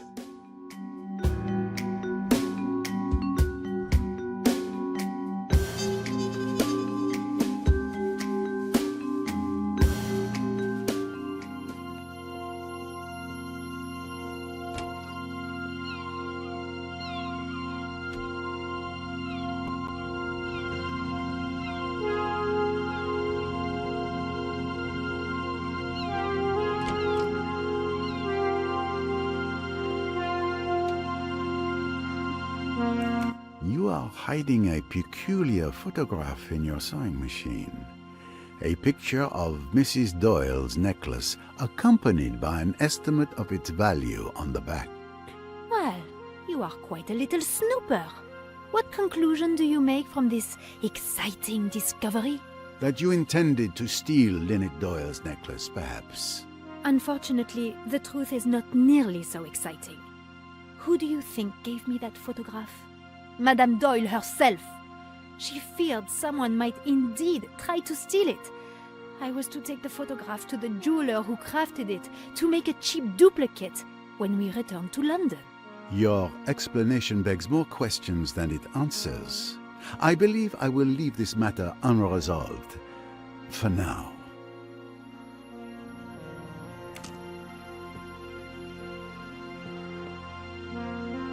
Linnet Doyle's pearl necklace disappeared last night. Can you tell me anything about that? You're the first to tell me the news. I didn't even know it had been stolen. The thief will make a fortune if he can sell it, but he doesn't stand a chance if you're there to stop him.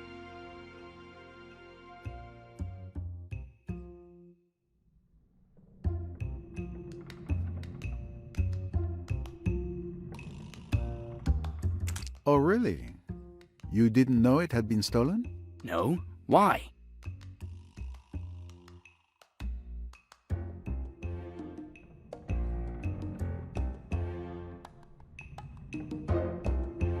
Any proof, no guesswork.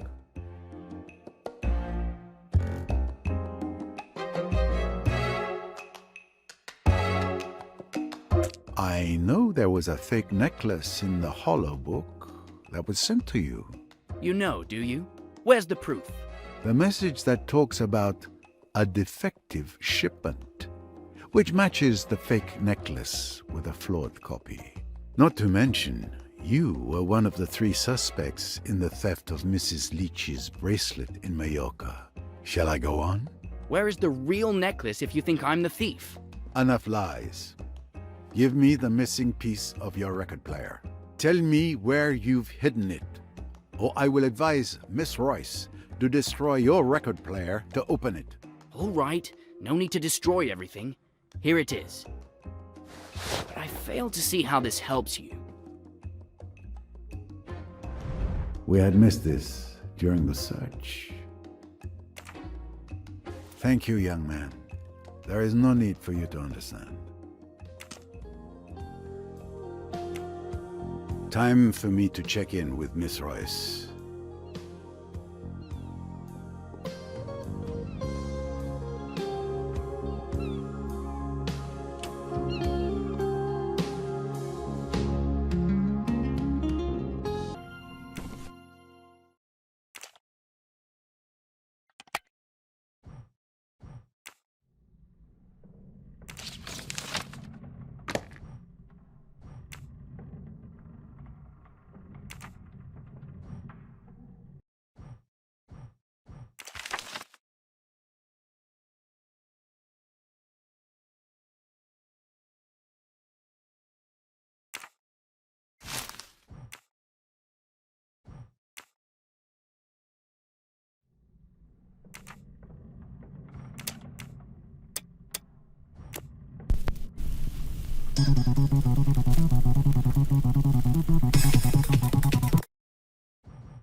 It's strange that these buttons don't do anything.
Bingo!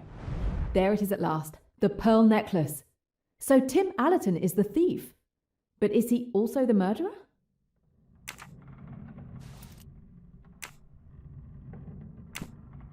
There are still plenty of possibilities to explore. We need to keep investigating.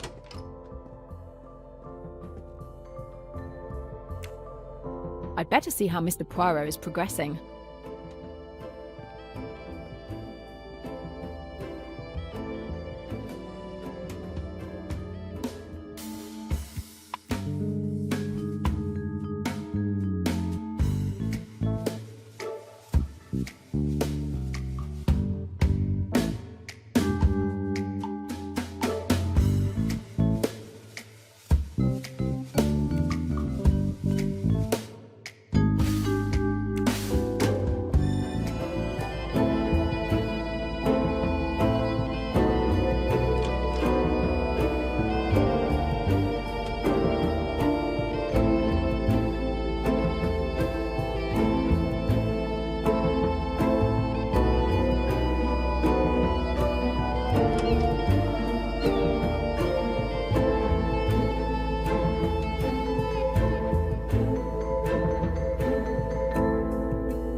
Getting some fresh air?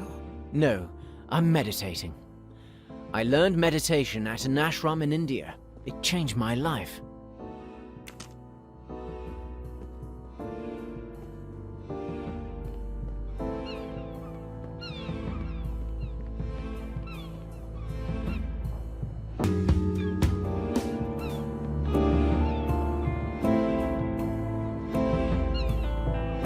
Getting some fresh air? No, I'm meditating. I learned meditation at an ashram in India. It changed my life.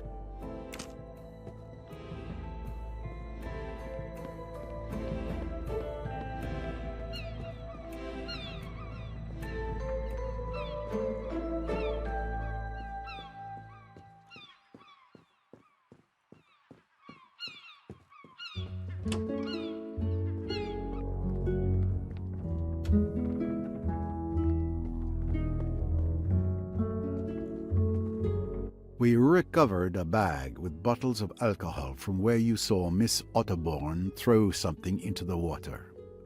Does that remind you of anything?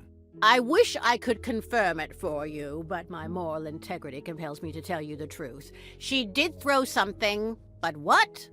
I'm not sure. It is a wonder someone didn't throw her overboard.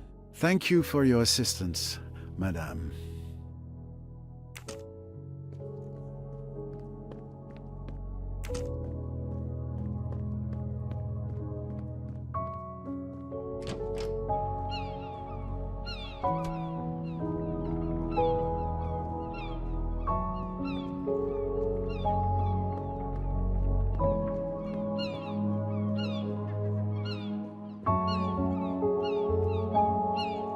We retrieved bottles of alcohol from the spot where you threw the bag. Are you still sure you don't want to amend your statement? Oh, really? And if it had been a tire, would that have been mine too? I'm not responsible for everything people throw into the Nile. What can you tell me about last night? My mother and I went to bed around 11 o'clock. Rats! There I am again, securely tied to her apron. I didn't hear anything except some commotion near Dr. Bessner's cabin. It was stifling in our cabin. I couldn't sleep. Around 1 a.m., I went out on deck for some fresh air. I didn't stay long. I went back to sleep afterwards. I had no idea what had happened until this morning.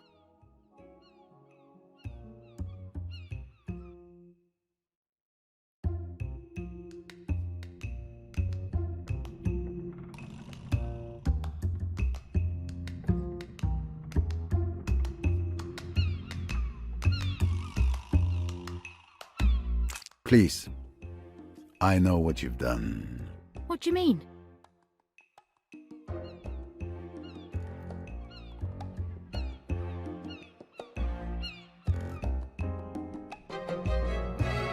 That's enough now.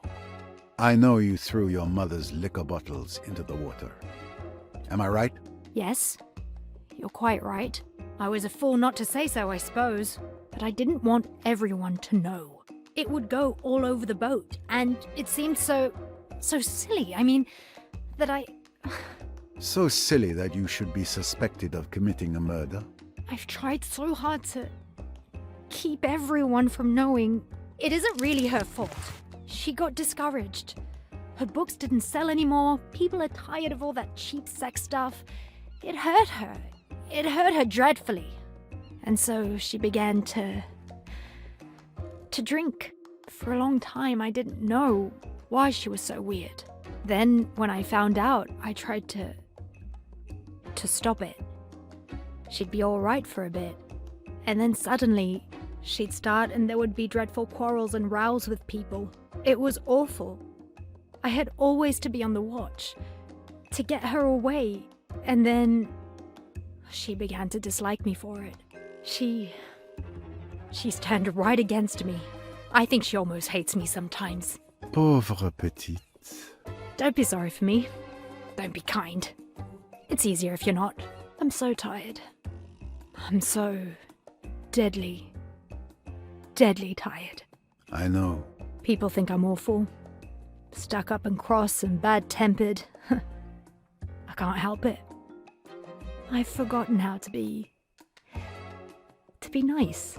You have carried your burden by yourself too long. It's a relief to talk about it. You've always been kind to me, Mr. Poirot. I'm afraid I've been rude to you often. Are you going to tell everyone? No, it is not necessary. Just tell me what I want to know. Now tell me, mademoiselle. Miss Van Schuler saw you.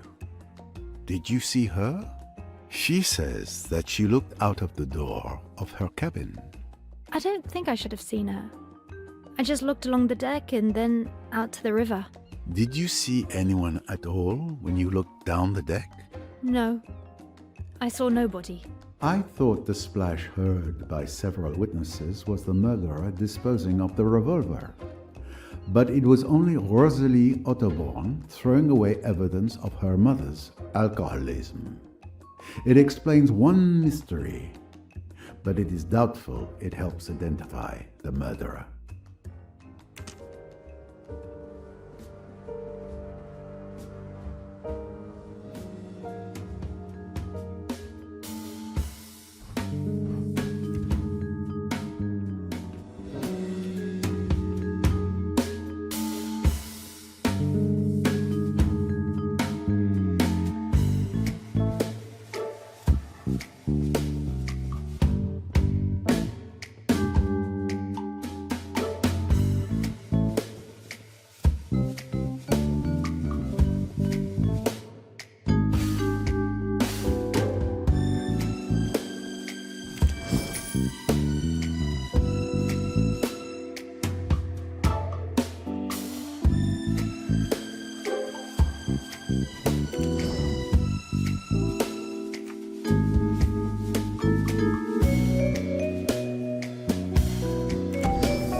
certain pieces of the puzzle are now in place. It's clear that Rosalie must have seen Tim when he came in or out of Linnet's cabin with the necklace. I must confront them.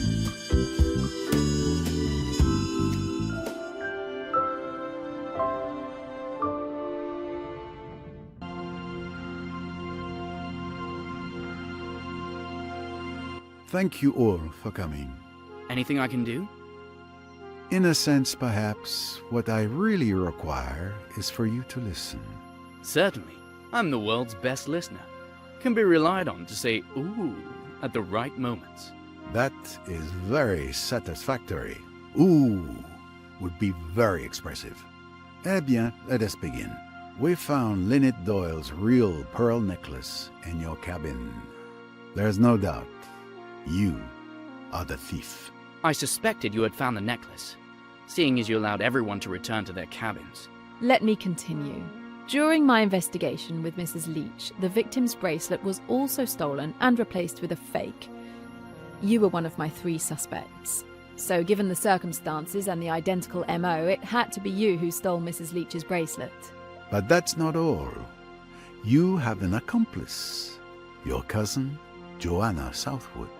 She identifies the jewelry to be stolen at social events, has a fake made, and sends it to you in a hollow book, which is never suspected by customs. Your cousin was a good friend of Linnet Doyle, so it was easy for her to identify and perhaps even borrow the famous pearl necklace, so it could be duplicated. You are the one who handles swapping the real for the fake jewelry. Your plan was perfect because you could prove you didn't know the victim or the existence of the jewelry. You win. It's been a good game, but it's over at last. There's nothing for it now, I suppose, but to take my medicine. Do you realize that you were seen last night? Seen? Yes. On the night that Linnet Doyle died, Miss Rosalie Otterborn saw you leaving Mrs. Doyle's cabin just after 1 in the morning. Rosalie, you saw me? But she didn't say anything. It was my little grey cells that deduced it. Why wouldn't you say you had seen me last night? I thought they might suspect you. I couldn't believe that you'd kill anyone. No, I'm not the strong stuff murderers are made of. I'm only a miserable sneak thief. Don't say that. But why did you do it? You, who has everything. Oh, I don't know. Boredom, laziness, the fun of the thing. A much more exciting way of earning a living than just sitting at a miserable desk all day translating texts. Rosalie, would you... You know what I mean?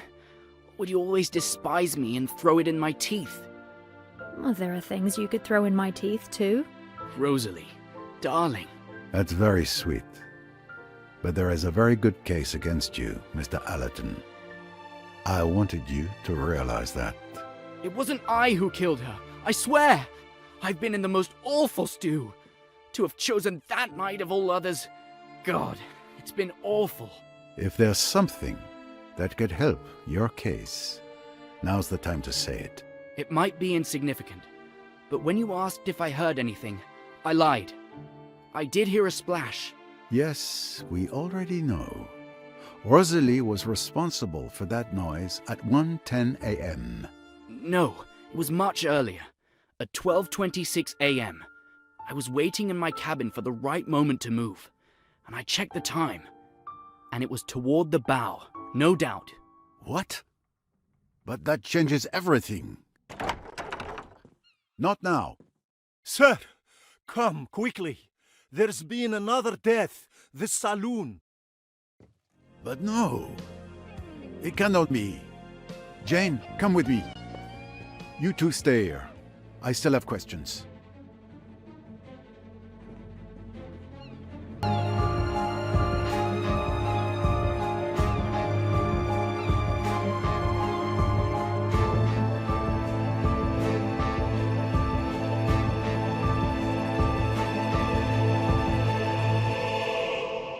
This is horrible. I don't understand. She was reading there just 10 minutes ago. I stepped out and when I came back I found her like this. Step away from the body. Touch nothing. I need to inspect. A torn piece of a $100 note in her hand. A thin weapon, very sharp, has slit the throat. Possibly a scalpel. A ribbon for bundling stacks of notes. There must have been $10,000 here at least, but the money is missing.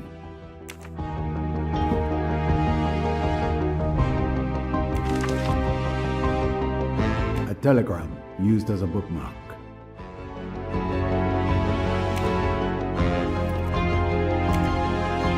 I can already say that Louise Bourget had her throat cut with a sharp object. The $100 notes are nowhere to be seen. And this telegram with a coded message: potato, dress, cradle, 32, beetroot. Potato. Dress. But I know this code. It's the same as the one I found in Mallorca and Cairo. Show it to me.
Here is the message.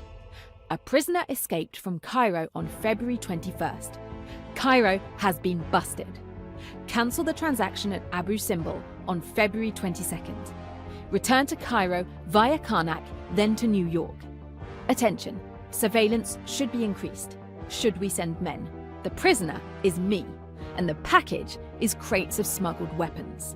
So this telegram was clearly intended for the killer I'm looking for. Louise Bourget could be Emmy's killer.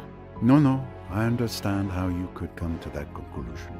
But this telegram was not intended for Louise Bourget.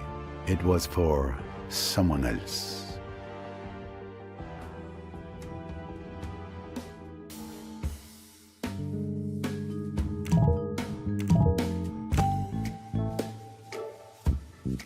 Yesterday, Linnet Doyle mistakenly received this telegram that was meant for Riquetti.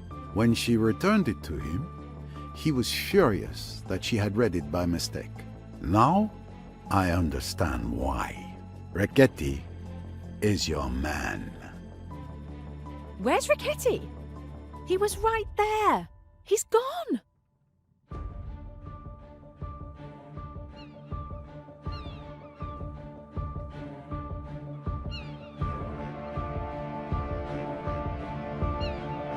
I'm sorry, Mr. Poirot.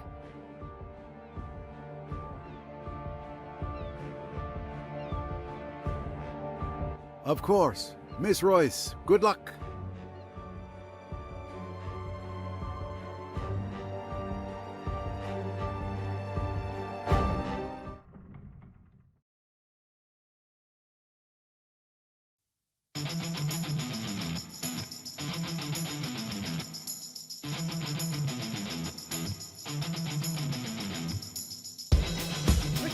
Stop! He couldn't outrun the jeep, so he slashed the tyres.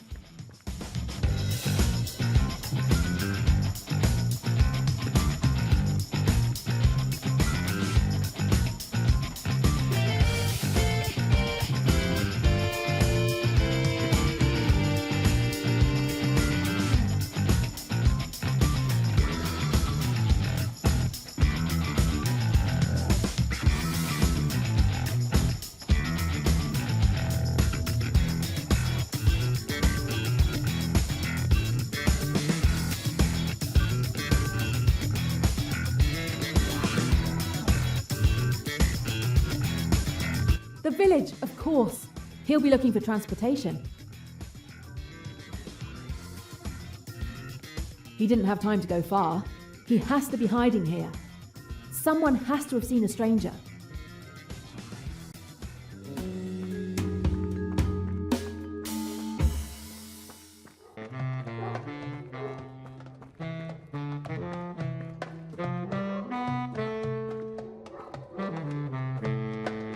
Excuse me, did you see a man run by here?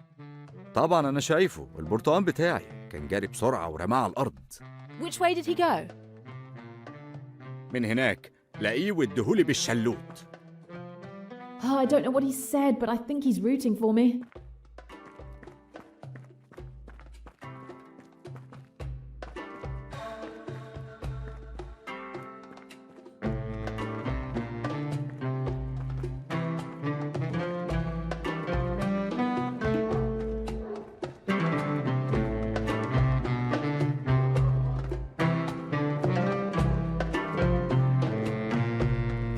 Excuse me, did you see a man run by here? راجل كان بيجري؟ شفته راح من هناك.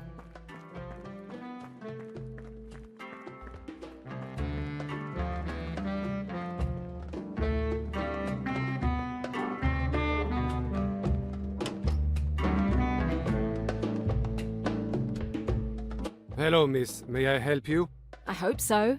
I believe a man came in here a few minutes ago. This is an official office for the mail. Who are you to ask me about other customers?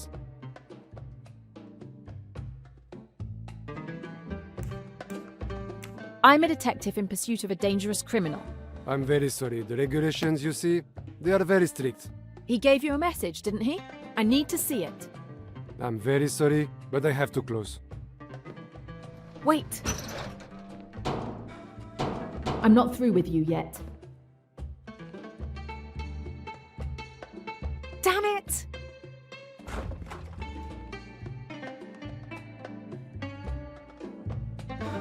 Are you mad?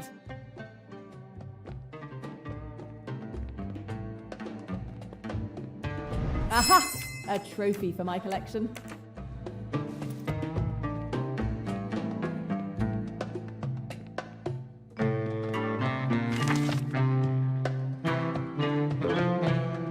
Riquetti is laying low somewhere nearby. I need to find him before he disappears again. It's surprising he didn't use their message encryption system. He's scared. I like him scared.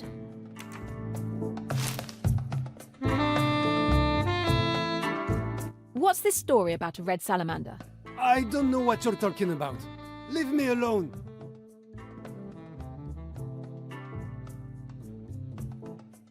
Never mind, I'll manage on my own. Thanks for your cooperation.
The red salamander! I found the hideout!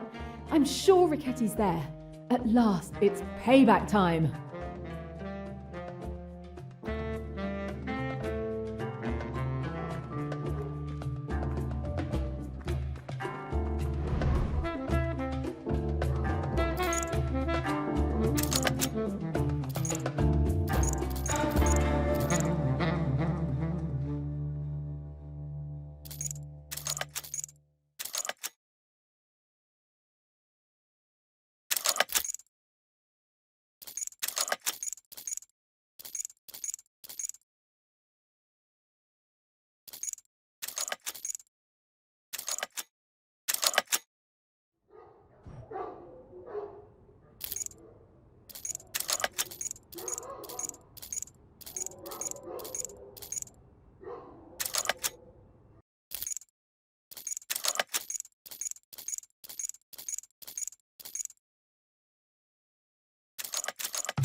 Not on your life! Crap!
Riquetti, give it up. You're trapped.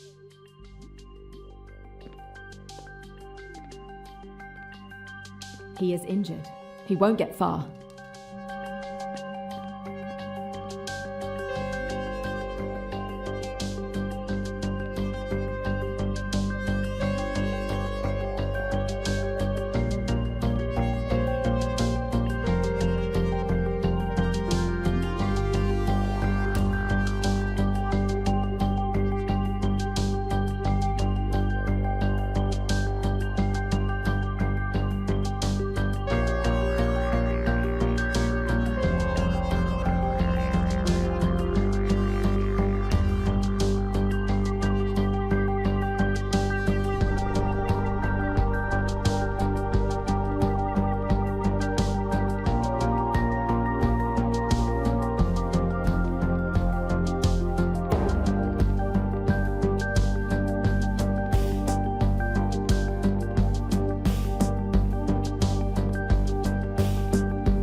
Over for you. You've killed all you're going to kill. I didn't kill that servant, and I didn't kill that stupid rich bitch. Why would I? I barely knew them. Cut the crap. I know you're the spider. And Emmy Duns. Maybe you barely knew her too? You just killed her for the thrill of it? Duns? Name doesn't ring a bell? August 3rd, 1974 in London. You shot her in the street because she had enough evidence to close down AWL. Ah, the Chinese restaurant here. Is that what this is all about? She was snooping around too much for some friends of mine to let her continue. A friend of yours? She was much more than that, you bastard! Listen to me. It was a simple contract. Nothing personal. Who at the Spire ordered the murder? All I can tell you is that Kapoor alerted us that your girlfriend was threatening the organisation. They sent me. Who is they? They didn't sign a purchase order. In that case, what? Am I going to have to settle for you? That suits me fine. At least I'll have avenged Emmy. Do what you think is necessary. I can't stop you now. But know that I'm sorry for your friend. It was just business. It wasn't personal.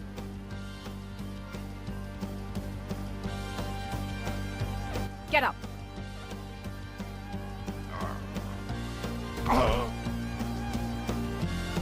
can't do it alone.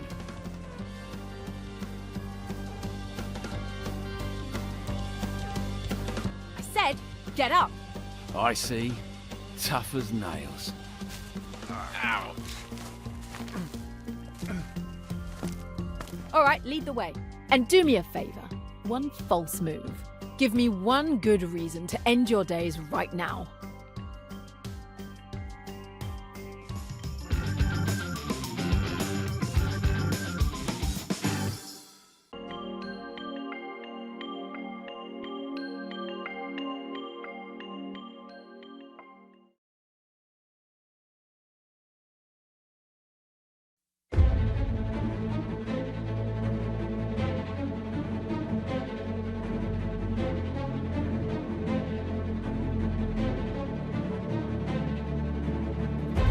Where's Rickety? He was right there. He's gone.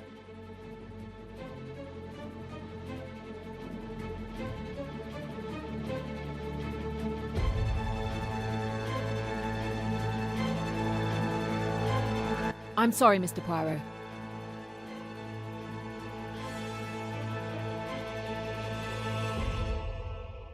Of course. Miss Royce, good luck. What is going on? Another murder?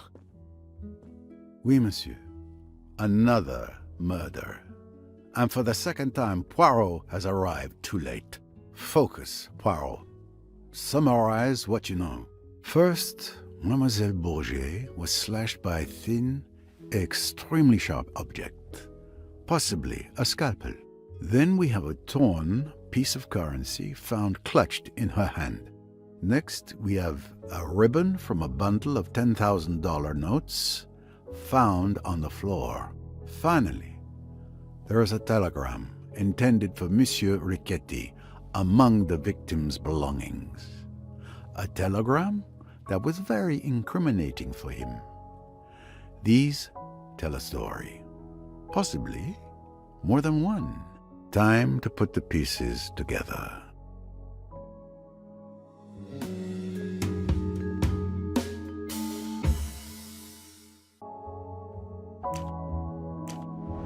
A ribbon for bundling stacks of notes. There must have been $10,000 here at least, but the money is missing. A torn piece of a $100 note in her hand. A thin weapon, very sharp, has slit the throat, possibly a scalpel. Tell me, Tarek, what were you doing at the time of Miss Bourget's death? I was on the deck near the gangway. The captain had asked me to stand guard. And you didn't see anything unusual or unexpected? Not really. I saw Mr. Hayashi and Mr. Allerton leave the saloon together. Mr. Hayashi called out to me to ask if I wanted to play billiards, but I declined. After all, I was on duty, no time for games. Mr. Hayashi, what can you tell me about Mademoiselle Bourget's death? Let me see. I spent the afternoon playing billiards with Tim. Miss Bourget was reading in a corner of the saloon. When you summoned Tim, I went out with him to find someone else to play. Miss Bourget was perfectly fine when we left her. And then? Outside, I saw the steward, Tarek, on the deck. I asked him if he could play, but he was on duty. I kind of expected that. Then I saw Mr. Rickety on the bow. I went over and asked him if he was up for a game. We chatted for 10 minutes or so. He finally agreed to play. We went back to the saloon together and that's when we found Miss Bourget dead.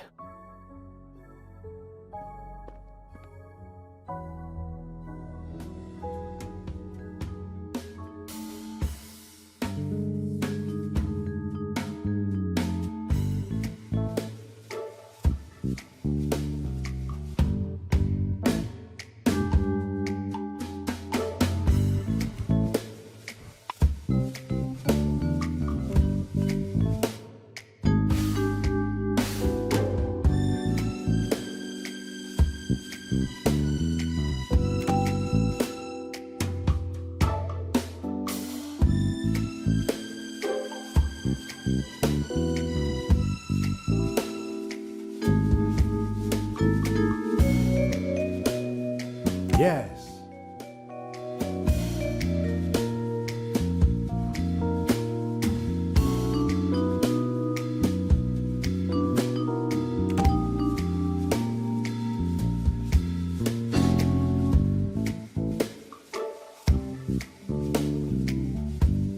Unfortunately, this can't be right. Excellent.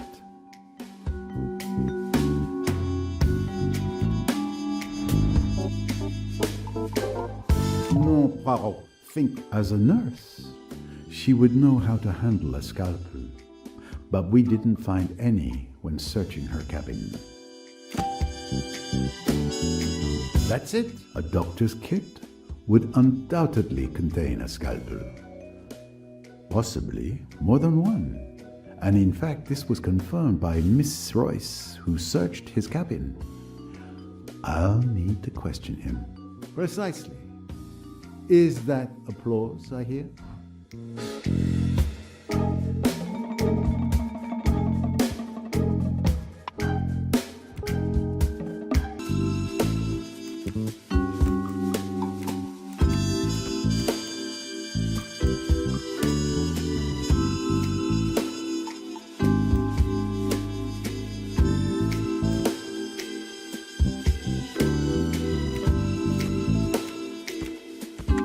Poirot, think. Mission accomplished. Who is the world's greatest detective?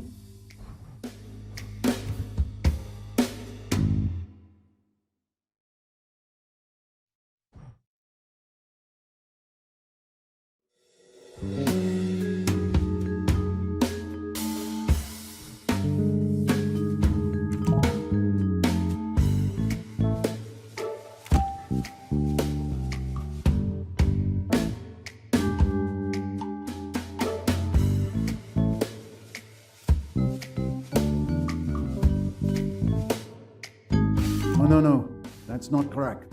Now that is a good answer.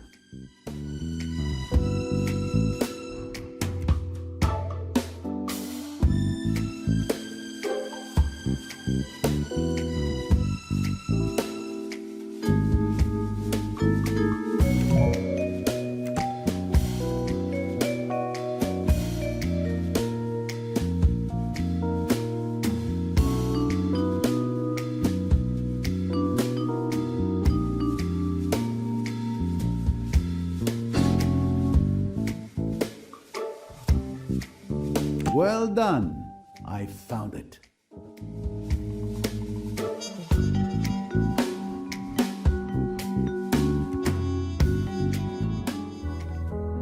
It's at times like this when I miss my good friend Hastings.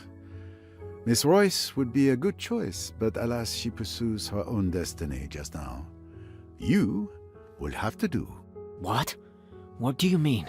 Your job is to listen. Follow my reasoning closely, if you can. I know that Louis Bourget wanted to blackmail Mr. Riquetti with his telegram. But I also know that you, Tarek, and Mr. Riquetti have alibis. None of you could have killed Mademoiselle Bourget. Yet, there was certainly a tidy sum paid for blackmail. Where could that money be now?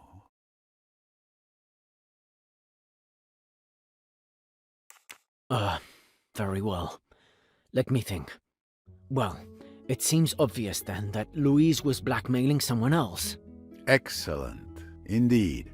Louis Bourget must have been blackmailing both Riquetti and another person on his boat, connected to another case. Which one?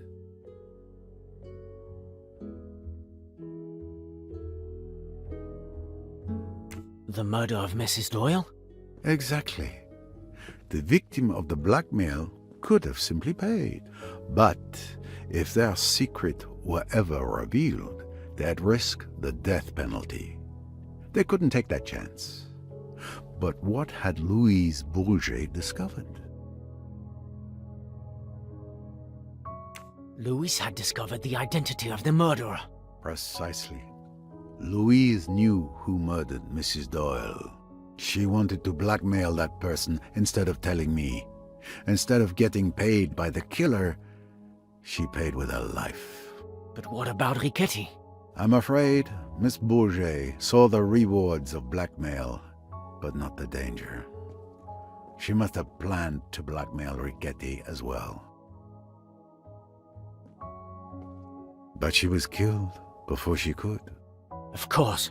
You're right, Monsieur Poirot. It's brilliant. Yes, I know.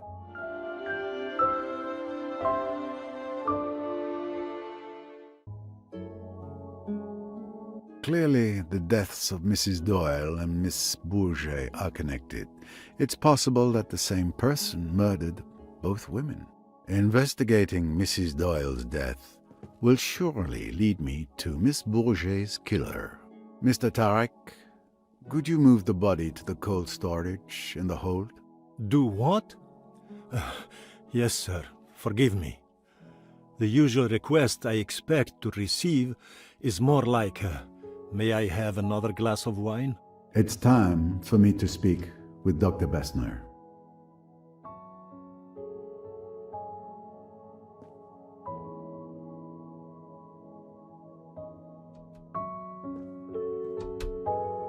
Dr. Bessner, sorry to disturb you.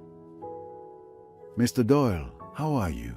My leg is in pain, but Bessner has some marvelous little pills in that bag of his that help. His condition has worsened. He has a fever. We really need to get him to the Aswan hospital as soon as possible. Yes, it won't be long now. We're waiting for Miss Royce to return before we leave. In the meantime, could you show me your scalpels, please? I want to see if you might be missing one. Missing one? I assure you I take great care of my instruments. Louise Bourget was found with her throat slashed by a small, thin, sharp weapon. Probably a scalpel. Do you think I, Carl Bessner, who is so well known all over Austria, I, with my clinics, my highly born patients, I have killed a miserable little femme de chambre? But it is ridiculous, absurd what you say. None of my knives are missing. Not one, I tell you. They're all here, correct in their places. You can see for yourself.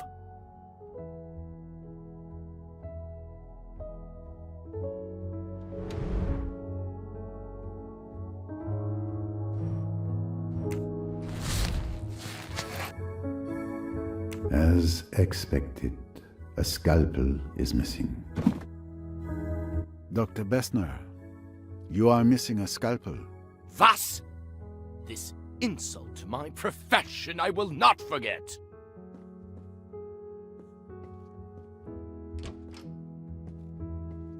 Whew, you've put the old boys back up.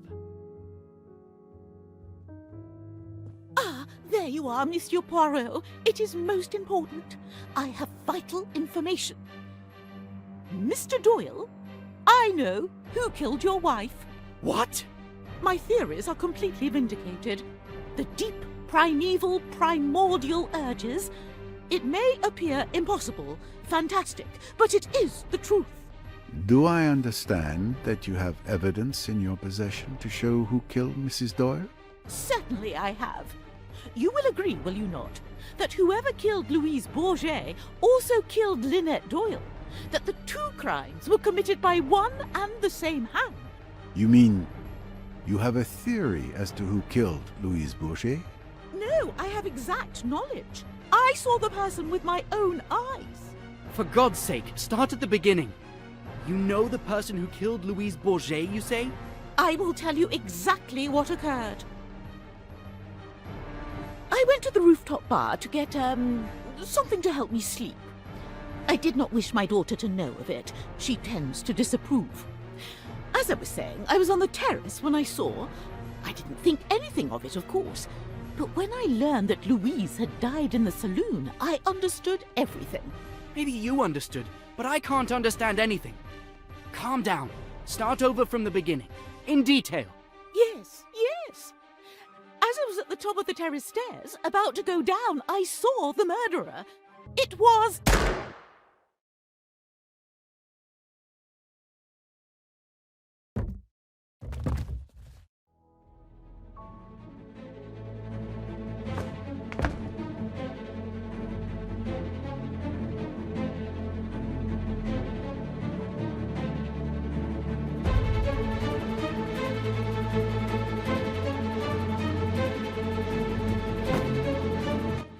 heavens, Poirot!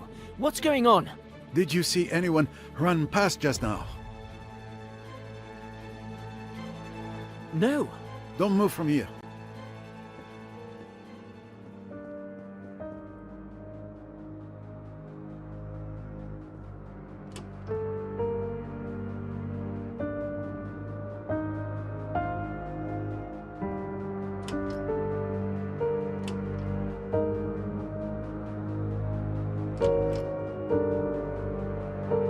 The murderer has vanished. Again. Another murder? Who was it this time? I'm sorry.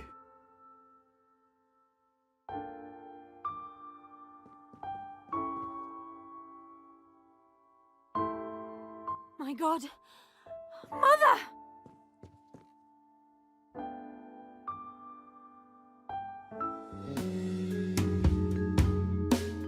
What did you see? Nothing. I was looking at the Nile on the other side of the starboard deck. I heard a gunshot and rushed over.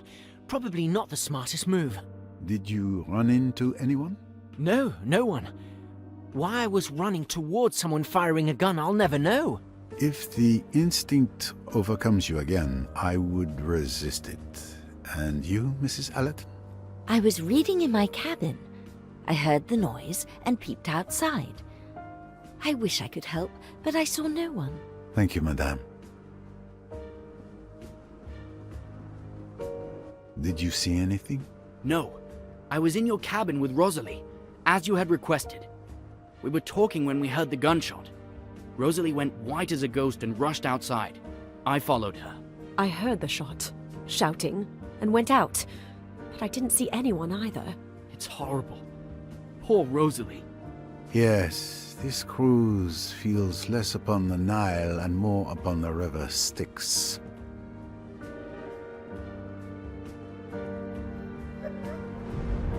The barrel is still warm. It's definitely the murder weapon. I've seen this pistol somewhere before.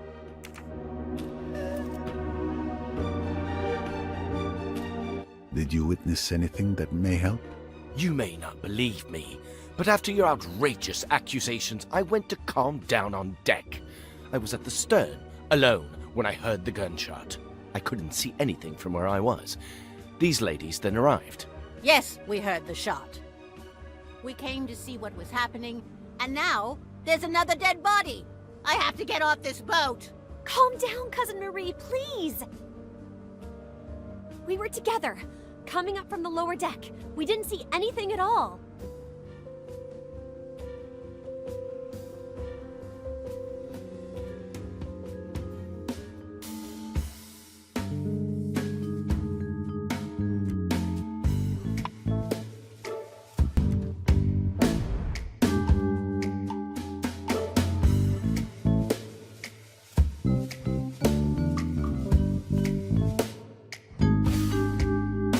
No, Poirot, think.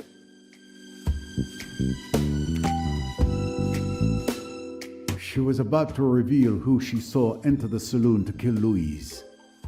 It's certainly the same person who silenced her before she could speak.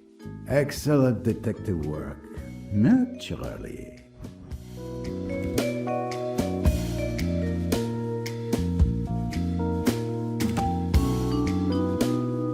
Miss Royce told me she saw this pistol in Mr. Pennington's cabin. I'll need to question him once I'm done here. He should still be in the lounge. My little gray cells did not let me down.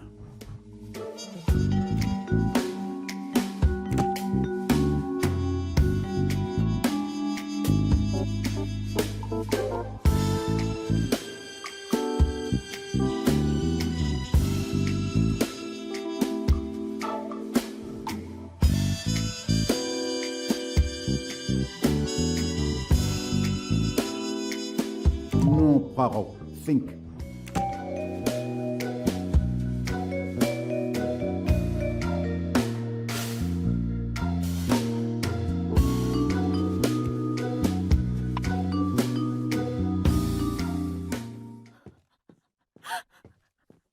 Miss Otterbourne, I share your sorrow. I will need to examine the crime scene. Perhaps some fresh air would do you good?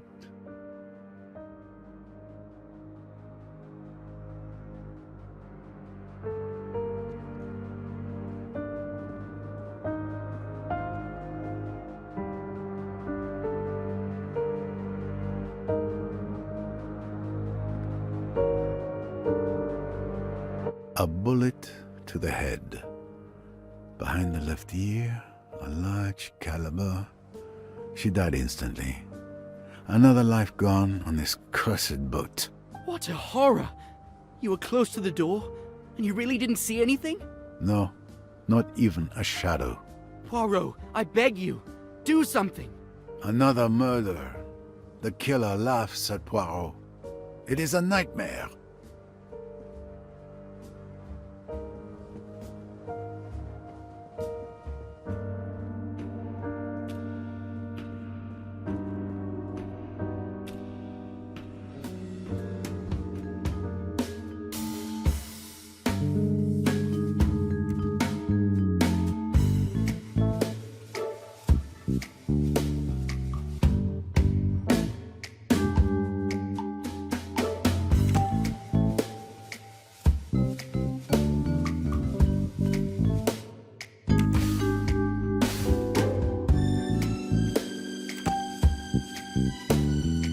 Yes, given the bullet impact behind Mrs. Otterbourne's left ear, the killer must have been to her left.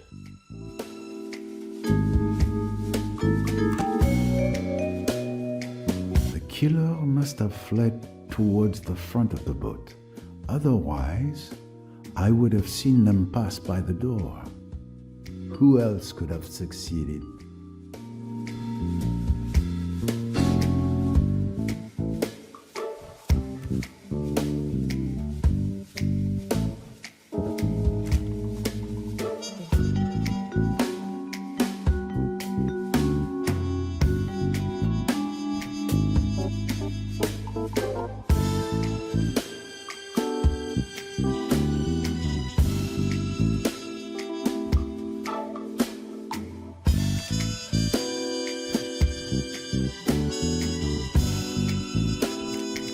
No, Poirot, think.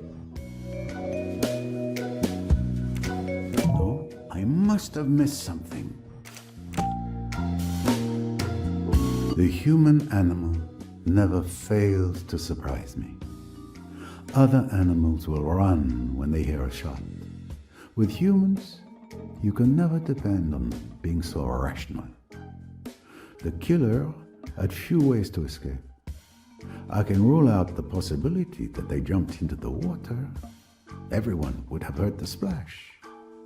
I can also rule out the suspects who are at the stern. It's clear the killer fled towards the bow. Therefore, the killer is now either on the upper deck among the present passengers, or they jumped to the lower deck and are hiding there. Another victory for Poirot, of course. Please, let me through.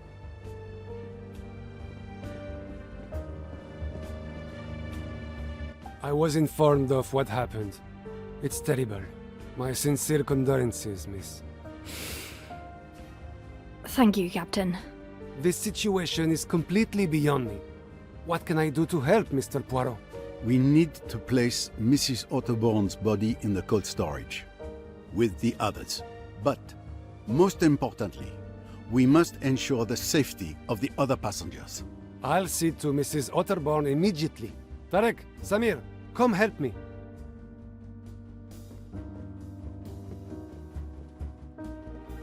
Thank you, Captain. Then please stay on the alert. Don't you worry. My crew and I will be vigilant. How is Mr. Doyle? The fever has worsened, but I've just given him an antibiotic, and Miss Bowers is watching over him. There's nothing more we can do for now.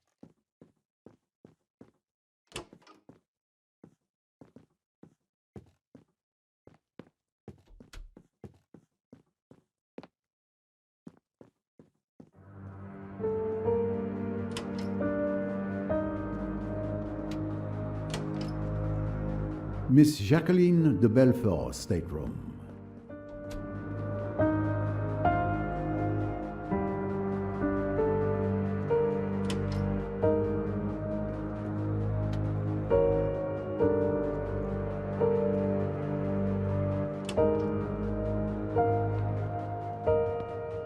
There's Mr. Pennington.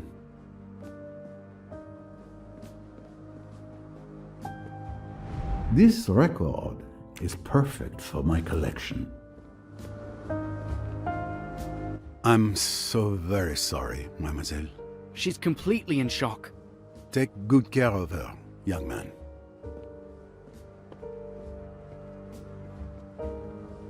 Mr. Pennington, didn't you hear a gunshot?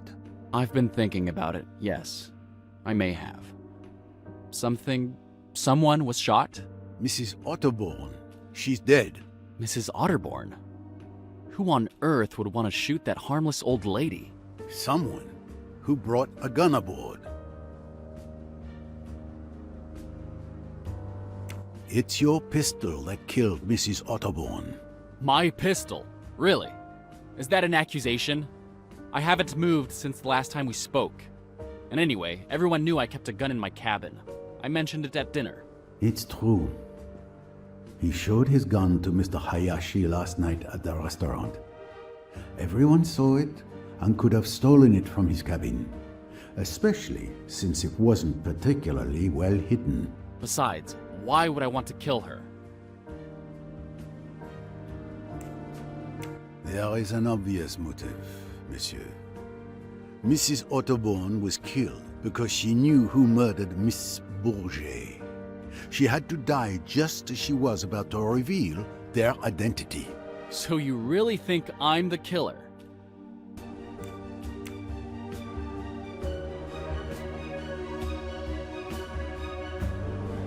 I admit, it would be a pleasure to solve this mystery by accusing you. But I know you're not the murderer.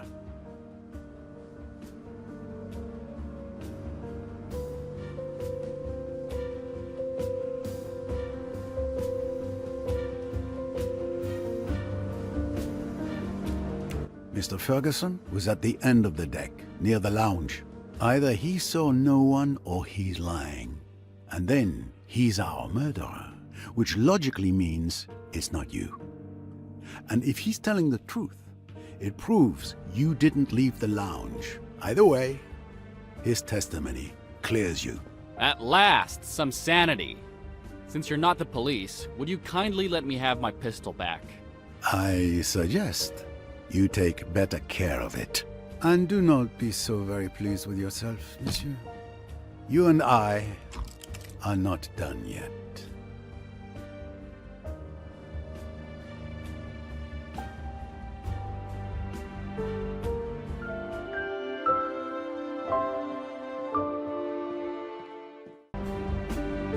I've exhausted all the possible leads I had regarding Mrs. Otterbourne's murder. It's obviously connected to Linnet Doyle. But how? I must return to her death. Solving that will lead me to whomever turned this cruise into a nightmare.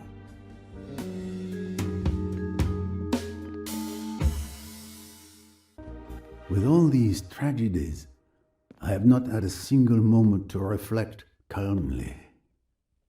I must revisit details, and I know of a good place to start.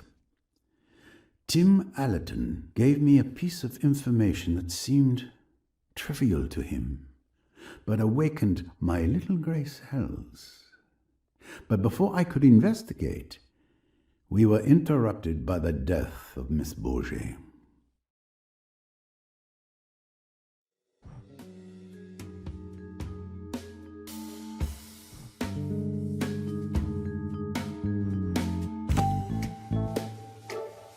What was it now? Ah, yes. Mr. Allerton told me he heard a splash at 12:26 a.m. near the bow. However, Miss Otterbourne admitted to throwing her mother's bottles overboard at 1:10 a.m. near the stern. 2 splashes, 2 objects thrown into the water last night. I need to find out what the first one was.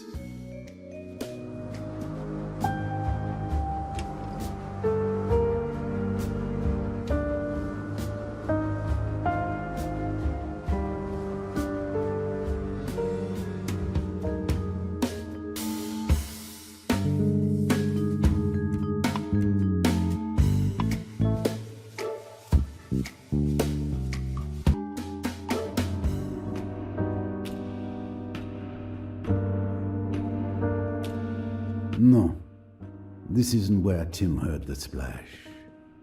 It was on the starboard side, near the bow. Nothing to report, but I'm staying alert.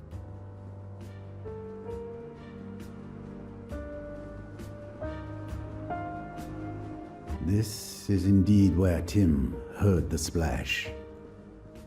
But I'm too high up. From here, I won't be able to dredge the bottom of the river.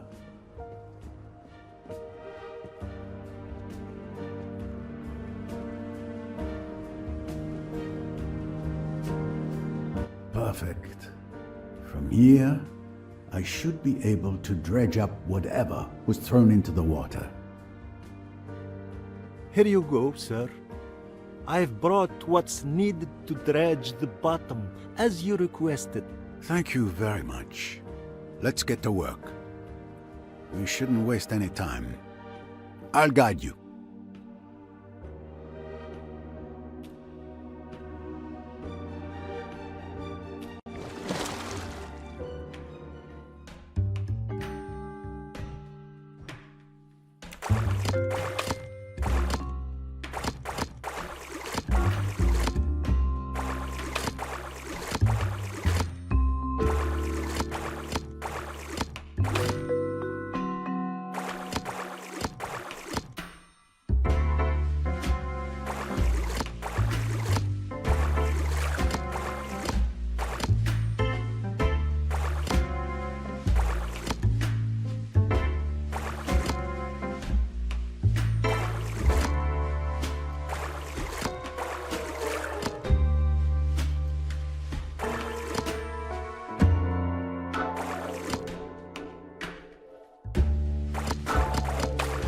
Wonderful. A successful catch indeed. Let's see what treasures you found for us. A can. It must have been down there for years. A worn shoe, falling to pieces. It serves some foot well. A Morse code bracelet. What an odd place to find such a thing. A plastic bottle, thoughtfully tossed overboard by a tourist, no doubt.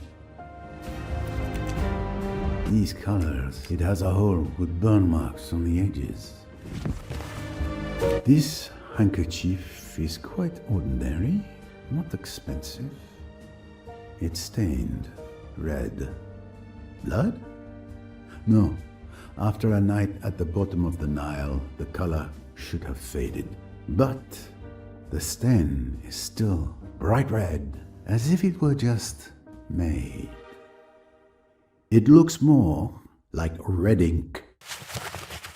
Ah, there you are, the infamous revolver of Mr. Belfort, and the presumed murder weapon. 3 bullets are missing. 3?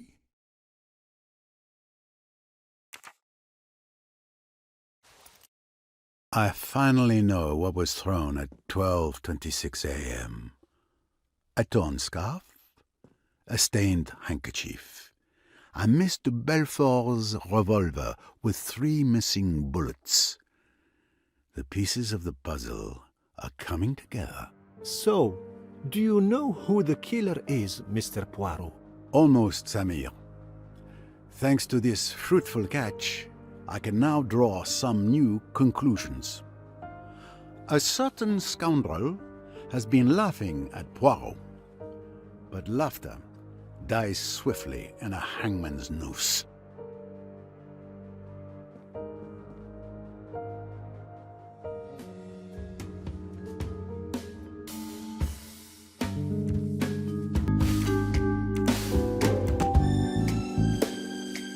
According to witness testimonies and my analysis of the crime scene, there were only 2 shots that night. The one fired by Miss de Belfort, which wounded Simon Doyle, and the one that killed Linnet Doyle. Who else could have succeeded?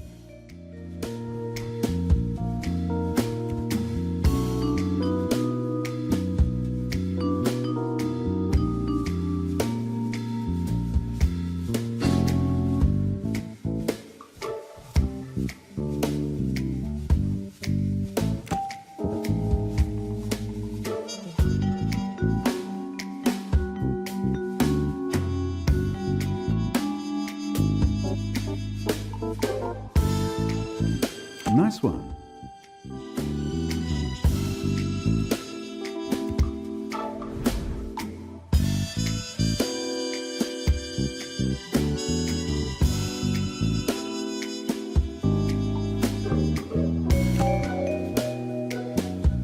This scarf belongs to Miss Fanchula. It disappeared from the lounge the night before Mrs. Doyle's murder.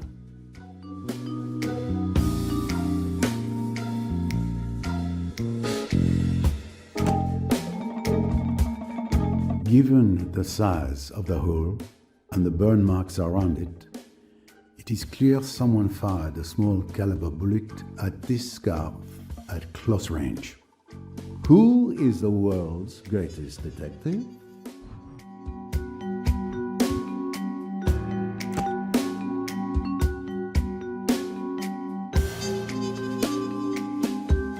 What talent!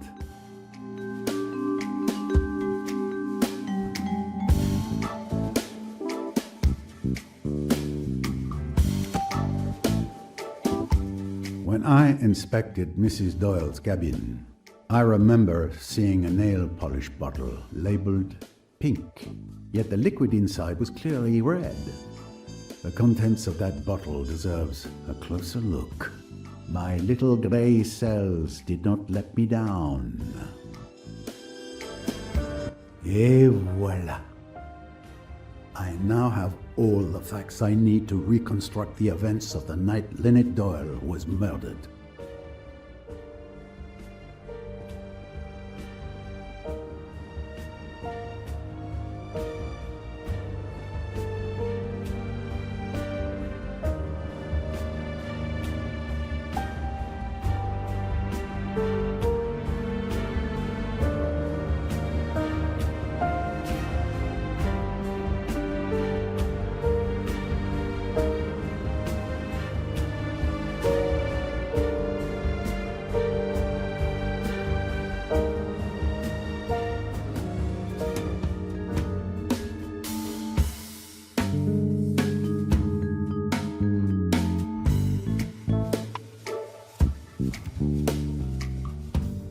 And with the help of my little grey cells, I will solve the murder of Mrs. Doyle.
Samir, would you be so kind as to gather all the passengers in the lounge as quick as you can? Everyone? Even Mr. Doyle? In his condition? Yes. It is absolutely crucial that all the passengers are present. I'm counting on you. Right away, Mr. Poirot.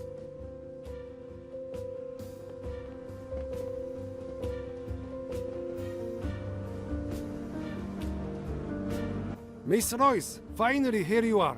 We were starting to worry. Good evening, Captain. Is there somewhere secure where we can lock up Mr. Riquetti? Mr. Riquetti? So he's the murderer? He was always so polite. I haven't killed anyone on this stupid boat. Contact the authorities. She kidnapped me. He's a professional hitman, extremely dangerous. He killed my partner. I understand. I am very sorry. Let me think. You understand we've already got the ship's mechanic locked up. Well, I suppose the second storeroom in the hold should do. Do you have a key? Yes, of course. But this is supposed to be a pleasure boat, not a prison ship.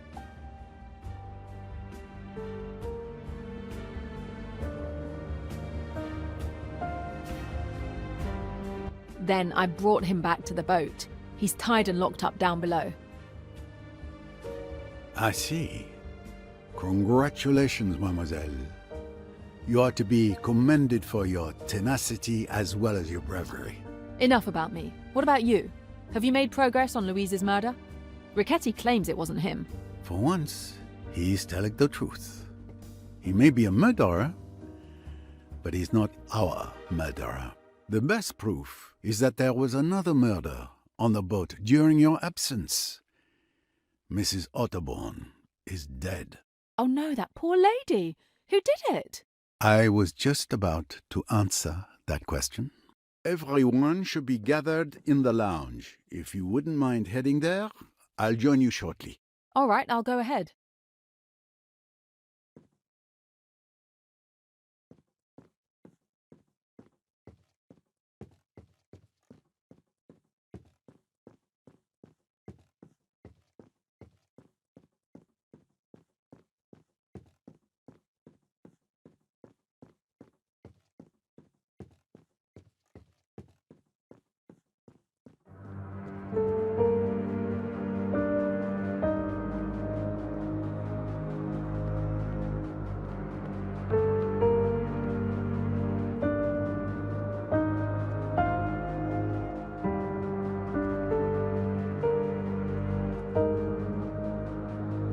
I've gathered all the passengers, as you requested. Perfect. Thank you very much.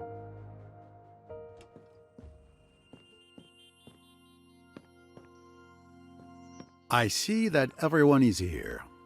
Even Mr. Doyle. I hope you have a good reason for moving Mr. Doyle. He is in very bad shape, as I've mentioned more than once, mein Herr. I'll be fine. I want to hear what Mr. Poirot has discovered about Linnet's murder. Thank you, monsieur.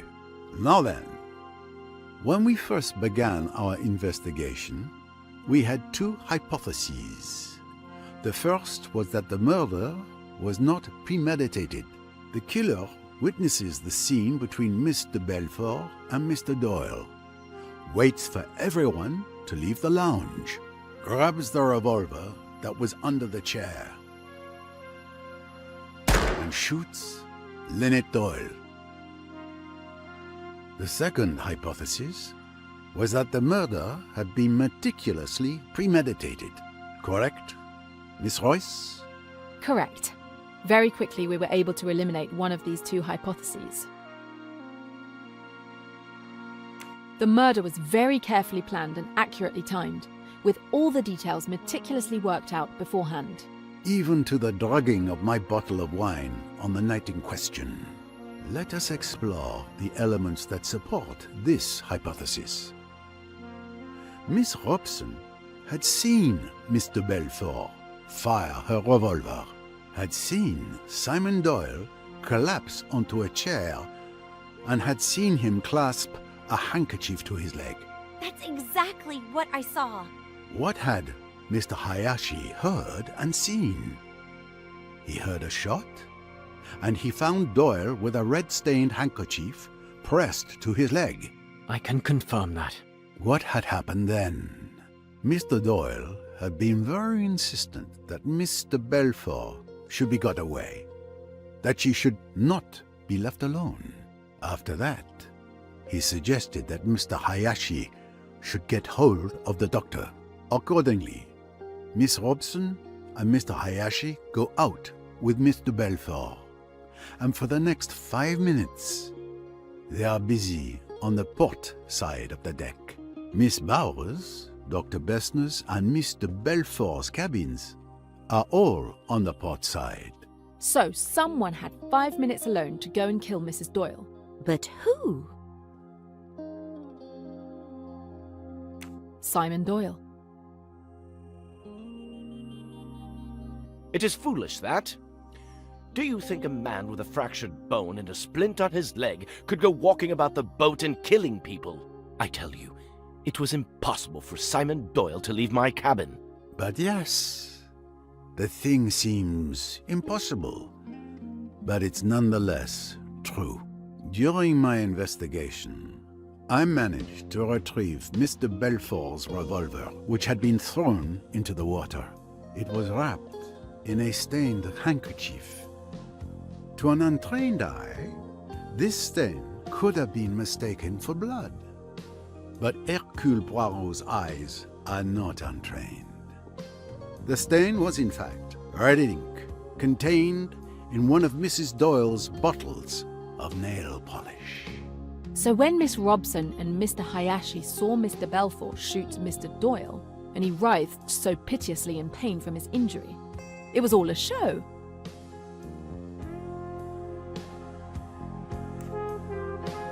It was all staged. Mr. Doyle used that handkerchief soaked in red ink to make it look like he was bleeding from a bullet in his leg. He managed to fool everyone. But I carried him. I clearly saw that he was in real pain. Absolutely correct. He was indeed injured when you carried him.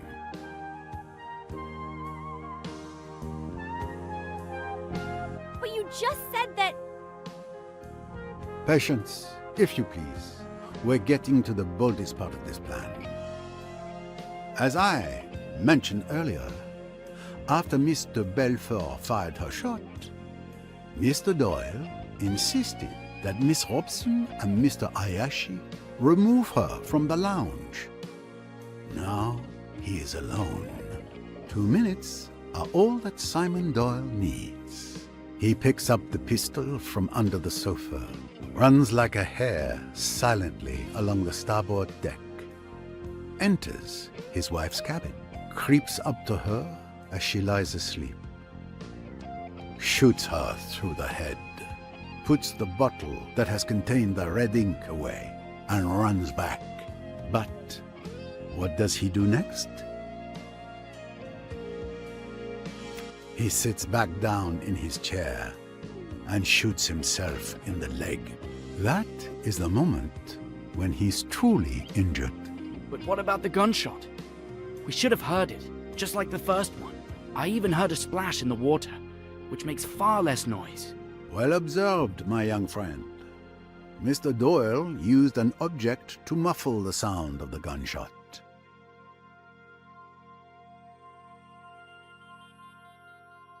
No, that would tear the handkerchief. The handkerchief isn't torn. Remember, on the night of the murder, Miss Van Schuler had lost her scarf. In fact, it was Simon Doyle who stole it and hid it under a cushion, setting the stage for his crime. Scoundrel! How dare you involve me in your nasty schemes? We fished the scarf, the handkerchief, and Mr. Belfort's revolver from the Nile. As you can see, the scarf has a hole ringed with powder burns, caused by a bullet fired at close range. You, Dr. Bessner, examined Linnet Doyle's body. You will remember that the wound showed signs of scorching. That is to say that the pistol had been placed close against the head before being fired. So, that is exact. Now, Thanks to this scarf, we know that the gunshot was muffled. This also wasn't the shot that killed Linnet Doyle, because as we also now know that the burn marks on her skin means the gun's barrel was placed very close to her skin with nothing in between. It also could not have been the shot Mr. Belfort fired at Simon Doyle, as no one mentioned anything about it sounding muffled. Given these facts, the conclusion is quite clear. A third shot was fired that night. The third missing bullet from the revolver. You make it sound so simple and logical. Because it is, Monsieur Ferguson. Miss Van Schuler's scarf was used to muffle the sound of the gunshot when Mr. Doyle shot himself in the leg. But that's not the end of the revolver's journey. Mr. Doyle wrapped the revolver in the stained handkerchief, then put everything in the scarf and tossed the bundle out the window into the Nile. And that's the splash I heard. Exactly, Mr. Allerton. It required very precise timing, but Monsieur Doyle acted coldly and swiftly, just as he did when he murdered his wife.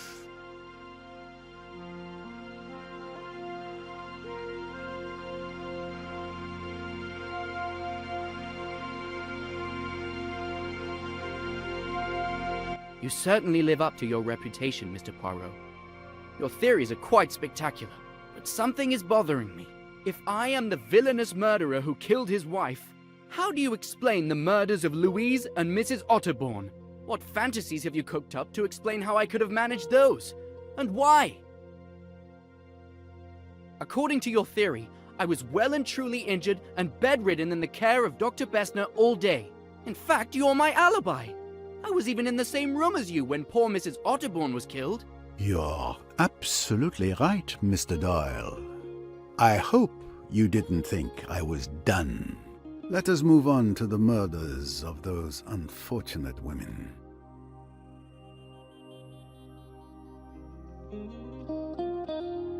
You couldn't have killed Miss Bourget and Mrs. Otterbourne, Mr. Doyle.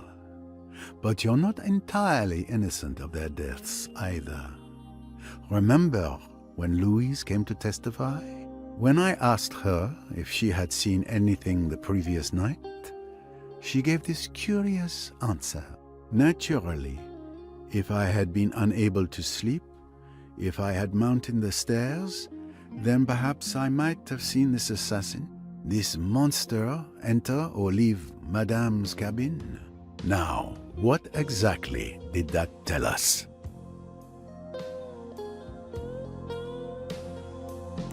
Miss Bourget lied when she said she saw nothing. She had indeed seen the murderer, Mr. Doyle, enter Linnet's cabin.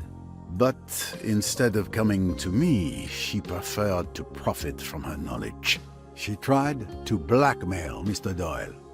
She sent her carefully worded message, and he responded, "You'll be quite all right. I'll look after you." Secret codes now? Really? Ridiculous. And you're still not answering my question. How could I have killed Louise in the saloon when I could barely walk?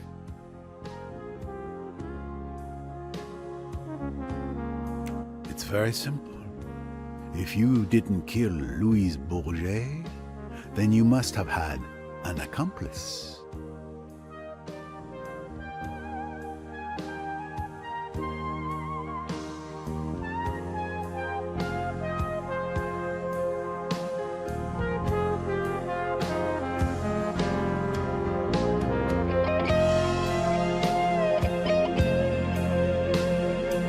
An accomplice? Are you accusing me?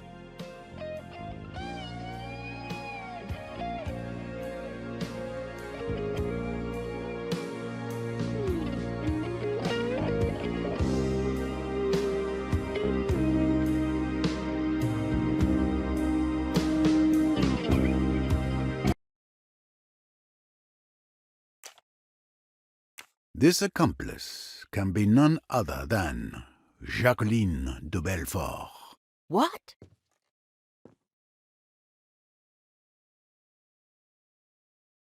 I beg your pardon. You're insane. As I say, it was a very cleverly planned and well thought out piece of work. It could not be chance that Simon Doyle had a bottle of red ink in his pocket. No, it must be design. It was not chance that he had a plain unmarked handkerchief with him. It was not chance that Jacqueline de Belfort's foot kicked the pistol under the settee, where it would be out of sight and unremembered until later. So you truly believe that Miss de Belfort and Mr. Doyle are accomplices? Certainly, the two halves of the murderer. What gave Simon his alibi?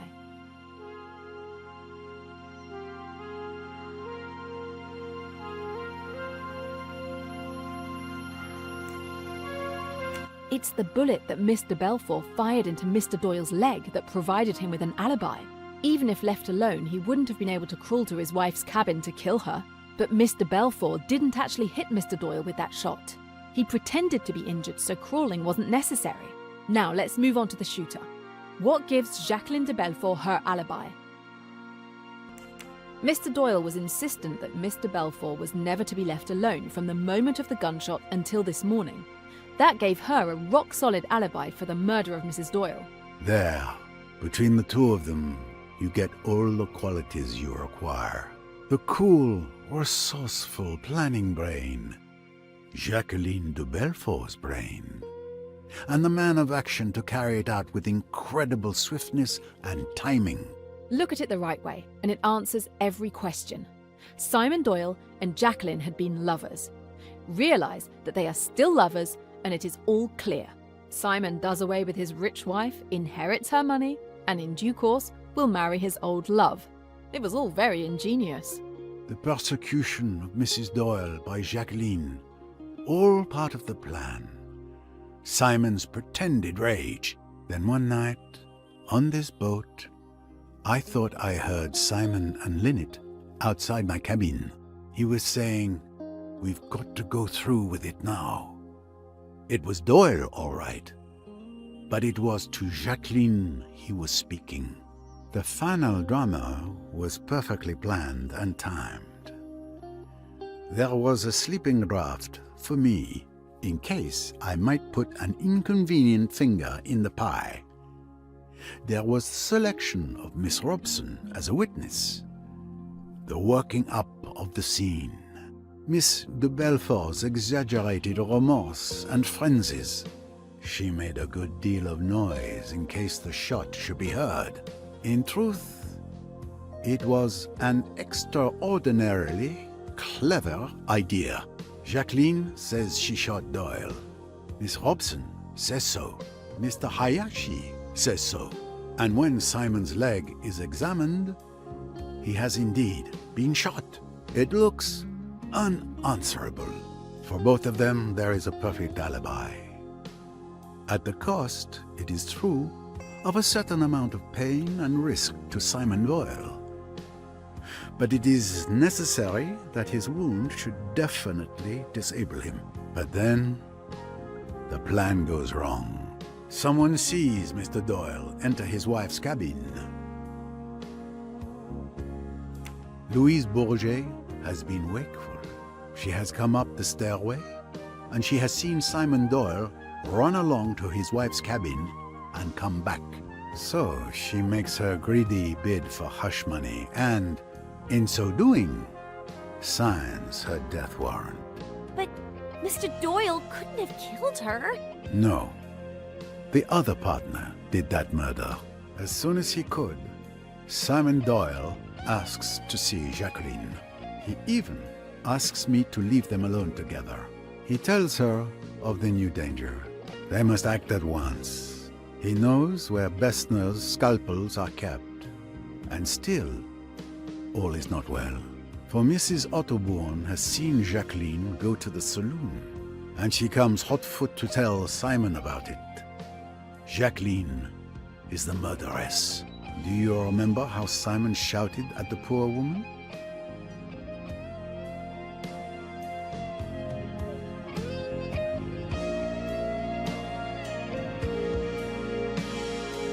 Nerves, we thought.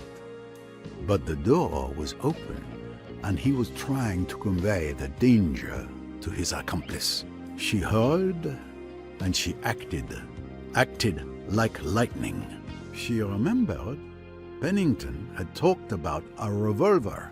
She got hold of it, crept up outside the door, listened, and at the critical moment, fired.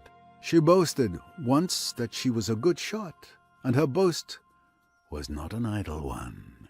I remarked, after that third crime, that there were 3 ways the murderer could have gone. I meant that he could have gone aft, in which case Ferguson was the criminal. He could have gone over the side, very improbable. Or he could have gone into a cabin. Jacqueline's cabin was just 2 away from Dr. Bessner's. She had only to throw down the revolver and bolt into the cabin. It was risky, but it was the only possible chance.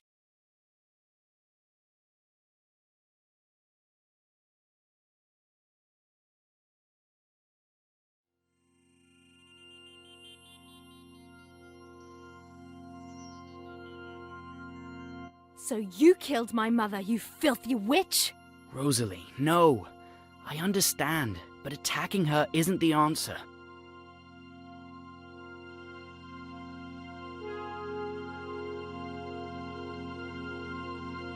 Come on. How can you listen to the ramblings of this old fool? His entire grand theory is based on the fancies he's made up out of whole cloth, without a shred of evidence. You might hope it is so, young man. You insist more proof is needed? You hope Poirot is a doddering old fool? Then by all means, let's allow someone else to dodder some. Miss Royce, if you would.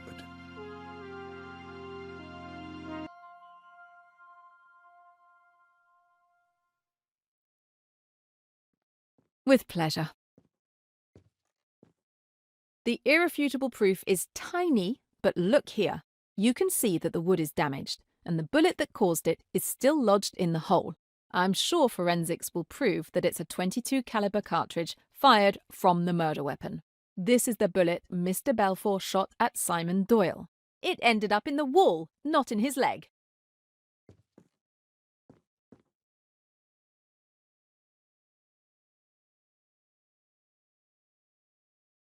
Damn you!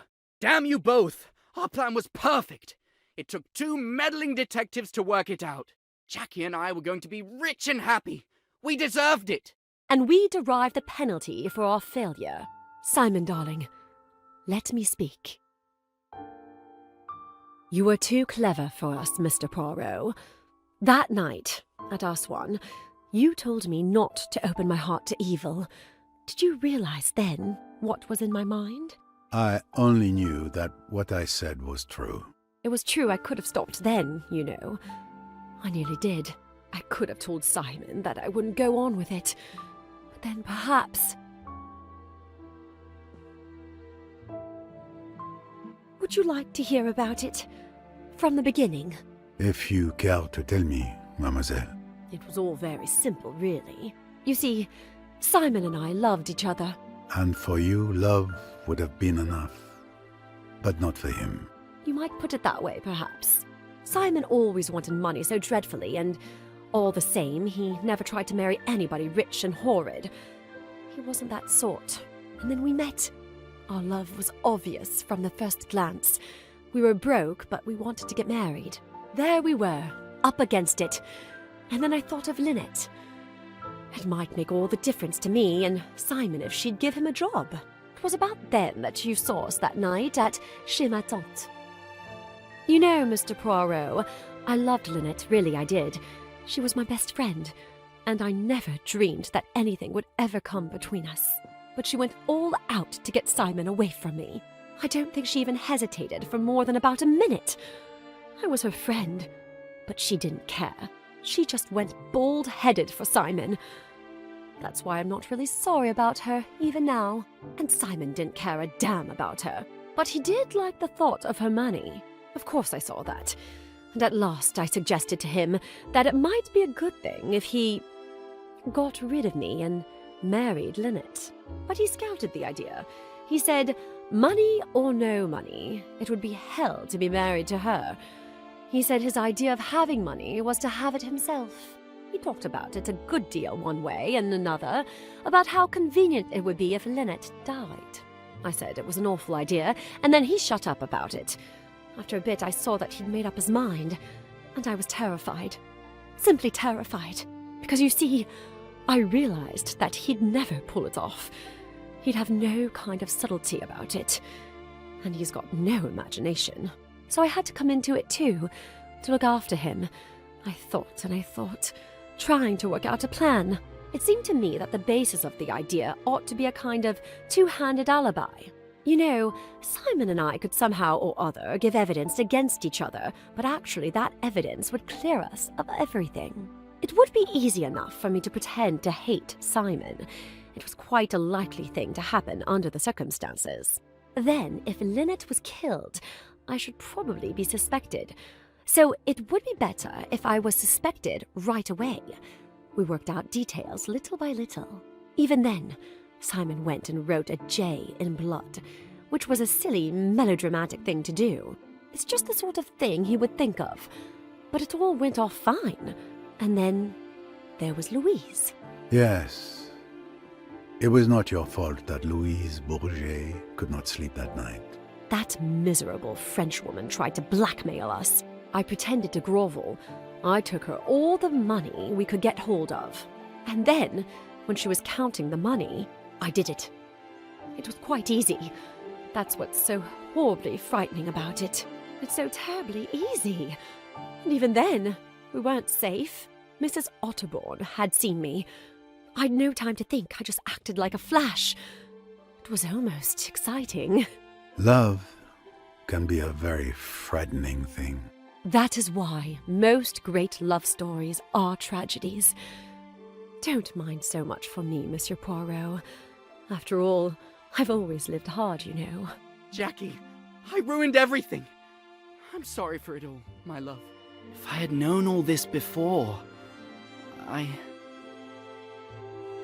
It's all right, Simon. A fool's game, and we've lost. That's all. Look out! She took my gun! Adieu, mon amour.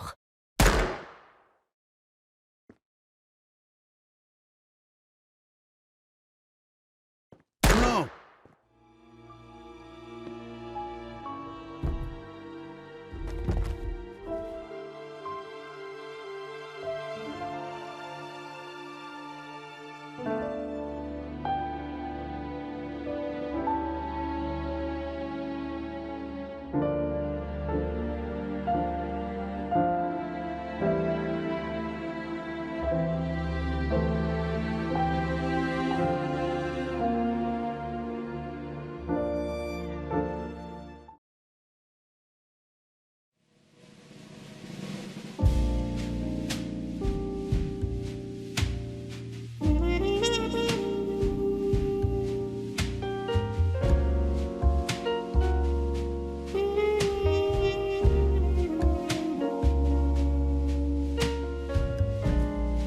Aswan at last.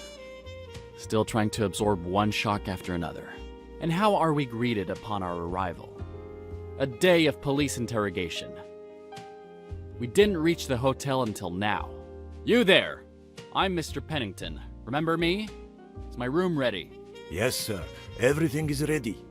You are in room number 106. Oh, it's not the same as last week? I like that one.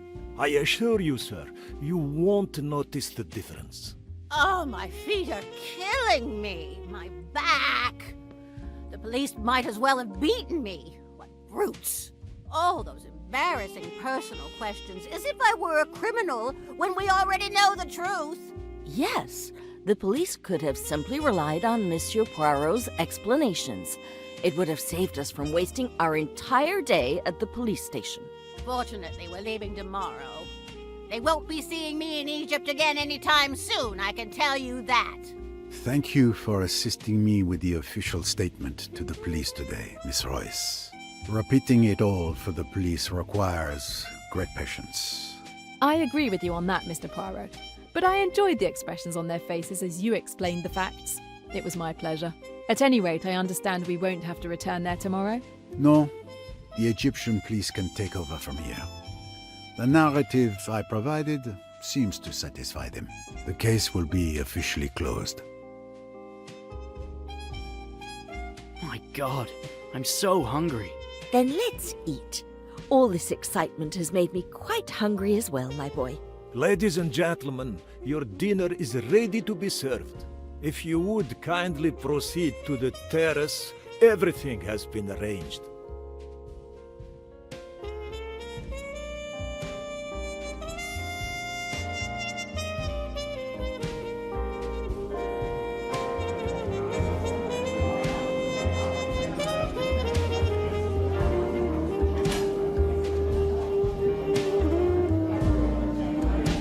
What a deplorable, exhausting day.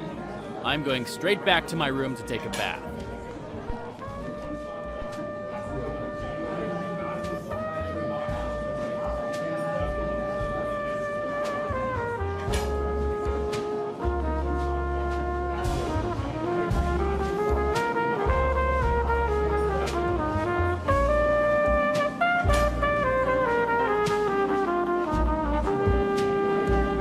Mr. Poirot, I'm very sorry to disturb you, but the police commissioner just called.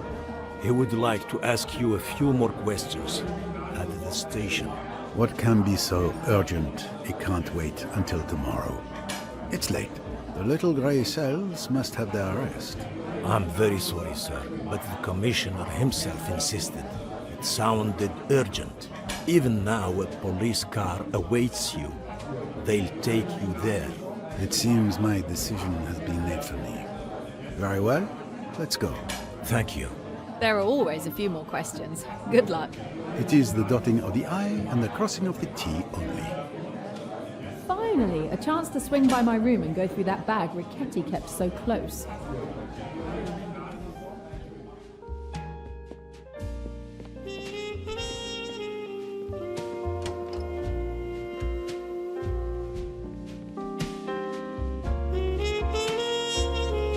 I'm sorry to bother you, but I forgot my room number. It's room 107, miss.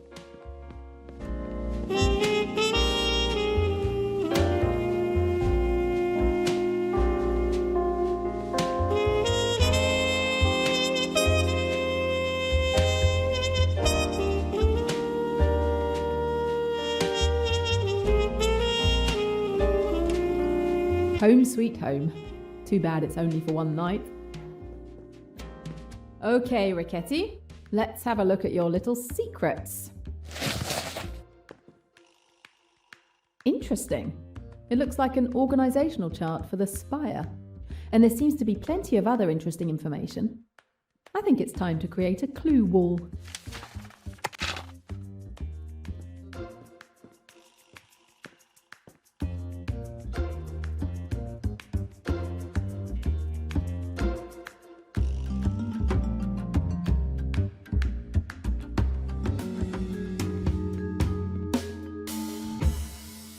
Emmy, I promise you, I will find out who ordered your murder. They will pay.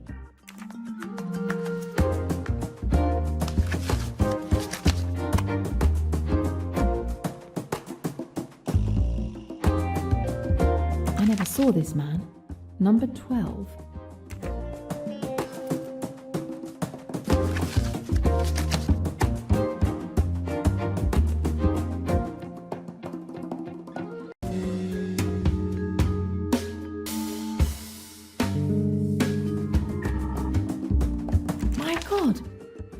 Of the Spire. It's more like a cult than a criminal organization.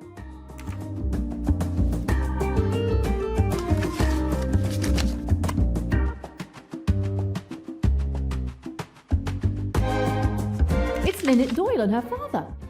What did Riquetti want from them? And that manor in the back, it looks familiar.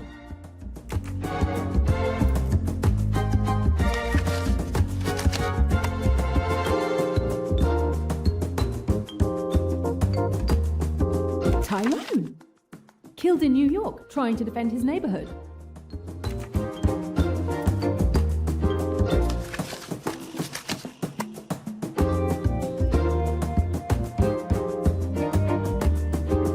A list of coats of arms? Targets that the spire was aiming at? And I feel like I've seen some of these coats of arms before.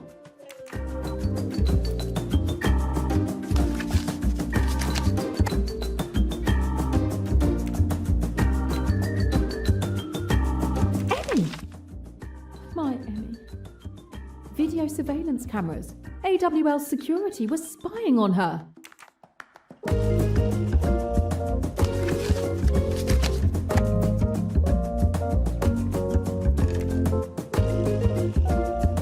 Photo of a funeral. Strange.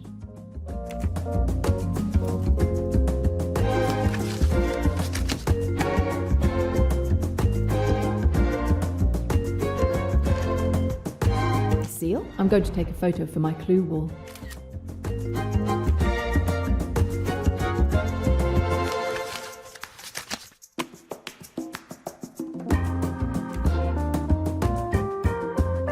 Cassette tape. I need to find a way to listen to it. I need to listen to this tape.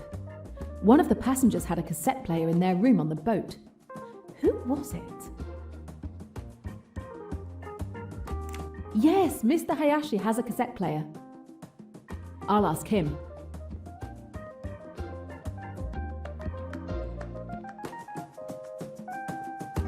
With this cassette player, I can listen to Ricetti's tape.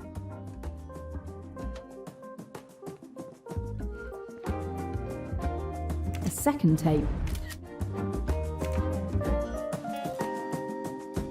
And a third one. A note with an interesting scene on it.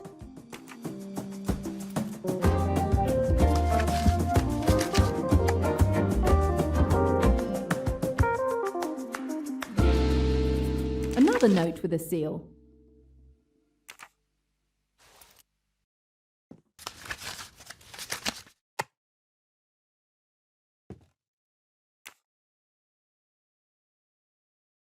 Another note with a seal?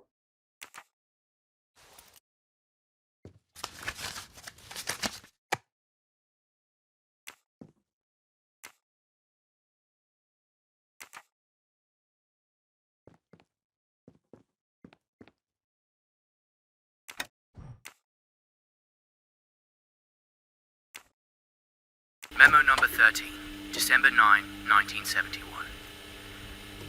My investigation is progressing well. I've already uncovered a large part of the Spire organization.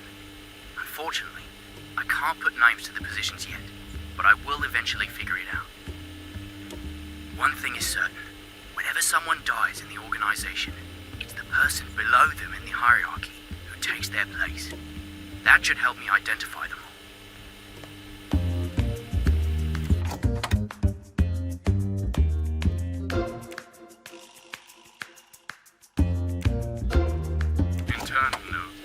Logistics are currently slowed at AWL because of the spy in our midst.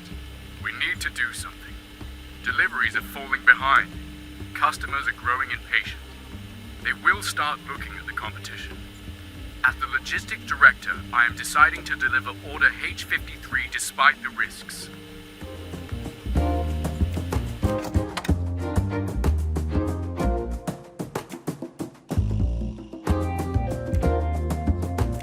Haven't eliminated Flint.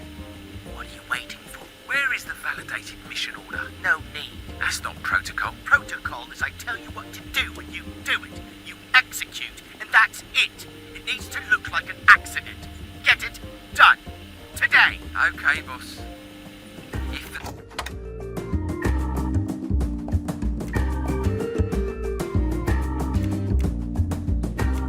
You still haven't eliminated Flint. Waiting for. Where is the validated mission order? No need. That's not protocol. Protocol is I tell you what to do and you do it. You execute, and that's it. It needs to look like an accident. Get it? Done. Today. Okay, boss. If the Spire accuses me of acting alone in Flint's death, this tape is proof that I carried out the Bear's orders.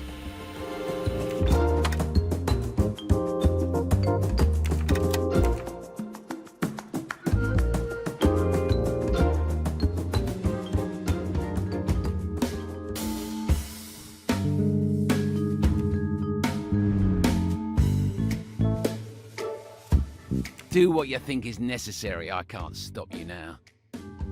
I hope you have a good reason for moving Mr. Doyle. Don't worry, miss. I handle... Do what you think is necessary. That's Ricchetti's voice. That means the bear ordered Ricchetti to kill someone named Flint. And Ricchetti killed him and made it look like an accident. Test passed with flying colours.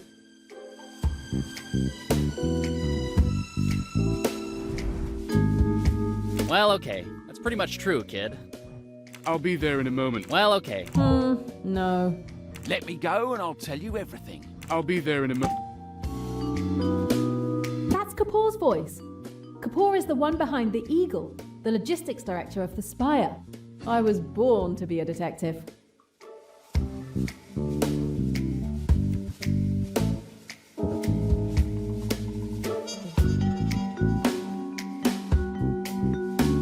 That's not quite it. No way! Yes! When I searched his room on the boat, I'm almost certain Ferguson had a similar coat of arms on his ring. At some point, I'll need to get Ferguson to confirm that. For now, I have more important things to do. Another win with my name on it.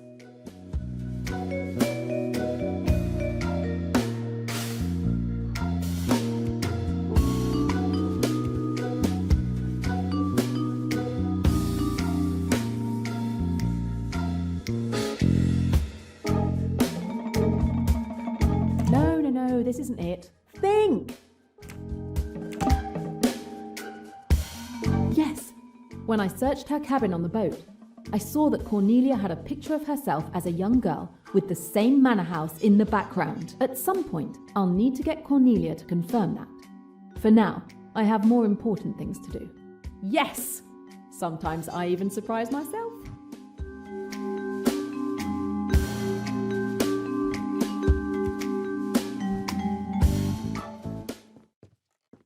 Candy. A nice gesture.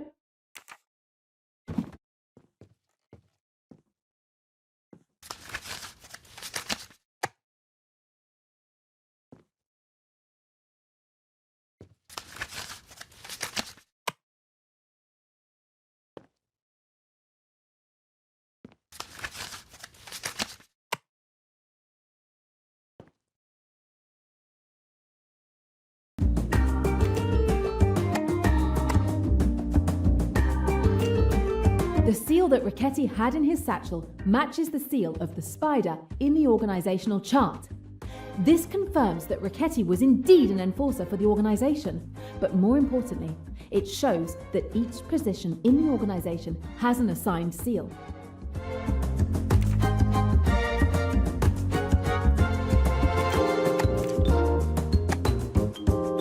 The man in the centre is wearing a lion mask. He seems to be the leader of the Spire.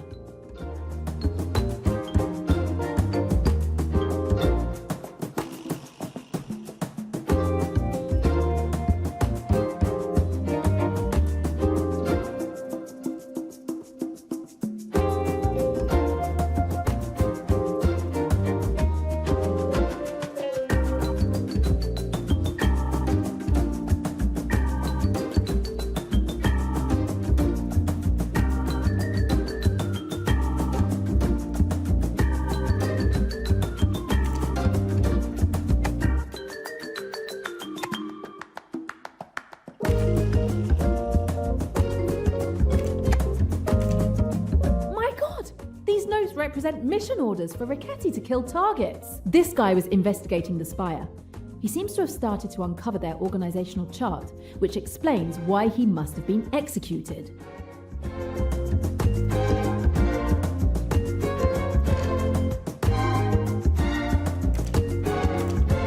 The mission order for Tyrone's execution.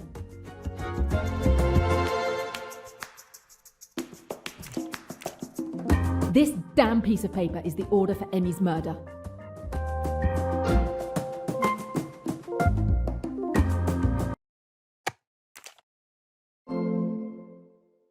Yes!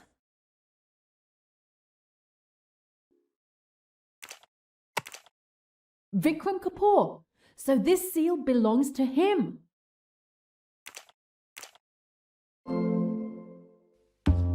right.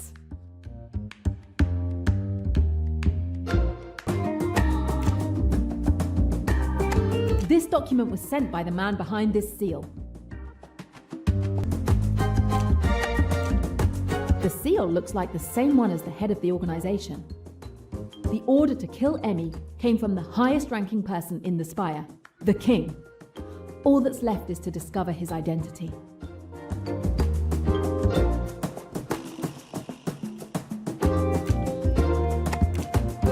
And again, that same seal.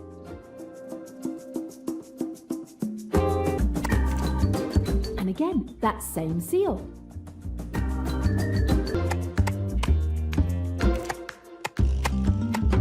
This photo was taken at Melhuish Ridgway's funeral.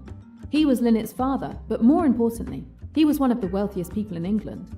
His death was on the news for weeks.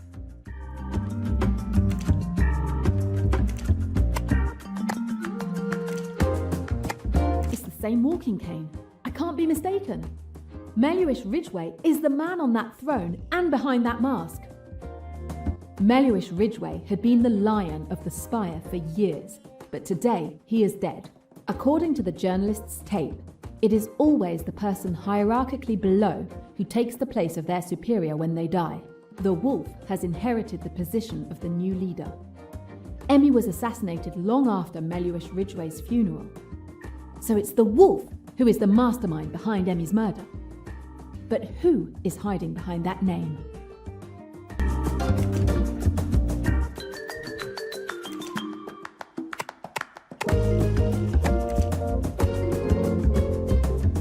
Excellent.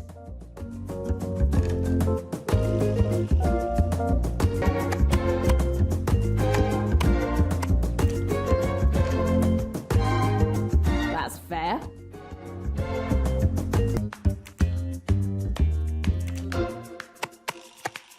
Emmy, someone reported you to those bastards. It's because of them that I lost you. Emmy was indeed murdered because she was caught investigating the Spire. Vikram Kapoor got wind of this and reported her to the head of the Spire. Their leader then ordered Richetti to execute her.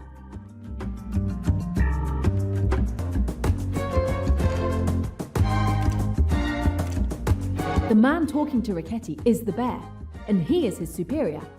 I believe it's this person. Mr. Pennington, open up! Stop acting like a child! Open this door! What's going on? I should go check. Mr. Pennington, there's water flowing. I'm going to have to come in. Mr. Pennington, please remove the chain. Are you doing this on purpose? You can see he doesn't want to open the door. I can open the door. Huh, with pleasure.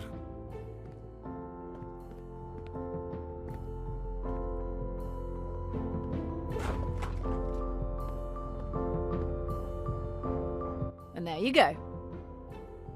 I'm going to go check. Yes, but you won't see anything. The fuses must have blown. Wait, I have a flashlight in my room.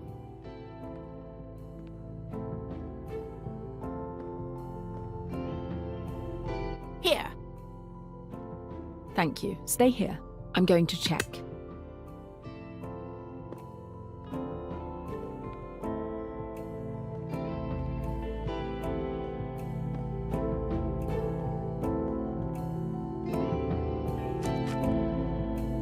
Pennington. He's dead. Another death. And with Poirot gone, it's up to me to have a look around. I should investigate.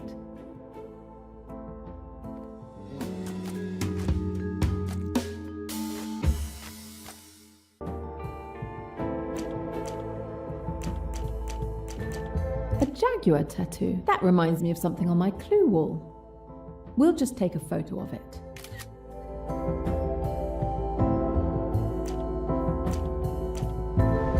The wall lamp that fell into the water must have caused the short circuit that blew the fuses in the room.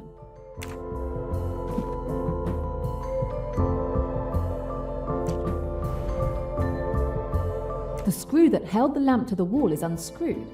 I don't see how the lamp was attached to the wall.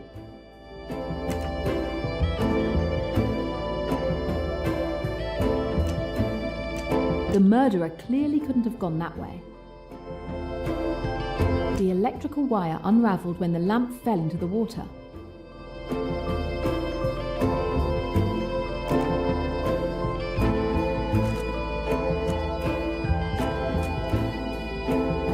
The bathtub overflowed, but not by that much. Maybe 15 minutes, 20 at the most.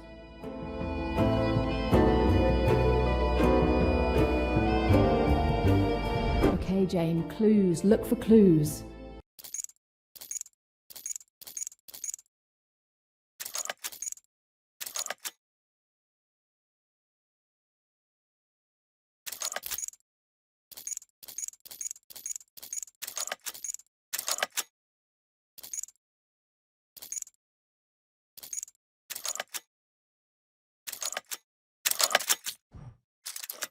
Bingo!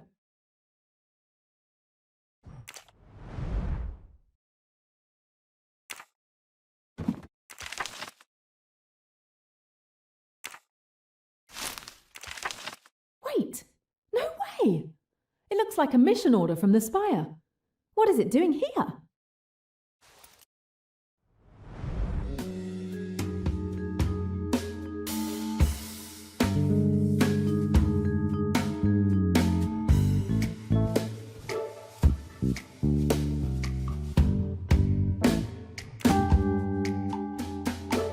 Pennington has a mission order to kill issued by the Spire. He was part of the organisation? This changes everything. We'll hang on to this for now.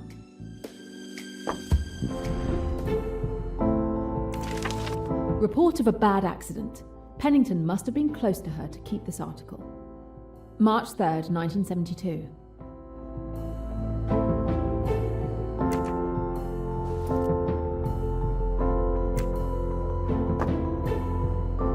No balcony, and the windows are closed and locked. It's impossible for someone to have gotten in that way without breaking a window. Pennington's wallet. Pennington with Ridgway. They're so young. That means he has known the Ridgway family for a very long time. Pennington looks to be in his 20s, so this photo must be over 30 years old. Who is the third person? This could help me. I'm keeping it.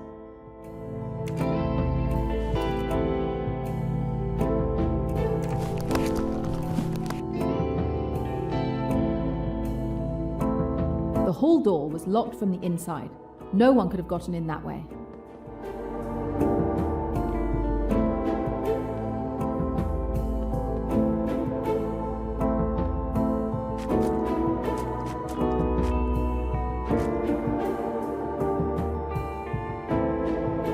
It looks like Mr. Pennington was celebrating.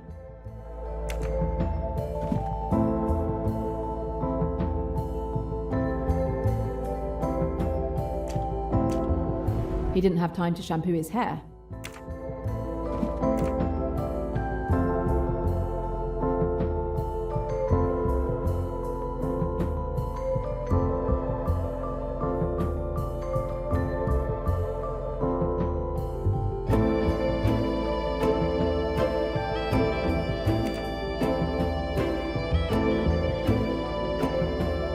I saw that you stopped the leak. Thank you. And Mr. Pennington? He's dead. Dead? This tour is cursed. What? He's dead? But how? I don't know yet. You're a detective. You must find out what is going on.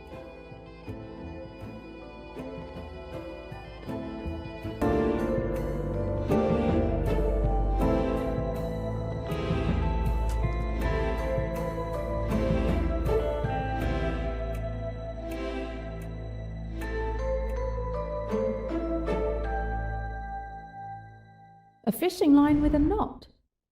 Somehow, I don't think Pennington was planning to fish for something in his bathtub.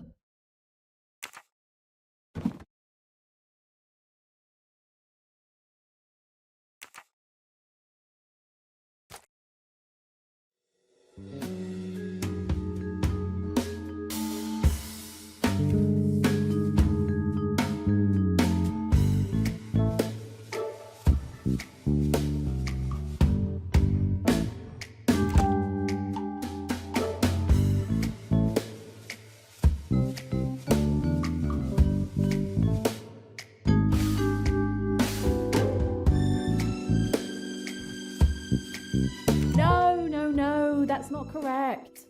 Score 1 for the forces of good.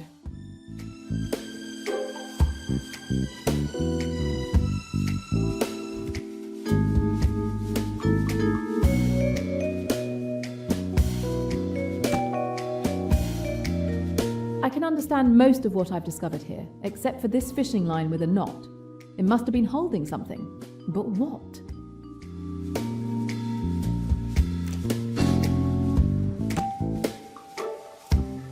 Yes! The fishing line was holding the lamp to the ventilation grate because the screw wasn't really securing the lamp to the wall.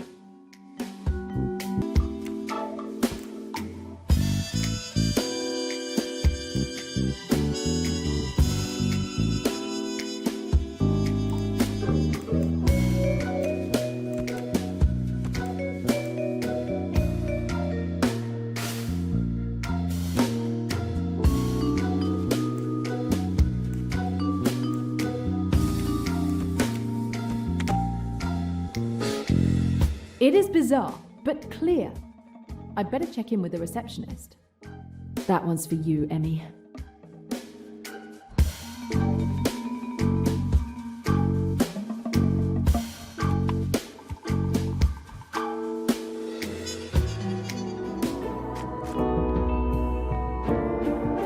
Mr. Pennington was electrocuted, probably by a wall lamp that fell into his bathtub. But that's terrible! The lamp was only held up by a fishing line attached to the ventilation grate. I suspect that's not a quick fix. What? This is a luxury hotel. It was once a palace. We do not attach lamps with pieces of string. I believe you. I didn't think so. In any case, we need to call the police so they can conduct a proper investigation. The police? The reputation of the hotel is going to be ruined. They'll think it's the hotel that did this shoddy work that led to a guest's death. I'm sorry, it's not that simple. Oh, really? What makes you think that? Let me explain. The screw that held the lamp was 3/4 unscrewed, so that it wouldn't hold the lamp by itself. The screw allowed the string to be attached to the ventilation grate. It was premeditated. This is a cleverly crafted trap. I can say with certainty that Pennington was murdered. A murder? So the killer entered the room to cut the string? This is supposed to make me feel better? There was no way for the murderer to get into the room. This part remains a mystery. How could they cut the string without entering the room? I'll find out. But in the meantime, we need to notify the police. No, please. They'll conclude it was an accident caused by our establishment's negligence. They would never believe such a complicated explanation. I don't want to end up in prison. It won't come to that, I promise you. We must notify the police. But while we wait for them to arrive, I will do my best to unmask the murderer. Oh, thank you. I guess I'm counting on you. I'll start by questioning the neighbours. They might have seen or heard something. But I also discovered some extremely interesting information that will go on my clue wall. I have a lot of work ahead of me.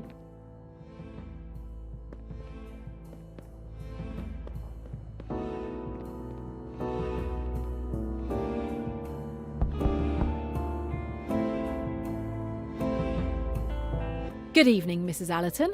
Yes? I'm tying up some loose ends in all that has happened. Would you mind answering 1 or 2 questions?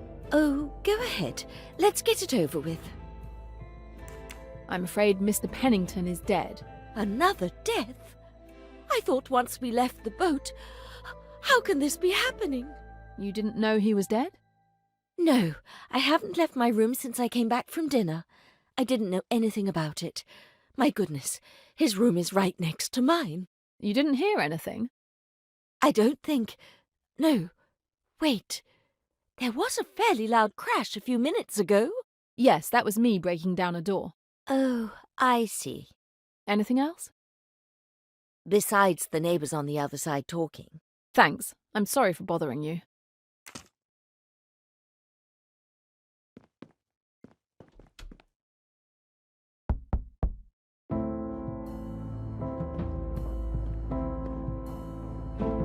Mr. Ferguson, your neighbour, Mr. Pennington, had an accident in his bath. Was it serious? He's dead. An electrocution. I'm trying to understand the circumstances. May I come in? I will need to question you and would also like to inspect your room. No, I don't think so. You already searched my cabin on the boat. What do you hope to find this time? No, it doesn't matter. I'm not going to let you do that again. May I at least ask you some questions? If you must. Tell me about your evening. I came back to my room after dinner. I haven't gone out since. I needed to be alone to collect my thoughts after this eventful day. I heard a huge crash a few minutes ago. That's all I heard.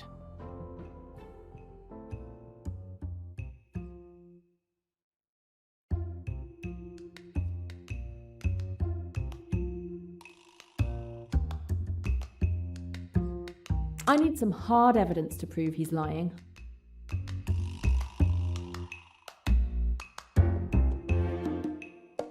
Oh, yes. Were you really alone? Yes, I've already told you that. Yet Mrs. Allerton clearly heard conversation in this room with someone. And I don't think you were talking to yourself. Yes, sorry. Too much commotion. I almost forgot that I was indeed with Cornelia. She came to check on me and stayed for barely 15 minutes. What time did she leave? At around 8:40 p.m. She wasn't feeling well and wanted to rest. So Cornelia was in Ferguson's room when Pennington was electrocuted. But he lied to me. He might be hiding something. Your story doesn't track. The more you insist on preventing me from entering to inspect your room, the more suspicious you look. All right, be my guest. I have nothing to hide. Thank you. It won't take long.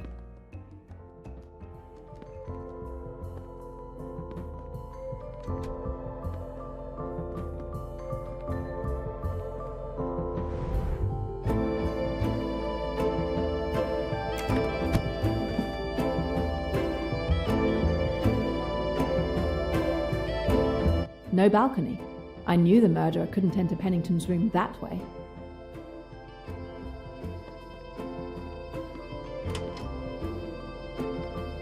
A ventilation grate. Let's see where it leads. This ventilation grate can be easily removed. I knew it! The two rooms are connected.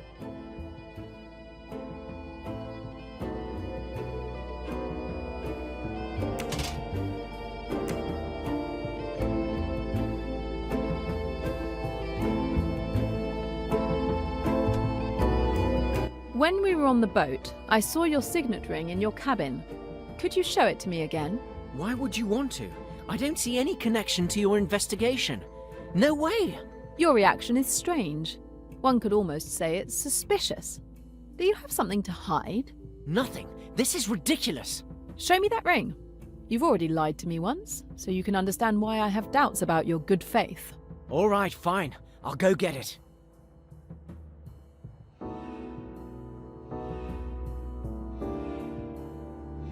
Here it is. Happy now? I'm going to draw this coat of arms from my clue wall.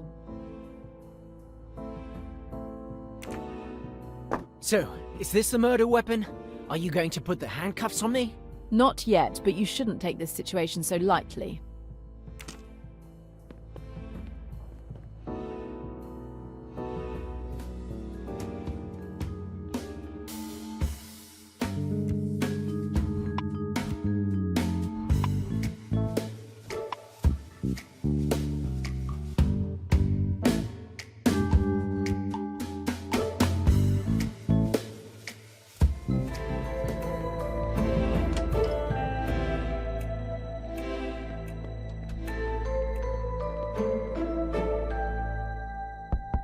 Miss Van Schuler, I need to question you, and I would also like to inspect your room.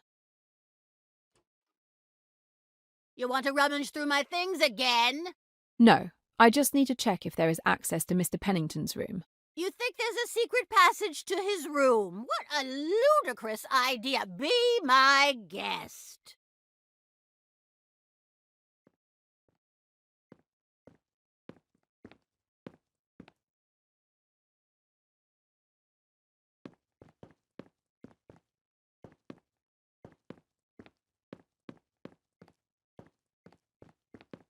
No passage or any other way to enter Pennington's room. But I really... Come to me, Moustache. Don't be shy.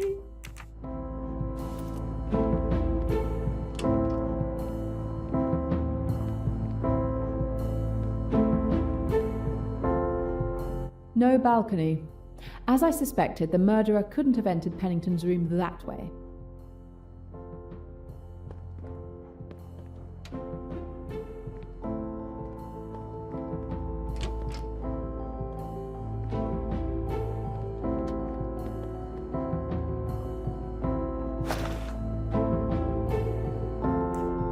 Can you tell me what you were doing before Mr. Pennington's death?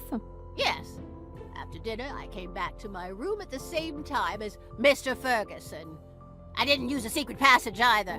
Yes, I saw you. I wanted to complain at the reception because I was missing a towel. When I went out, I saw a puddle of water in front of Mr. Pennington's door. I went down to inform the receptionist. He came back up with me. Then you arrived. End of story. That's clear. Thank you.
It might have seemed that the murderer could have climbed through the ventilation grate from Ferguson's room, but it's far too small for them to have gotten through there.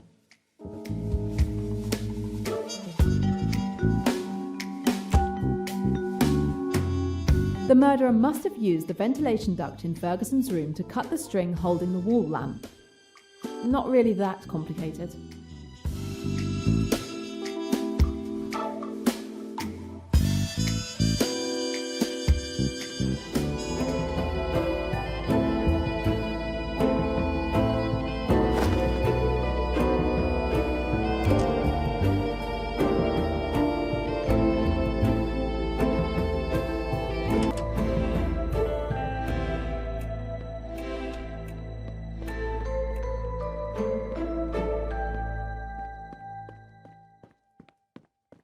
There's no need to bother that person.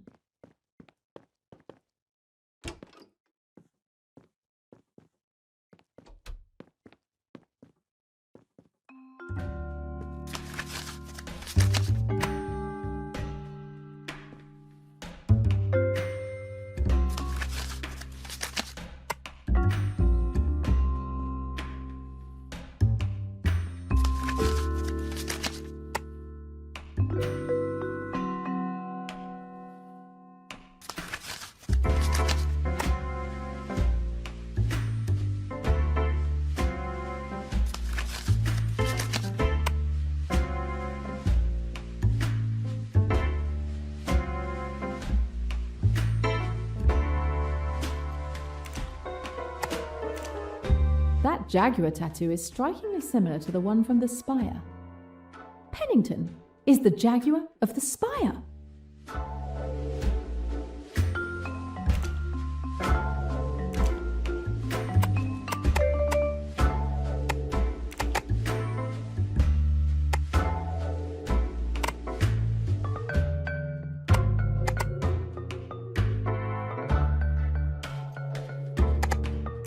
No.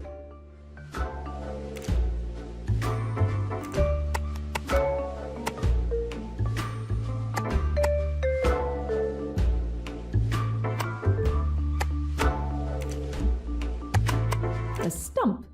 These two people are both missing a hand. There's a good chance that she is the wolf.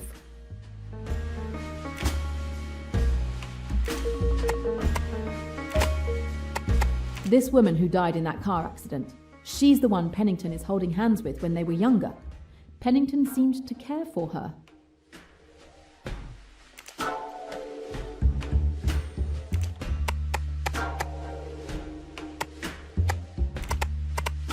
A stump? These two people are both missing a hand. There's a good chance that she is the wolf.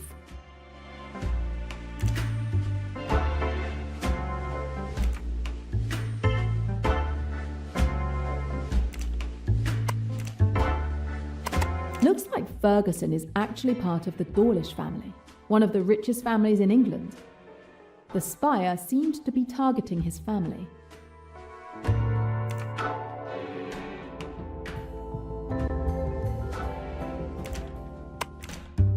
Unlike the other orders, this kill order has all the organisation's seals. All of the spire agree to take down this man for treason. He was therefore killed by Richetti.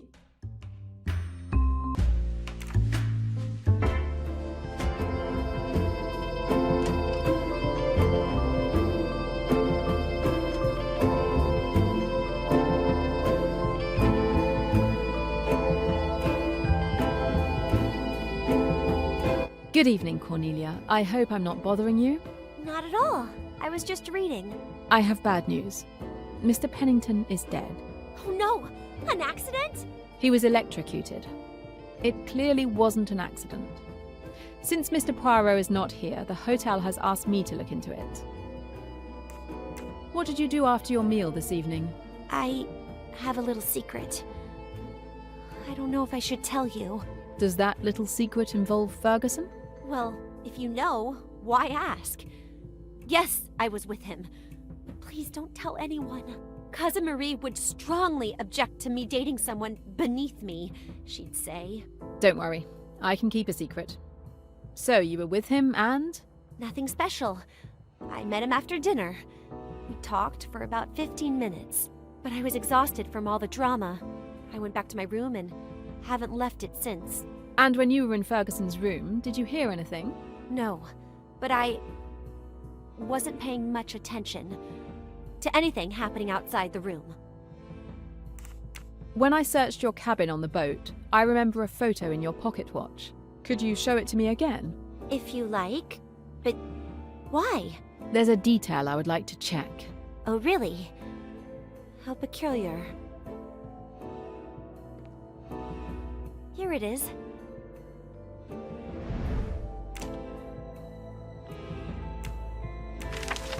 Exactly what I remembered. Would it bother you if I borrowed the photo for an hour or two? But why? I'm very attached to it. Do you really need it? It would help me. I promise I'll take good care of it. All right then.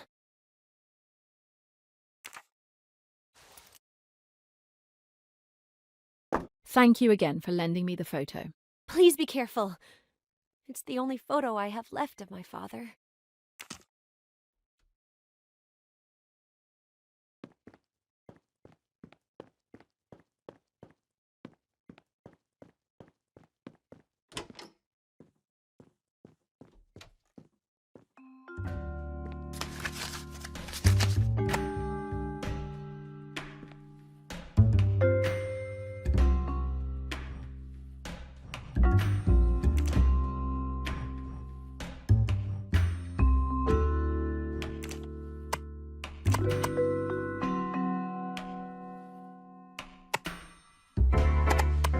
The family of Cornelia Robson is on the spire's target list.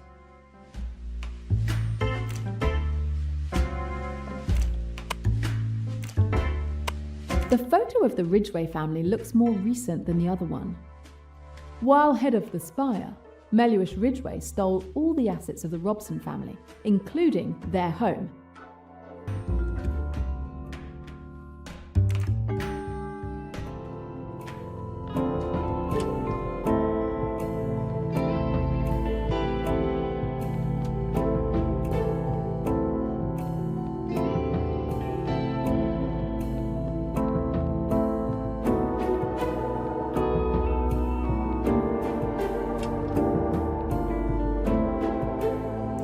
I've uncovered the little mystery of your signet ring.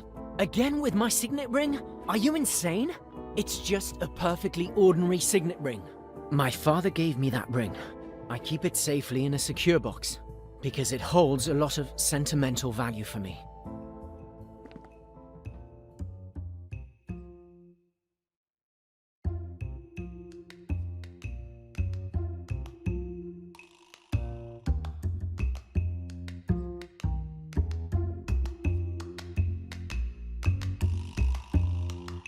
Your signet ring is not as ordinary as you claim.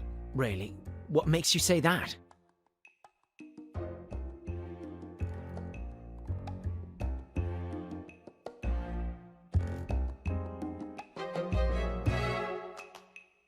You dress like a hippie, but you are in fact the heir of the Dawlish family, one of the oldest and richest in England. Okay, I've been uncovered. Well done, detective, and so what? What do you care how I dress? Why all the secrecy? Okay, so I cut ties with my family years ago. It's impossible for me to subscribe to their bourgeois, capitalist, aristocratic, fundamentally self-centered values. I'm much better off now, living far away from them under a false identity. It also allowed me to distance myself from the parasites they call friends, who swarm around my family. The ties haven't been severed that much. You seem to maintain quite a comfortable lifestyle.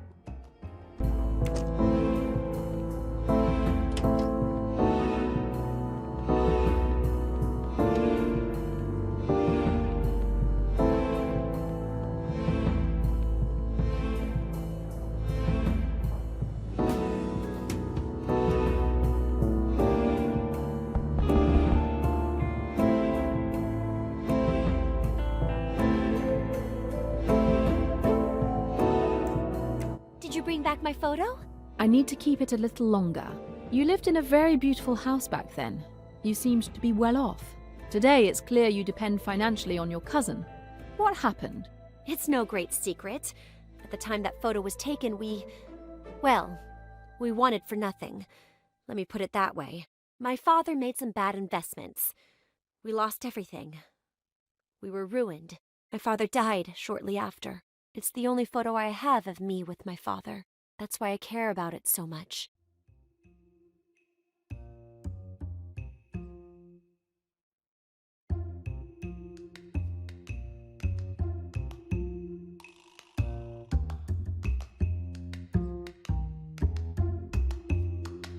I think you might be editing your story a little bit.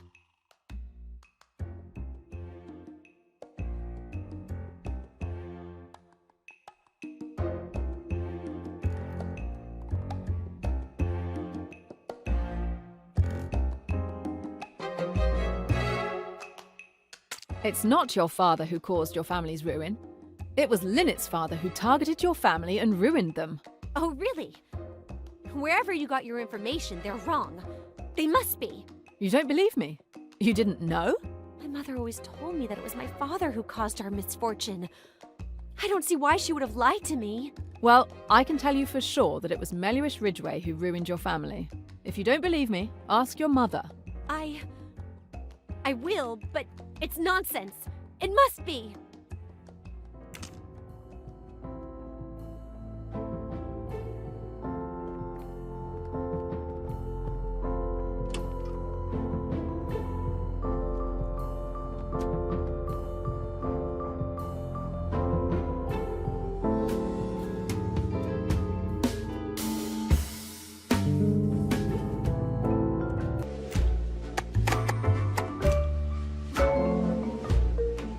That's fair.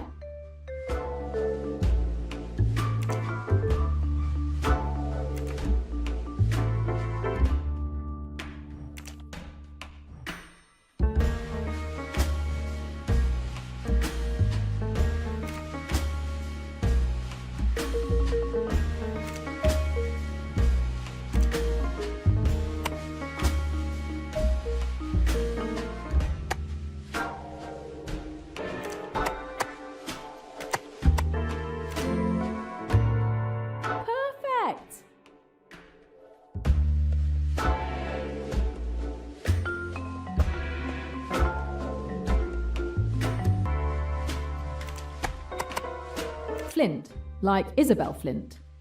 This woman was apparently murdered by Riquetti on orders of the bear. He apparently ignored the spire's usual procedure for ordering assassinations. Isabel Flint is the person hidden behind the wolf. Once Ridgway was dead, she should have taken over leadership of the spire, but she didn't have time to take over. So it wasn't her who ordered Emmy's murder.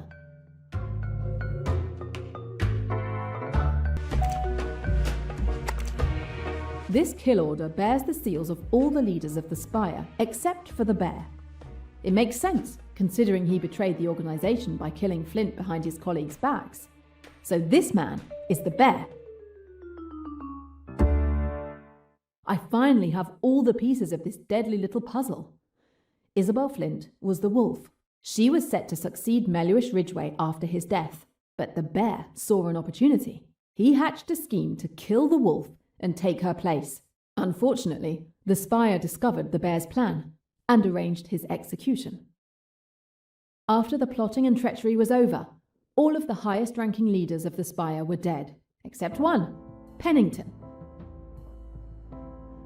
So then, 6 months ago, it was Pennington who emerged as the leader of the spire. He was the bastard behind Emmy's murder. He ordered Richetti to kill her. But Pennington died before he could be brought to trial. He will never be arrested or judged for his crime, and the truth about Emmy's death will never come out. No, I can't let it end like that. Someone is still out there. Someone who has prevented me from putting Pennington behind bars, and I'm going to find out who that was. The spire is looking to ruin the Ferguson family.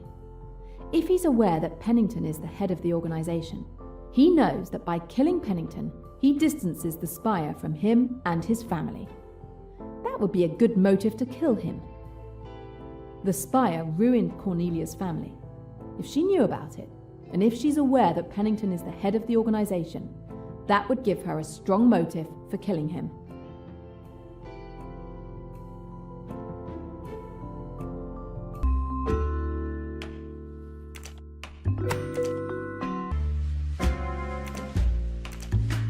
The bear was killed for ordering Flint's death without following the spire's normal procedures.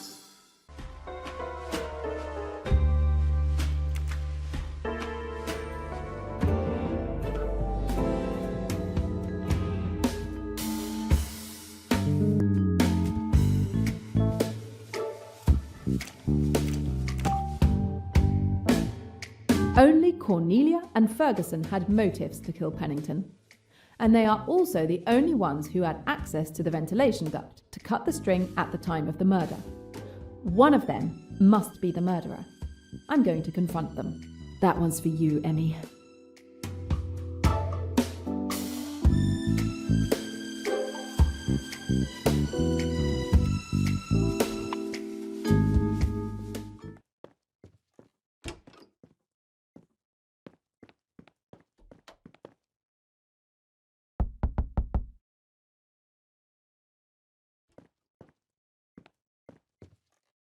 I would like you to go down to reception, if you don't mind. You want to search my room? Do it. Search it all you like.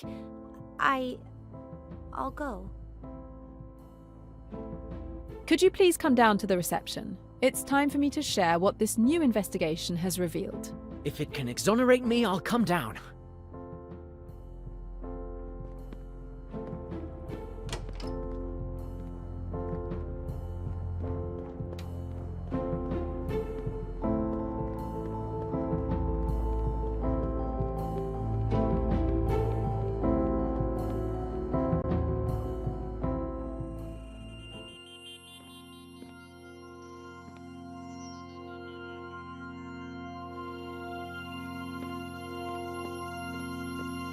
So, did the police still need you?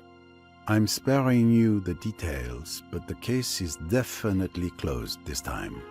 However, I just learned that Pennington has been killed. Yes, that's right. A police officer just arrived.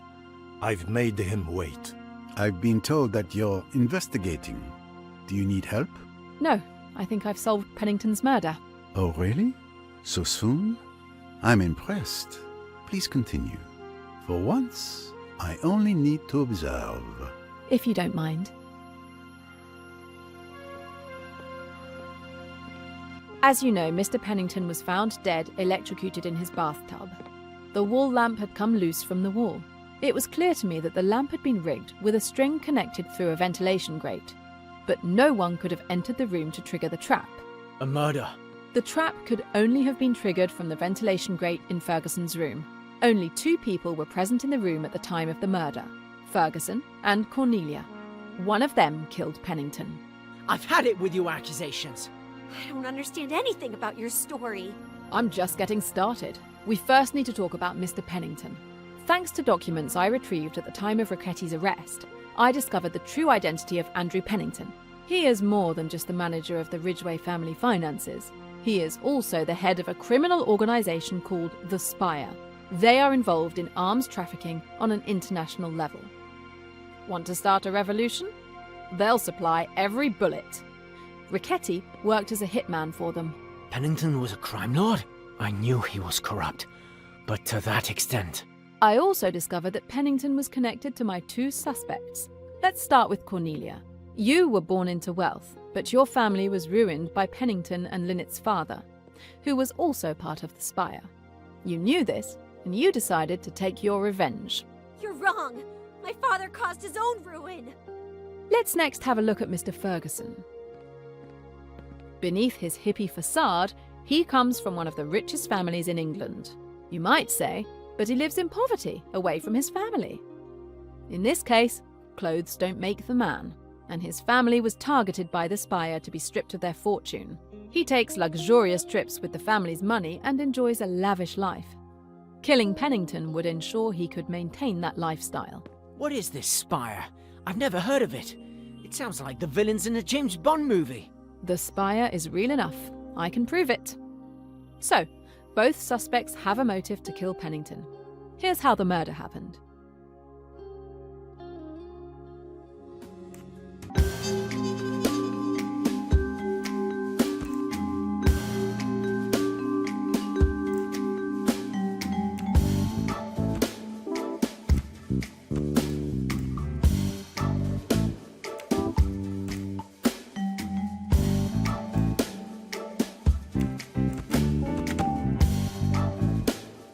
Score 1 for the forces of good.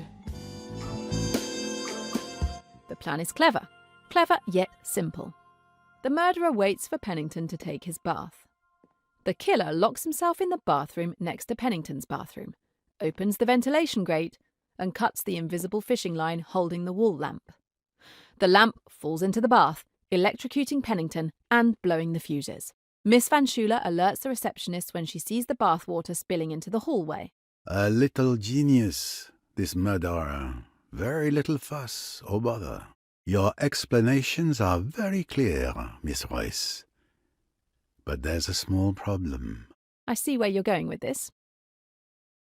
That's right. There's a missing piece to the puzzle. How did the murderer manage to set the trap? We know that the wall lamp had been deliberately unscrewed and hooked to a string at the grate. All of this could only have been done from inside Pennington's room, but when?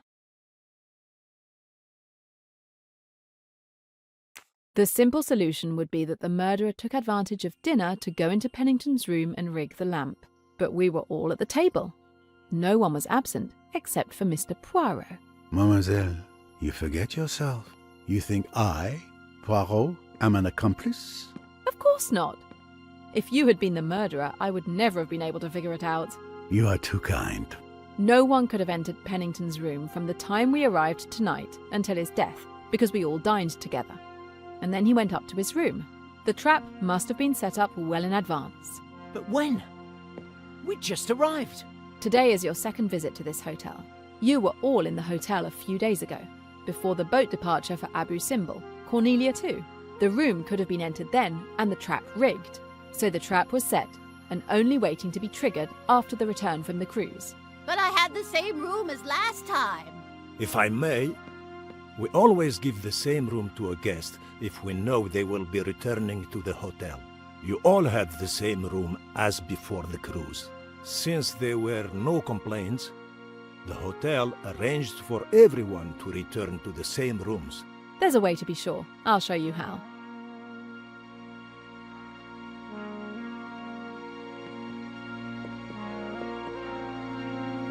She doesn't have any evidence that could help me.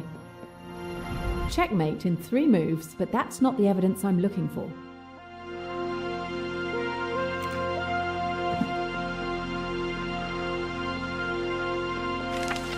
The news travels fast, but that's not the evidence I'm looking for. Nothing in her testimony can help me here. He has already said everything he knows. He has nothing left to teach me.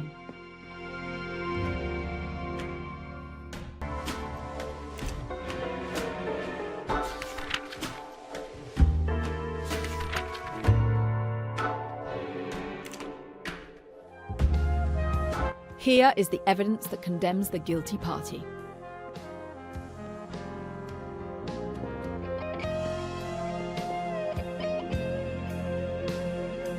I can therefore identify the culprit with certainty.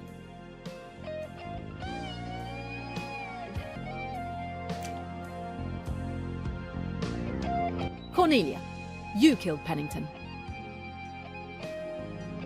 My cousin? Unthinkable. But what is in that register to accuse her?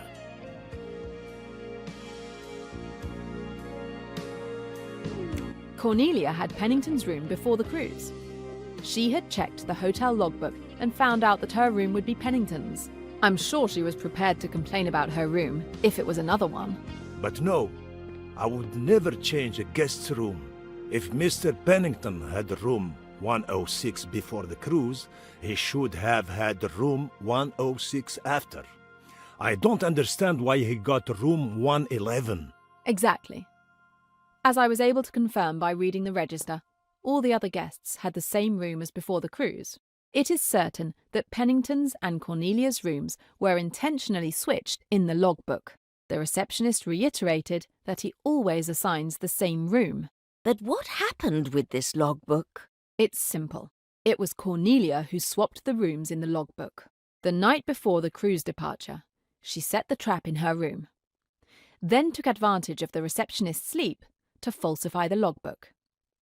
If they were not asleep, a diversion needing their attention could be arranged. As a result, Pennington's future room was rigged. All she needed was to get closer to Ferguson during the cruise, because she knew he would have the neighbouring room, ensuring she could trigger the trap at the right moment. Human nature will never cease to disappoint me. Our relationship was sincere. I truly appreciate you. Cornelia, it's time for you to tell us the truth. Yes, it is time. For my 21st birthday, my mother confessed the truth about my father to me.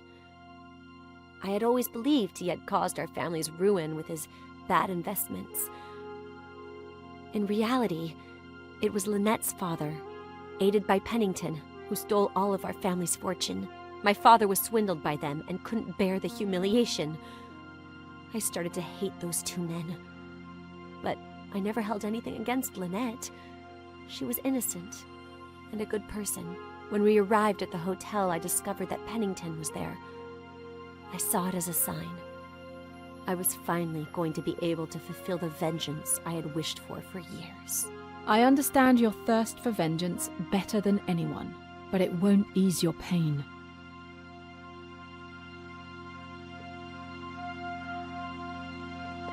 My dear, I didn't know. I'm sorry. I should have been there for you more.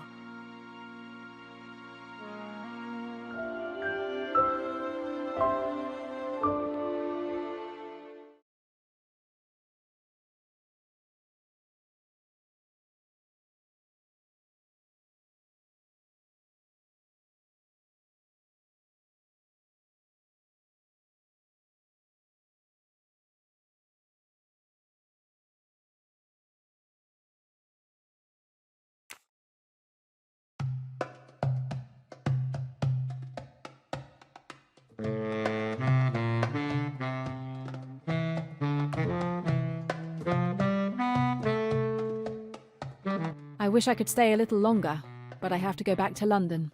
I would have enjoyed traveling back with you, but I'm staying a few more days. I might, finally, be able to relax and enjoy Egypt.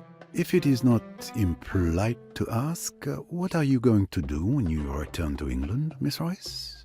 I'm not taking on any new cases right away. There's more I need to know about Emmy's murderers. I'm going to dig deeper into the Spire organization.